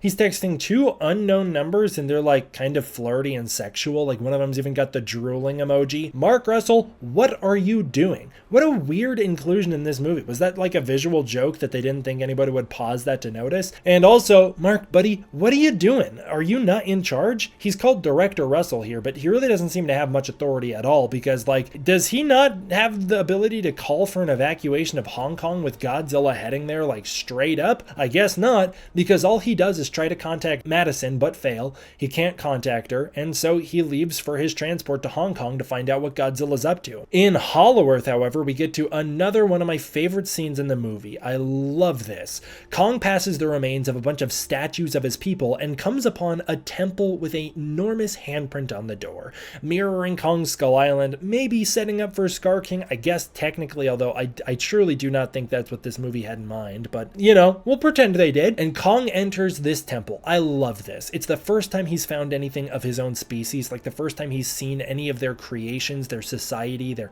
history. It's so cool. And he calls out searching for his people. It's great. He finds this Titan-sized throne is so epic, and this axe made from the body parts of a Godzilla. It's lodged into a giant skull, which I'll point out to you guys, that skull is supposed to intended to be a Godzilla skull. It even lines up with the fact that in Godzilla 2014 they use a bear skull to represent Godzilla's skull, and this is a bear skull. I think it's because they didn't actually have a CGI model for a Godzilla skull, and they didn't think anybody would question it all that much, but people sure have. The implication here, though, is that it was a Godzilla slaying weapon, a weapon meant to kill Godzillas, and you're supposed to see visual proof of that here. The axe can kill a Godzilla. It's lodged in the skull of a giant bear titan it's supposed to be Godzilla. It's supposed to be a Godzilla skull. Kong rips the axe out, and now he's got this royal axe of his people. It's unearned. He didn't earn it. He didn't do anything to earn that. I wish he did, but he doesn't. Either way, doesn't take away from how amazing this moment is, and I do like the fact that it's essentially Kong's lineage passing on a final weapon, a final thing to defend himself against Godzilla. Like, it's the last gift of his people before he finds them again. It's really cool from that perspective, so I'll stand by it, and I'll defend it. I think it's very cool. I love the royal axe. I love this moment. I love when Kong raises it into the air and roars and then sits on the throne room. The music in this scene is fantastic. The song Hollow Earth ends with that amazing Kong motif, and the super cool throne room song, The Throne. Those are the two best pieces of music in this film from this soundtrack, from the actual score that's out there. They're great. They're really, really great. I love this whole scene, and it feels like Kong has officially visually earned the title of King Kong, the way that Godzilla earns the title of King of the Monsters at the end of the last film, with that actual visual of the monsters bowing to Godzilla. Meanwhile, Team Godzilla sneaks around Apex and stumbles upon Ghidorah's skull, transformed here into an operating chamber for Ren Serizawa. Absolutely no acknowledgement of Alan Jonah or how Apex wound up with the skull, straight up not addressed in this movie even a little bit. Somehow, I don't know why, but Serizawa is still uplinked with Mechagodzilla, so they get to kind of wander around, and Bernie theorizes that there is a second Ghidorah skull inside of Mechagodzilla. Now, I think from the script standpoint, there is supposed to be a second Ghidorah skull in the head of Mechagodzilla, but Adam Wingard has admitted outright that that's a mistake. It's just a continuity error. Like, Bernie Hayes has to be wrong, because as we see in Godzilla King of the Monsters, the other Ghidorah skulls are outright vaporized, destroyed by Godzilla, so therefore there's only one left. And unfortunately, that just means Bernie's wrong, which calls into question how much else is he wrong about, but that's for videos that I've also done on the channel that you can go watch. Either way, Godzilla arrives in Hong Kong. Again, setting aside my feelings on Godzilla's actions, I love the fact that we get a Hollywood budget Godzilla destruction scene with a Toho style. It's not as far as Toho would take it for sure, but it's cool. Godzilla arrives in Hong Kong, destroying this bridge on his way in and rampaging through the streets. Mark arrives at about the same time and learns that Monarch's other director has only just now initiated an evacuation. Like, bro, what have you been waiting for? People are dying because of you. Kong's axe magically lights up. I guess somehow, some way, it being on the floor next to the Hollow Earth source wasn't good enough for it. It needed to be at the throne itself, but the axe lights up, and I like this moment because Kong uses visual cues alone, his perception, something that this movie doesn't use enough of, to figure out what this thing is. He finds that there is an altar on the ground of other Godzilla axes, other weapons harvested from dead Godzillas, and he places the axe in the only open slot needed, and it winds up starting a chain reaction that pulls all this Hollow Earth energy from the core into the axes, charging them. It charges this whole Godzilla altar, like there's literally a Godzilla like essentially carved into the ground here, and our Godzilla on the surface feels it and responds to it by supercharging and blasting the ground with his atomic breath in the most, I know there's been a couple of them, but this is the most world-breaking thing that happens in the MonsterVerse downright. We find out here that Godzilla has an atomic drill that can drill to the Hollow Earth in a matter of what appears to be minutes for the atomic breath to drill to the Hollow Earth, and yet it can't kill a Muto? Oh, but Godzilla was underpowered. Shut up, and why don't you watch some of my lore videos? No, it wasn't. Can't kill Ghidorah, and it cannot kill Kong later. Is that because Godzilla wasn't fully charged? Well, tell that to the supercharged Godzilla in the next film, who also couldn't kill Scar King with an even stronger beam. It makes no sense. The only explanation that I can headcanon into existence is that we have kind of altered the way we view Godzilla's atomic breath here to say maybe the reason Godzilla has it in the first place is for the purpose of it being a drill for the Godzilla species to make it in and out of Hollow Earth, and maybe the fact that Godzilla's atomic energy is so similar to Hollow Earth energy means that the closer the atomic breath gets to Hollow Earth, the more powerful it gets, and therefore it will be able to, as it's drilling through the rock and it starts to soak up some of that Hollow Earth radiation, it will amplify,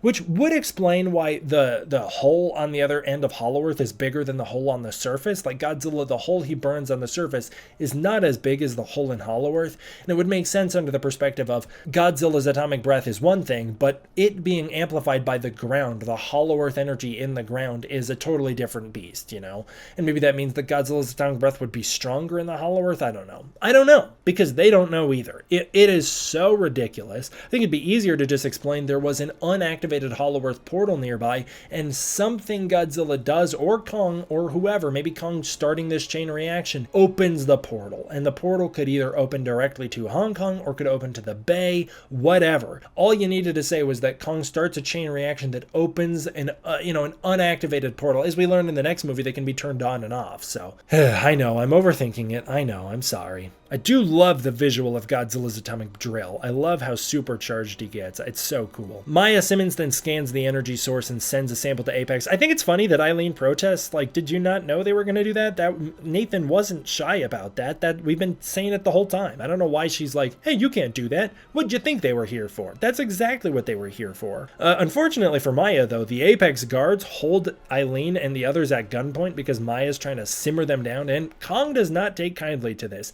He roars in retaliation just as an earthquake hits this temple, which is caused by Godzilla's atomic breath. Then a swarm of hellhawks from the ceilings, these monster bird things, drop down and start to attack. Maya flees as Apex successfully synthesizes the energy output and sends it up to Mechagodzilla, amplifying him. Up on the surface, Ren Serizawa protests because it is dangerous. They've never tested this before, and it's a pretty reckless thing to just turn this on. We don't know what it'll do. Meanwhile, Walter Simmons is like, shut up, dude, forces him into Mechagodzilla with a little Evangelion reference, get in the goddamn robot. And our finale is off. Team Kong is nearly killed by the Hellhawks, but they're saved last second as Godzilla's atomic breath breaches the temple. One thing that I wish happened here is that in the original script, Godzilla jumps into Hollow Earth to fight Kong and stop him from getting the axe. Like, Godzilla does not want Kong to have this axe, and so he directly jumps to Hollow Earth to battle him, and there's a huge fight in this temple, and they wind up dragging it back up onto the surface, which would have been cool, as I'll talk about here in the end. I wish we had more Godzilla and Kong fighting, but this is still great. It's great the way it happens. Godzilla and Kong roar at each other from across the planet. It's a little silly, like obviously they don't know each other's on the other side, but they're just roaring at these holes. But it is a cool visual. But then Maya opens fire on Kong trying to escape to the surface through the newly opened portal, and Kong is not having it. He grabs the heave, and I really love that he checks to see who's inside, determining it's not his friends, and then destroys it because he's sick of them. I love that. That's great. The temple then completely crumbles into pieces. It's brutal. It's kind of a hard thing to overlook too. It makes Godzilla pretty unsympathetic that the moment Kong finds a home, Godzilla destroys it. Like Kong can't be happy anywhere. It's ridiculous. But I understand Godzilla doesn't technically know what's going on down there. He just knows that the energy source was activated. Enraged, Kong grabs the axe and jumps upward towards the surface for revenge, and we are off to the final battles. Or at least to the Godzilla vs. Kong fight, which is the main event, despite the fact that there's all that Mechagodzilla stuff afterward. Team Kong follow Kong upward in a heave, and Team Godzilla is caught and arrested snooping around Ghidorah's skull, not very sneakily at all. This gets into my favorite scene in this movie by far, and my favorite fight scene of Phase 1 of the MonsterVerse. Really, it's actually my favorite fight scene of the MonsterVerse overall. I love it. This leads to the best part as Kong surfaces and calls Godzilla out and then launches an attack on him. This leads to the best choreographed fight maybe in any of these Godzilla films ever. It is truly fantastic. It's at the very least the best fist-to-fist fighting we ever see, and it is a downright shame because the actual fist-to-fist battle between Godzilla and Kong only lasts for a whopping 48 seconds. 48 seconds. After that 48 seconds from when Kong launches his first attack on Godzilla onward for the rest of round 2, it's just a beam chase where Godzilla's chasing Kong around with the beam, which I understand is part of the broader action sequence, but it is not combat. It is not combat. It is not a fight scene anymore. It transitions from a fight scene to a chase scene. And I need more fighting because if there's one thing Adam Wingard knows how to do, it is deliver a spectacular fight. Like, holy crap, I'm left wanting so much more. It's amazing. Godzilla and Kong going at it in such a brutal way with some incredible combo moves. It's so sick. I love Kong jumping off the building, using the building as a leaping point to punch Godzilla in the face. I freaking love the drop kick. That is so awesome. Obviously, Godzilla got his own drop kick in the 1962 film. And then Kong winds up doing the thing. He winds up grabbing the axe, and as Godzilla's charging up his mouth, about to blast Kong with the atomic breath, Kong shoves it down his mouth like the 1962 tree moment. It's iconic. I got so hyped in theaters, I was literally bouncing up and down in my chair from excitement as that happened, and I still get so hyped to this day with that. An incredible way to work that reference into this movie. It was so amazing. And I love the fact that we get to see Kong is a really efficient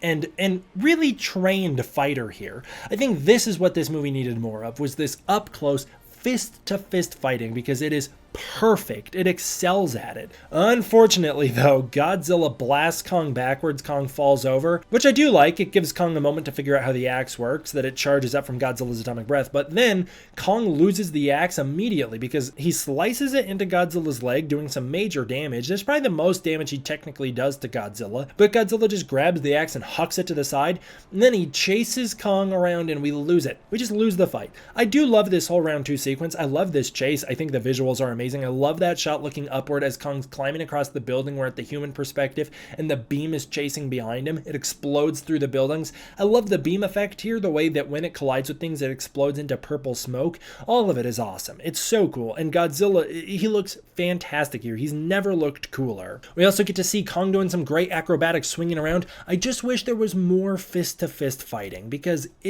that's it. We're already over with it. It's already done. We get this interlude where we cut to the heave surfacing and they kind of escape Godzilla's atomic breath here. And I don't consider that part of the fight scene. It's like when you cut to like a helicopter in King Kong vs. Godzilla 1962 and the human characters are looking down at what's going on. Like, that's a cutaway to the human side of things. It does break the combat. I've never had an issue with that, as you know from my last review. I don't have an issue with us breaking the combat. But what I want, and as you'll see, is I'm left wanting so much more Godzilla and Kong fighting because, oh my god, Adam Wingard knows what he's doing with it. And that's why I really would have liked that third fight in Hollow Earth, where they fight down there in the throne room. I just wish we could have seen more of it. It's too entertaining to not get more of. Because from here, after that little interlude with the humans surfacing, Kong's able to recover his axe. I do love that he uses that building as a shield to deflect the atomic breath. That is really what we needed more of, was playing to their strengths and weaknesses, like what I was talking about way at the start of this review. But then he grabs the axe, charging it with the atomic breath. It's able to direct the atomic breath upwards towards it, and then he slams it down on Godzilla's face, exploding it against Godzilla, knocking Godzilla out cold. It's great. Kong winds up being the winner of round 2, and it's an incredibly engaging fight.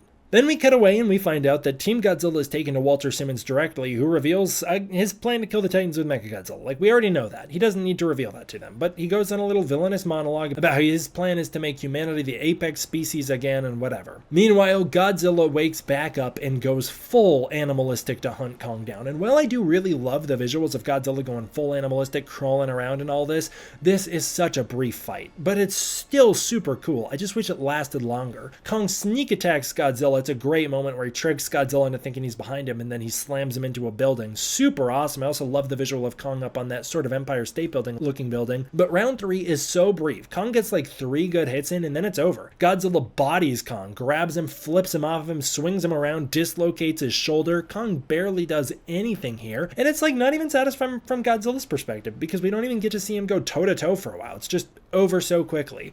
Godzilla goes on this close range offensive, dislocating Kong's shoulder like I said, sucking his toes, literally putting his toes in his mouth, disgusting and degrading Godzilla, and then scratching up Kong's chest before stomping him into the ground and roaring in his face. It's an incredibly iconic moment where Kong roars back, super cool visual, and Godzilla seems to agree, as it seems to gain Godzilla's respect. And I would think Godzilla would be the kind of guy to charge up his atomic breath and just obliterate Kong's face here, killing him outright, or stomp straight through his chest and kill him, as I actually do believe in the original first draft of the script, which I'm glad they moved away from. Before they did their first batch of rewrites, I think Godzilla was supposed to cave in Kong's chest and kill him here, and I'm glad they move away from that. They do move away from that.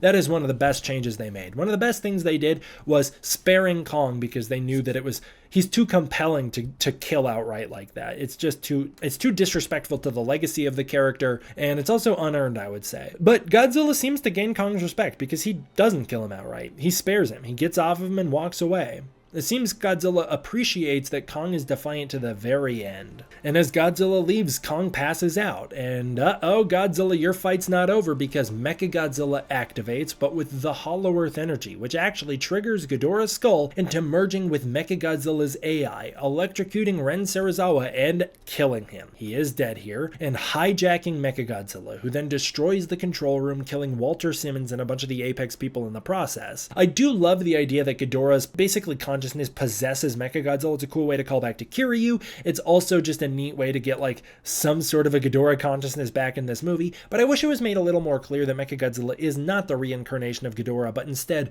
a new hybrid AI Ghidorah evil thing completely. It's its own thing. Like, it does rob Mechagodzilla a little bit of some agency to say Mechagodzilla is essentially Ghidorah piloting a mech suit, which isn't the truth. It is its own thing, it is its own thing. I think just most people don't pay attention to that because the Ghidorah skull seems to take over.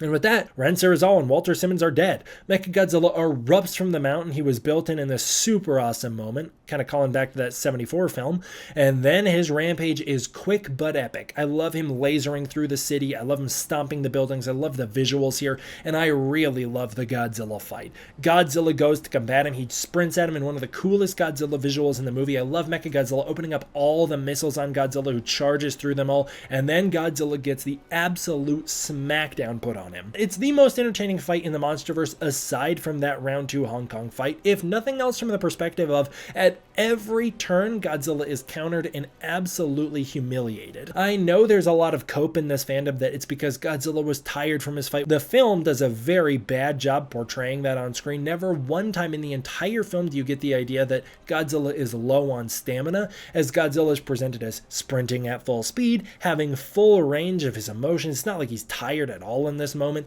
He's got his full atomic breath charge up. There's never a moment where we kind of get the impression that Godzilla's worn out from his fight. That's just cope started by the fan base that Adam Wingard embraced because you guys were sending him death threats because you guys are insane. I'm not coping though. Godzilla gets humiliated by Mechagodzilla because that's the point of Mechagodzilla. The whole point ever since the first introduction in 1974 was that Mechagodzilla is the superior Godzilla and Godzilla has to outsmart him to take him down or team up with others, whatever. And in this case, it's Kong. Team Kong discovers that Kong is dying. Godzilla did too good of a job beating his butt, and Kong's gonna die, so they have to use a heave to revive him, kind of a callback to the 1962 film. And with Kong revived, Gia explains that Mechagodzilla is the enemy and not Godzilla, and Kong's like, oh man, he reluctantly agrees to fight with Godzilla, and he fixes his shoulder by slamming himself into a building, and then he runs to save Godzilla, and he does seconds before Godzilla's killed with his own kiss of death. Mechagodzilla's about to beam straight down Godzilla's throat and kill him, and Kong saves his life. The Titans then unite to take down Mechagodzilla in a very brief but amazing 2v1. I love the team up. I love them grabbing different arms of Mechagodzilla and slamming him through the building. I love that moment where Godzilla's taking on one arm of Mechagodzilla and Kong climbs the other to smack Mechagodzilla around. It's so cool. I actually think it's a cooler team up than what we get in the next film. Godzilla winds up getting knocked down while Kong turns to grab the axe so that he can change the tides of the fight here. And unfortunately, Kong winds up getting stuck in a stalemate with Mechagodzilla because while he can do some damage with the axe, he cannot get out of this tricky little situation where Mechagodzilla's tail is about to drill through his face. And despite the fact that Mechagodzilla can open up, I don't know, any number of weapons against Kong to get out of this, like his hands, he can drill into Kong with his hands, he can slice through him with the hand saws, he can shoot his proton beam down Kong's face to kill Kong, he can shoot missiles at Kong to get Kong to loosen his grip. Despite all of that, Mechagodzilla's committed to killing Kong with his tail. Why, you might ask? Well, it's because I was saying earlier, they needed an excuse for Team Godzilla to do absolutely anything in this movie, and so they do. Team Godzilla starts shouting at each other, and then Josh takes some alcohol from Bernie Hayes and pours it on Mechagodzilla's computer hub, causing it to glitch out and explode. I don't know how whiskey does that, but the whiskey causes the computer to glitch. It buys Kong enough time so that Godzilla charges up the axe with his atomic breath. I love that team up moment. I love seeing Godzilla use his intelligence for once. And then Kong uses the supercharged axe to absolutely dismantle Mechagodzilla, cutting him into pieces, getting covered in oil. He looks fantastic. Kong is so cool here. And then he decapitates Mechagodzilla in a callback to the ending of the 1974 film. It's so epic. I also love that,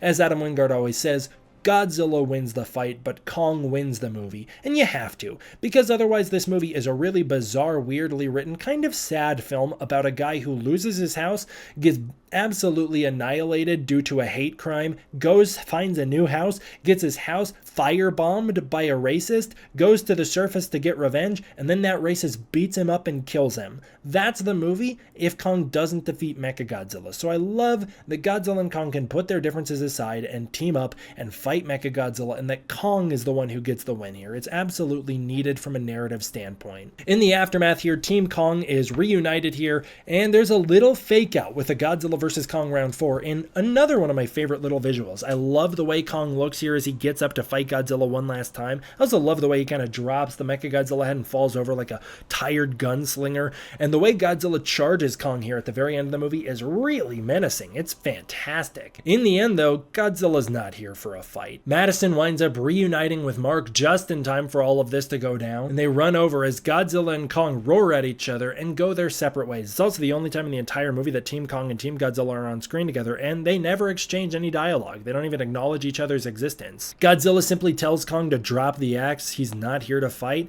and the two of them roar at each other, and then they go their separate ways. Godzilla leaves into the ocean, and Kong survives to fight another day. It seemed more thematically appropriate when the movie ended with them on equal terms as former enemies who have now gained the respect of each other, but the next film undoes that. So it's just simply that Kong survives to fight another day and Godzilla leaves because he's too sleepy to fight here. This is really because Godzilla is essentially like, dude, go to Hollow Earth, I'll leave you alone. I don't want to deal with you. If you go to Hollow Earth, we're good. We're good. Just don't come back here again, all right? We will have problems. Which is never really how I interpreted the end of this movie, but I don't know, I didn't make it. I just watched it more times than most people on the planet. In the end of the movie, I love that we return to Hollow-Earth. Monarch has returned to Hollow-Earth. They've started to build a Hollow-Earth station down there, and Kong shows up and tells Gia that he is finally home. And then he sets out swinging for the last time, roaring on a mountain as the king of the Hollow-Earth. I love that Kong gets the last line of this movie. It's the only instance in a kaiju film that the kaiju gets the last line that I can think of. It's really cool. I really love it. So epic. As you can tell,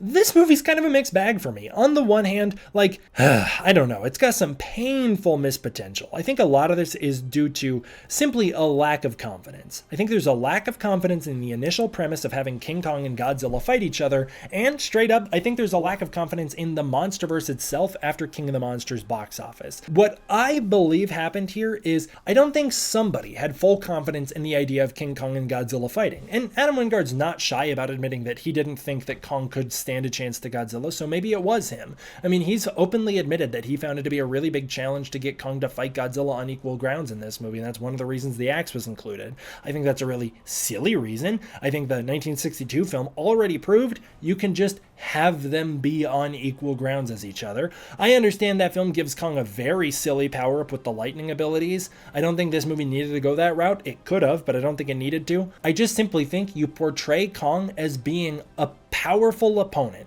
different to Godzilla, different in ways that make him an equal. The same way that the Mutos were able to put the smackdown on Godzilla, Kong could have done the same. I also think it's silly because in the entire history of Godzilla, that's never really been an issue before. How is Ebra an even match with Godzilla? He isn't, but a movie will treat him like he is one. Godzilla vs. the Sea Monster puts Godzilla up against Ebra as the main threat, and we just live with it. You know, you got Son of Godzilla, which puts Godzilla up against a lot of lesser opponents, and Godzilla struggles to overcome Kumonga. There are plenty of Godzilla films where Godzilla struggles to go up against an opponent, and we're totally fine with that. We just accept it and move on. And this is just a case where I don't think you had to overthink it. I think this movie overthought the premise. I think this movie went, a big monkey versus Godzilla, how could he win? And it overthought the premise and over-convoluted it. That's the thing. I think this movie did not have confidence in the idea of King Kong and Godzilla fighting, and I understand neither did Ishiro Honda all the way back in 1962, but I still think there's a lot of potential there if you play the characters right. And I think that the fact that King of the Monsters kind of underperformed, they didn't want to tie this movie so heavily to a movie that not everybody saw, that this movie underwent so many script revisions and wound up with what I consider to be a kind of a lackluster final script. I'm not even saying the movie came out lackluster, but the script came out lackluster, and it holds the whole movie back. This movie has downright bad world building. It takes away some of the most interesting things of Kong from the previous film, from Kong Skull Island, some of the most compelling traits of that character. Downright character assassination for Mark Russell.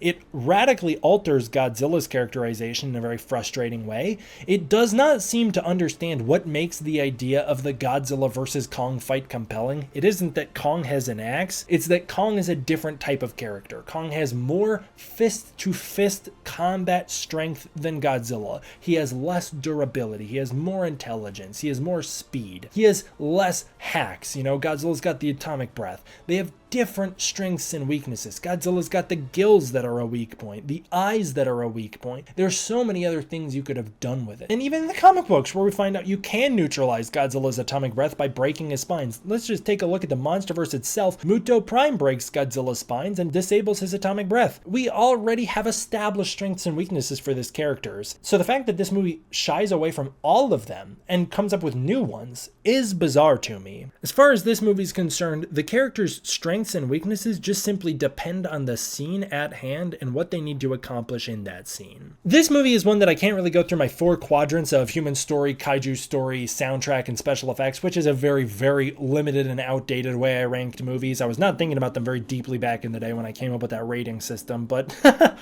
obviously I'll move away from that if I re-review these films. I'm going to have to add some categories here to explain my full thoughts on this movie.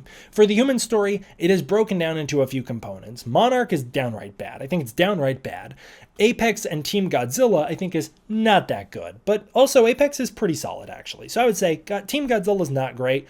Apex is pretty good. Team Kong, though, I think the Team Kong stuff actually is great. I think it's really great. I think it does work. Overall, I think it evens out to good. It's a good human story. There's a lot of good characters in this movie, and a lot of stuff I like with the humans. The kaiju story is where this movie really shines. It goes the route that I really wanted it to, the route that King Kong vs. Godzilla goes, the route that War of the Gargantuas goes, and that's making the kaiju the main characters. We understand that it's their story, and we're going to give them the most compelling drama, and that's really cool. The Godzilla story I find frustrating because of how it ties into the previous films and the previous characterization for Godzilla, but setting that aside, very good. I really like the use of Godzilla here as this ultimate overpowering threat.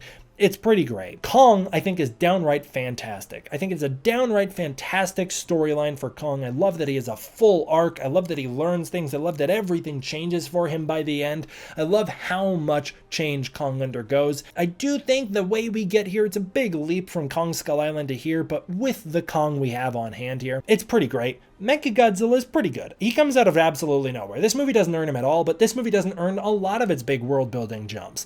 Mechagodzilla comes out of absolutely nowhere here, but he's still portrayed very well. He's downright scary. I love how menacing he is. I love how powerful he is against Godzilla. It's awesome. The music here is okay. Some of the music is great. I shouted out all of the tracks that I think are great. That A New Language song is fantastic when Kong speaks for the first time. The Hollow Earth is great. The Throne is great. The intro theme is great. The Anti-Gravity song is great. I also really love the song Mega as Godzilla and Kong are fighting. That's all great. I've talked about this at length on the channel over time. I will not spend too much time harping on it, but I consider Godzilla's theme to be straight up academic plagiarism of the work of Akira Ifukube, and I find it very frustrating that they actually have the ability to license Akira Ifukube's Godzilla theme as seen in the last movie, but chose not to because they didn't want to. They just didn't think it was good or didn't think it fit this character, and I don't think that... I think if you've already used it in the last film, it's too late now. You cannot put it back in the bottle. The genie's already out. You embrace it and move on, or you do something entirely different. Don't walk the line with a downright rip-off theme song, and that is what this is, a rip-off Godzilla theme.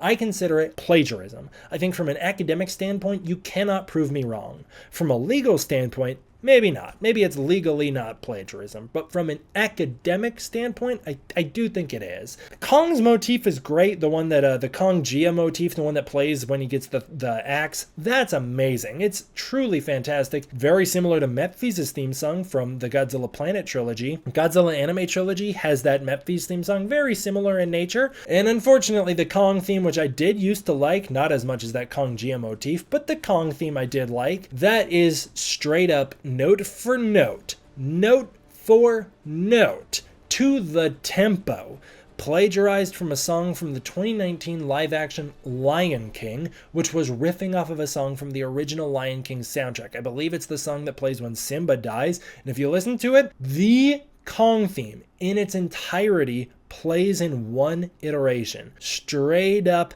stolen from that. I was so disappointed to find that out because I do like the Kong theme. Setting the plagiarism aside, I think the soundtrack, it's mixed. Not all the music is great, but some of it is. One thing that is great is the visual effects. Visual effects are fantastic in this movie. I think they look amazing. Some of the best VFX of the entire Godzilla series. Some of those shots of Kong are the best he has ever looked before, and some of the best he ever will look, you know, in any of the movies that are currently out. Like, I think some of the VFX in Hong Kong are the best VFX in the entire Godzilla series overall. There's some CGI that I think is just truly groundbreaking and amazing. It's great. And the visuals overall are also great. Like the cinematography, the fight choreography, it's all fantastic. That is what this movie really excels at, is being a visual ride to enjoy. It really is great for that.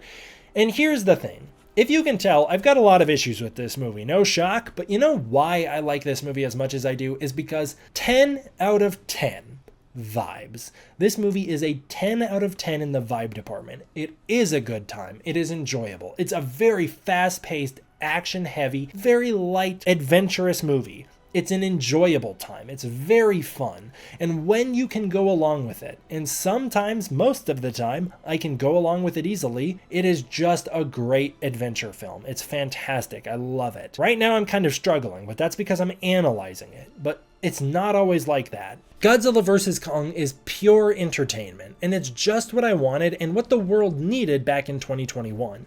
It isn't 2021 anymore, and As much as I like Godzilla vs. Kong, I think the thing that broke me on it was, as I said, the fan base up at the top, and in many other ways, it's that GXK is too much.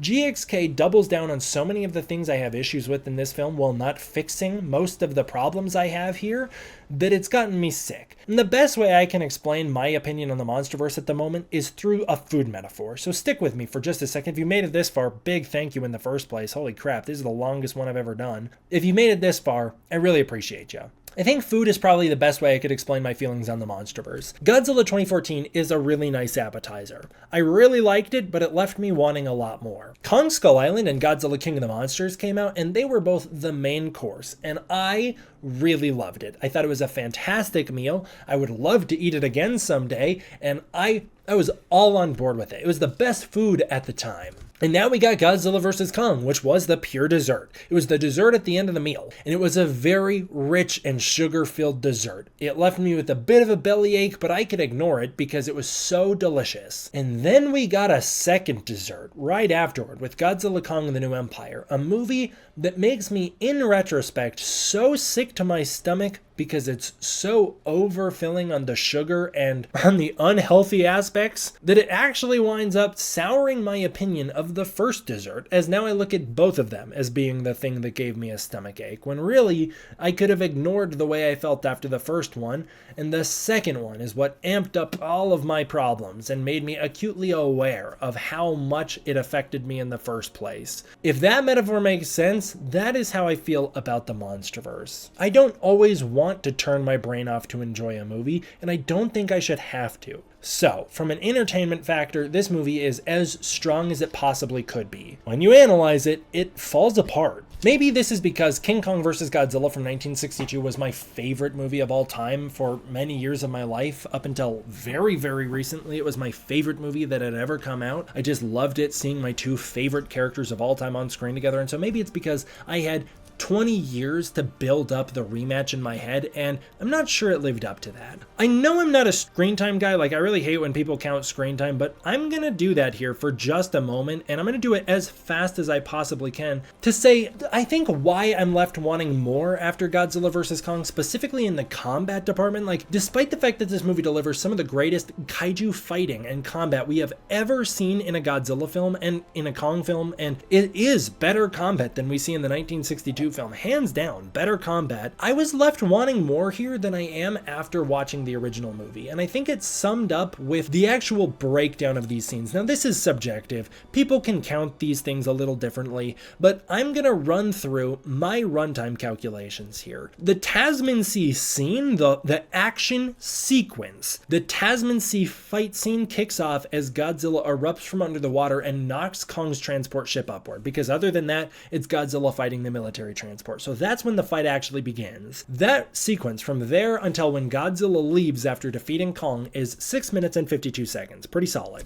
Hong Kong round 1 starts with Kong surfacing and ends with Kong kind of dusting himself off as the victor of round 2. That round 2 in Hong Kong fight lasts for 3 minutes and 41 seconds. Pretty brief. That's pretty brief. It's half of the time of the Tasman Sea fight. Hong Kong round 2 is even quicker at 2 minutes and 30 seconds from Godzilla waking back up until Kong has officially been defeated by Godzilla. Only 2 minutes and 32 seconds, bringing us to a grand total of 13 minutes and 4 seconds of fight scenes between Godzilla and Kong in a 2-hour movie of Godzilla vs. Kong. But the combat is what kills it, because if you break down just when the characters are fighting, which means cutting out the human drama in the Tasman Sea, cutting out the human cutaways in Hong Kong, which I know there's not many, but there are a few, and cutting down on some of those other elements, like just when are they fighting, there is 2 minutes and 48 seconds of combat between Godzilla and Kong in the Tasman Sea. Hong Kong round 1, there is 2 minutes and 46 seconds of combat, about the same as there was in the Tasman Sea, except if you get rid of a bit of that chase scene, you know, like I said, we transition from a fight scene to a chase scene, there's only 2 minutes and 23 seconds of combat in Hong Kong round 1,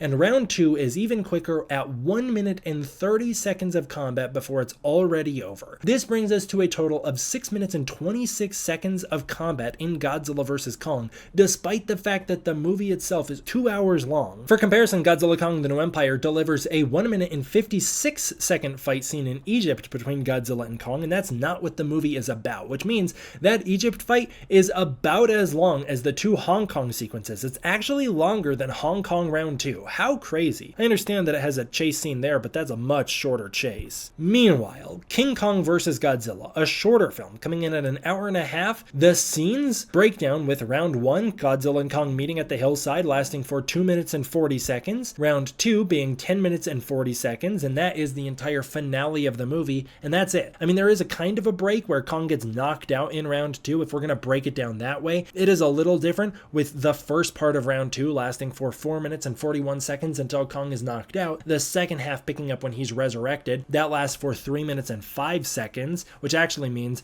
the longest combat, those are the combat totals by the way, the longest combat we ever get in a Godzilla vs. Kong fight uninterrupted comes from round 2 in King Kong vs. Godzilla before Kong's knocked out at 4 minutes and 41 seconds of fighting. The grand total fight scenes for King Kong vs. Godzilla are 13 minutes 20 seconds. As far as scenes go, that's longer than Godzilla vs. Kong. With a shorter movie, with an hour and a half of runtime, we get 13 minutes 20 seconds of fighting. With 2 hours of runtime in Godzilla vs. Kong, we get 13 minutes and 4 seconds, so shorter. As far as combat goes, King Kong vs. Godzilla is a little different. The combat in round 1 is so brief, it's 49 seconds. That's where Kong's throwing the rocks at Godzilla and Godzilla's shooting him with the atomic breath. Round 2, however, lasts for 7 minutes and 46 seconds, meaning in both cases, King Kong vs. Godzilla features more combat between the title characters at 8 minutes and 36 seconds total. That comes in over the 6 minutes 26 seconds of Godzilla vs. Kong. Once again, the longest stretch of unbroken combat between the two characters is round 2 in King Kong vs. Godzilla, where it kicks off before Kong's knocked out with 4 minutes and 41 seconds. As somebody who gets frustrated when Godzilla fans complain about screen time,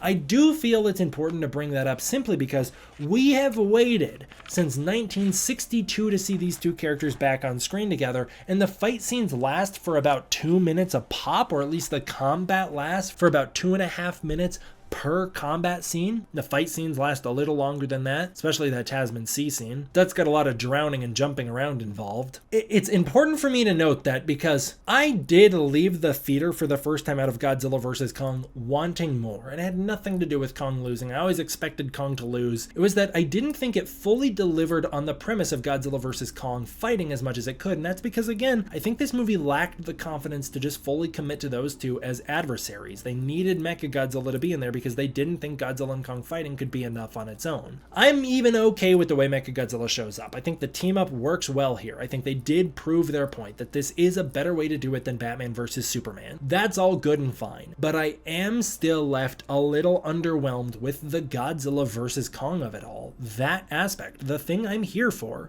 left me underwhelmed. It took me a couple viewings to really come around on this movie, and it took me accepting a lot of my script problems to get over those to appreciate what this film is.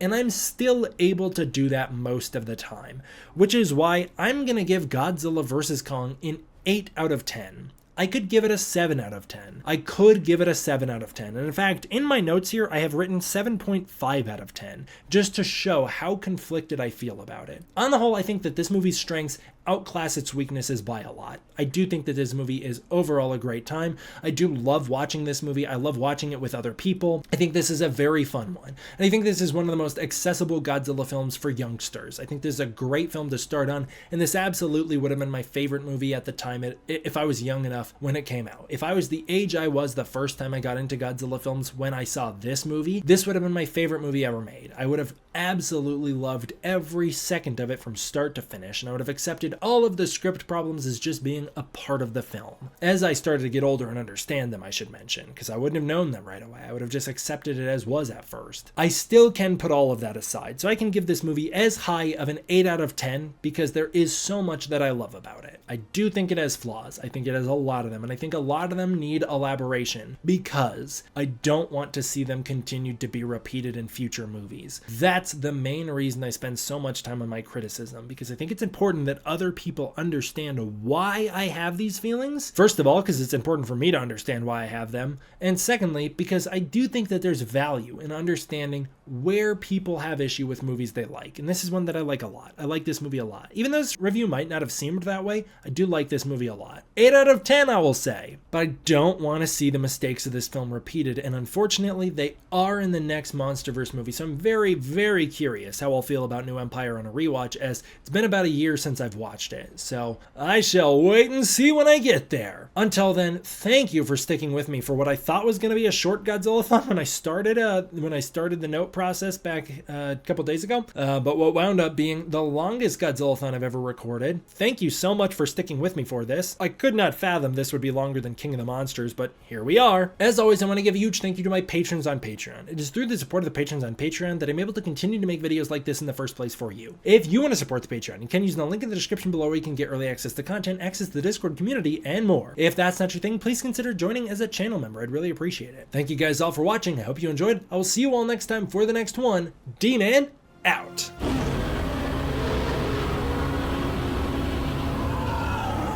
What's up, everybody, man? Back. Welcome to a brand new video, and today we are doing episode 40 of Godzilla-Thon. There's no better way to celebrate 40 episodes of Godzilla-Thon than with Godzilla Minus One. That's right, today we're taking a break from the MonsterVerse to jump back over to Japan to see what Toho's been up to in the meantime since Shin Godzilla, and to talk about Godzilla Minus One. To celebrate Godzilla's 69th and 70th anniversary, as Toho decided that this is the 70th anniversary Godzilla film. To celebrate, it truly is the 69th anniversary, that's when it came out. Toho released the 37th Godzilla film and the 30th live-action Toho Godzilla film, which they consider this the 30th film of the Godzilla series. This was brought to us from a longtime Godzilla fan and always Sunset 2 director Takashi Yamazaki, who also directed Godzilla the Ride. And this movie was made with a pure love for Godzilla. Through reports and interviews with Takashi Yamazaki, we've learned that Godzilla Minus One's been in the pipeline for a very long time. Toho's approached Yamazaki about it even before Shin Godzilla was made, and Yamazaki turned it down because he knew his VFX company, Shirogami, couldn't compete with the current visual effects industry, and also because he knew that they needed to wait for them to have the technology so that he could pull off the vision he had in his head. This is the first thing that makes this movie so special. This is the first ever Godzilla film with the same writer, director, and visual effects supervisor. You know, back in the day throughout Godzilla's history, you'd typically have a writer like Shiro Kayama, Shinichi Sekizawa, or whoever else. Then you'd have the director. For this example, we'll just say Ishiro Honda. And then you'd have the special effects director. This was an entirely different director working with an entirely different crew on basically an entire different studio. And that was Eiji Tsuburaya. This is the first time it's all been under one roof with Takashi Yamazaki. Even in the modern day, you'll have like a director, but then you'll also have the VFX directors, and they're different people. A lot of the MonsterVerse directors, for instance, don't understand the VFX workflow. They don't work with it directly. Gareth Edwards, of course, did, but not all of them do. And so they leave that in the hands of the VFX studios, and that's shipped out across multiple studios. With Shin Godzilla, it was a little different situation. You had a co-director with Shinji Higuchi and Hideaki Anno, Shinji Higuchi handling the special effects sequences. So it's a little more of an even thing, where it was a co-director this time. But Godzilla Minus One is the first Godzilla film to be unified under one creative lead, and I think that really shows, because this movie really is a love letter from one man, and you feel it. You feel that this is a creative vision that is unified across one person. I feel like it has a level of cohesion that most Godzilla films do not. This is also the first Godzilla film that's set pre-1954. Of course, that's partially why the title is Minus One, and this was released on November 3rd, 2023 in Japan, and on December 1st, 2023 in the United States. It was the fastest turnaround between a Japanese release and an American release for a Godzilla film as well, so that was pretty cool as well. It's also the first Toho Godzilla film that they themselves handled the international distribution for. Lots of firsts with this movie. This is also the Godzilla movie that I would say at the moment I am the most familiar with. It's not technically the one I've seen the most, just because like throughout my lifetime I've seen other Godzilla movies more, of course, because those other movies have been around for so many more years than Minus One, they have the advantage in that department. Especially considering I do a little Godzilla-Thon pretty much every single year, and by watching all the Godzilla films every year, I'm particularly exposed to the early Showa era, as those are the ones that I definitely make it through, as sometimes I don't always make it through my Godzilla-Thons, but I always make it through the early Showa era, and so I'm really familiar with those early Showa era films, and I've seen them so many more times just because I've had way more years with them. But Godzilla Minus One is probably the Godzilla film I've watched the most in the shortest time span, and it's the one that I've spent the most time with as of the past few years. As of 2023, this is the Godzilla movie I've spent the most time with, and it's actually really refreshing because normally when that happens, I get really burned out on the movies. Of course, I spend a lot of time with Godzilla King of the Monsters, and I went through some major periods of Godzilla King of the Monsters burnout. I spent a lot of time with Godzilla vs. Kong, and I went through major periods of Godzilla vs. Kong burnout. I spent a lot of time with New Empire leading up to the film's release, and I was burned out on that one pretty much before it even came out. Godzilla Minus One, I'm not yet burned out on it. I've seen it in theaters more than any other Godzilla film, well over double digits, approaching like 24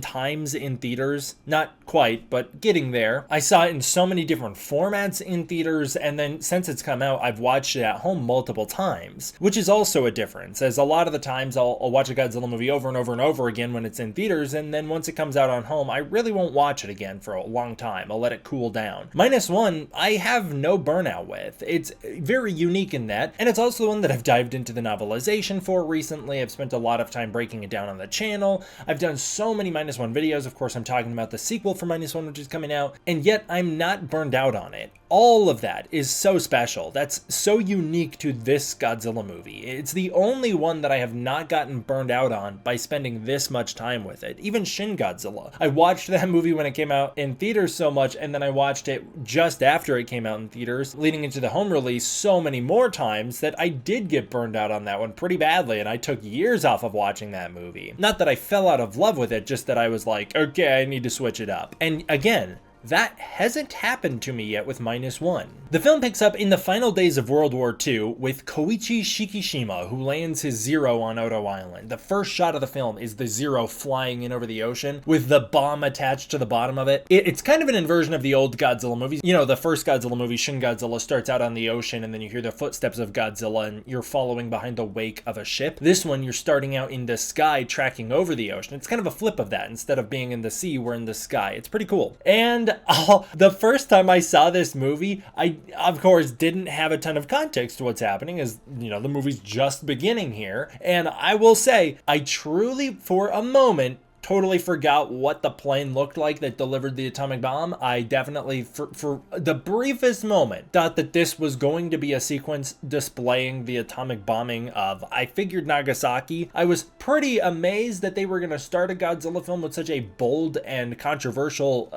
moment, and that is not what happens. But that's because I went into this movie with a certain expectation, which I'll talk about at the very end, that it was not the accurate expectation to go in with, which was kind of an expectation this movie was going to be playing with real-world historical events more than it does. This is a period piece, and the fact that it's set in the 1940s was a really big selling point on this movie. A lot of the teasers were rich with historical context and visuals and little Easter eggs to history, and so I guess I was expecting going into this film a much deeper emphasis on playing with the real-world historical state Japan was in post-war, and that is not quite what this movie does. Instead, this movie presents us with very specific parts of history that build up the story it's trying to tell, which I'm totally fine with. But that was all just to say that, yeah, when this movie started, I felt like, wow, that was going to be an insane thing to start the movie on. And potentially, thankfully, that is not where we begin. Instead, we pick up with Koichi Shikishima landing his Zero on Odo Island. He has missed his kamikaze attack. Claiming he's had engine problems, Shikishima leaves his plane to a bunch of mechanics under the lead of Sosaku Tachibana. Tachibana's crew discovers discovers there's actually nothing wrong with the plane at all. Instantly, I love the dynamic between Shikishima and Tachibana, the two of those characters meeting on Oto Island. You get a sense of history and respect between the two of them, but you also immediately see that Tachibana knows what Shikishima's done and disapproves of it, but he hasn't said anything about it, which I really like. Shikishima then goes and sits by the ocean watching the waves come ashore, and he's confronted by a mechanic. This is another one of my favorite parts of this movie. Every single character, even these little side characters like this mechanic, they all have such memorable moments. They all mean something. It's like back in the original 1954 Godzilla. Ishiro Honda was very clever in that he'd introduce us to characters in their everyday lives. Think of the people on the train, just talking about their everyday lives, talking about not wanting to evacuate, talking about, oh, they've just been through this with the war. And then later, a couple scenes later, they're directly in the vicinity of Godzilla when he appears. It creates this sense of familiarity with the world. It really builds up the characters. It makes the whole movie feel more meaningful because these characters feel real. And this Godzilla movie does the same thing. We have this mechanic show up here. He has this brief little moment where at first it's like, oh no, is he going to confront Shikishima? But then he does quite the opposite. He comforts him. He tells him that the world needs more people like Shikishima. It's this beautiful little human moment of connection between these two, showing that there's no judgment between them. Also establishing a lot of context as to when this movie is set. The movie just says it's in the final days of World War II. The novelization, I believe, implies that it's around August, but the movie itself, if you actually read the Oto Island mechanics board, it seems that this is in February. Either way, the context here is that everybody knows the war's gonna end. Everybody knows Japan's gonna lose. And so why would Shikishima go and sacrifice his life for a worthless fight that they don't believe in? He shouldn't be asked to. And this mechanic shows this compassion right off the bat, and that's what Godzilla Minus One is full of. Human compassion, on a level that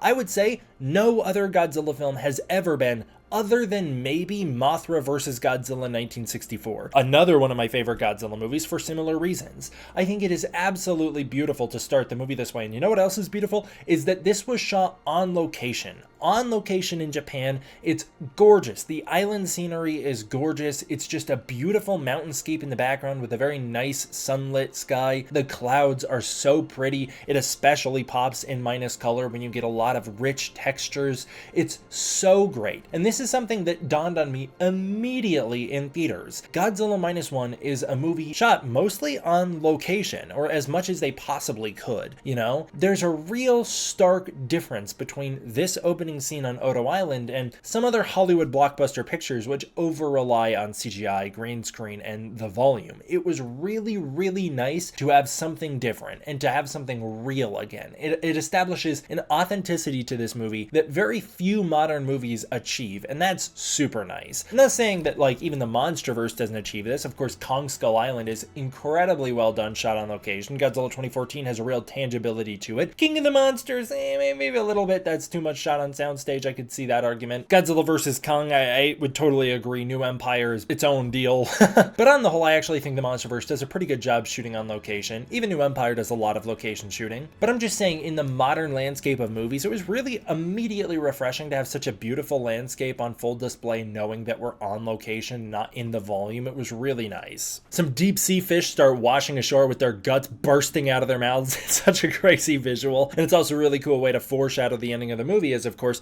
this is essentially the trick they use to kill Godzilla, forcing him to surface so fast he decompresses and dies, the same way these fish were forced to surface and decompressed and died trying to escape Godzilla. That night, the air raid sirens ring out and we get this incredible scene as Godzilla appears as this massive dinosaur that's familiar to the locals, establishing an immediate connection to Oto Island and a sort of mythology to this world that I really appreciate, calling back to the 1954 film and giving us my favorite ever iteration of a pre-atomic Godzilla. I really like the mystery of what Godzilla is pre-atomic bomb in the Showa series, but we never get an answer to it. We know that there is a creature called Godzilla. He exists. He is a monster that is irradiated by the atomic bomb and shows up as Godzilla. Originally, the idea was that the reason his skin is so wrinkly and textured the way it is because he's suffering from radiation and heat wounds. Shinji Nishikawa disagrees in his Godzilla Encyclopedia, stating that those burns actually were sculpted onto the mini models but didn't translate to the suit, meaning it's very possible Godzilla just always looked like that, and the only difference was that now he has the atomic breath and is radioactive. Either way, we don't know. What we do know is in the Heisei series, we meet the Godzillasaur, and although there's brilliant concept art of what the Godzillasaur could have looked like. The final version I find very underwhelming. Just a kind of T-Rexian dinosaur with sort of Godzilla-ish features. I think it's very underwhelming. I do not actually like the design or characterization of that Godzillasaur. I think it's too clumsy. What I really don't find is, I really don't find the Godzillasaurus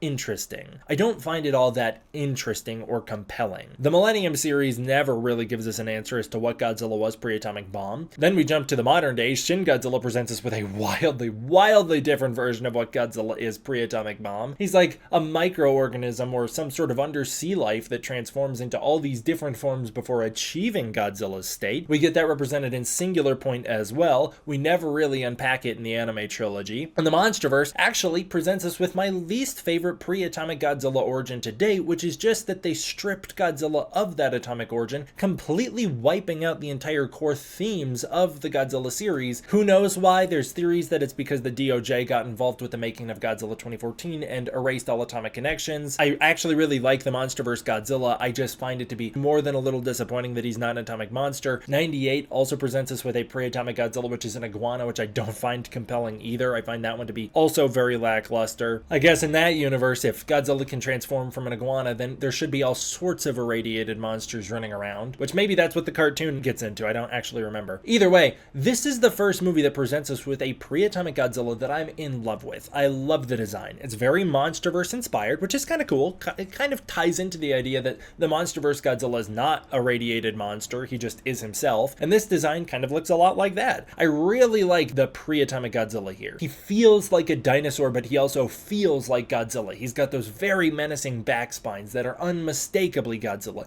This is just downright a cool Godzilla design. I would be fine with a movie where Godzilla looks like the pre-atomic Godzilla in this movie the whole time. It would be very MonsterVerse inspired. I actually really like it. I love the way he moves. I love how fast he is. I love how creepy he is. I love how intelligent he comes across. I love that they give him a characterization, that he actually goes out of his way. You don't really get the full impression of it in the film, but especially in that novelization, which I know I shouldn't rely on. I don't want a novelization to have all the answers, but I don't think that this novelization has the answers. The novelization just gives you additional context, which is how they should be used. Of course, they don't need to be used. It's in the movie as well. Godzilla does not kill Tachibana. Godzilla does not kill Shikishima. In the movie, you could see that as they just got lucky, but I like the idea that the novelization kind of presents, which is just that Godzilla didn't kill them because they didn't attack him. We also established that Godzilla's got some sort of connection with the Oto Islanders, and when deep sea fish appear on the island, they know Godzilla will appear, and there's something of an implied symbiotic connection between them, where the natives really appreciate the fish that Godzilla brings ashore. It's a delicacy on Oto Island. I love that. Immediately off the bat, we're getting so much history without actually having to spend time on it. Like, we, the audience, are forced to engage with it.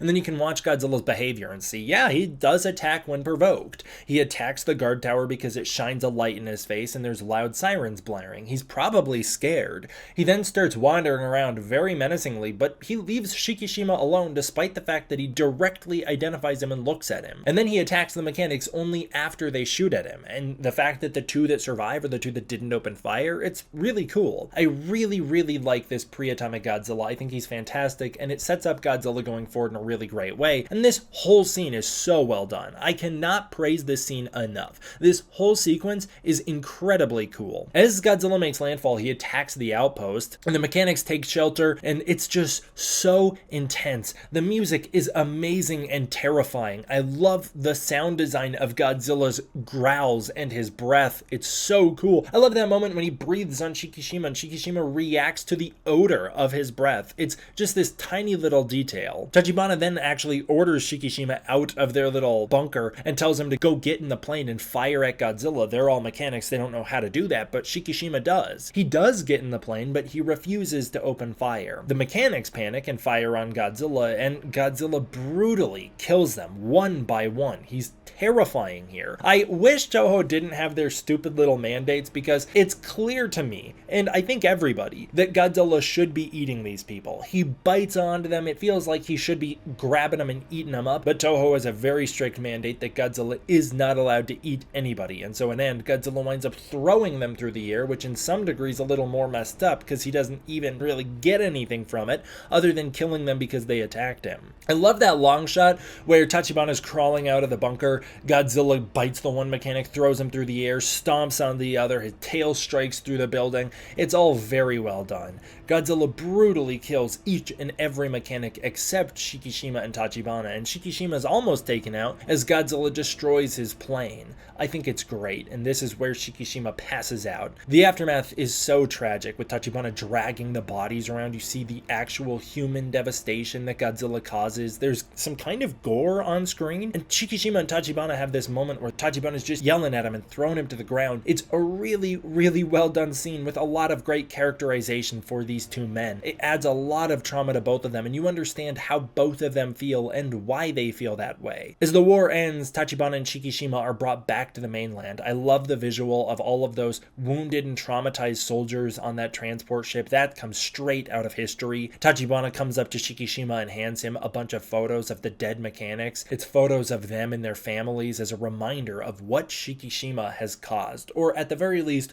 what the two of them feel he has caused. Of course, I've done many videos breaking down the fact that even if he opened fire, Godzilla would have survived and it would have been the same result anyways, if not worse. But they don't know that, obviously, and it sets up the core themes of guilt so well. Shikishima is a man overridden by guilt to the point where he feels like he cannot live his life. He is a man so traumatized by his past that he lives as a shell of a person. Through this movie, Godzilla continues to represent his trauma, rearing its head over and over again. Every time he thinks he's going to get to start living, Godzilla will appear to remind him of his past. And it's only once he confronts it and overcomes it through both his bravery and the support he gets from his friends that he's able to overcome all that trauma and start to live for real. It's so well done. It's a really different theme for the Godzilla series, but it's so universal. It's not like the fear of atomic bombs, which this movie does have some of that atomic allegory as well, but this is a more personal and universal theme than we really have ever seen in a Godzilla movie. It's such a core theme that so many of us can relate to on different levels, whether it's PTSD, whether it's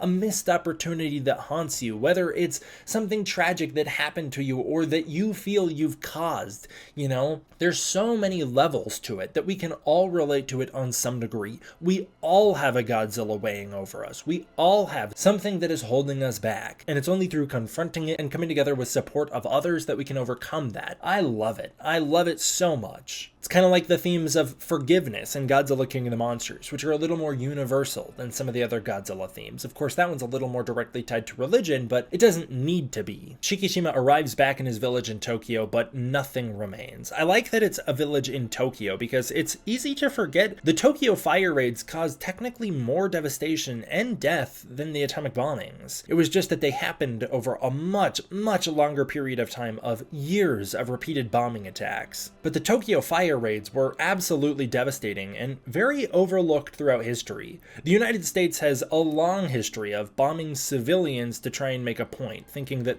somehow through that they still retain the moral high ground. And it's moments like this when we can see some of the devastation that causes. Of course, I do feel that this movie could have gone further, like you see all the traumatized soldiers on the ship coming home from the war, but you know what you don't see? Any wounded soldiers. You know, we never really have like a Saving Private Ryan moment where we see the actual full devastation the war causes on people, on their bodies, on their soul, you know? We never get that in this movie, and we don't get that here. I've heard this movie described as a sanitized version of how post-war Japan felt, and I do feel that that's the truth, but I will say, well, I can understand some criticism about that. Like, I believe Hideo Kojima maybe, it was maybe him, or maybe it was a Japanese director. I honestly cannot remember who it was, but it was a very prominent figure in Japanese pop culture, spoke about this movie, saying that it was basically a sanitized version of post-war Japan, and saying that they understand why mostly foreigners, Westerners in particular, are so interested in this version of Godzilla in this story, because it presents post-war Japan, a type of suffering that Americans are not used to seeing. But it doesn't present the realities and the true depths of the horror of that suffering, and I guess I can understand that. Nothing in this movie feels as upsetting and real and tragic as that amazing stunning post-Godzilla devastation sequence in the 1954 film, when Ishiro Honda really puts on display the human cost that the war took on Japan, and people, and children, and mothers, and fathers. It really puts that on display. You have children dying of radiation poisoning. You have wounded people missing parts of their faces and body parts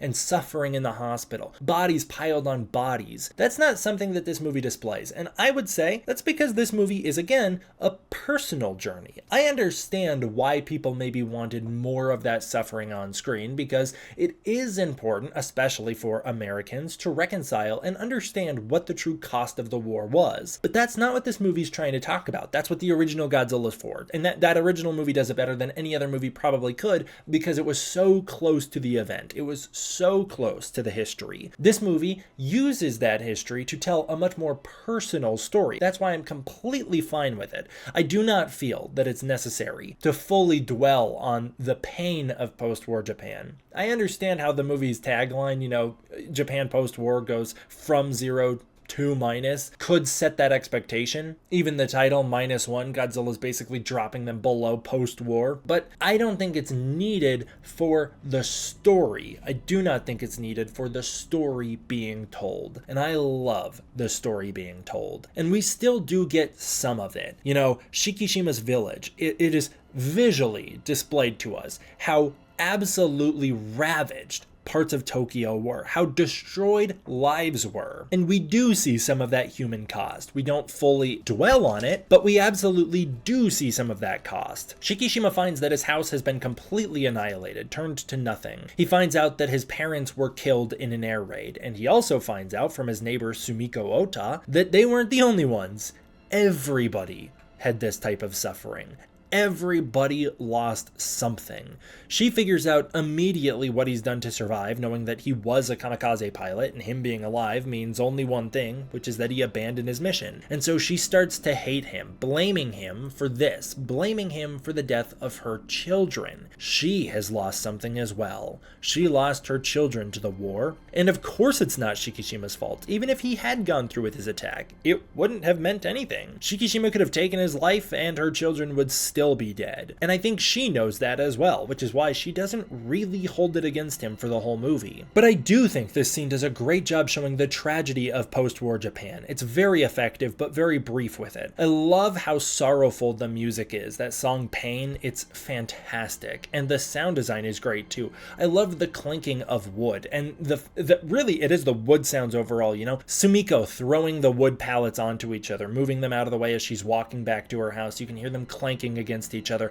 I love when you get the little montage transitioning to night where the people are kind of beating that metal against the wood. I'm not even sure what that guy's really trying to accomplish. Maybe he's trying to chop the wood or something. I actually don't. I've never really thought about what it is he's doing there, but you get that moment with the father and the son, drinking out of the teapot. It's just really well done sound design, which is another thing I think this movie absolutely excels with. Later, Shikishima meets Noriko in a black market after she gets caught stealing and drops off a baby with Shikishima. She leaves him with a baby and escapes some guards who are trying to catch her. Shikishima debates leaving the baby behind and waits for her return, but she never comes back, and so he takes the baby with him. Seeing how caring Shikishima was with the baby, Noriko follows him home, explaining that the baby isn't hers. Its mother was killed in a fire during the air raids, along with her parents, and she has become the protector of this child. She then makes herself at home with Shikishima. I love this scene as well. I love Noriko. I love how she's just immediately like, I'm doing what I want, and she's taking a lot of initiative here. She has a lot of agency in this movie. I also just love her personality. I love her, she doesn't care. She doesn't care about his judgments at all. But you can also tell she's a deeply caring person, and she does immediately care for him right off the bat because she sees the sensitivity in him and also relates to the fact that he has lost so much. I really love their bond. I love their connection. I love this found family. I love this core characterization. This core trio, Shikishima, the baby, Akiko, and Noriko, form the best core heart of any Godzilla film from a human standpoint. I don't think any Godzilla film has been as successful with its core characterization than this movie. And it's not done here because we haven't even met the full cast yet. Sumiko questions Shikishima the next morning about the woman and the baby, and she finds out that Noriko's not the mother. And this is where you see again with her, she immediately doesn't like Shikishima because he has abandoned his duty as a kamikaze pilot, and yet she is such a deeply caring person that she can't do anything but help them. The same way that Shikishima outwardly is telling Noriko that he doesn't want her here and he will not care for her, but he can't do anything but. They're two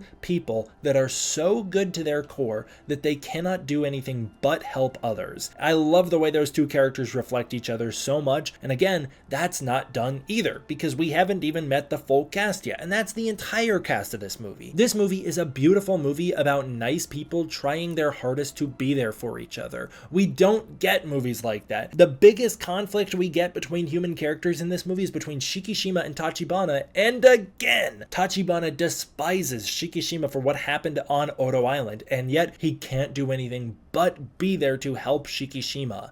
It's so amazing. So amazing.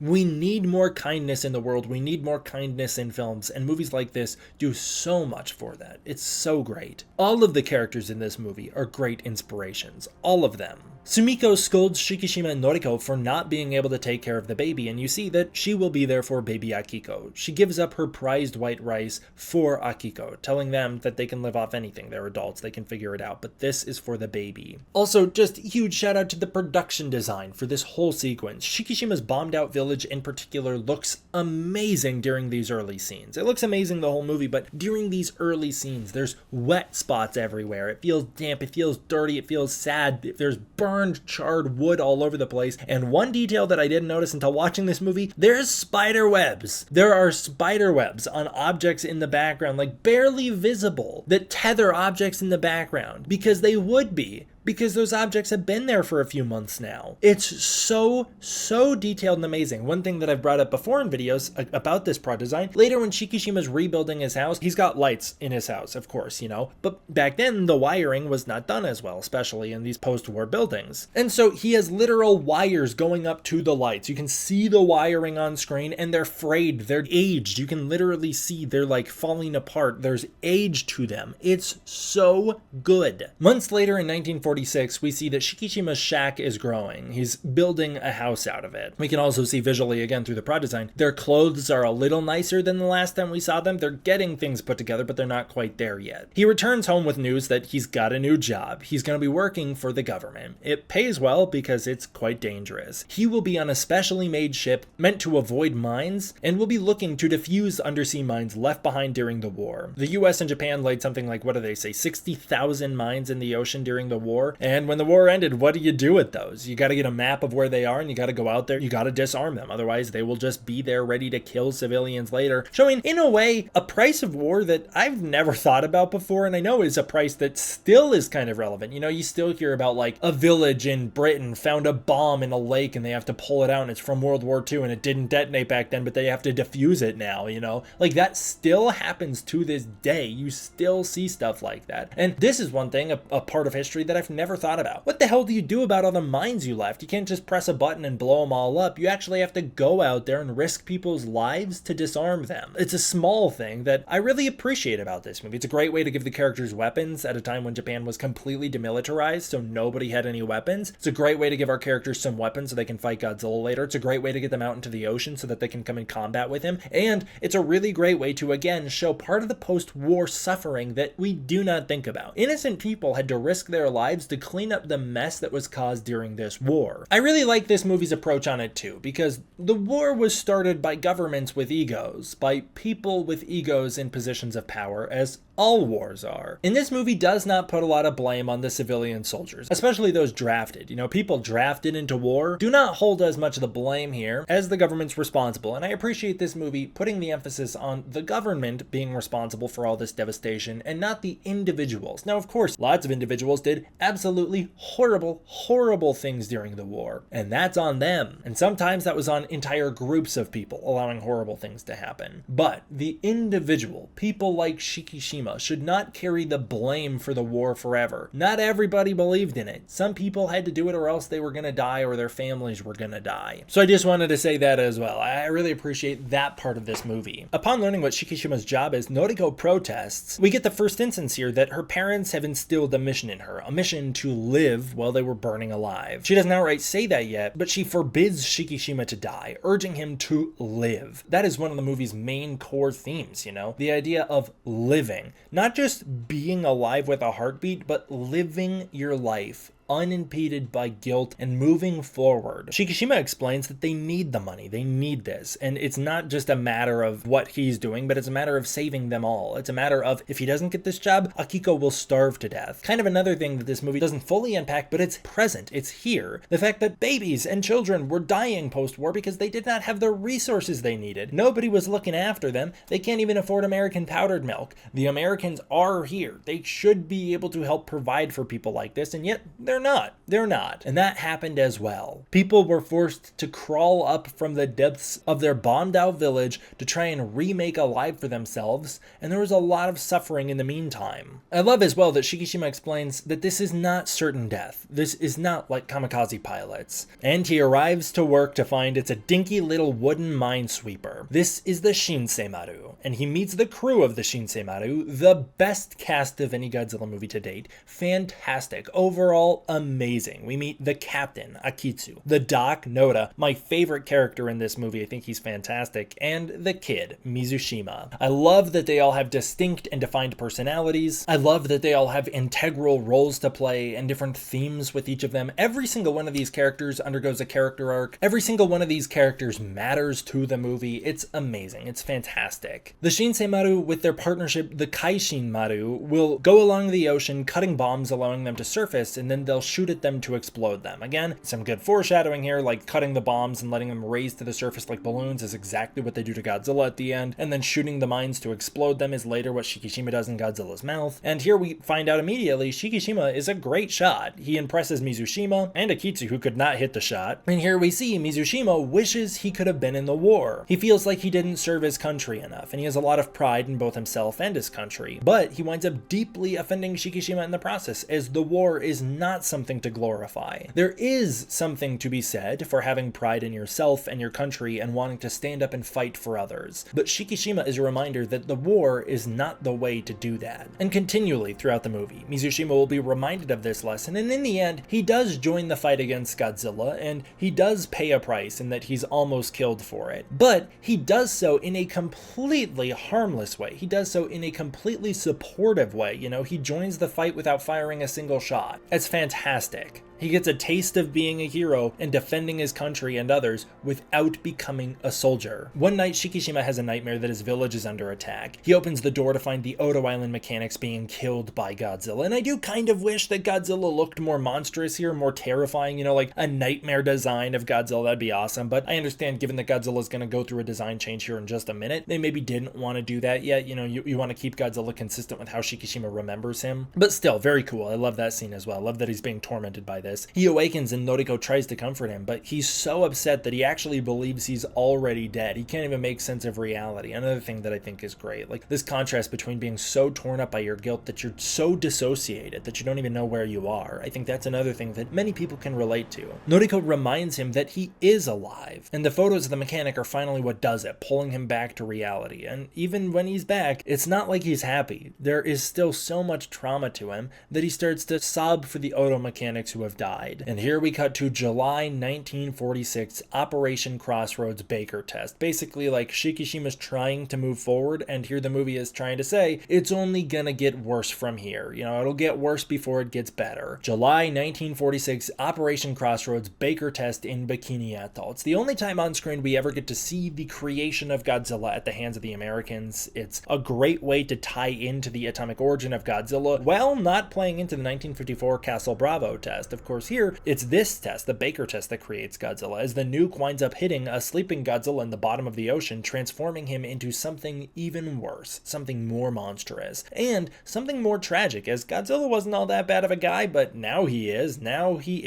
Over the next few months, Shikishima gets very used to his job. We get this great little montage of him growing a friendship with the Shinseimaru crew. We also see him and Noriko raising Akiko together. They build a life and a family together. They build a home for their child. And one night during a celebratory dinner, the Shinseimaru crew comes over, and here they find out that Noriko and Shikishima are not married. I love the humor in this. I love this scene. It's such a human scene, and it does not belong in a Godzilla movie. That's my favorite part of it. It feels like calling back to the olden days of Godzilla films when we'd get scenes of the characters being humans outside of the story. I love it. They find the story of Shikishima's found family so beautiful that they just can't understand why Shikishima hasn't embraced it yet, and this winds up offending him even more, and so he shuts it all down, telling Akiko that he's not her father, and that he doesn't want to marry Noriko. This upsets everyone. And again, we get a great little thing here, where like, this scene, Shikishima basically says, I don't want Noriko, I don't want to marry her, and in the next scene, we get her response to that. In March 1947, Noriko gets a job in the newly rebuilt Ginza. She plans to move out on her own and feels like she's holding Shikishima back. Obviously, she feels like, it's either you step up now or I'm out of here, and Shikishima does not do enough. Shikishima protests, but not enough to get her to stay.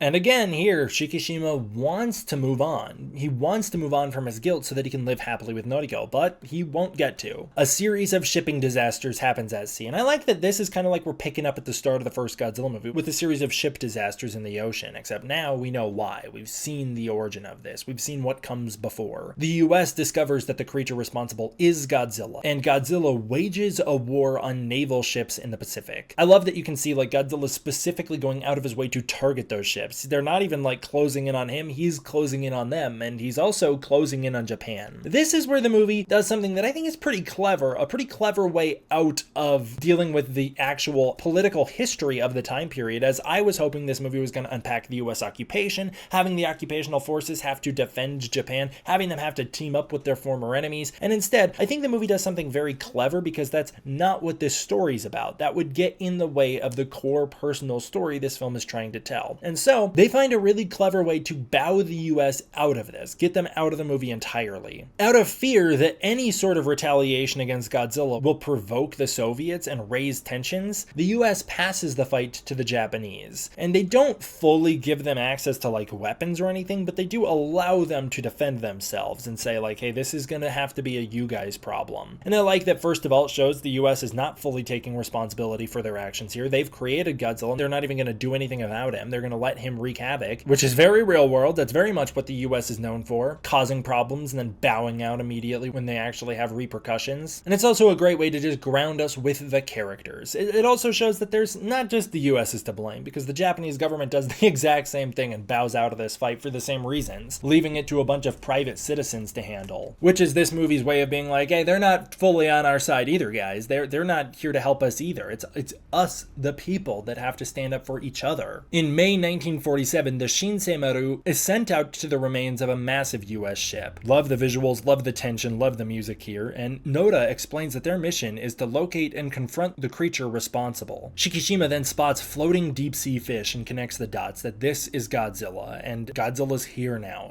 It's back. He reveals that he was a failed kamikaze pilot, and that he was present for the Oto massacre. Noda then reveals that it's up to them to scavenge mines out at sea and use them against Godzilla as a way to stall until the Takao can arrive to kill Godzilla off. Later, Godzilla does appear, ambushing the Kaishin Maru, kicking off what is probably the most iconic scene in this movie, and what is, in my opinion, a perfect Godzilla sequence. Believing they're the last defense between here and Tokyo, Akitsu planned on confronting Godzilla, that is, until he sees him, when he realizes you can't fight God, and he tries to run, but they really can't. Their ship is stalled, and so they're forced to confront their problems. They do combat Godzilla, who chases their ship in this amazing sequence where he's closing in on them. There's so much tension. I love the way Godzilla swims. I love how menacing he is. I love that it feels like he's almost toying with them, but I also love his limitations. He's not fast enough to catch up to them right off the bat. He is struggling to catch up to them. He is not invincible. They can do things to damage him, and it creates so much more of an interesting dynamic than if Godzilla was purely invincible. If he was able to catch up with them immediately and sink their ship. If Godzilla was so powerful that nothing they do could ever do anything to him. That's not interesting. And I don't find a Godzilla who's purely invincible to be compelling at all. I find this type of Godzilla to be compelling, one that is a little smaller. The size honestly doesn't always matter, it's just how they use him. Like, I appreciate in this movie that Godzilla is a little smaller because it creates more intimacy between him and the human characters. You could have done the same thing if he was bigger, but I like that size. I like the size of him in this movie. I like the limitations. I like that he's slow. I don't need him to be super fast, and in fact, typically if Godzilla moves too fast, it breaks my immersion. I like that there are weaknesses that can be exploited here. It creates a way more interesting dynamic because you get the sense there is a way to win. There is a way to beat him. And if there wasn't a way to beat him, we're just waiting for him to destroy things. If there is a way to beat him, it raises the stakes because we're wondering what's gonna happen next. I like that we wonder what's gonna happen next. And I also like how in direct danger the core central cast is here. A lot of Godzilla movies, they'll put the core cast like on a hill or something and they'll watch scenes like this play out, but they won't be in them or participate in them. I love that it's our core main characters who are a part of this attack. And it's a great way as well because this is also a different dynamic for Godzilla. We're not used to fully exploring him as a sea monster. I love that he's like an amped up Jaws here. You know, he's like the shark from Jaws. He's so scary. I love it. I love seeing Godzilla in his element in the ocean in ways we've never seen before. It's fantastic. They wind up detonating a mine inside of Godzilla's mouth, blowing half of his face off. Such a crazy visual, and it damages their ship in the process, but it's not done. Godzilla regenerates in the best on-screen use of his regeneration factor we've ever seen. Something that was first brought up in the Millennium series with Regenerator G1, but we finally see it done in a compelling and scary way here. It's great. Godzilla regenerates and is about to attack them when the Takao arrives, blasting him. I love it! I love the whip pan over to the Takao. I love the music kicking in. Divine is one of the best songs ever written for the Godzilla series, right up there with Persecution of the Masses. It's incredible. It sets the mood and tone for this movie. It is amazing. I love this scene so much. This might be my favorite scene in this movie. I love it. They blast Godzilla up a bunch and you can see it does injure him, but it cannot kill him. It's not doing enough damage to kill him. And it also teaches our characters a valuable lesson that Godzilla is way more vulnerable from the inside than the out. So Godzilla dives down and then rises up and does battle with the Takao. Something that I really was desperate for before this movie came out was to not just see Godzilla use his atomic breath to blast through things. I don't love the atomic breaths being like so over relied on. I'm fine with them being incredibly overpowered, but I would like there to be a cost to it, whether it drains Godzilla of energy or whatever, whether he can't use it all the time. I like a Godzilla who is forced to rely on other things. The sea battles in the Heisei series in particular was just Godzilla floating around shooting things with his atomic breath, and I love that here Godzilla climbs up onto the Takao, biting through it, crashing through it, grabbing it, smacking it. I love that there is a physical fight here, and I love how much weight Godzilla has. Like, even just Godzilla grabbing this ship is nearly sinking it. It's amazing. The Takao blasts Godzilla off of it. He falls under the water, and you can see it does injure him. It does wind up hurting him. And as Godzilla sinks into the ocean, a blue glow emerges. What an incredible way to build up the atomic breath. We, the audience, know what this is going to be, but you still don't fully reveal it yet. Also a great way to save it for later. Godzilla fires his atomic breath up through the ocean in this insane bolt of atomic energy that slices the ship and then explodes outward like a mini nuke. It's incredible. What a cool twist on Godzilla's atomic breath to make it a literal atomic bomb. What an awesome change up. It also makes Godzilla's atomic breath very different because it now it has an effect on Godzilla as Godzilla surfaces and he is charred up and injured from his own beam. It's a great way to say, first of all, it's a slow beam. It takes some time to build up. And number two, there is a cost to it. Godzilla isn't even allowed to wield nuclear power without some sort of ramifications. There is a direct cost to his atomic actions for himself as well. It does more damage to others than it does to him, but it bites him in the ass as well. It's great, you know? That's how I feel about the United States. The atomic bombs did more damage to others than it did to the US, but it still weighs on the US and damaged them in the long run as well. We still see the price of that to this day. I also love that it's also because of Godzilla's action here. The atomic breath that winds up injuring him, that later on, all of the wounds he suffers in this scene are the wounds that are re-exposed from the pressure damage that wind up helping kill him. I also just love the way Godzilla looks with all the battle damage. I love me a character battle damage damage. I love when a character takes a beating, and I love seeing Godzilla finally show some battle damage. I feel like movies are way too scared to show Godzilla with battle damage. Rarely ever do we see it, but it's always awesome when we do, and this is my favorite instance of it. I think he looks fantastic. I love his roar here, the new twist on the 54 roar, so cool, so powerful. He roars in triumph and then returns to the ocean, swimming away. Shikishima passes out and wakes up in a hospital and is informed that Godzilla is still heading for Tokyo. Nothing changed, but the government has ordered them to silence. They're not allowed to talk about Godzilla out of fear that it'll start a panic. That night at home, Shikishima finally confesses his trauma to Noriko, and she is incredibly supportive of him. She's there to reaffirm him. She shares that her parents passed on the mission to live to her while they were literally burning to death in front of her. She has her own trauma from the war, and she is here for him, and she wants them to be together. I love it. It's great. The next morning, Shikishima awakens to see Noriko and Akiko so happy and peaceful and cute that it's time. He finally asks for the auto mechanic's forgiveness so that he can start to live again, and unfortunately for him, he hasn't earned that forgiveness.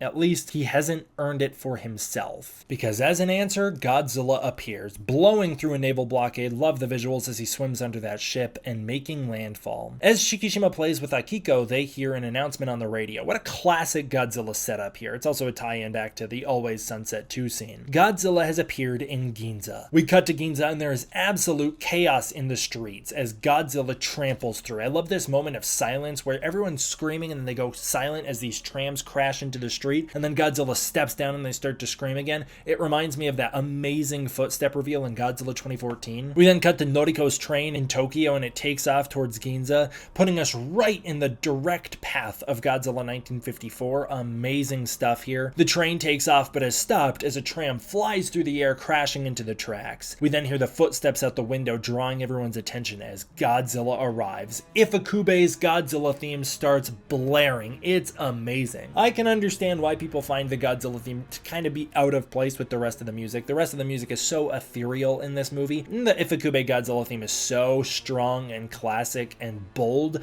that it does stand out, but I like that it stands out. It stands out to say Godzilla's here. It's really cool. It's also a great way to be like, this is the definitive classic Godzilla movie. Like, this does it all. It's got the Ifukube music. It's got the classic Godzilla solo film vibes. Everything you could want happens here. Godzilla comes trampling through the street. I love when he steps on that bridge and explodes the ground under his foot. Then he bites into the train, lifting it into the air. Just great classic Godzilla stuff as well. He splits it apart with Noriko as the only survivor, jumping into the river, and then Godzilla drops the train right behind her. Godzilla then returns to another iconic movie location, the old Nippon Gekijo Theater. He starts to attack it as reporters watch on, doing a live commentary on what Godzilla's up to. He tail strikes those buildings to dust. It's amazing. And then he kills the reporters as he walks past, striking the building with his leg. Noriko's almost killed as she makes it back into the streets, but is saved by Shikishima, who shows up to get her out of there. A tank assault then strikes Godzilla. I love that as well, who emerges unscathed and more powerful than ever, charging his spines one by one. Takashi Yamazaki has found a way to make Godzilla's charge up cooler than it has ever been. The way the spines glow blue in that like very MonsterVerse-y way, where the blue glow is from the core of the spines, but then they wiggle and they eject out to show they truly are charged. Also tying back into the atomic bomb, of course, this is supposed to detonate like a Fat Man-styled explosion, which is why Godzilla's spines have to compress inward to fire the atomic bolt in the first place. They build up one by one. It's so powerful. The music is incredible. The atmosphere is great. The visuals are great. The sound design is great. And then Godzilla unleashes his atomic breath, and it's amazing. Even before it explodes, I love the way that just the atomic breath disintegrates the buildings around it. There's a shockwave the atomic breath itself releases. Could have been a little more blue. I would have liked if it was a little more saturated blue, but I love it overall. Then explodes into a full-on nuclear bomb on the capital and annihilates Tokyo. Noriko saves Shikishima by pushing him to safety, but she's hit with the blast in the process.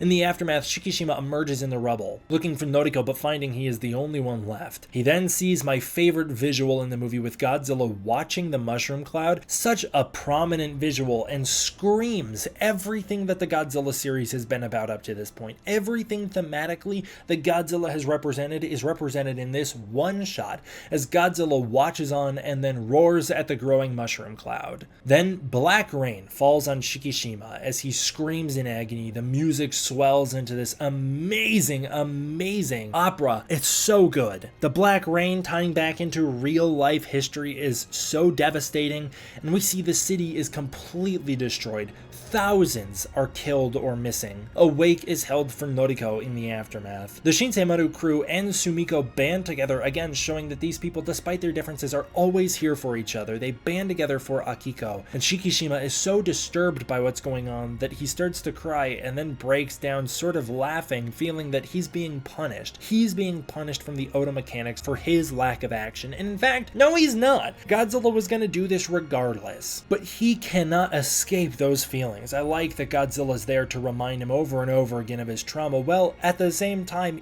he is reading into it in a way that only he could, in a way that anybody would in his position. Noda reveals that there's a plan being hatched on how to fight Godzilla and asks Shikishima to join. This is where the movie kind of gets into this slower bit, like kind of, I don't know, about 30-40 minutes go by before Godzilla shows back up, but unlike with Shin Godzilla where it feels like the movie grinds to a halt, I feel like we're still really cruising here. This meeting scene is probably the longest feeling scene of this stretch. Like, we do spend some time here at this meeting, but then once this meeting's over, we fly through the next few sequences. And I really like this meeting scene. It's very compelling to me. The meeting is held and it's filled with former servicemen. Mizushima actually is the only one who hasn't served, but he's here because the Shinseimaru crew was joining because they've all fought Godzilla. Then the former Yukikaze captain, Hota, comes in. I like again that we're playing with real world history a little bit here. Takashi Yamazaki seems to have a really strong sense of real world, like ships and vehicles and weaponry and like little details like this. You know, the Yukikaze being one of the destroyers used here. Of course, that's a real ship in real life. Although the Captain Hota, I don't think he's supposed to be a real guy. But I really like Hota. He's actually a pretty underrated character. I like him a lot. He appears and explains that the US will remain out of this fight, but has allowed the Japanese to rearm themselves at least a little bit. They've gotten 4 destroyers for use. The Japanese government is also out of this fight, basically leaving this in the hands of their own little organized group here, all in an effort to avoid Soviet escalation. Again, kind of skirts past a lot of the more interesting topics you could cover with the historical angle, but it is not necessary for the story, and I like that Soviet reasoning as an excuse to get the story more focused. This is a civilian-led effort. I like that, putting the power in the hands of the people. People protest the lack of support and firepower they have, considering the only 4 destroyers they've been granted have no weaponry and have been decommissioned. I really like that aspect of the historical angle. But Noda explains that they're unneeded. Conventional weapons don't work against Godzilla, so they have to fight him with unconventional means in the first place. Noda has devised a plan to sink Godzilla, using tanks full of Freon gas that will envelop Godzilla in bubbles and cause him to rapidly descend. I love the idea that they're gonna fight Godzilla with the power of the sea, as Noda says. The fact that the only way you can take Godzilla down is through a force of nature builds up Godzilla as a force of nature even stronger. I think it's so cool. Akitsu and Shikishima aren't quite sold, questioning how a sea creature could be killed by this means, considering he's already used to the ocean depths and the pressure, which I really appreciate the movie explaining as well, but it isn't technically the pressure that's going to be doing the damage. It's the rapid changes in pressure and atmosphere. That is a really cool way to fight Godzilla. Godzilla will be crushed by the rapid pressure change itself after dropping into the depths of the ocean. Shikishima almost leaves, but Noda and Mizushima convince him to stay, and then Noda explains the plan in full, that they're going to use the destroyers to wrap around Godzilla, causing him to get entangled with the Freon tanks, and then they're going to use those to plunge him into the Sagami Trench. If Godzilla survives, they will force him to surface using massive balloons made by the Toyo Balloon Company, a fictional company for this movie. Those balloons in this movie are used to help people when ships are sinking or during events like that. They're like giant life preservers, they explain. The rapid decompression will cause Godzilla to burst. A demonstration's held in the courtyard and most people are convinced. Some of them still, however, hold out and choose to leave, going home with their families. I like that the movie basically says there's no shame in not wanting to fight. You don't have to.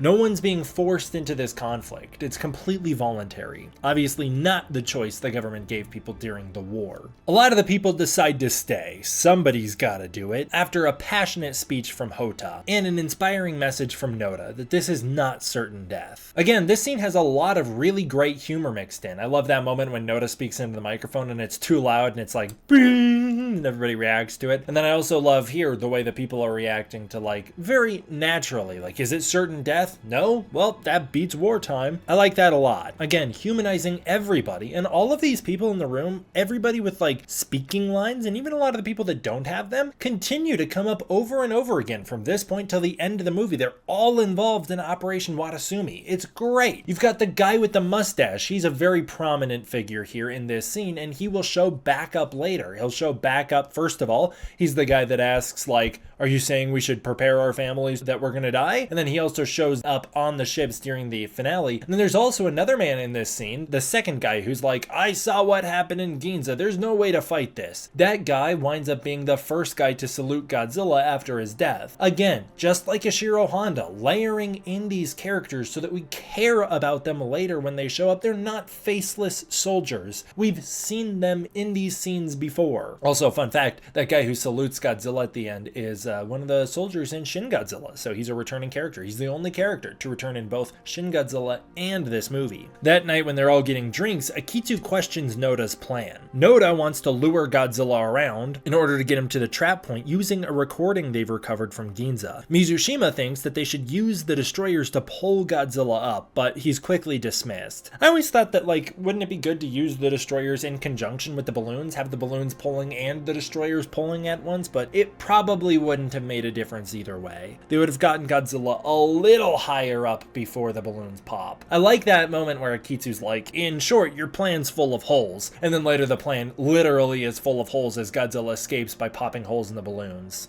Shikishima, on the other hand, has a different idea. He requests a fighter plane in order to lure Godzilla around.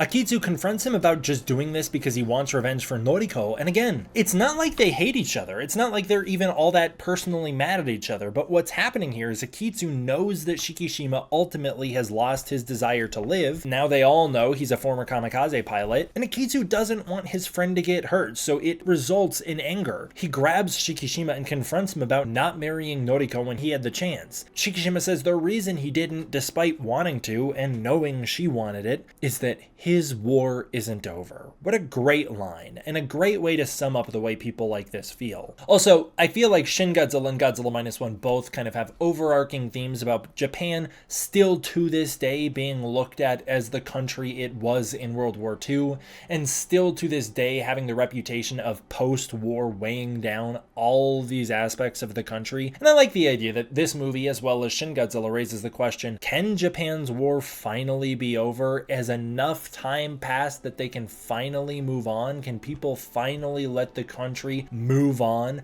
from being stuck in its post-war state? The fact that the US wrote their constitution very hastily and poorly, resulting in a lot of very, very complicated and in some degrees intentionally so policies that weigh the country down. I think it's interesting that both Shin Godzilla and Minus One ask the question, can their war finally be over? Noda does go through with Shikishima's request, locating a Shinden. What a cool plane, something I didn't even know existed, but it looks fantastic and it really sets a mood for this movie. I really like it. The shape of it, the color of it, the whole thing, it's so cool, and I love the way it flies later on, but it's in bad shape. But Shikishima knows just the guy, a skilled mechanic who could repair this plane. Shikishima searches desperately for Tachibana to repair this plane and in some ways finally get closure. It's also because Shikishima has alternative means for wanting Tachibana's help. He won't accept help from anybody else. It has to be Tachibana. Eventually, he sends out letters accusing Tachibana of causing the Odo massacre that get his attention. And this works, and Tachibana shows up, attacking Shikishima. This whole sequence really flies by, and from here, the movie wraps up rather quickly. I think it's fantastic. Like I said, it's just that one meeting scene that I think goes on, and kind of, not even in a bad way, but kind of goes on slowly and deliberately.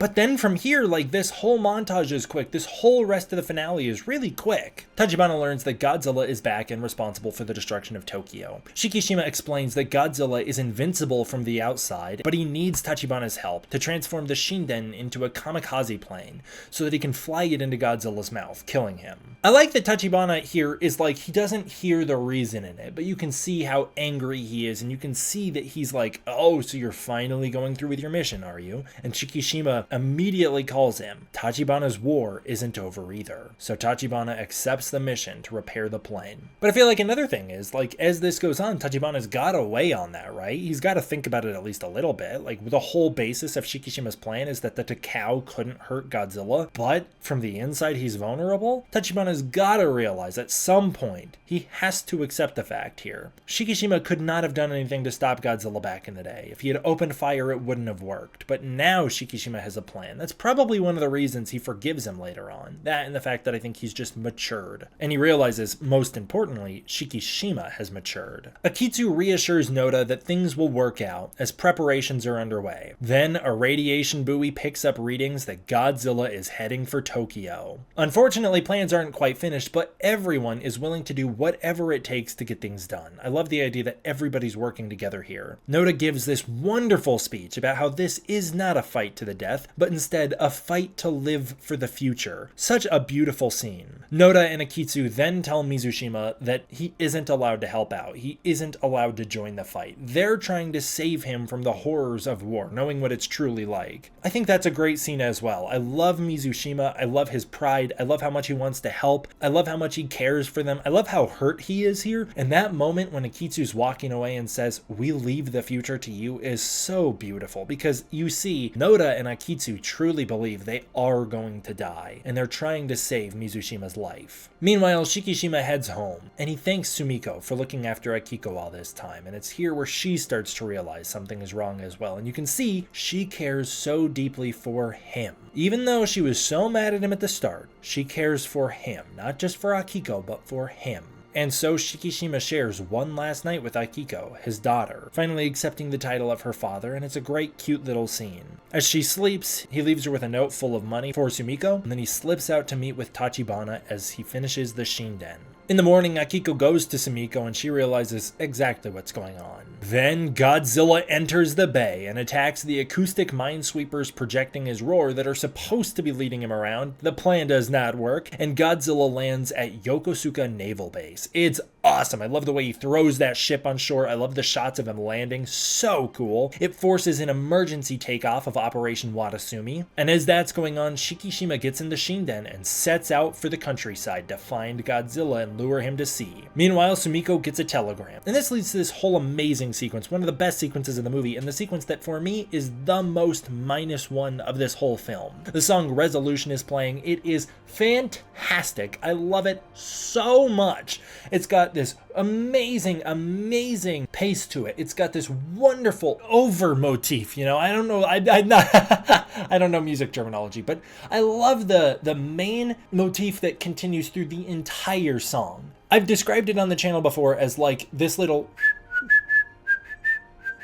is really Shikishima's theme here. It plays earlier in the movie, it plays here, it plays during the credits. It's really kind of the theme of Shikishima. It even plays when he's about to sacrifice himself at the end of the movie. And then the choirs are brought in with this enormous thundering, booming bass drums. And that is Godzilla. And this song really is the battle between Shikishima and Godzilla. Shikishima is light and nimble and in the air. Godzilla is low and heavy and bassy. And the two of them contrast. They fight. Godzilla's got the godly choir going on. And in the end, it's the resolution part. Shikishima's part that survives. That's how the song ends. Shikishima will win the fight. I think it's great. Oh my god, and I love this scene. I love the visuals. I love the Shinden flying around. I love when Shikishima's looking out the window and you can see he's got like a certain level of pride of himself, you know? He's a great pilot and he's back in the air and he feels like he's in his element. He feels like he's finally doing something right. This is the first time in the movie when he's truly fighting for someone other than himself, as in this scene he is only fighting for Akiko. That's the only thing on his mind anymore. There's no self-preservation left. Only the goal to do better for the people around him. Then he locates Godzilla in the countryside. Those beautiful, beautiful shots as Godzilla stomps his way into the village, destroying that building with his foot. And then the Shinden flies in. I love this scene so much, man. This finale is one of my favorite finales of any Godzilla film. I want to say it's my favorite of any of the solo Godzilla films, but man, even though this is a more exciting sequence, you cannot top the thematic weight of Serizawa using the oxygen destroyer. I mean, that's just its own special breed. But other than that, this has got to be one of my favorite finales to any Godzilla movie. Shikishima locates Godzilla in the village, and the two attack each other, with Shikishima finally taking shots at Godzilla and being able to outmaneuver him. Godzilla getting frustrated and tail swiping and then charging after him. Shikishima leads Godzilla to sea and straight towards the trap point, and then Operation Watasumi is underway. They send the destroyers after Godzilla, and Godzilla sees them coming, charges up his atomic breath, and blasts the two destroyers, exploding them. We find out they're actually vacant. They were sent there as a decoy to get Godzilla to use his atomic breath so that he'd have to take some extra time to build up a new charge. The explosion blows up so huge, and then giant waves crash against the two surviving destroyers, and the operation officially kicks off when Hota calls it, and Ifukube's Godzilla March slowly builds up. Ba-da-dum, ba-da-dum, bum. So great, being brought back, originally used in the Heisei series, and then building up and kicking off with that epic Godzilla March.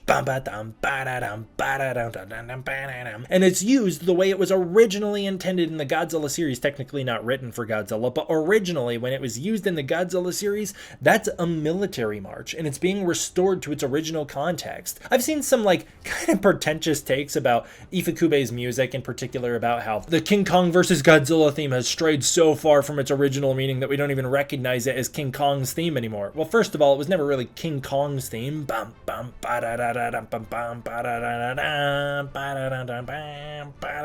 It is used in King Kong vs. Godzilla. It's not King Kong's theme. It is the main title for the movie, and then it's used as the natives sing it to put Kong to bed. It's used a couple times throughout that film. It was used way more iconically, I would argue, in 1995's Godzilla vs. Destroya during the end credits fanfare, celebrating the history of Godzilla, as they thought that was going to be the last Toho Godzilla movie. And this is kind of the context in which it's used here, is this epic fanfare extension of the Godzilla March. I think it's a fantastic use of that theme. And it's like, that take cracks me up, where it's like, we've strayed so far from the use of that theme that you don't even recognize it as King Kong's anymore. Godzilla's March was written in the, Arctic Forest is the first song Ifukube ever used it in. It's used as a broader symphonic piece, and then he of course used it in not Godzilla, but I believe in 1953 in a movie called The Flower Shop, or it's called Woman in the Flower Shop or something. I don't know. It's a love story movie, and it's used as the opening march there. So we are far from the original context of these songs, and I think that's fine. Ifukube was really well known for reusing his music in new and creative ways, and I love that that legacy is continuing here. It's just so epic here. It's so good. This is my favorite iteration of the Godzilla March, especially with that King Kong vs. Godzilla theme. I love this rendition from Naoki Sato. The only other one that comes close at the moment for me is King of the Monsters is pretty good. This is pretty close to the King of the Monsters version, and the one from Singular Point is fantastic. But it's so exciting. We kick off with such an exciting finale. The ships take off towards Godzilla. They wrap him up. He's trying to figure out what's going on. Shikishima keeps distracting with the Shinden. Godzilla's taking swipes at him, jumping, trying to bite him, and then they wrap around Godzilla. He realizes that he's in danger, starts to charge up. Right before Godzilla unleashes his atomic breath, that coil hits. I love the sound as that, and it just goes doing. And then right before he atomic breaths, we call it. The Freon tanks burst, and Godzilla is plunged into the ocean. It's so exciting. The music also is fantastic right there. Oh my god, I love it. They do in fact sink Godzilla, and the pressure does harm him. It squeezes him so hard his atomic energy goes out and he cannot do his atomic breath, but it does not kill him. They try to surface Godzilla with the balloons, and it does seem to be working. It causes his eyes to bulge out of his head. It's so brutal, and it causes him to start swelling, but he is able to shred the balloons, as you'd expect, given how spiky he is. The destroyers try to pull him up, just as Mizushima said, and just as Noda warned, they do not have the power. The crane holding on to Godzilla starts to break. As all hope is about to be lost, Mizushima arrives with an army of tugboats, proving that he is not worthless and he can help out, again, without firing a single shot. This is an edit where I can understand why people don't like it, as it makes not a lot of sense for us to just cut to all the tugboats tied onto the destroyers, pulling them in opposite directions, and it kind of skips the time gap. It's like, how is Godzilla still so pressurized with that big of a time gap? I don't care. The pacing of the scene is fantastic. It works really well. This is about the only logical leap you have to take in the entire film for the most part. It's about the only one. And it's a much smaller logical leap than pretty much anything that happens in 1954's Godzilla. I mean, just think about the fact that they were able to build those high tension wires around the entirety of Tokyo in a matter of days. Like, That makes no sense. The oxygen destroyer itself makes no sense. This little cut makes about as much sense as them building the high tension wires. So I'm totally fine with it. I'm totally fine with it. It really works for the flow of the scene, and it's a great moment. It gives Mizushima such an epic moment, and I'm a big fan of it. I love everybody banding together to save the day. And they gotta catch themselves a Godzilla, so they're pulling him out of the water, and it works. They surface Godzilla. He is dragged up to the surface, and he looks horrible. He's all swollen up. There's enormous bulging pieces of him. It's kind of bloody. His eyes are completely like about to pop out of his skull. Godzilla's screaming in agony, and you kind of, for the first time in the entire film since maybe the beginning, feel bad for him. You feel bad for him. He doesn't deserve this, and everybody knows it. Godzilla starts to charge up. He's still not damaged enough, and he's about to atomic breath them all when this amazing long moment of silence. The first time I saw this, you could hear the tension in the room without a single sound. You could just hear people's, like, everybody holding their breath. It was so palpable. It continued on multiple theatrical viewings. What a powerful, powerful moment, cutting to absolute silence. And then the Shinden catches your view. And the movie does such a brilliant trick of having Shikishima so involved in the fight at first, but then completely transitioning to Watasumi to the point where many people, including myself, were so caught up in the drama that we can kind of forget about Shikishima. Is it obvious? Yeah, of course. Shikishima flying in to save the day is obvious. His sacrifice is obvious. Even the fact that he escapes and is able to eject is obvious. Of course, there's that brief hint with Tachibana earlier, and same with the telegram. We all know what the telegram is coming to with Sumiko, but it doesn't matter how obvious it is. The movie was effective in getting us to go along with the drama for such a moment that I was able to forget where Shikishima was until the Shinden catches my view, and then all at once it comes flooding in, and the movie presents it like it's gonna be his death so heavily that I also wasn't thinking about it. I wasn't thinking he is gonna eject, even though earlier I figured when Tachibana's talking to him that he is gonna eject. But the Shinden flies in, Shikishima crashes into Godzilla's mouth, and the plane explodes, blowing off the top of Godzilla's head. It's brutal. Noda then spots Shikishima parachuting down in safety. We learn in a flashback that Tachibana repaired an ejector seat in the Shinden to save Shikishima, encouraging him to live. And the fact that Tachibana can forgive Shikishima is already touching, but the cutaway to Tachibana crying tears of joy and relief that Shikishima has survived, that it's finally over and they can live peacefully is so amazing.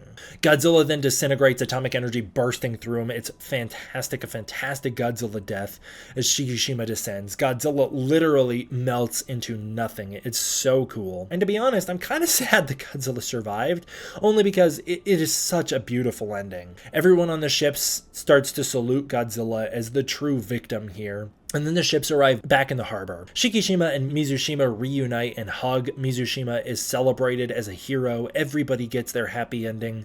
And then Sumiko appears with Akiko on her shoulder, and she gives Shikishima the telegram. I love the callback with her hitting Shikishima the same way she hit him in anger at the start of the film, as she's so happy that he's alive and relieved that this happy ending has finally occurred. Shikishima arrives at a hospital with Akiko, and they find Noriko alive with bandages over her face and a broken arm, but she is alive. She asks if Shikishima's war is finally over, and they embrace as he tells her yes. As they hug, a dark mark in the shape of Godzilla's dorsal spine grows through her veins in her neck, an ominous but beautiful ending. I know some people were like, again, kind of a little underwhelmed that she survives, because there's no chance she survives in Ginza, and of course there's no chance she survives in Ginza. It's, first of all, heightened for the movie. Is it melodramatic? Absolutely. It's not trying not to be. It's great melodrama. That's another complaint my friends have, is that this movie's a little melodramatic, even with some of the acting. I think in particular Kamiki and Minami Hamabe they find to be melodramatic. Again, look at Godzilla history. That first film is heavily melodramatic. Emiko breaking down in tears when Serizawa's burning his notes. Pretty much any scene with Emiko and Ogata is highly melodramatic in the original film, and that's not a bad thing at all. And it works there and it works here. I love this scene. I love that she survives. It's heightened. It's beautiful. And it's also, it makes sense thematically. You know, Shikishima has worked so hard to forgive himself and to make amends for what he feels he's done wrong. For the movie to end with him still being punished with Noriko's death does not work. He needs to have this, and he earns it. It's one of the only instances in a movie where they save a character from what is definitely a death, and it works because the characters earn it so much. When you think about writing story, like Robert Marquis puts it best, when a story ends, everybody has to be fundamentally changed. And death is a very good way to do that, because you can kill a character off and they can't undo the character's death, and therefore that is a fundamental change to the core of the world at hand that is so big that it has changed everything moving forward. If you save a character, you don't have something that gravitational occur in the script. But this movie shows everybody is so profoundly changed before she's shown to be alive that the reveal she's alive doesn't undercut the change that has occurred with the characters and the story. It is so solid. I love it. It is such an earned happy ending. As the movie ends, we get the Godzilla shot. Now, I can't help but feel this was only added because Toho has a mandate that you can't officially kill Godzilla off without either reviving him or having a second Godzilla be born, which I might have preferred, but given that we're getting a sequel to this movie, this is okay. If we weren't getting a sequel to this, I would have preferred the reveal that there is a different Godzilla that has come into existence, because who knows what that one will be like. That one could be a little more neutral. It could even be a good guy. Who knows? I like the idea that there's always a Godzilla. I get what Toho's going for. I get that they don't want Godzilla permanently killed off, but I cannot help but feel it is a little underwhelming in a way, or maybe even just that it's a little too similar to GMK's ending with the heart, which picks up beating again as Godzilla's gonna regenerate and live again. But we cut to the ocean and we see all of the chunks of Godzilla, all the remains sinking into the sea, and they begin to reanimate. The core of Godzilla is alive. It begins regenerating. He will return. And that is where the movie ends. I love it. I love it, love it. And then the very ending, as the end credits are finishing up, we hear that iconic footsteps and Godzilla roar, which starts the 54 film. Obviously, this one's the -1 version of that, but I think that's great as well. Also ties into the whole Godzilla Zero thing. Like, we've arrived at the start of the first movie in a weird way. Obviously not canonically, but you get what I'm saying. Like I said earlier, the only thing in this whole movie I would want is more. I love the characters, I love the world, I love the story, I love it all, and I would have liked more. I would have loved a longer Godzilla destruction scene in Ginza in particular, because the trailers were very heavy on that, so it did spoil a little bit too much of it. And also because it's just great. I love the destruction scene. It's a fantastic one. I love that it finally lets Godzilla like go all out again. It's been a long time since we've seen Godzilla care.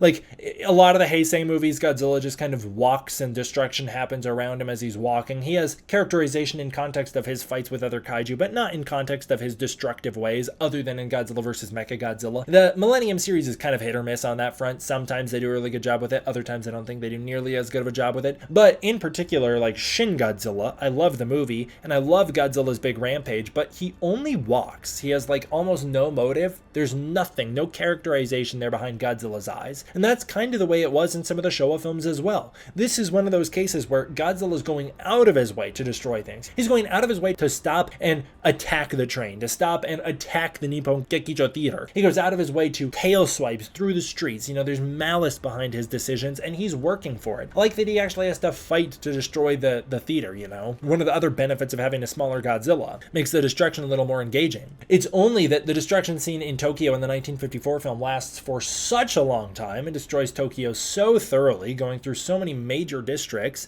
and this movie really only goes through 1 or 2 major districts, that I would have loved that scene to be longer. But that's not where the core of this movie was. The core wasn't on the destruction, the core was on the characters and the story, and so it's okay that it wasn't longer. Again, same deal. I would have liked more of the real world history to be played with. I would have loved more analysis of how the US and the occupational forces would have responded to Godzilla. I would have liked that. I didn't need it, and I do not need it. I would have liked it. Those are the reasons that back when this movie came out for the first time, I rated it a 9 out of 10, saying that it didn't do anything that blew me away in a way where I couldn't have seen it coming. And really what I think I was trying to say was that I would have liked more in some regards, because I had built up an expectation of what this movie was going for rather than immediately identifying what it was.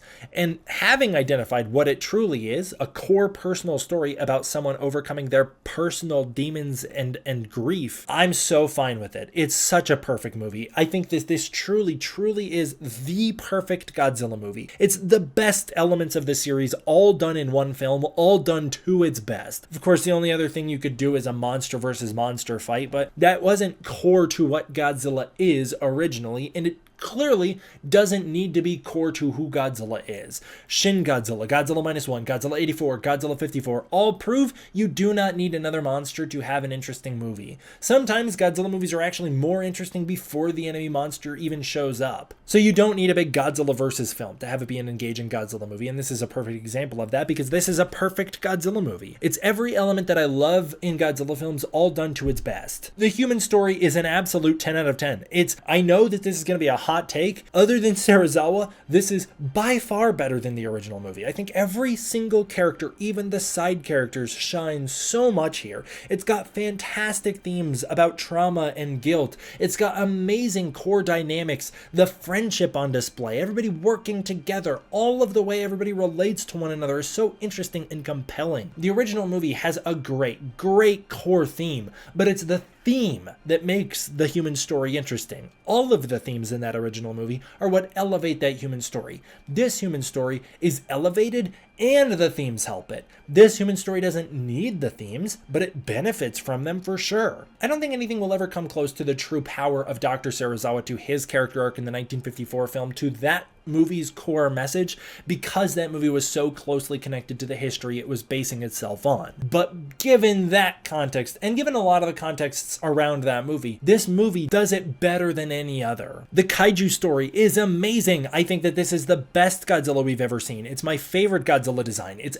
all of the elements of the Heisei Godzilla that I love, amplified and scarier. It's the classic Godzilla design, modernized. He looks fantastic. I love the color of him, the kind of brownish hues on him. I love the sharpness of him. I love all of him. I love how large the spines are. He's so cool in this movie. It's so great. Godzilla's characterization is fantastic as well. Godzilla's got a great character. Earlier in the movie, like I said with that Godzilla sword, you get the impression he's not a bad guy. You kind of get the impression Godzilla's just a territorial defensive animal. He becomes a monster and goes on a vengeance quest. Godzilla's got his own motives going on here. Godzilla's out for blood. He attacks Ginza and he's trying to transform it into his own territory. Essentially, Godzilla's taking out all the buildings, making it a little more like what he wants it to be like, but he's not doing it necessarily evilly. I mean, there is some malice to him. He's going out of his way to chase certain people and to smash the buildings with his tail and stuff. To Godzilla, it does feel like this is a holy quest to transform the city back into what he wants, given that humanity has attacked him in such a vicious, brutal way. But then Godzilla claims the territory as his own and heads out. It's not like Godzilla's here to destroy the whole world. Once Godzilla's got Tokyo, we find out that he's added it to his territory and he's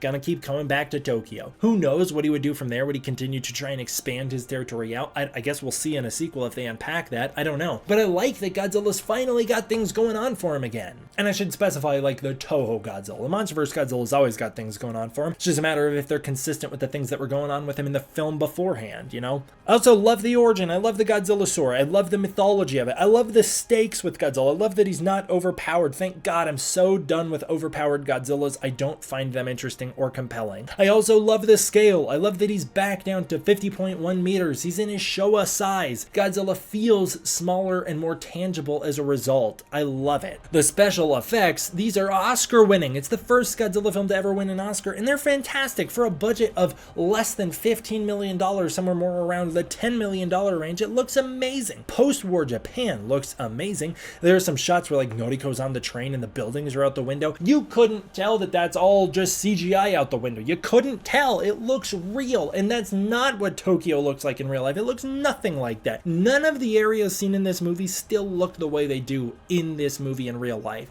None of them look like that anymore. The closest we get is the Ginza Waco building, the clock tower, but even that is so so surrounded by other things that are so futuristic that it loses the context it has here. And even in the movie, they've decorated it to look different. Everything in this movie looks fantastic. Godzilla looks amazing. I love the way he moves. I love that Godzilla moves in a way that's like, you can tell it's hard for Godzilla to exist on land. He moves pretty smoothly in the ocean, and once he gets on land, it's a struggle. And it's not the way he moves when he's small. He moves much faster and more fluid when he's small. It's clearly an intentional choice. Also, if you look at the way that Godzilla the Ride moves, as well as the way that this Godzilla moves in the big 70th anniversary short film Toho released, Godzilla Minus One moves much more smoothly there, much more fluidly, which I know is some people's complaint that Godzilla moves really clunky in this movie. I think it's intentional. I think it's to show how heavy he is, how hard it is for him to move in his big heightened state. I think it's fantastic. I love it. And the special effects are so amazing. The CGI is amazing. All of it's amazing. The music is perfect. Naoki Sato's soundtrack is incredible. What a peak score. The ethereal music is already one thing. Divine is some of the best music we've ever heard in a Godzilla film. It captures the power and ferocity of Godzilla so well. Resolution captures that conflict between humanity and Godzilla better than maybe any other song. And the Ifukube music is used so well here. Does it feel slightly out of place?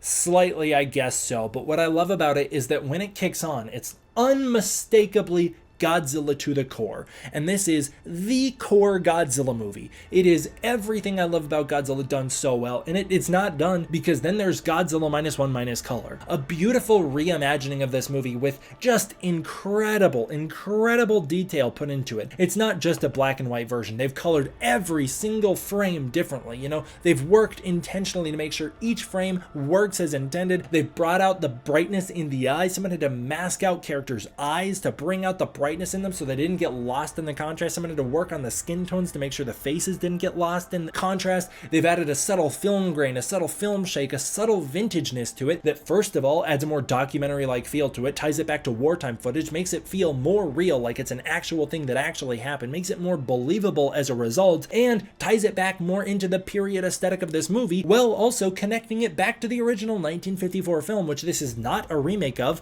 but a reimagining of. I love it. I love that this movie, first of all, isn't a remake of the original movie, it's its own story, but that it's so associated with that movie and so connected to it and so loving of that story. And the black and white version is a great way to achieve an even stronger impression of that. It's incredibly well done. Godzilla Minus One Minus Color is the definitive Godzilla movie. I think that the original will always be Godzilla at his core, and that will always be the movie I would recommend people to watch. Absolutely. If you're gonna have to only watch one Godzilla movie, it might as well be the original. But if I'm going to tell somebody to start with a Godzilla movie, it will be Godzilla Minus One. Probably, honestly, won't tell them to start with Minus Color, but if they want a Godzilla movie that feels a little more closer to the core of Godzilla, to his history, go for the Minus Color version. Otherwise, this is the Godzilla film. It does the human stories better than ever. It captures all of the themes throughout the Godzilla series, you know, the themes about the horrors of war, the themes about the atomic bomb, the things about all that made Godzilla special.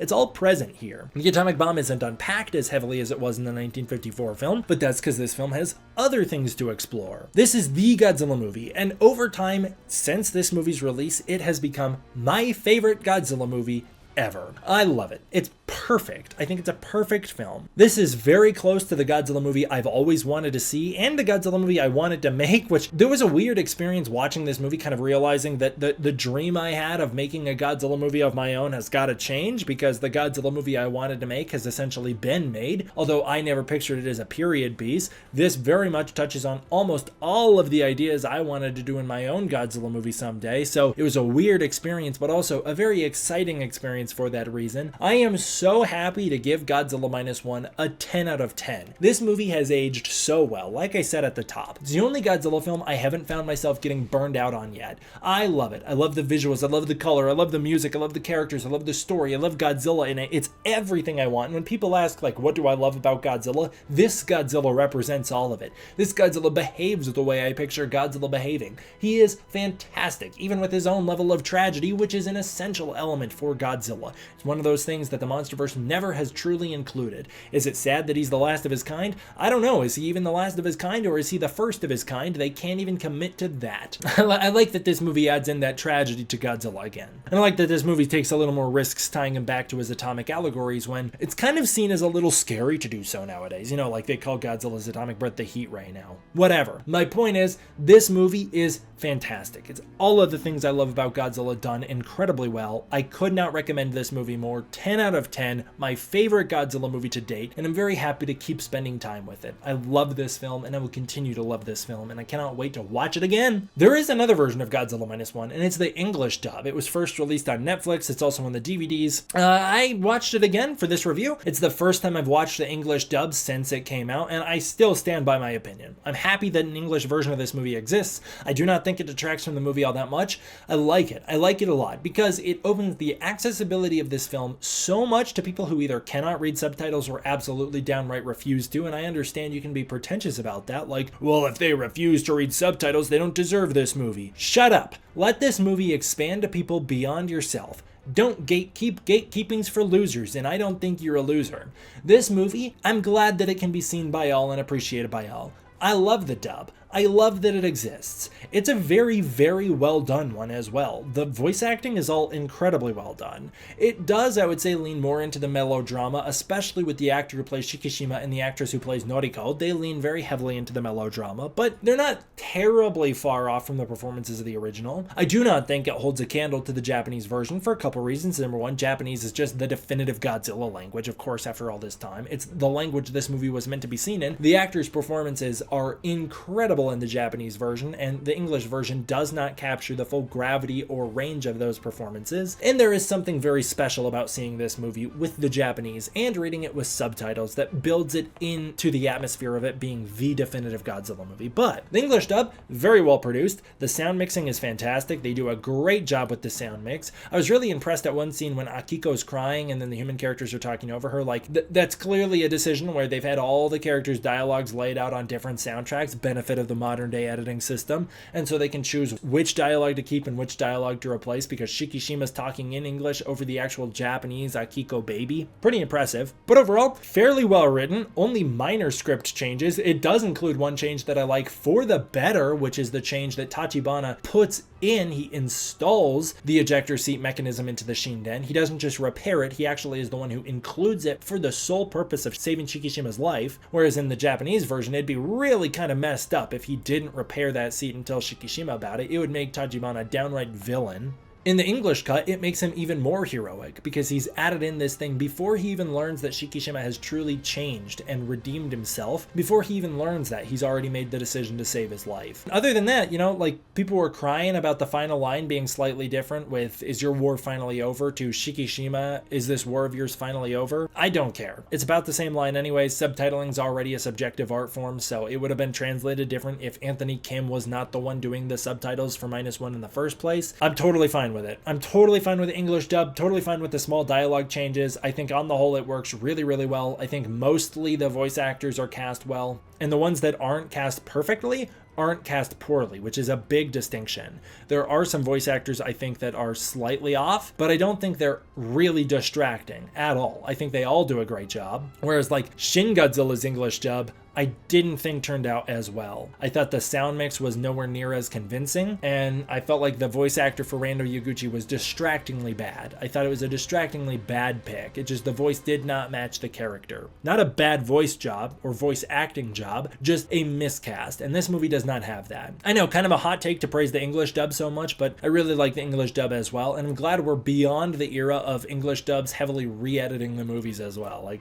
glad that it's just the Japanese movie with English dialogue, as it should be. Thank you guys so much for watching. I really hope you enjoyed. I want to give a huge thank you to my patrons over on Patreon. It is through the support of the patrons on Patreon that I'm able to continue to make videos like this for you. If you want to support the Patreon, you can use the link in the description below where you can get early access to content, access to the Discord community, and more. If that's not your thing, please consider joining as a channel member. I'd really appreciate it. Thank you guys all so much for watching. I hope you enjoyed. I will see you all next time for the next one. D-Man out.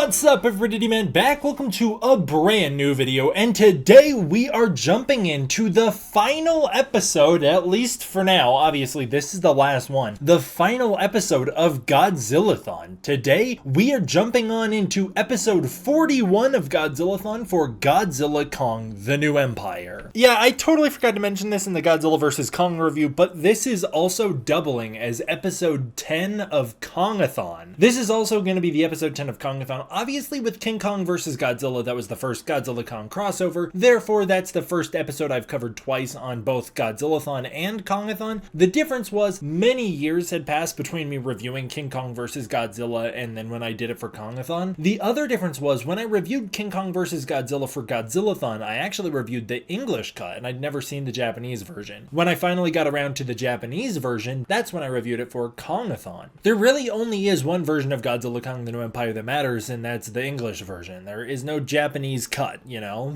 There's not a drastically different version of this movie that exists, and so there's only one way to review this movie. And also just because I'm getting around to these reviews right now, while I could revisit these in years, if I'm gonna revisit these movies, Godzilla vs. Kong and Godzilla Kong: The New Empire, I'll do them in an updated format, not in the Godzilla or Kong-a-thon format. So this is also doubling as episode 10 of Kong-a-thon. Just figured I'd mention that. Godzilla Kong: The New Empire is the newest Godzilla movie as of right now. Although of course there is a Toho Godzilla movie on the way and the new Godzilla Kong Supernova coming up. But for now, Godzilla Kong: The New Empire came out in 2024. It was released to celebrate the 70th anniversary of Godzilla officially. As the first repeat director of the MonsterVerse, Adam Wingard returned for Godzilla Kong: The New Empire, bringing on his own writing team. That means that this is the first MonsterVerse movie without any involvement from Max Bornstein, the original writer of Godzilla 2014, who had been with all the MonsterVerse films and had written the first draft of all of them. This is the 5th MonsterVerse film, as well as the 5th American Godzilla movie, and was the official start of Phase 2 of the MonsterVerse, at least the theatrical start of it, as Phase 2 technically begins with Skull Island, and in the live-action space, Monarch: Legacy of Monsters. This is the 38th Godzilla film overall, and was released on March 29th, 2024, just 3 months after Godzilla Minus One's international release, and 4 months after Godzilla Minus One, making it the fastest turnaround between live-action Godzilla films. I believe. Of course, the only other time that could have happened to my knowledge is in 1964 with Mothra vs. Godzilla and Ghidorah the Three-Headed Monster, but I'm pretty sure there was more than a 3-month or 4-month time gap between those. And I will say the proximity was felt pretty heavily. This was also only weeks after Godzilla Minus One won its March 10th Oscar, the very first Oscar ever given to a Godzilla film. Godzilla Minus One won that for VFX just weeks before Godzilla Kong: The New Empire, and while it kind of could have been seen as like Godzilla's at the top of his game and everybody could celebrate Godzilla being back in such a big way, that really wasn't the case. We see a major divide in both the fan base and I would say general pop culture as to how people feel about Godzilla, and I feel like this movie and Minus One really exemplify that. Because of that, I'm really gonna not try and dwell on that at all. You know, it's a very discussed topic at this point, Godzilla Kong: The New Empire versus Godzilla Minus One. People have gone in depth about the differences between those films. It's a very covered topic. I do not feel the need to cover it. It just doesn't feel very productive. They're very different movies. They're trying to accomplish very different things, and I feel like if you're going to compare GXK to anything, you should compare it to the MonsterVerse films that came before, whether Godzilla vs. Kong or other MonsterVerse movies. I'm gonna try and not draw too many comparisons here, and I'm also gonna try and not dwell on this movie as much. This might be a little bit of a weird approach for me, but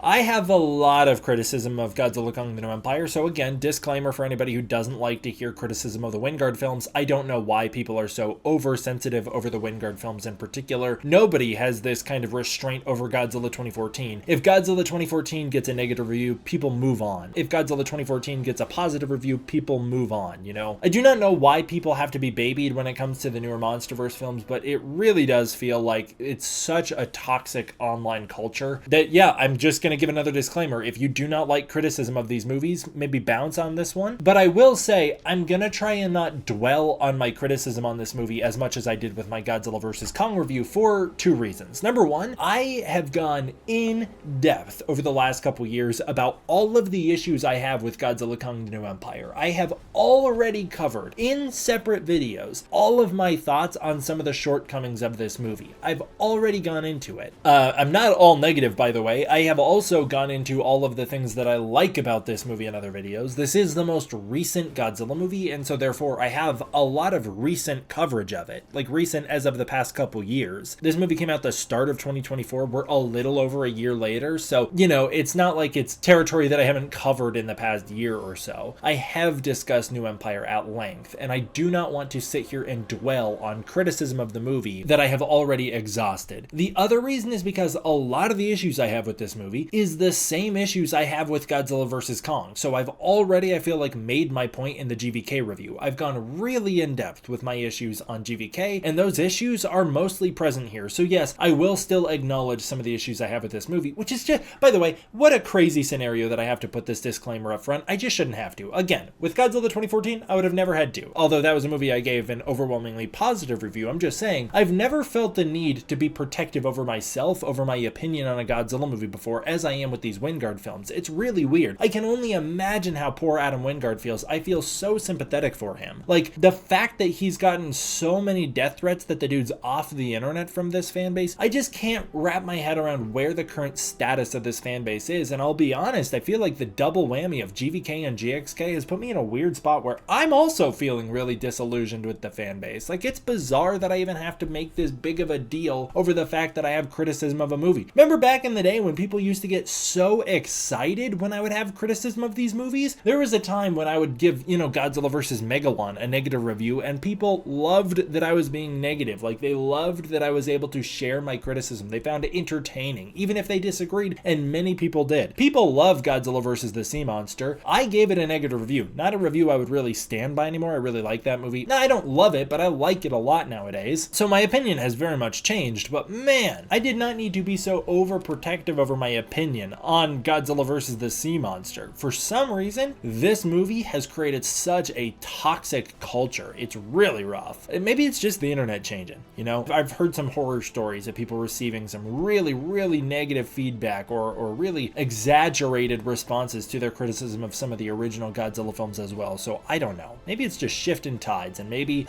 I just can't sail as well as I used to. I don't know. But what I do know is I'm going to jump into this movie and I'm going to get things rolling here. Godzilla Kong: The New Empire is set 3 years after Godzilla vs. Kong. It takes place in 2027, although they actually don't state that in the movie. But we pick up with Kong. Kong is in Hollow Earth, and he leads a pack of wart dogs, which are like these weird monster dogs with nasty little faces. They don't look monstrous enough for me, actually. I would have liked them to be a little more monstrous, but I kind of appreciate that Hollow Earth is filling out its ecosystem so much to the point where, like, we can get all these packs of animals. I really like that. One thing this movie does a fantastic job with is filling out the ecosystem of Hollow Earth and populating it. It feels like a barren wasteland in Godzilla vs. Kong, and I gotta say, right up at the top, holy crap, have they improved the Hollow Earth. In Godzilla vs. Kong, it's kind of a drab place, and I never realized that. I used to think it looked lush and awesome and like really vibrant, and now New Empire puts in perspective. If you go back and actually watch Godzilla vs. Kong, a lot of the Hollow Earth scenes are very barren. They're very empty, and they're very kind of dull. It would be boring to spend a whole movie here. And that's just because the Hollow Earth has different realms and environments, you know, so like not everywhere is going to look the same. But what I really appreciate is that this movie has Kong in environments that are so vibrant and lush. It's so pretty. I really love it. And I love the use of the animals in the Hollow Earth. Like, they really populate it with monsters. And I like that they're allowed to act like animals in a lot of these scenes. This beginning with the wart dogs, I'm not the biggest fan of the design of the wart dogs, but I like the idea of them. You know, I think they are a little too normal in a way. They don't look extravagant in a way that I would like the Titans of the MonsterVerse to look, or the Kaiju, you know, because I guess technically these are not Titans, but they're the monsters in the MonsterVerse. Not all of the monsters in this movie look all that awesome. Like, the Warbats were so special, and the wart dogs don't have that kind of epic factor to them, you know? They look a little too like Human World, if that makes sense. But they are really cool in a conceptual standpoint. I like the idea of like giant monster wolves. It's pretty neat. So Kong leads a pack of these guys to this log trap which he set. I also love that. Really cool way to establish right off the bat how smart Kong is. And this is the type of stuff I was talking about in the last video, or the Godzilla vs. Kong review, I should say. In the Godzilla vs. Kong review, I was really harping on playing to the strengths and weaknesses of these characters. And Kong's strength is his speed, it's his agility, and most of all, it's his intelligence. The guy's got strategy, he's got cunning, he can do things like set a trap. And I love that right off the bat, we're playing up Kong's intelligence. The trap he sets is awesome. It's a little weird on like, how did he do that? How did he dig out all that ground and set those spikes down there without tools? I don't know. But either way, Kong sets up this awesome little log trap where he kills one of the dogs. He then picks it up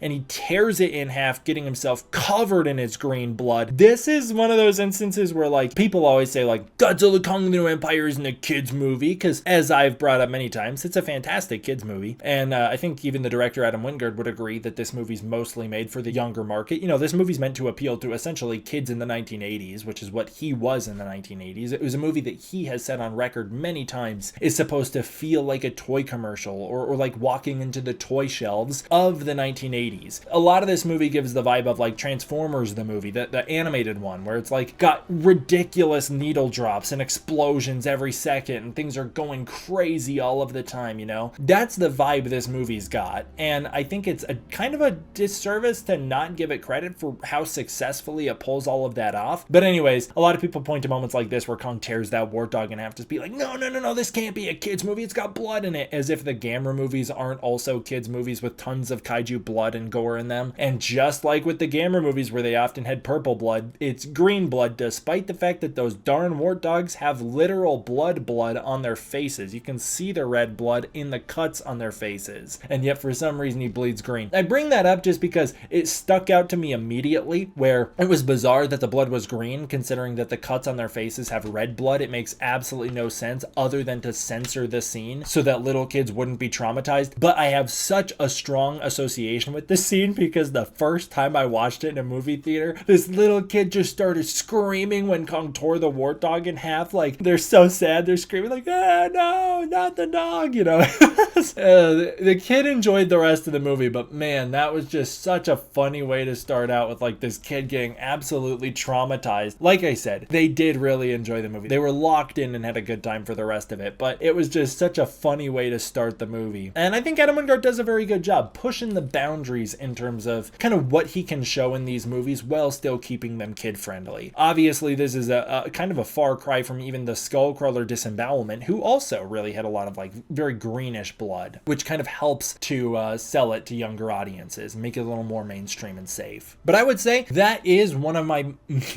strongest memories of this movie, and one of the things that like I remember the most from the theater when watching this film was that little moment where the kid freaked out. And this is not a movie I've seen a lot. I saw it 3 times in theaters, which is the least I've seen a Godzilla film in theaters since 2014. That is the least I've seen a Godzilla film in theaters, especially since I've been able to drive. I didn't have as much desire to rewatch this movie as others, and then it came out. I think I watched it once when it came out on the digital release. I got the 4K in the MonsterVerse 4K collection, and I don't think I watched it until just for this viewing, although I have watched it on HBO Max twice since then. So in total, I think I've seen this movie 7 times, which is more than most people have seen a lot of these movies. You know, most people only watch these films once or twice. 7 times quite a lot, but for me, 7 times is like the amount that I should have seen it in theaters before it left, let alone the home media release. A year out after the home media release, I have not seen this movie as many times as I have seen other Godzilla movies, and I've not paid as much attention to it on some of the home release watches. Like, I would say 3 of the times I've watched it at home, I barely paid any attention. So this was the first time I was really locked in since around when it came out. Kong's all grossed off by the blood and he showers it off. We're kind of recapping some of the beats of GVK here. This movie does a lot of that where like we recap some of the same beats of Godzilla vs. Kong, starting out somewhere on Skull Island with that Bobby Vinton song. Here we're picking up somewhere in Hollow Earth with Welcome to My World, you know. Kong's going about his morning routine just like in GVK, including with a shower. So we do recap some beats here, but to a very successful degree. We do the same at the end of the movie as well, but to a very successful degree. I think it works very well here. Kong then takes his food to a mountain. He lives in a mountain cave now, and poor guy's got a little toothache. He tries to eat, but boy, his tooth is killing him. The little guy Doug appears and tries to steal his food, and Kong and him get into a little fight over it. I'm glad they don't overplay play Doug. It's just this brief little cameo, and then Doug scurries off with Kong's food because they're both caught off guard by another Kong distantly roaring, meaning Kong might not be alone in Hollow Earth, and he immediately sets out in search of it. I love that. I love that we're playing up Kong's storyline. I love that we're continuing where we left off with Kong being lonely and wanting more of his kind. I love how, like, it's just this immediate thing where he's like, I gotta drop what I'm doing and head out after that. That's fantastic. And it's all done without a single line of dialogue. We immediately establish where Kong's at in the world and what his conflict is. It's great. It's fantastic nonverbal storytelling. Kong swings around Hollow Earth. I really like that scene of him swinging. I like the music that's playing here. It's that Gojira theme coming back in. It's pretty sick. And then he finds out it's made by a parrot frog. It's a parrot frog echoing his roar that it heard earlier. This is a pretty cool little monster as well. I like that guy. He's neat looking. Kong gets all depressed and lonely and slumps down. This is the last time I'll mention it for the review, unless it, like, we go to a new biome and it really sticks out. But again, I just want to mention Hollow Earth looks fantastic in this movie. It looks really good. But I'm not a big fan of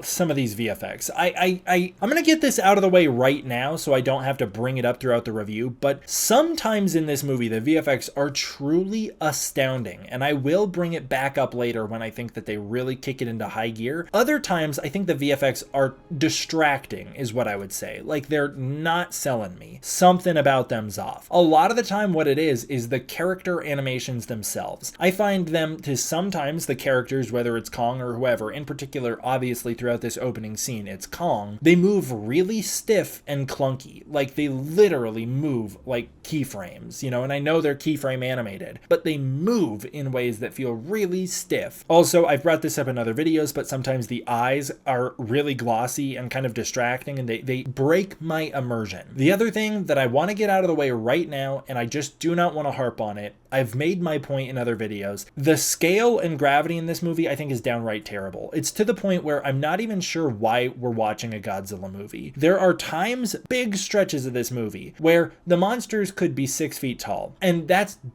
completely breaks the purpose of them being giant monsters. The whole thing that made Godzilla interesting in the first place was his enormous scale. King Kong was sold on the grounds of his unfathomable scale. In 1933, the thing that made that character pop on the screen was how enormous he was and how hard that was for people to fathom back then. And that magic is completely lost by saying, who cares, let's put the camera at the Titan's perspective and let's have them move at speeds that are, you know, that are more human. The reason being, we're in Hollow Earth and therefore we should be at the Titan's perspective and moving at the Titan's scale. Except that is an excuse that was given to us. That's not true. And you can read the VFX articles breaking down the making of this movie, as I haven't covered in videos, because it's the same thing in Rio. They are moving at speeds that are unfathomably fast. It's there so that it's dynamic. The real reason the monsters move so quick in this movie is so that the fight scenes are more dynamic and so that they don't come across as boring when we're stuck with the monsters for long stretches of time. But in doing so, we strip the monsters of being monsters and we make them feel smaller than ever, and we kind of lose a lot of the special quality that makes kaiju so grand in the first place. I love their scale. So I just want to get that out of the way. Another big issue I have is the scale and gravity of this movie, and I do not think I'll need to harp on it for a lot of the rest of this review. So I just wanted to say that up top. Also, another thing while I'm adding on, I'm not a big fan of Kong's design here. I think some improvements have been made. I love how much more muscular he is here than in Godzilla vs. Kong. Kong looks a lot stronger here. He looks a lot more capable here. I talked about at length in my Godzilla vs. Kong review how bizarre of a choice it was to basically make Kong over the hill by the time that movie starts. He's out of shape. He's like a gunslinger without a fight. He's kind of past his prime. I appreciate here that Kong feels like he's back in his prime. It's very cool. What I don't love is the stockiness of him. He's got really broad shoulders now. His fur's a lot longer now and it makes him feel stumpy. Kong feels very stumpy. His head also feels really large. Like, there are times where it comes across cartoonishly large in this movie. A lot of that's helped by the obnoxiously wide camera angles they've picked, almost fish-eyed lenses at times, and I do think it amplifies some of the weird design traits. And then I'm just not a fan of making Kong gray. I don't understand it. Like, why are we making him feel like an old man? I just can't take it. Kong's not an old man. In this movie, we meet Scar King, who's thousands of years old. How is Kong, who's like maybe 200, if that, how is he considered an old man? Gets even weirder when we meet Zuko, but again, I don't want to harp on this stuff too much. I just wanted to say at the top, this is a step back for me. There are things that I really like about this Kong design. I love the face of this Kong design. I love the maturity of the design. I love not the grayness and the age of him, but there's a real maturity to this design. And I really like the musculature. I love how strong he is. I love that they've made him a little bigger since the last movie, like literally taller, and he's just got a lot more bulky muscles. The shoulders could be toned down a bit. The head could be, I don't know, separated from the body further with maybe a longer neck would help. I'm not too sure. Sometimes it's not an issue. A lot of the time, as I've talked about in other videos, I think it's because when they switch VFX studios, Kong literally looks ever so slightly different. In some studios, I don't think he translates as well. Weta is the studio where he looks the best, as seen in his epic scenes with Scar King later on. But sometimes he looks a little awkward, I will say. I just wanted to get that out of the way, and now I'm going to move on. It's just a step back from Godzilla vs. Kong. Eileen becomes a public speaker, we find out. She's now a lead Monarch rep, and she's kind of working her way up, you know? She was already the head of Kong Division in the last movie, but now she's got a lot more sway at Monarch. She reminds us of where we're at with the MonsterVerse, where we're at in the status quo. She reminds us of how lonely Kong is and how his species is a social species. It's not meant for isolation. Now that he's no longer on Skull Island and he's in this enormous habitat, it's amplifying his desire for family. We also are reminded that Kong's territory is Hollow Earth and Godzilla's is the surface. As long as they don't venture into each other's territories, there's absolutely nothing to worry about. Now, this is something I've, again, covered in my Godzilla vs. Kong review, so I'm just going to say in brief, I don't love us walking back the Godzilla vs. Kong conflict. I think it's a real disservice to the movie Godzilla vs. Kong to just pick up in this one and say, they don't like each other again and they will fight if they're in each other's territory. I think it makes Godzilla in particular not very interesting. I think it makes him frustratingly stagnant. And it also does something that this movie does a couple times, which is kind of destroy the themes of previous movies. And it really solidifies that Godzilla vs. Kong does not have an overall theme. We also learn here in this opening sequence, there are now multiple dozens of Titans on the surface that Monarch has discovered. Like, there's tons of them now. It's no longer 17 and counting. There's multiple dozens of them, which is a cool idea. Godzilla supposedly has resumed his role as the protector of what? Of humanity? It seems, maybe, but he clearly later in the movie will destroy humans just on a whim, so I'm not sure what exactly he's the protector of. Is it nature's balance? I've brought up in other videos how Godzilla's direct actions in this movie continue to compromise nature's balance more than anything. Is it his ego? Maybe most of all. That seems to be yes, because Godzilla still does not have a solid characterization. Something that, again, other videos have covered to death. So I'm not going to spend a ton of time on it, but I'll just say Godzilla is not characterized very well here. Godzilla bounces between a very Toho-styled characterization where they allow him to be a bit of the villain and also the more superhero type persona. This scene in particular, Godzilla is portrayed as his superhero type character. It's very out of place given how Godzilla acts in some of the other scenes in this movie. It's particularly out of place given how Godzilla acts in the last movie, and so I don't get it. I don't get it. But anyways, we meet Titan 24, which I was wondering about this. So we meet Titan 24, who is Scylla. Scylla's attacking Rome. It's actually a pretty awesome little destruction sequence up top here. I love the Scylla attack. This is actually one of my early pitches for Godzilla vs. Kong, that the movie would start out with Godzilla fighting another Muto, the female Muto who appears in King of the Monsters, or that he could start the movie fighting Scylla,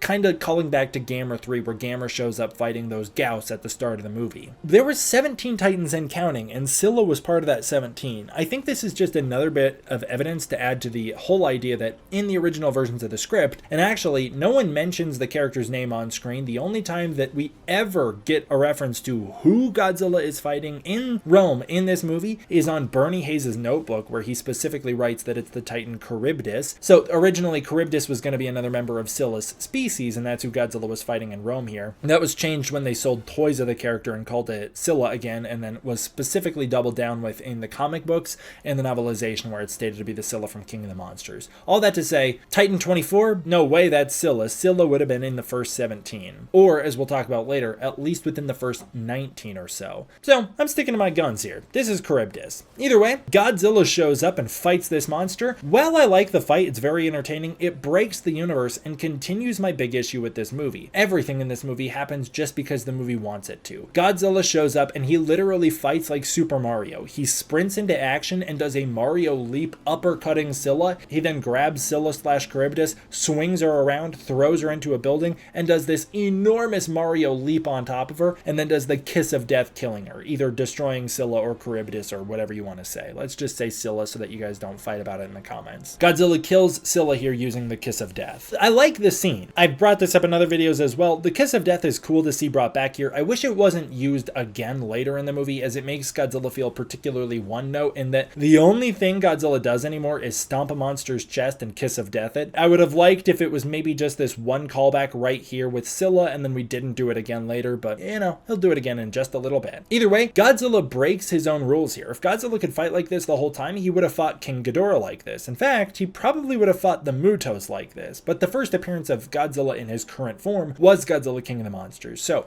he would have fought King Ghidorah using these moves. He would have sprinted like he does here, he would have been able to do the leaps he does here, he would have at least fought Mechagodzilla like this, he would have been able to fight Kong like this, but he's never been able to fight like this. All of a sudden, he whips this new power out of nowhere, the ability to have all this agility, and it downplays the evolution that happens with Godzilla evolved later. Like, these are moves that should have been saved for Godzilla's evolved state, but it doesn't matter. Because if you question anything in this movie, you're going to go down a rabbit hole of finding out that there is no answer. Things happen because they do. And that's my big issue. So that's why I'm bringing it up. Anyways, we pick up with Hollow Earth Station number 1 in the Hollow Earth, where they're listening to the radio. The radio is talking about how Monarch's under some public scrutiny right now, especially for their expensive and mysterious Project Powerhouse. Who knows what that is? We'll bring that up later. That's actually a pretty good little setup right there. We find out that the Wart Dog trap, the weight that happened when all the rocks fell on it, it's caused a sinkhole to open up, which reveals the Hollow Earth. Yeah, that's right. You thought Hollow Earth was crazy, that there's a giant planet underneath the planet? Well, guess what? If you look underneath that planet, which would actually be going back up towards the surface, you find second Hollow Earth, a second subterranean Hollow Earth. How that works, I don't know. How Apex didn't pick that up on their scans of the planet, I don't know. Again, you're not supposed to question anything in this movie. It's made for kids. Godzilla goes to sleep in the Roman Colosseum. It's very cute. Poor guy can't get radiation anymore because Cerzal blew up his house, and so this is as good of a home as any, I guess. I like the idea that Godzilla picks this as his home because he misses humanity, but again, his actions in this film in particular, and the last movie, do not portray that very well. Like, Godzilla's not looking out for coexistence here. He is a bad guy. He's still a bad guy towards humanity. He'll do whatever he wants to do, whenever he wants to do it, regardless of who gets hurt. Monarch preps an expedition into Hollow Earth following the strange readings. I don't know why they actually bring this up, considering later on they're going to have to re-prep this same expedition as if they haven't already brought it up, but they do. First of all, they bring it up right here that they're going to prep expedition into Hollow Earth following these strange readings that they get that look like little triangle pyramids, but it'll be brought back up in a little bit. Meanwhile, Gia struggles to fit into this massive Monarch school. I didn't realize this until watching the movie, but it's a really big school with hundreds of kids. Given that it's like on this tiny little island, it's this tiny little Monarch outpost on this island surrounding a Hollow Earth access point. So I wonder how many Monarch employees are actually stationed here. It must be a pretty big Monarch site. Gia has this vision in class of pyramids, temples, Godzilla energized, and these evil blue eyes, which at first you're supposed to think are going to be Scar King's, but they're actually Shimo's eyes. She winds up drawing dozens of these triple pyramid symbols all over her desk. Eileen shows up to get Gia, and we're reminded that she's the only living Iwi. Rest in peace, Skull Island. Again, this movie, like I said, it does little things like this, reminding us that all of the Iwi from Skull Island are dead, which does serve the plot of this movie, as Gia becomes the last of her kind here, which compels her to want to gravitate towards the Iwi and Hollow Earth, but it doubles down on disrespecting Skull Island. You know, Skull Island was destroyed unceremoniously, and all of the Iwi from Kong's Skull Island killed completely, basically without even mentioning Godzilla vs. Kong. We're just told this: Gia's the last of her kind. That's it. It's really unceremonious, and so we double down on that here, and we'll continue to undo some of the threads of Kong Skull Island later on. I think it's funny that Gia has this little iPad with a live view of Kong. Like, is there a drone following Kong 24/7? How do they have that footage? That's such a Showa era thing to do, just have characters have footage of something they absolutely should not be able to see. What a silly little thing. I guess there's clearly a drone flying around with Kong and Hollow Earth. I wonder if it's always streaming or if they only get sometimes they get feed of him, if the drone is charged and it's actually buzzing around him, because we never see it on screen. But either way, it is an interesting idea that Gia would be so far removed from Kong and she would miss him so much that she would basically become an iPad baby but only watch Kong. Then we cut to this unhinged Volkswagen ad mid-movie, this ridiculous product placement shot of this Volkswagen in this field with the green grass. Why is it parked on the grass like that? What an insane shot to include in this movie. But hey, get that bag, I suppose. By the way, this video is sponsored by no one. Eileen watches this documentary about the destruction of Skull Island, and we are told on screen that it was destroyed by shifting storm patterns. Rest in peace, Kingdom Kong. That storyline means nothing because the comics are not canon. This features what I believe might be a deleted scene of Godzilla vs. Kong showing footage of Kong and Gia. I think it's supposed to be them meeting in the storm because Kaylee Hoddle looks like she did when they filmed Godzilla vs. Kong. This is a great little moment. I love it. I love when we can flash back to the time period of another film and using CGI, you can bring to life the characters from those previous movies with angles we've never seen before, and that's a really cool little uncelebrated moment. It's pretty neat. Eileen realizes that Gia's drawings and the Hollow Earth noise interference are actually the same pattern. Meanwhile, Hollow Earth Base 1 is destroyed by this mysterious ape. Such a little goofy moment where like the eye comes down because they'll later just be watching that and it's like a little gif on their iPad, but yeah, the base is destroyed by the Scar King, although he's mostly off screen. Meanwhile, Gia has another vision of the three pyramids and Shimo's eyes. Eileen then goes to Miami to recruit Bernie Hayes for help. I don't know if that's actually where he lived in the last movie. I can't tell if this is supposed to be the same house. Kind of gives the vibe that it's supposed to be the same house he was in the last movie, but it does not look like the same location, so I'm going to say he moved. And Bernie is actually very reasonably frustrated with Monarch for denying or not backing up his claims that he helped take down Mechagodzilla. They did not corroborate any of his statements, and they've also completely abandoned him, despite the fact that he did play a crucial role in saving the planet. Again, was it all that crucial? No, it should have been written out of that movie, but they needed Team Godzilla to do something. What I'm really happy about here is that Bernie Hayes, Eileen Andrews, and Gia are returning from the last movie, and they're all wonderful. I never would have thought Bernie would have returned. To be honest with you, he is one of the characters that I think serves the least ability to continue moving forward. Like, just like how they didn't know what to do with Joe Brody, so they killed him off, Bernie Hayes is a character that I would have expected them to move away from following Godzilla vs. Kong, especially because some audiences responded fairly negative to Bernie Hayes, but man, do they do a wonderful job with this character in this movie. I am actually shocked to say, despite the fact that I'm not Bernie's biggest fan in the last film, just because of he's over the top, they've got some of those lines where I'm like, really, Bernie, with the fluoride in the water and whatever else, do they rein him in this movie? He is still over the top, but he's over the top in an energetic and excited way. He's not spouting conspiracy, he is spouting enthusiasm, and oh my god, does it do so much for this movie.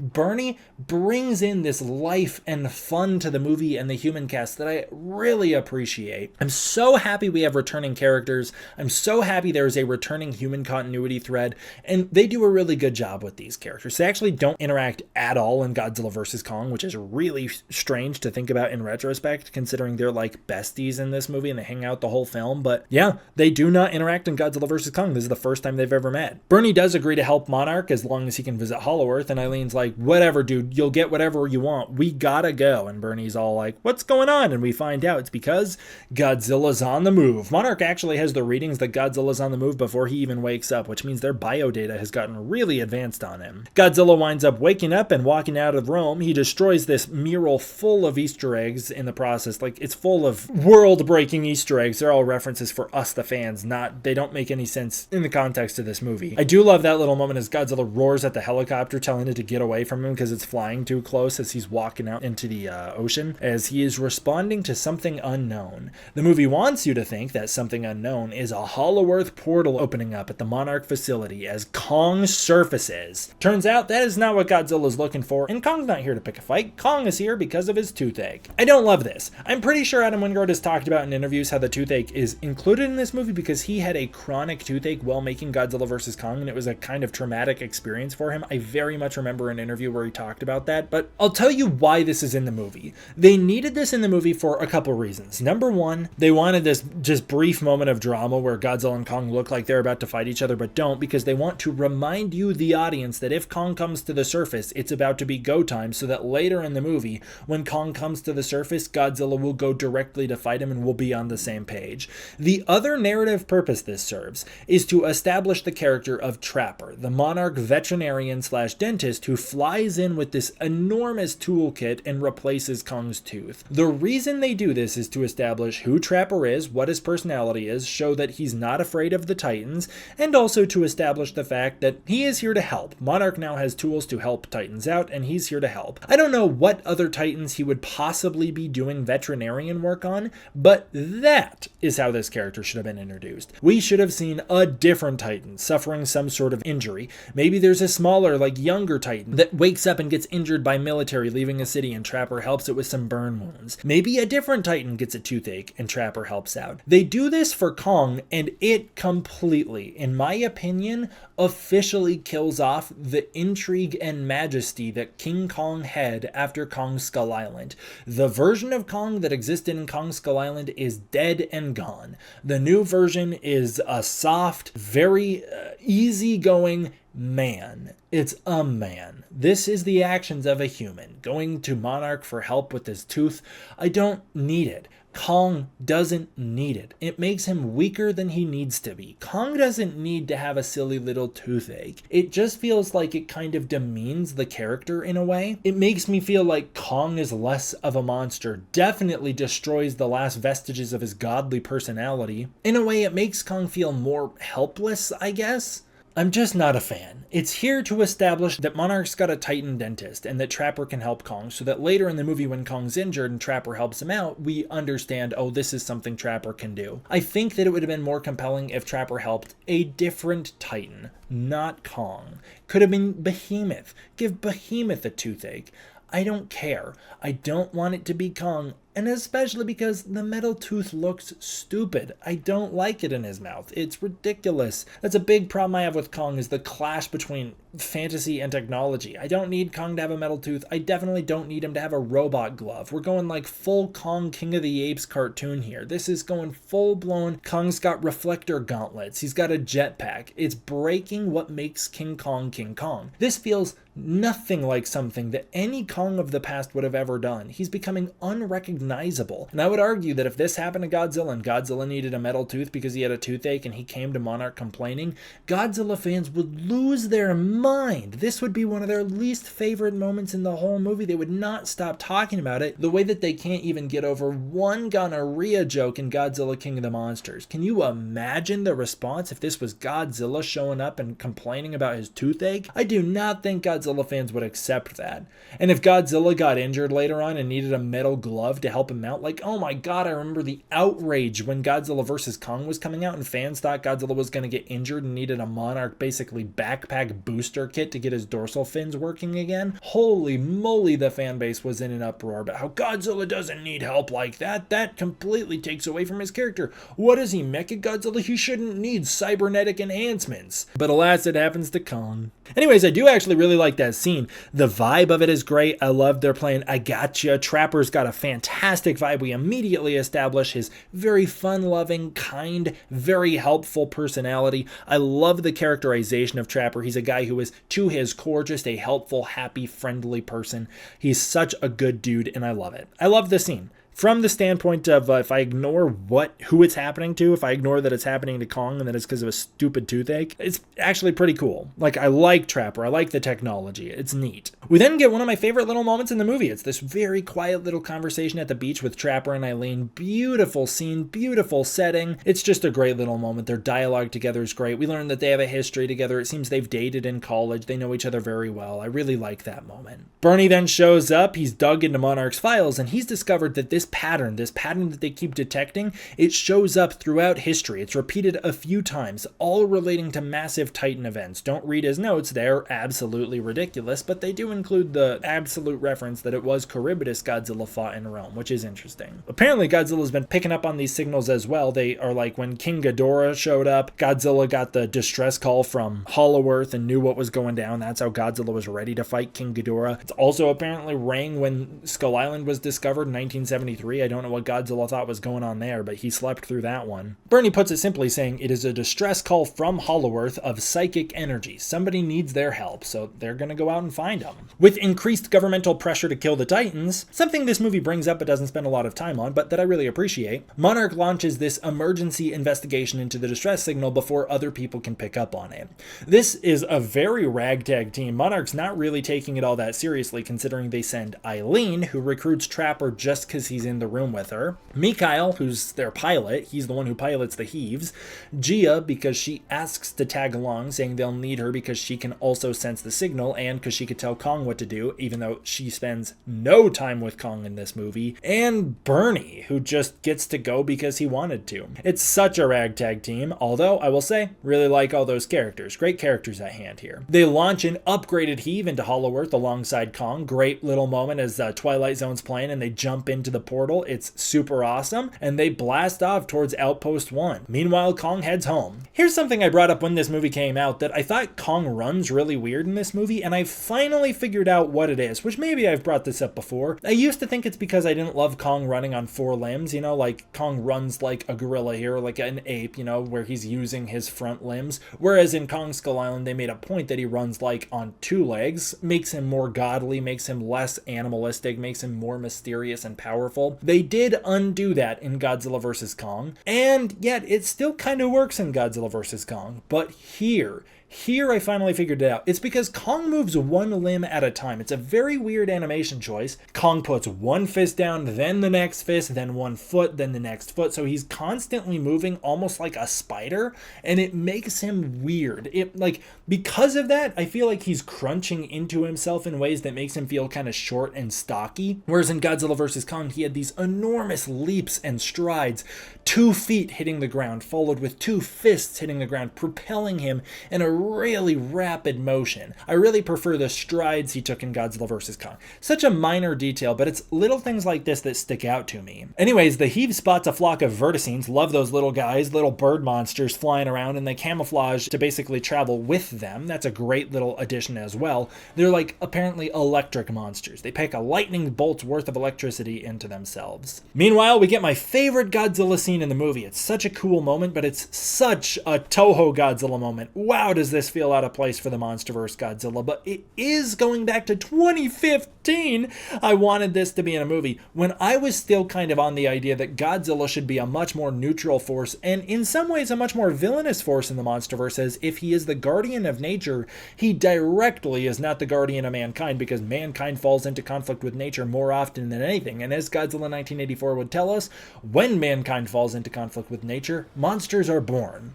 And you know what? Godzilla shows up here and he does what he should have been doing the whole time. He shows up in France and he is on the move. Monarch can't get very close to him because as they approach, his footsteps, for some reason, his giant footprints, very cool visual though, are producing so much ionizing radiation, meaning it's dangerous to be close to Godzilla. We find out it's because there's a nuclear power plant that Godzilla is attacking and he's breached the reactor core. Again, very Godzilla 84, very cool visuals, but I don't know why the footsteps would have ionizing radiation. Godzilla in the MonsterVerse is supposed to produce that very friendly, helpful, nature promoting, almost like fertilizing type of radiation, but whatever, move on. I love this scene where Godzilla attacks the reactor. The visuals are sick. I love that almost reverse atomic breath as Godzilla sucks in the atomic energy, draining the reactor core. So cool. A drone team then shows up retaliating, firing at Godzilla. He slaps him out of the sky. He's got the Toho roars going. It's such a cool moment. This also feels the most like something we'd see in Godzilla King of the Monsters, and I think that's because of the visuals, the color palette, the the actual cinematography of it, the rain, the atmosphere. It feels very cool, very Godzilla. He feels bigger in this scene than he does for the rest of the movie. And Godzilla charges up until he releases an atomic pulse. It's pretty awesome. The music here is also my favorite iteration of the Godzilla theme for this movie, which is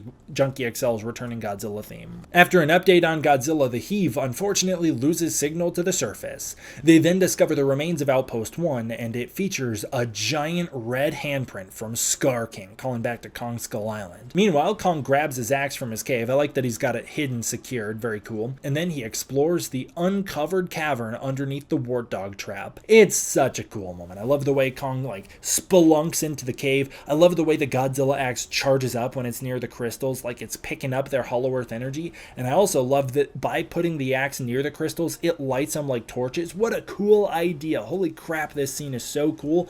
It's filled with what I call pure imagination, which is what this movie excels at. These very cool moments of pure imagination.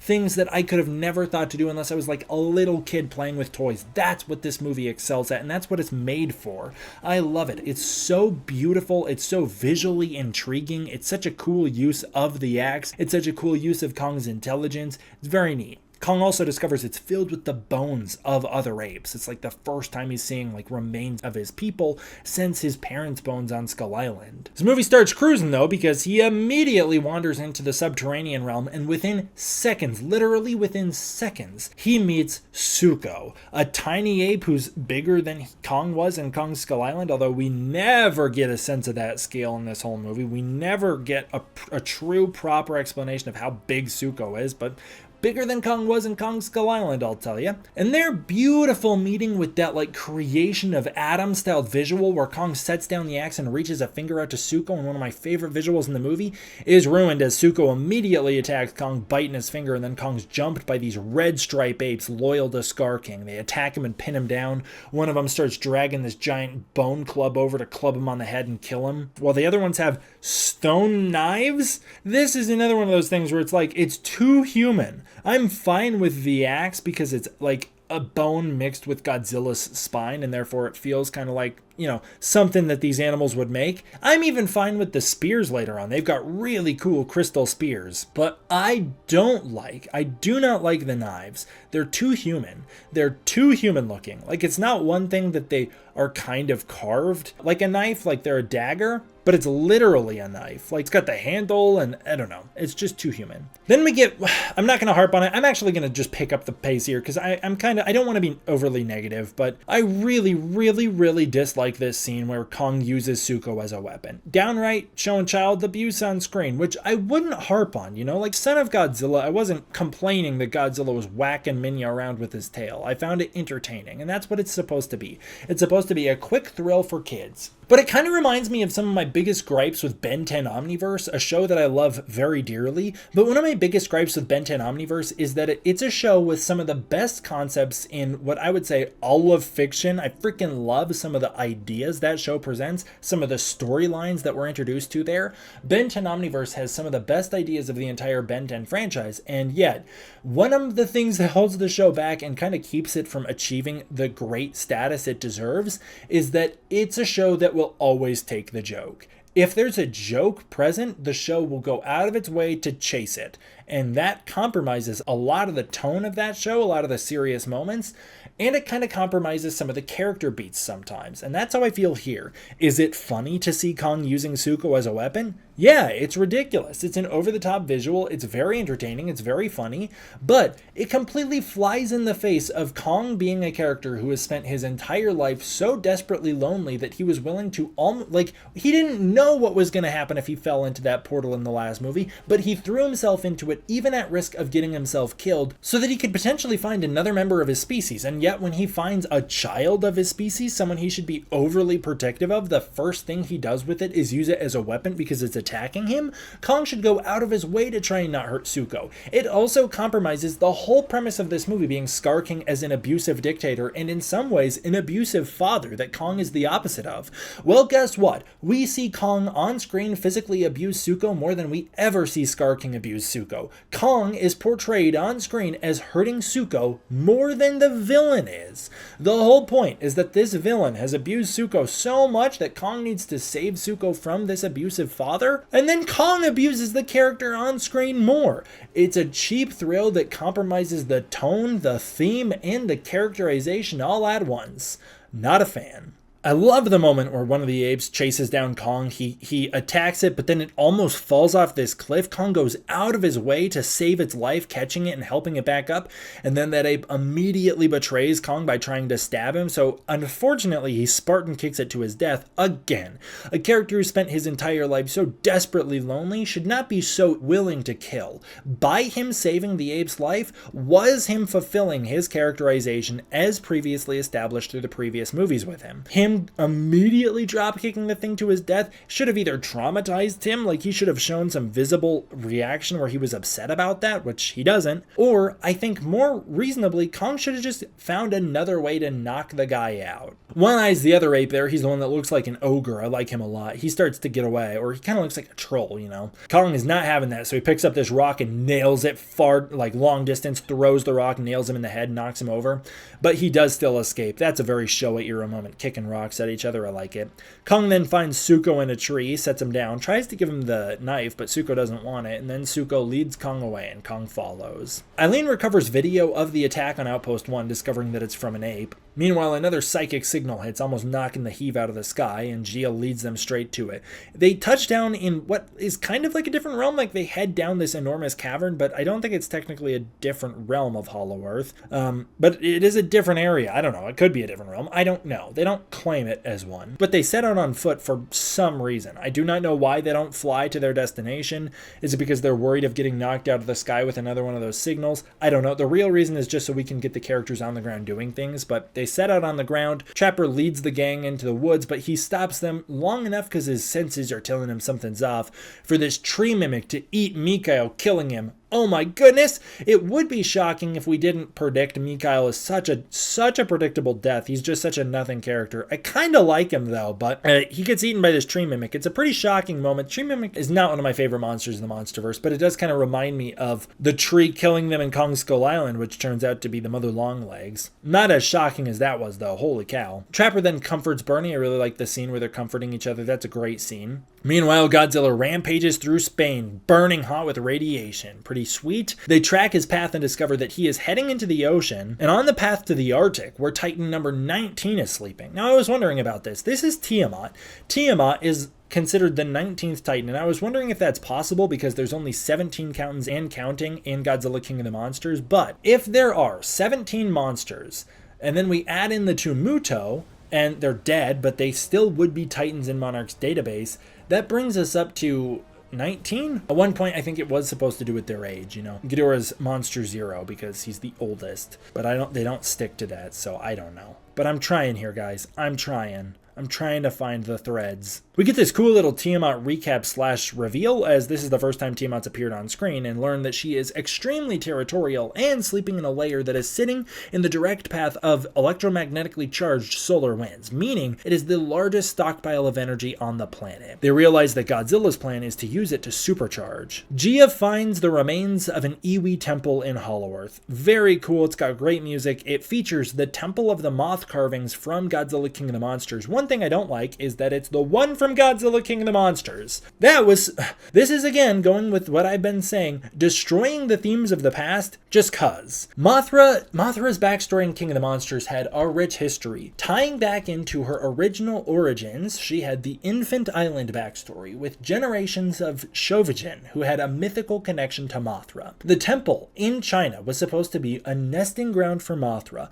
where over centuries she has lived. It's one thing to say that there is a second Mothra in the Hollow Earth. That's one thing already. It's not set up or established at all in Godzilla King of the Monsters, but we can accept it as a new reveal. But to have the exact mural from Godzilla King of the Monsters repeated here, literally with the same cracks in it, like copy-pasted from King of the Monsters, except here you can tell it's clearly CGI because it doesn't have the richness in texture that the one in Godzilla King of the Monsters did as a physical prop. Here it is a CGI wall. It's just like, what are we doing? Are we saying that the Iwi were responsible for the temple in China? How are we saying that these two separate cultures produce the exact same mural? It is just compromising for the sake of reusing an asset to make it easier for them. You don't need to do that. You later on show us a new Mothra cave art. You could have used that one here. I'm not a fan of that, and I don't care for the new Mothra lore, finding out that she apparently has always had a connection to the Iwi, and that she's got this Hollow Earth connection as well. We actually find out that the temple here outdates the Iwi civilization on Skull Island, and again, this movie, it exists to destroy the themes of the past and the stories of the past in order to further its plot. The Iwi in Kong Skull Island very, very intentionally represented the core theme of the movie, being that humanity creates its own enemies. Sometimes an enemy doesn't exist until you go looking for one. Kong was not humanity's problem. He was not our enemy until the helicopters started dropping bombs, provoking him into war. It was an enormous commentary on the Vietnam War, how the Vietnamese were not the enemy of the United States until we decided they were. And it continues all throughout Kong Skull Island. All war. We're talking World War II to Vietnam War to whatever. It's constantly brought up in that film that we do not need to make our enemies. We make them because we as humans have massive egos that we cannot let go of, and it gets us into problems. That's Packard's entire storyline. And so how better to represent that than through the Iwi? The Iwi are something for humanity to aspire to. They are a perfect utopia, not only living in harmony with themselves, but with nature. They don't desire to conquer nature. That is a big difference between the Iwi and humanity. The Iwi are content with their place in the world, and they do not desire to conquer nature. And much like Hank Marlowe and Gunpei Akari, two people from different nationalities brought together, put under these extreme circumstances, and finding peace with one another despite being enemy, the Iwi were supposed to represent people from all different places all over the South Pacific, brought together into a peaceful utopian society. They were supposed to be shipwrecked peoples from Vietnam and the Philippines and wherever else. Technically, they're all played by Vietnamese actors, but they were supposed to represent different Asian cultures, different people brought together under these harsh circumstances, finding peace and utopia together. That was originally going to be a lot more overt in Kong Skull Island with some of the other Iwi villages we would visit, as there were supposed to be other villages with a little different cultures and nationalities. That wasn't ultimately brought into the film for budgetary and timing and plot reasons, but we have officially destroyed that thematic thread in Kong Skull Island by introducing the idea that actually the Iwi are Hollow Earth people and they traveled to Skull Island, which is something that was first brought up in the Godzilla vs. Kong novelization, a ridiculous plot thread that was supposed to be maybe touched upon in that movie. Who knows? Question mark? I don't know. But the idea that the Iwi started out living in Hollow Earth and then they found their way to Skull Island, and the Skull Island Iwi were basically defected Iwi from Hollow Earth, it destroys the original intention of the Iwi completely outright. Gia activates this water spout and it leads them to a bioorganic wall where they find a hidden realm on the other side. It is a kingdom in the distance. It's built around these enormous crystal pyramids. We then get one of my favorite little moments. It's this flock of warbats flying through the air. One of them eats this little animal. It's great. I love that moment with the warbats flying around in that flock, acting like animals. We get a great cutaway to the Hellhawks eating these little caterpillars out of the ground. Again, treating these guys as animals, not as cartoon characters, which is what a lot of the rest of the movie treats them as. I like that a lot. I don't know why it's such a iconic cutaway for me, but I really like the warbat flock. Zuko then leads Kong to a lake where he's attacked by this giant snake titan, this drowned viper, which has a really cool design. It looks sick. Kong is attacked by it. He does manage to kill it, and he cuts off its head. He then catches up to Zuko, who's retreating into the woods, who tried to get Kong killed and then run away, but Kong catches back up to him and is like, dude, you're not getting away that easy. And so they head off together. Kong tells Zuko, follow me, I'm done with you. And they head up to this mountain where there's this beautiful sunset shot. This is one of those instances where it's like, how is there sunset in Hollow Earth? I don't know. I don't care. It's beautiful. Kong and Zuko sit together and they bond finally as they eat the viper together. It's a great moment. I love it. So much nonverbal communicating here. So much nonverbal storytelling. It's just fantastic. Up on the surface, Godzilla arrives at Tiamat's lair, attacking it and killing her as she shows up literally just wondering what's going on, she roars, and not even recognizing that Godzilla's the one who's here. She just roars in a panic.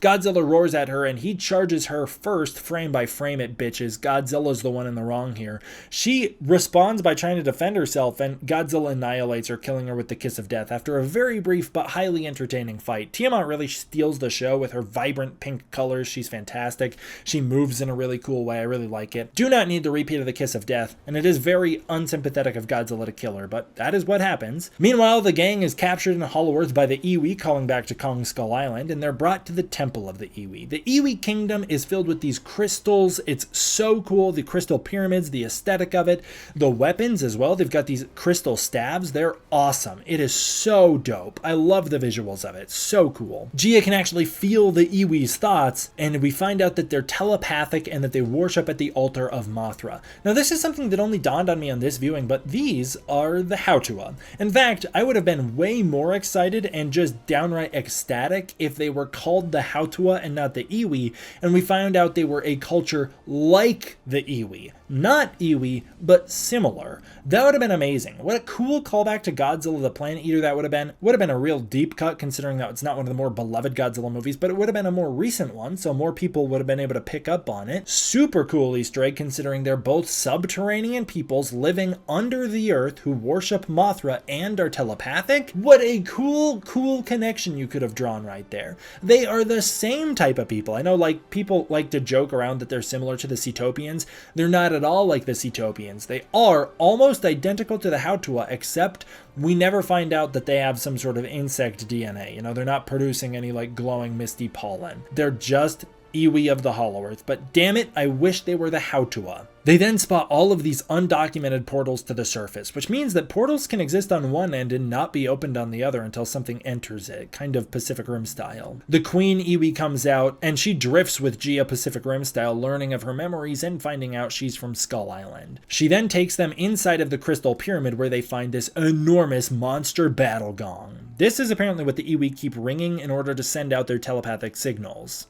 Meanwhile, Suko leads Kong to a volcanic area surrounded by mega titan bones, including one giant serpent that they cross like a bridge. It's pretty cool. The Iwi take the gang into this prophecy room. I've already discussed at length how I don't like this scene, so let me just breeze through it. Eileen learns that Hollow Earth and the surface used to coexist. The Titans were the guardians of nature, and the Great Apes the protectors of humanity. But the evil ape, Scar King, wanted to conquer the surface. He led a faction, a tribe, into war with Godzilla. The war nearly killed Godzilla, but he managed to imprison the apes in a fiery realm, which I am a little confused about because the subterranean realm is not all fiery. Most of it's very beautiful. It's just that one area. So I'm a little confused where Godzilla literally trapped them. Did he trap them in the volcano when they've been able to escape, but have never made it out of the subterranean realm? Or did he trap them in the subterranean realm and they just chose to live in the volcano? I don't know. I would actually think that he probably trapped them in the volcano. They have gotten out, but have never found their way back out of the subterranean realm. That's more likely what I think happened. Suko takes Kong to the Ape Kingdom, where he sees hundreds of great apes, which are technically not the same species as Kong's, but they are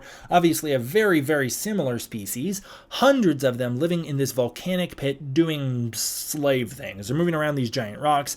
I am not sure what they're doing. Are they digging, looking for a surface portal? Are they trying to dig to the surface? Or are they just doing slave activities just because? I could not tell you what they're doing. I do not know. Kong, however, is outraged and upset, as you'd expect he would be. I love that. I love that he immediately sees this and is like, I gotta step in and figure out what's going on here. This cannot be. Most of the apes are really malnourished, but even the strong ones are really tiny and are nothing compared to Kong himself. I really like that as well, how big Kong appears compared to them. Kong defends this weaker ape who's being pushed around by one of the red striped guards. I really like that moment as well. And One Eye gets all upset, warning Scar King that Kong's here, and Scar King's sitting in his throne room looking awesome. What a cool reveal scene. This whole scene, fantastic. I love this whole thing. Scar King comes out. He's got this amazing swagger. Love the way he swings out. Love the way he stands there with his head tilted back all cocky. Love the way he jumps down and starts to assess Kong before laughing at his metal tooth.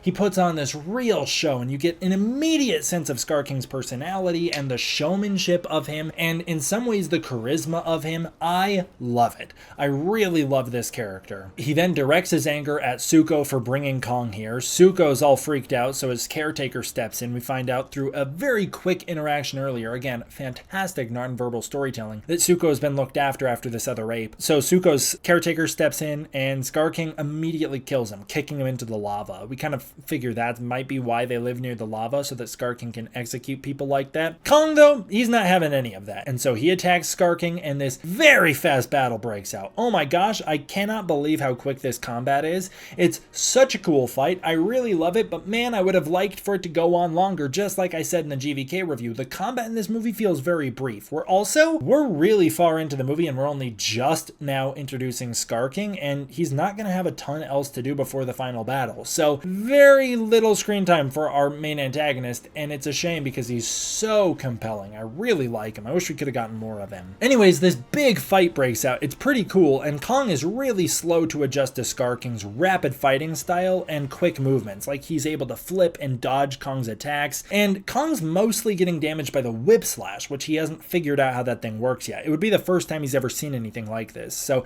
it makes sense that Scar King's able to gain the upper hand, eventually jumping over, wrapping the thing around Kong's neck, starting to choke him. But as brought up by the VFX artists who worked on this sequence, the Weta VFX artists, who do an amazing job here, Kong is the stronger fighter. He is the one who is going to win this fight. It's just that he is not able to adapt to the fighting style as fast. He's not able to get his bearings yet because he's never fought an opponent like this yet. He's obviously fought opponents very quick before, like the Skullcrawler, and he struggled with that as well. He struggles with the fast ones because Kong is very slow in his attacks, which is funny because he's really quick compared to someone like Godzilla, but his attacks pack an enormous punch, and Kong does overpower Scar King, grabbing him and slamming him around here, causing Scar King to, in a very cocky way, but also in a coward's way, back out of the fight by summoning his ultimate weapon, this enormous Ice Titan Shimo. Shimo is revealed. She comes out of this volcanic prison she was stuck within, and using this magic crystal, Scar King controls her and gets her to attack Kong, freezing his right arm in the process.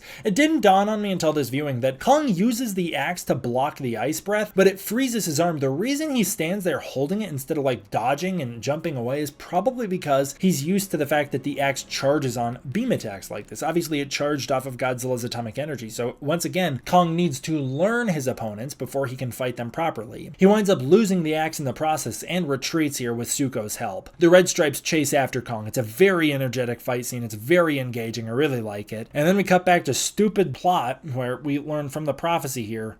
Eileen learns that Shimo is the Titan here and Scar King's got power over her. She's apparently the one that caused the last ice age. And she figures out that Kong's found Scar King and that that's what the Iwi are warning Godzilla about. That's also why Godzilla's changing. She also finds through the Iwi prophecy that it states, at the end of the world, an Iwi from Skull Island will awaken Mothra, the Iwi's defender, to help. I don't even need to get into why I don't like that scene. I've done it in other videos. It's not a compelling prophecy. It's not compelling like the one from Godzilla vs. Mechagodzilla, mostly because it's just telling you what we already know and what is literally about to happen. There's no mystery to it. Kong uses some awesome traps to fight the Red Stripes in a very clever way. It's very cool. I love it. But it doesn't work in full. He's eventually cornered, and One Eye avoids his next trap, meaning he's going to have to fist this one, and he's weakened. His arm is completely ruined. And it's a good thing that he doesn't have to, because Suko triggers the trap anyways, causing it to crash on all of the apes except One Eye. Very cool scene. Great Suko hero moment. And then Suko and Kong head out for help. Meanwhile, Godzilla absorbs all of Tiamat's energy stockpile. I don't know how he froze himself, but he somehow did. Gia gets along with the Iwi children very well, and Eileen accepts that Gia might want to leave her for the Iwi, and she has to come to terms with that. Bernie then learns that the Iwi are able to move the pyramids, manipulating gravity to run their city. Makes absolutely no sense. It's also like, you don't even do a good job selling it, because it's not like we're moving like there's moon gravity, which there would be if the Iwi can pick up those enormous stone giant slabs, but whatever, the movie does not commit to some of these ideas very well. Trapper and Bernie have this great moment together where Trapper asks him, like, what are you gonna do? Expose the Iwi tribe and get it destroyed? Like, is it worth that?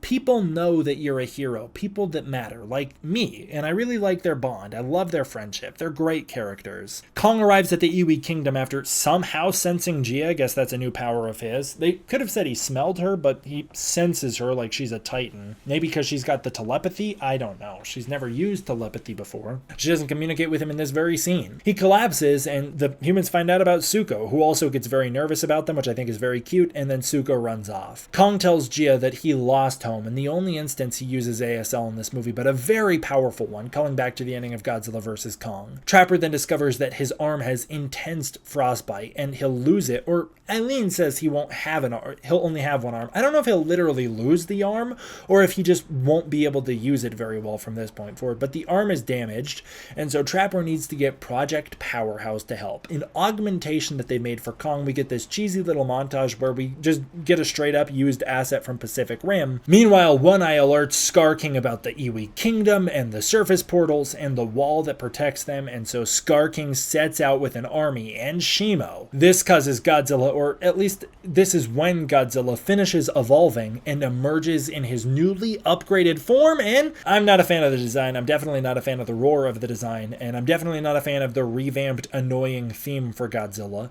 The design is okay, I guess. It's similar to the MonsterVerse Godzilla, which I think is a very cool design, but it basically takes a lot of the things I love about it and changes them in ways that I don't love. Don't love the new directions the spines are pointing. I kind of like the new bigger shape of them, but don't love the new spines overall. Really don't love the break-in spines on the back where there's like a giant spine gap. Don't love Godzilla's new proportioning. I think some of the enhancements are cool. Like, I really like the blades on the elbows, but he doesn't use them ever. Don't like the Thagamizers.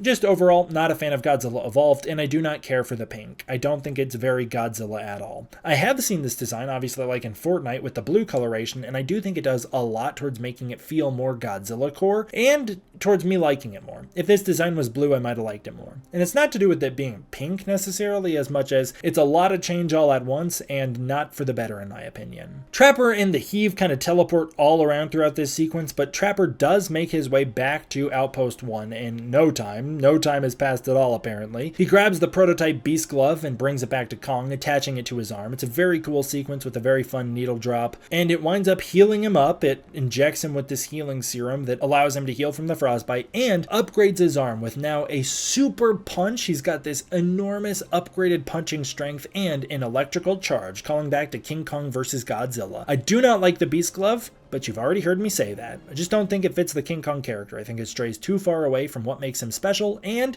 it doubles down on the fact that these movies do not know how to play to the strengths and weaknesses of these characters, but rather to play for the more flashy, gimmicky things. And I don't need a flashy gimmick in my movie. I'm not here to buy Beast Glove toys. I'm here for the story and the character, and this services neither. Suko warns Kong that Scar King's army is coming. Gia tells Kong to go get help, and so, wasting no time, Kong immediately jumps through a portal to the surface to get Godzilla. Kong emerges in Cairo, Egypt with this awesome music playing over. It's a cool Egyptian remix of Kong's theme, and then he battle roars. Godzilla respawns hundreds of miles away in Gibraltar, where he leaps into the ocean off the Gibraltar mountain. It's a very comical scene, and he heads out after Kong. Down in Hollow Earth, Gia climbs the thousands of feet tall pyramids, climbing up them, and then raises a hand in the air, and it somehow materializes Mothra out of thin air. I don't know why anyone else could have done that, but what a terrible introduction for Mothra here. Mothra takes off towards the surface after spawning into the movie. And then the Iwi plan to use the anti-gravity fields to slow Scar King down by causing the two pyramids to collide, which somehow disrupts gravity in the Hollow Earth. I don't know. Meanwhile, Trapper takes a heave to get help. Godzilla then kills hundreds of people as he heads for Kong. Once again, Godzilla's not the protector of humanity. He's the protector of nothing. He does what the plot asks him to. He destroys these bridges, killing people, then he tramples his way through Cairo on his way to Kong. Kong tries to reason with Godzilla and warn him that he needs him in the portal, but Godzilla's got no brain cells whenever Kong's around. Godzilla goes full-blown stupid mode and attacks Kong, kicking off what is the most exciting scene in the movie for me. I think it's a super fun fight, but it's also a fight filled with a bunch of problems. This scene sums up my thoughts on this movie overall as a whole. It's very fun, very entertaining. I have fun watching it, and I can laugh at it because there's a lot of comedy to it, but I find it overall over the top and to be a disservice to the overall story of the MonsterVerse in that this fight does not need to happen. It walks back the conflict of Godzilla vs. Kong, having them fight before a team-up, retreading ground we've already covered in the last movie, and it's undone within 3 minutes, because 3 minutes from now, the fight's already over, and it ends the same GD way as Godzilla vs. Kong, with Godzilla stomping on Kong's chest and then not killing him. The same way Godzilla vs. Kong goes. Godzilla and Kong fight. Godzilla stomps on Kong's chest, becoming the victor of the battle, roaring in his face, and then they team up and fight a bigger bad guy. I do not need them to retread this. It destroys any sort of thematic way Godzilla vs. Kong could have had, but it is entertaining, and it is fun. I love seeing Godzilla and Kong fight as enemies. I wish we could get more of it. I think it's awesome. I'm down for it in the future. Not in the future of the MonsterVerse, because again, move the characters forward, progress the story, please. But that does not take away from the entertainment factor of it. It's a fight filled with wrestling moves. I don't love that it basically strips both of these monsters, Godzilla and Kong, down to wrestlers, especially with having Godzilla be the one to do the suplex on Kong. Like, a human-styled wrestling move would be something you'd expect a human-like monster, Kong, to do, but instead it's Godzilla. Why Godzilla does fighting moves like that, I don't know. But it reminds me of then the Showa series when Godzilla starts to fight like a boxer and basically loses all tethers to the original Godzilla and the way Godzilla moved and fought. We're so far from Hiro Nakajima by that point. Like, by the time Godzilla's fighting like a boxer, it just does not feel like Godzilla anymore. And the same here. They're fighting like wrestlers, not Godzilla and Kong. I believe very firmly that every action should service the character. If you're having a fight scene, the characters should fight in ways that service their characters. That's what happens during the Kong and Scar King fight. That's why it's so fantastic. They're both fighting in ways that make sense for them and in ways that service their characters while revealing something about each other in the process. Here, Godzilla and Kong fight like wrestlers because they fight like wrestlers. The same way that at the end of Godzilla vs. Kong, they fight like wrestlers because they fight like wrestlers. Long gone are the days of Jordan Vogt-Roberts putting intense thought into the fight choreography of Kong Skull Island to make sure that Kong fights in ways that only Kong could, in ways that feel both dynamic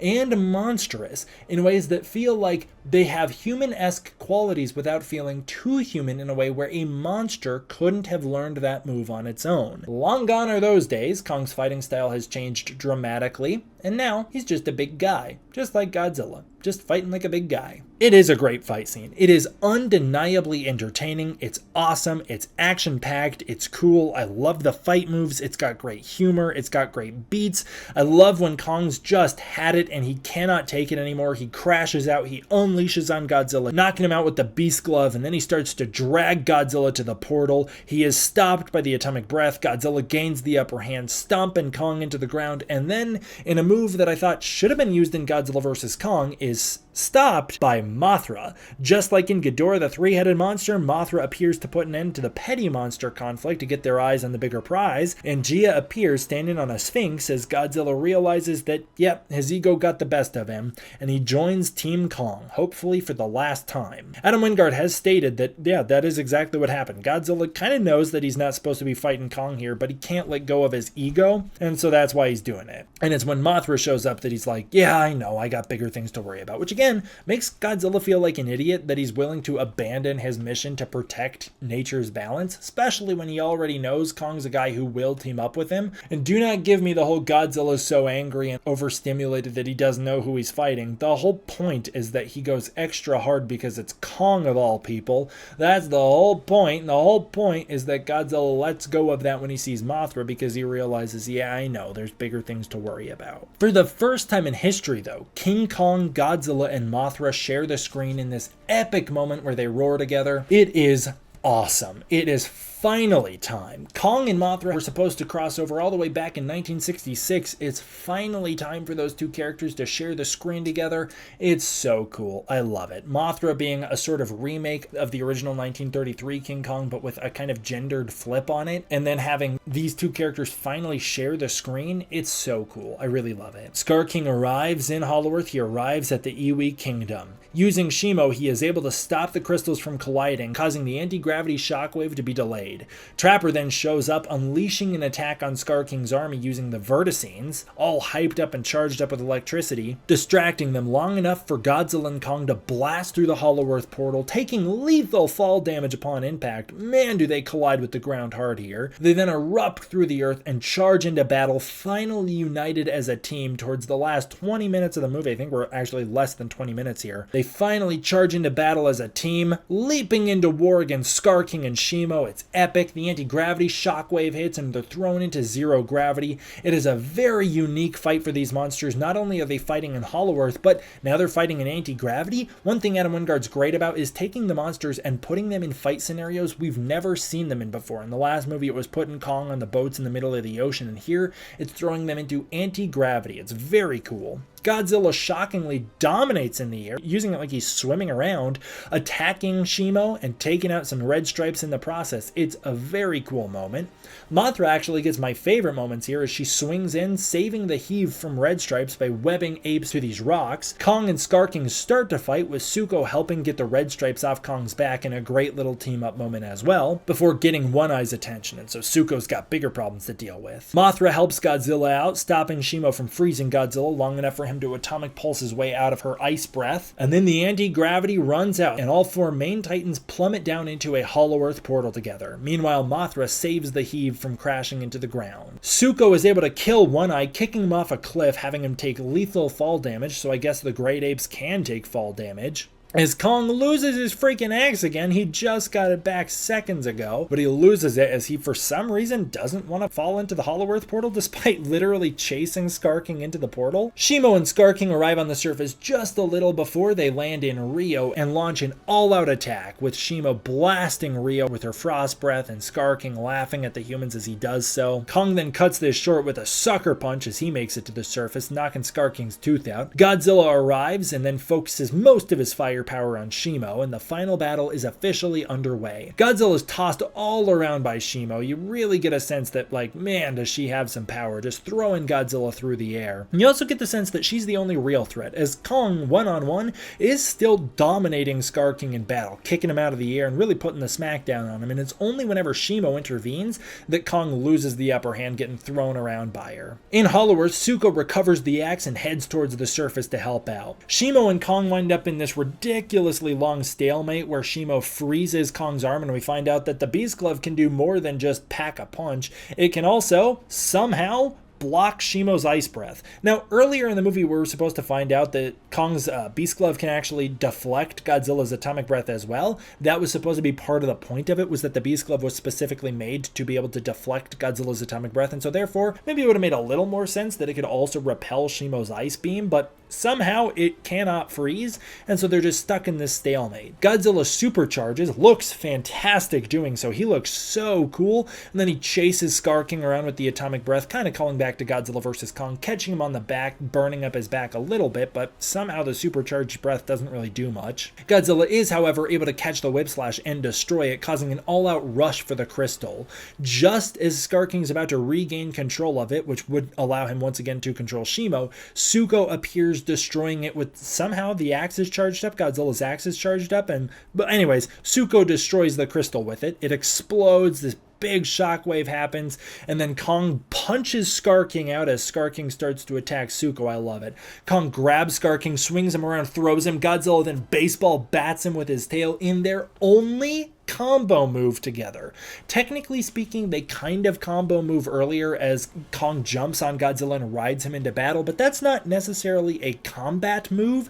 That is a team-up move, but it's not a combo move. And sometimes Godzilla will aid in assist to Kong, getting Shimo off Kong's back for a moment, but this is their only combo move in the movie. Even in Godzilla vs. Kong, they put the double smackdown on Mechagodzilla, pushing him through the building and then climbing on him together. Like, there was more combo moves there, plus the atomic breath charging up the axe, than there is in this movie, which was marketed as their big team up. Anyways, Kong catches Scar King. Shimo then freezes him after Godzilla tells her, "Do it or I'm gonna kill you."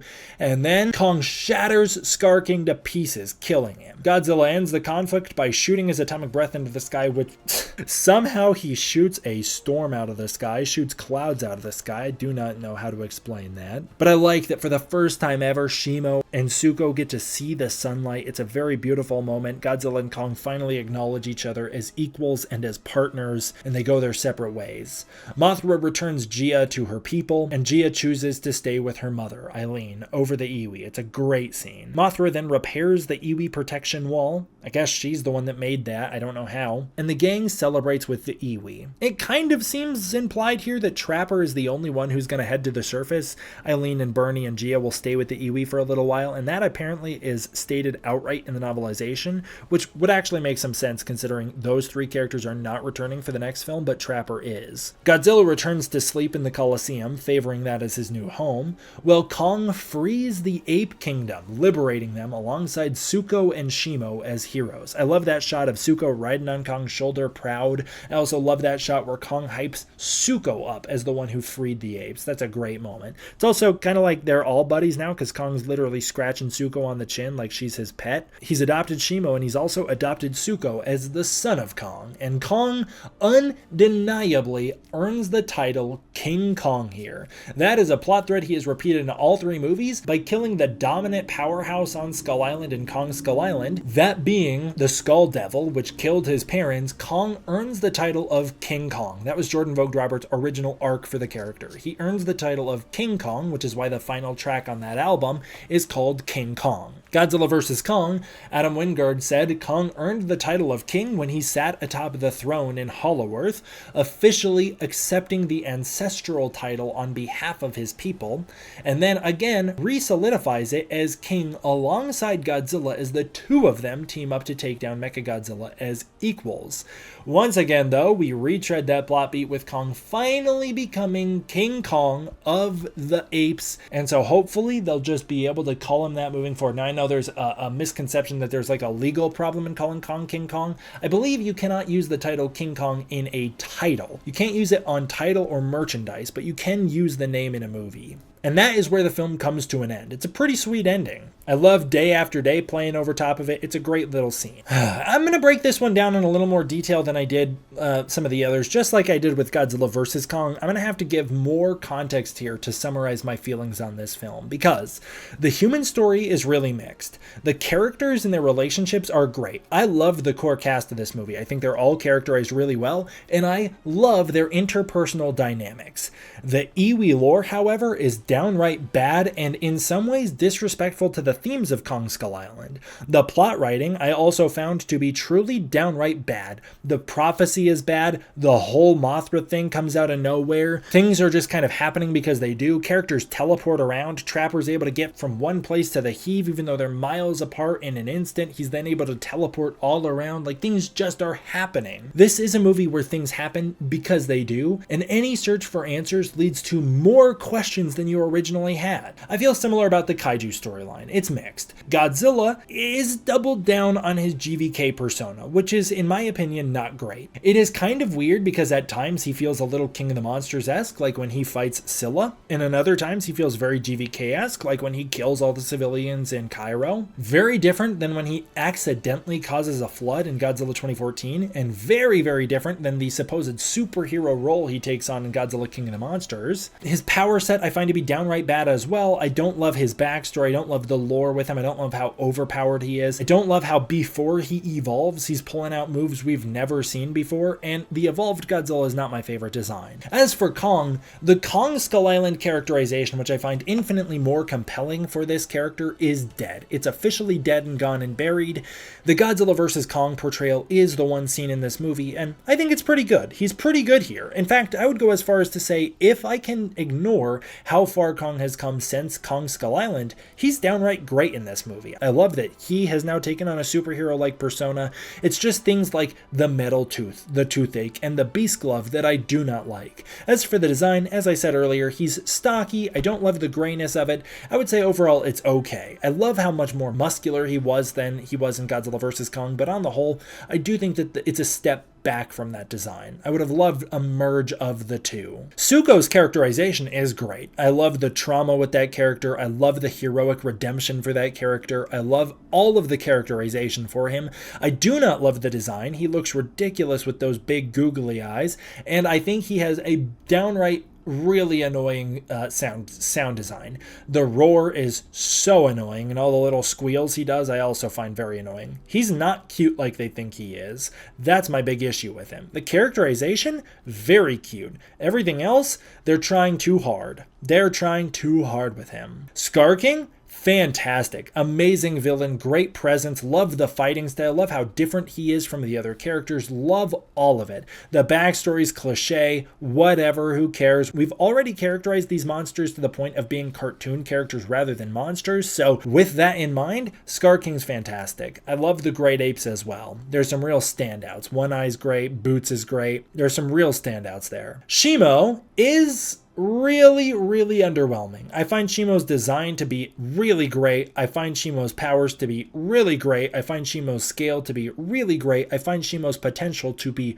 really amazing and pretty untapped. I find Shimo in this movie to be pretty lame, pretty underused, and also overhyped, just painfully overhyped. Mothra has a downright terrible introduction and backstory in this movie. It is my least favorite Mothra introduction and lore of the entire saga. There has never been a Mothra that I do not like the backstory for and introduction for and lore for more than this one. That said, once she's on screen, she is my favorite in the movie. She has fantastic characterization. You really get a sense of her personality. She's just like the Mothra of the past. Very heroic, very caring, very nurturing, but also, like, impatient. She does not have patience for Godzilla's BS, and I really appreciate that they brought that characterization back to her. I don't love the new roars, but I love the new design. It's a take on the Michael Dougherty 2019 design, although it's bringing back in more of the fluff of the original Mothra and more of the colorscape of the Showa Mothra and the Toho characterization for that and the Toho aesthetic for her. I think she's great. She is truly awesome here. Overall, the kaiju storyline I find to be pretty good, if overly explained. I think that sometimes they overly explain things. I think the backstories are all pretty bad. I hate the idea that Godzilla's already dealt with this conflict and won by himself in the past. It destroys the stakes, and I do not think it's needed. I think it's far more compelling if this is a brand new threat. And in fact, I find that there's so many tiny changes that could have been made for the massive benefit of this movie. And so that's what I'll say. Kaiju story is pretty good. Godzilla's not my fave in this movie. I find him to be a far stray from the King of the Monsters Godzilla, who's the one that I prefer in the MonsterVerse, or even the 2014 Godzilla, but the Kong stuff is pretty solid here, and I do like a lot of it. The VFX and visuals are great, but sometimes slightly off. Like, sometimes they're truly amazing. Sometimes, like I mentioned earlier, the VFX are a little off. In particular, whenever we're on the surface world, I think the VFX are lacking heavily. As far as the visuals go, at times, again, very good, very great. There's some amazing cinematography here, but there's also times where I find it really overly cluttered, overly chaotic, poorly choreographed, and really dull. Like, the battle in Rio has this really bland, dull, bluish gray color scape. I do not know what happened there, but there's a lot of times in this movie where I think the vibrance of it should have been brought way up. The music in this movie has its moments. There are some really great moments, especially some of the, like, Monarch Bernie themes that that's great. That plays when Bernie's introduced. That plays over the credits. I really like it. But much like the plot, I find that it never gives us a break. It's just often loud and annoying. In fact, I have a playlist of some of my favorite gentle music in the MonsterVerse that I sometimes listen to sleep. It's like a calming playlist from the MonsterVerse, and there's nothing in this whole movie that can go on it. Friendship is the closest song that could. I believe that's what it's called, but a lot of the time, it'll start soft, and then it'll ramp up into this obnoxiously loud portion. Like, the song that plays when they discover the Iwi temple remains is wonderful, and then it just gets loud and energetic when it doesn't need to. That's how I feel about this whole movie. Nothing is allowed to breathe because they're trying to keep it moving at such a lightning speed that it's overwhelming, which is my next point. Pacing.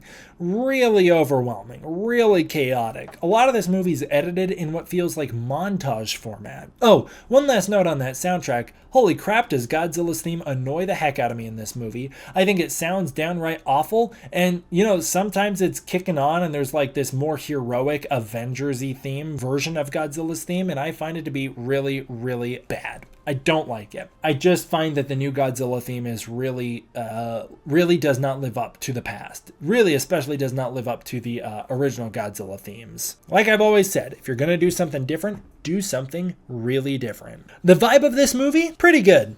I really like the friendliness of it. I like the friendliness of it. I love Kong. I love Zuko. I love their friendship. I love Mothra. I love her persona, her kindness. I love the characters, especially Trapper and Bernie. Trapper and Bernie do so much for this movie. It's a movie with a lot of really kind-hearted moments, and it is a movie that I think the world needs, and that we need more upbeat, lighthearted films. We need more escapism, and this movie is wonderful escapism. I just don't think escapism needs to come at the sacrifice of story and character. And I do think that this film overall lacks with both story and character in big ways, as I've already discussed. So the vibe is pretty good. I think that there's a lot of room for improvement, but I do find this to be a fantastic adventure action film, and I do think that it is a fantastic children's film. Like, this would be an all-timer if I saw this as a kid. The constant monster action is really wonderful and pleasing for children, and I really stand by it. Overall, I think this movie is okay. I want so desperately to love this movie like everybody else. It makes me downright sad and a little depressed that I cannot share in people's enjoyment of it. I feel like such a freaking bitter old man talking about this movie. Like, I can't get over my gripes of it. I cannot enjoy it the way that other people do. I feel like this movie left me behind in the dust, and I just can't enjoy it the way I'm desperate to enjoy it. Every time I watch this movie, I find myself disappointed with it. Every time I watch this movie, I find myself thinking about the story problems and the missed potential of it. It really sticks out to me in this film in a way that downright makes me sad. Like, I feel like I just didn't click with it like I was so hoping to. As I explained in my GVK review, which I think is the perfect summation of my opinion on the MonsterVerse, Godzilla 2014 felt like an appetizer that I was ready for a bigger meal afterward. Like, it got me really happy. I loved the flavor, but I wanted more, and that's what I got with Kong Skull Island and Godzilla King of the Monsters. A fantastic main meal. It was a great main meal, and I was so ready and excited for my dessert, and Godzilla vs. Kong was the dessert, and I accepted it at the time despite the fact that I knew it wasn't good for me. And then I got a second dessert when I was ready for a healthy meal, like either a full-blown meal or another appetizer, and I was fed an even richer dessert that made me sick to my stomach and amplifies all my issues with the previous dessert, where now I'm realizing that that one started me out with the bellyache, and now this one's only made it worse. That's the best metaphor I can explain, because this movie is too much of it. It's too much. Too much of a good thing is a bad thing, and this movie is too much of it for me. I want so badly to enjoy this film, and I think in time I might be able to learn to enjoy it in a big way, but that really, I do believe, will be determined on where the MonsterVerse goes next. If we continue to double down on these things and head down this path, I think I'm gonna fall out of love with the MonsterVerse in a very depressing way.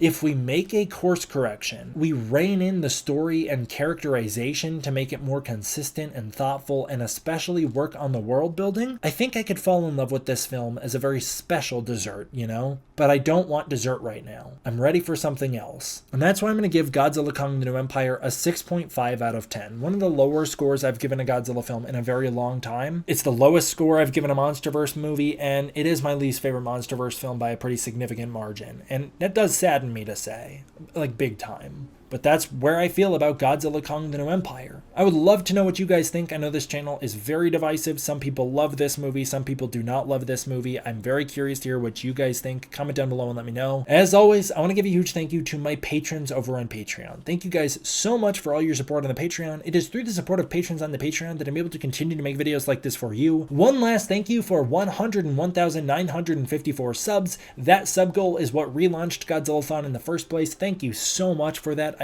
It means the world to me. And thank you for sticking with the return of Godzilla-Thon and Kong-a-Thon. I really, really appreciate it. I am excited for more Godzilla films in the future so that we can continue to do these. Thank you guys all for watching. I hope you enjoyed. I will see you all next time for the next one. D-Man, out.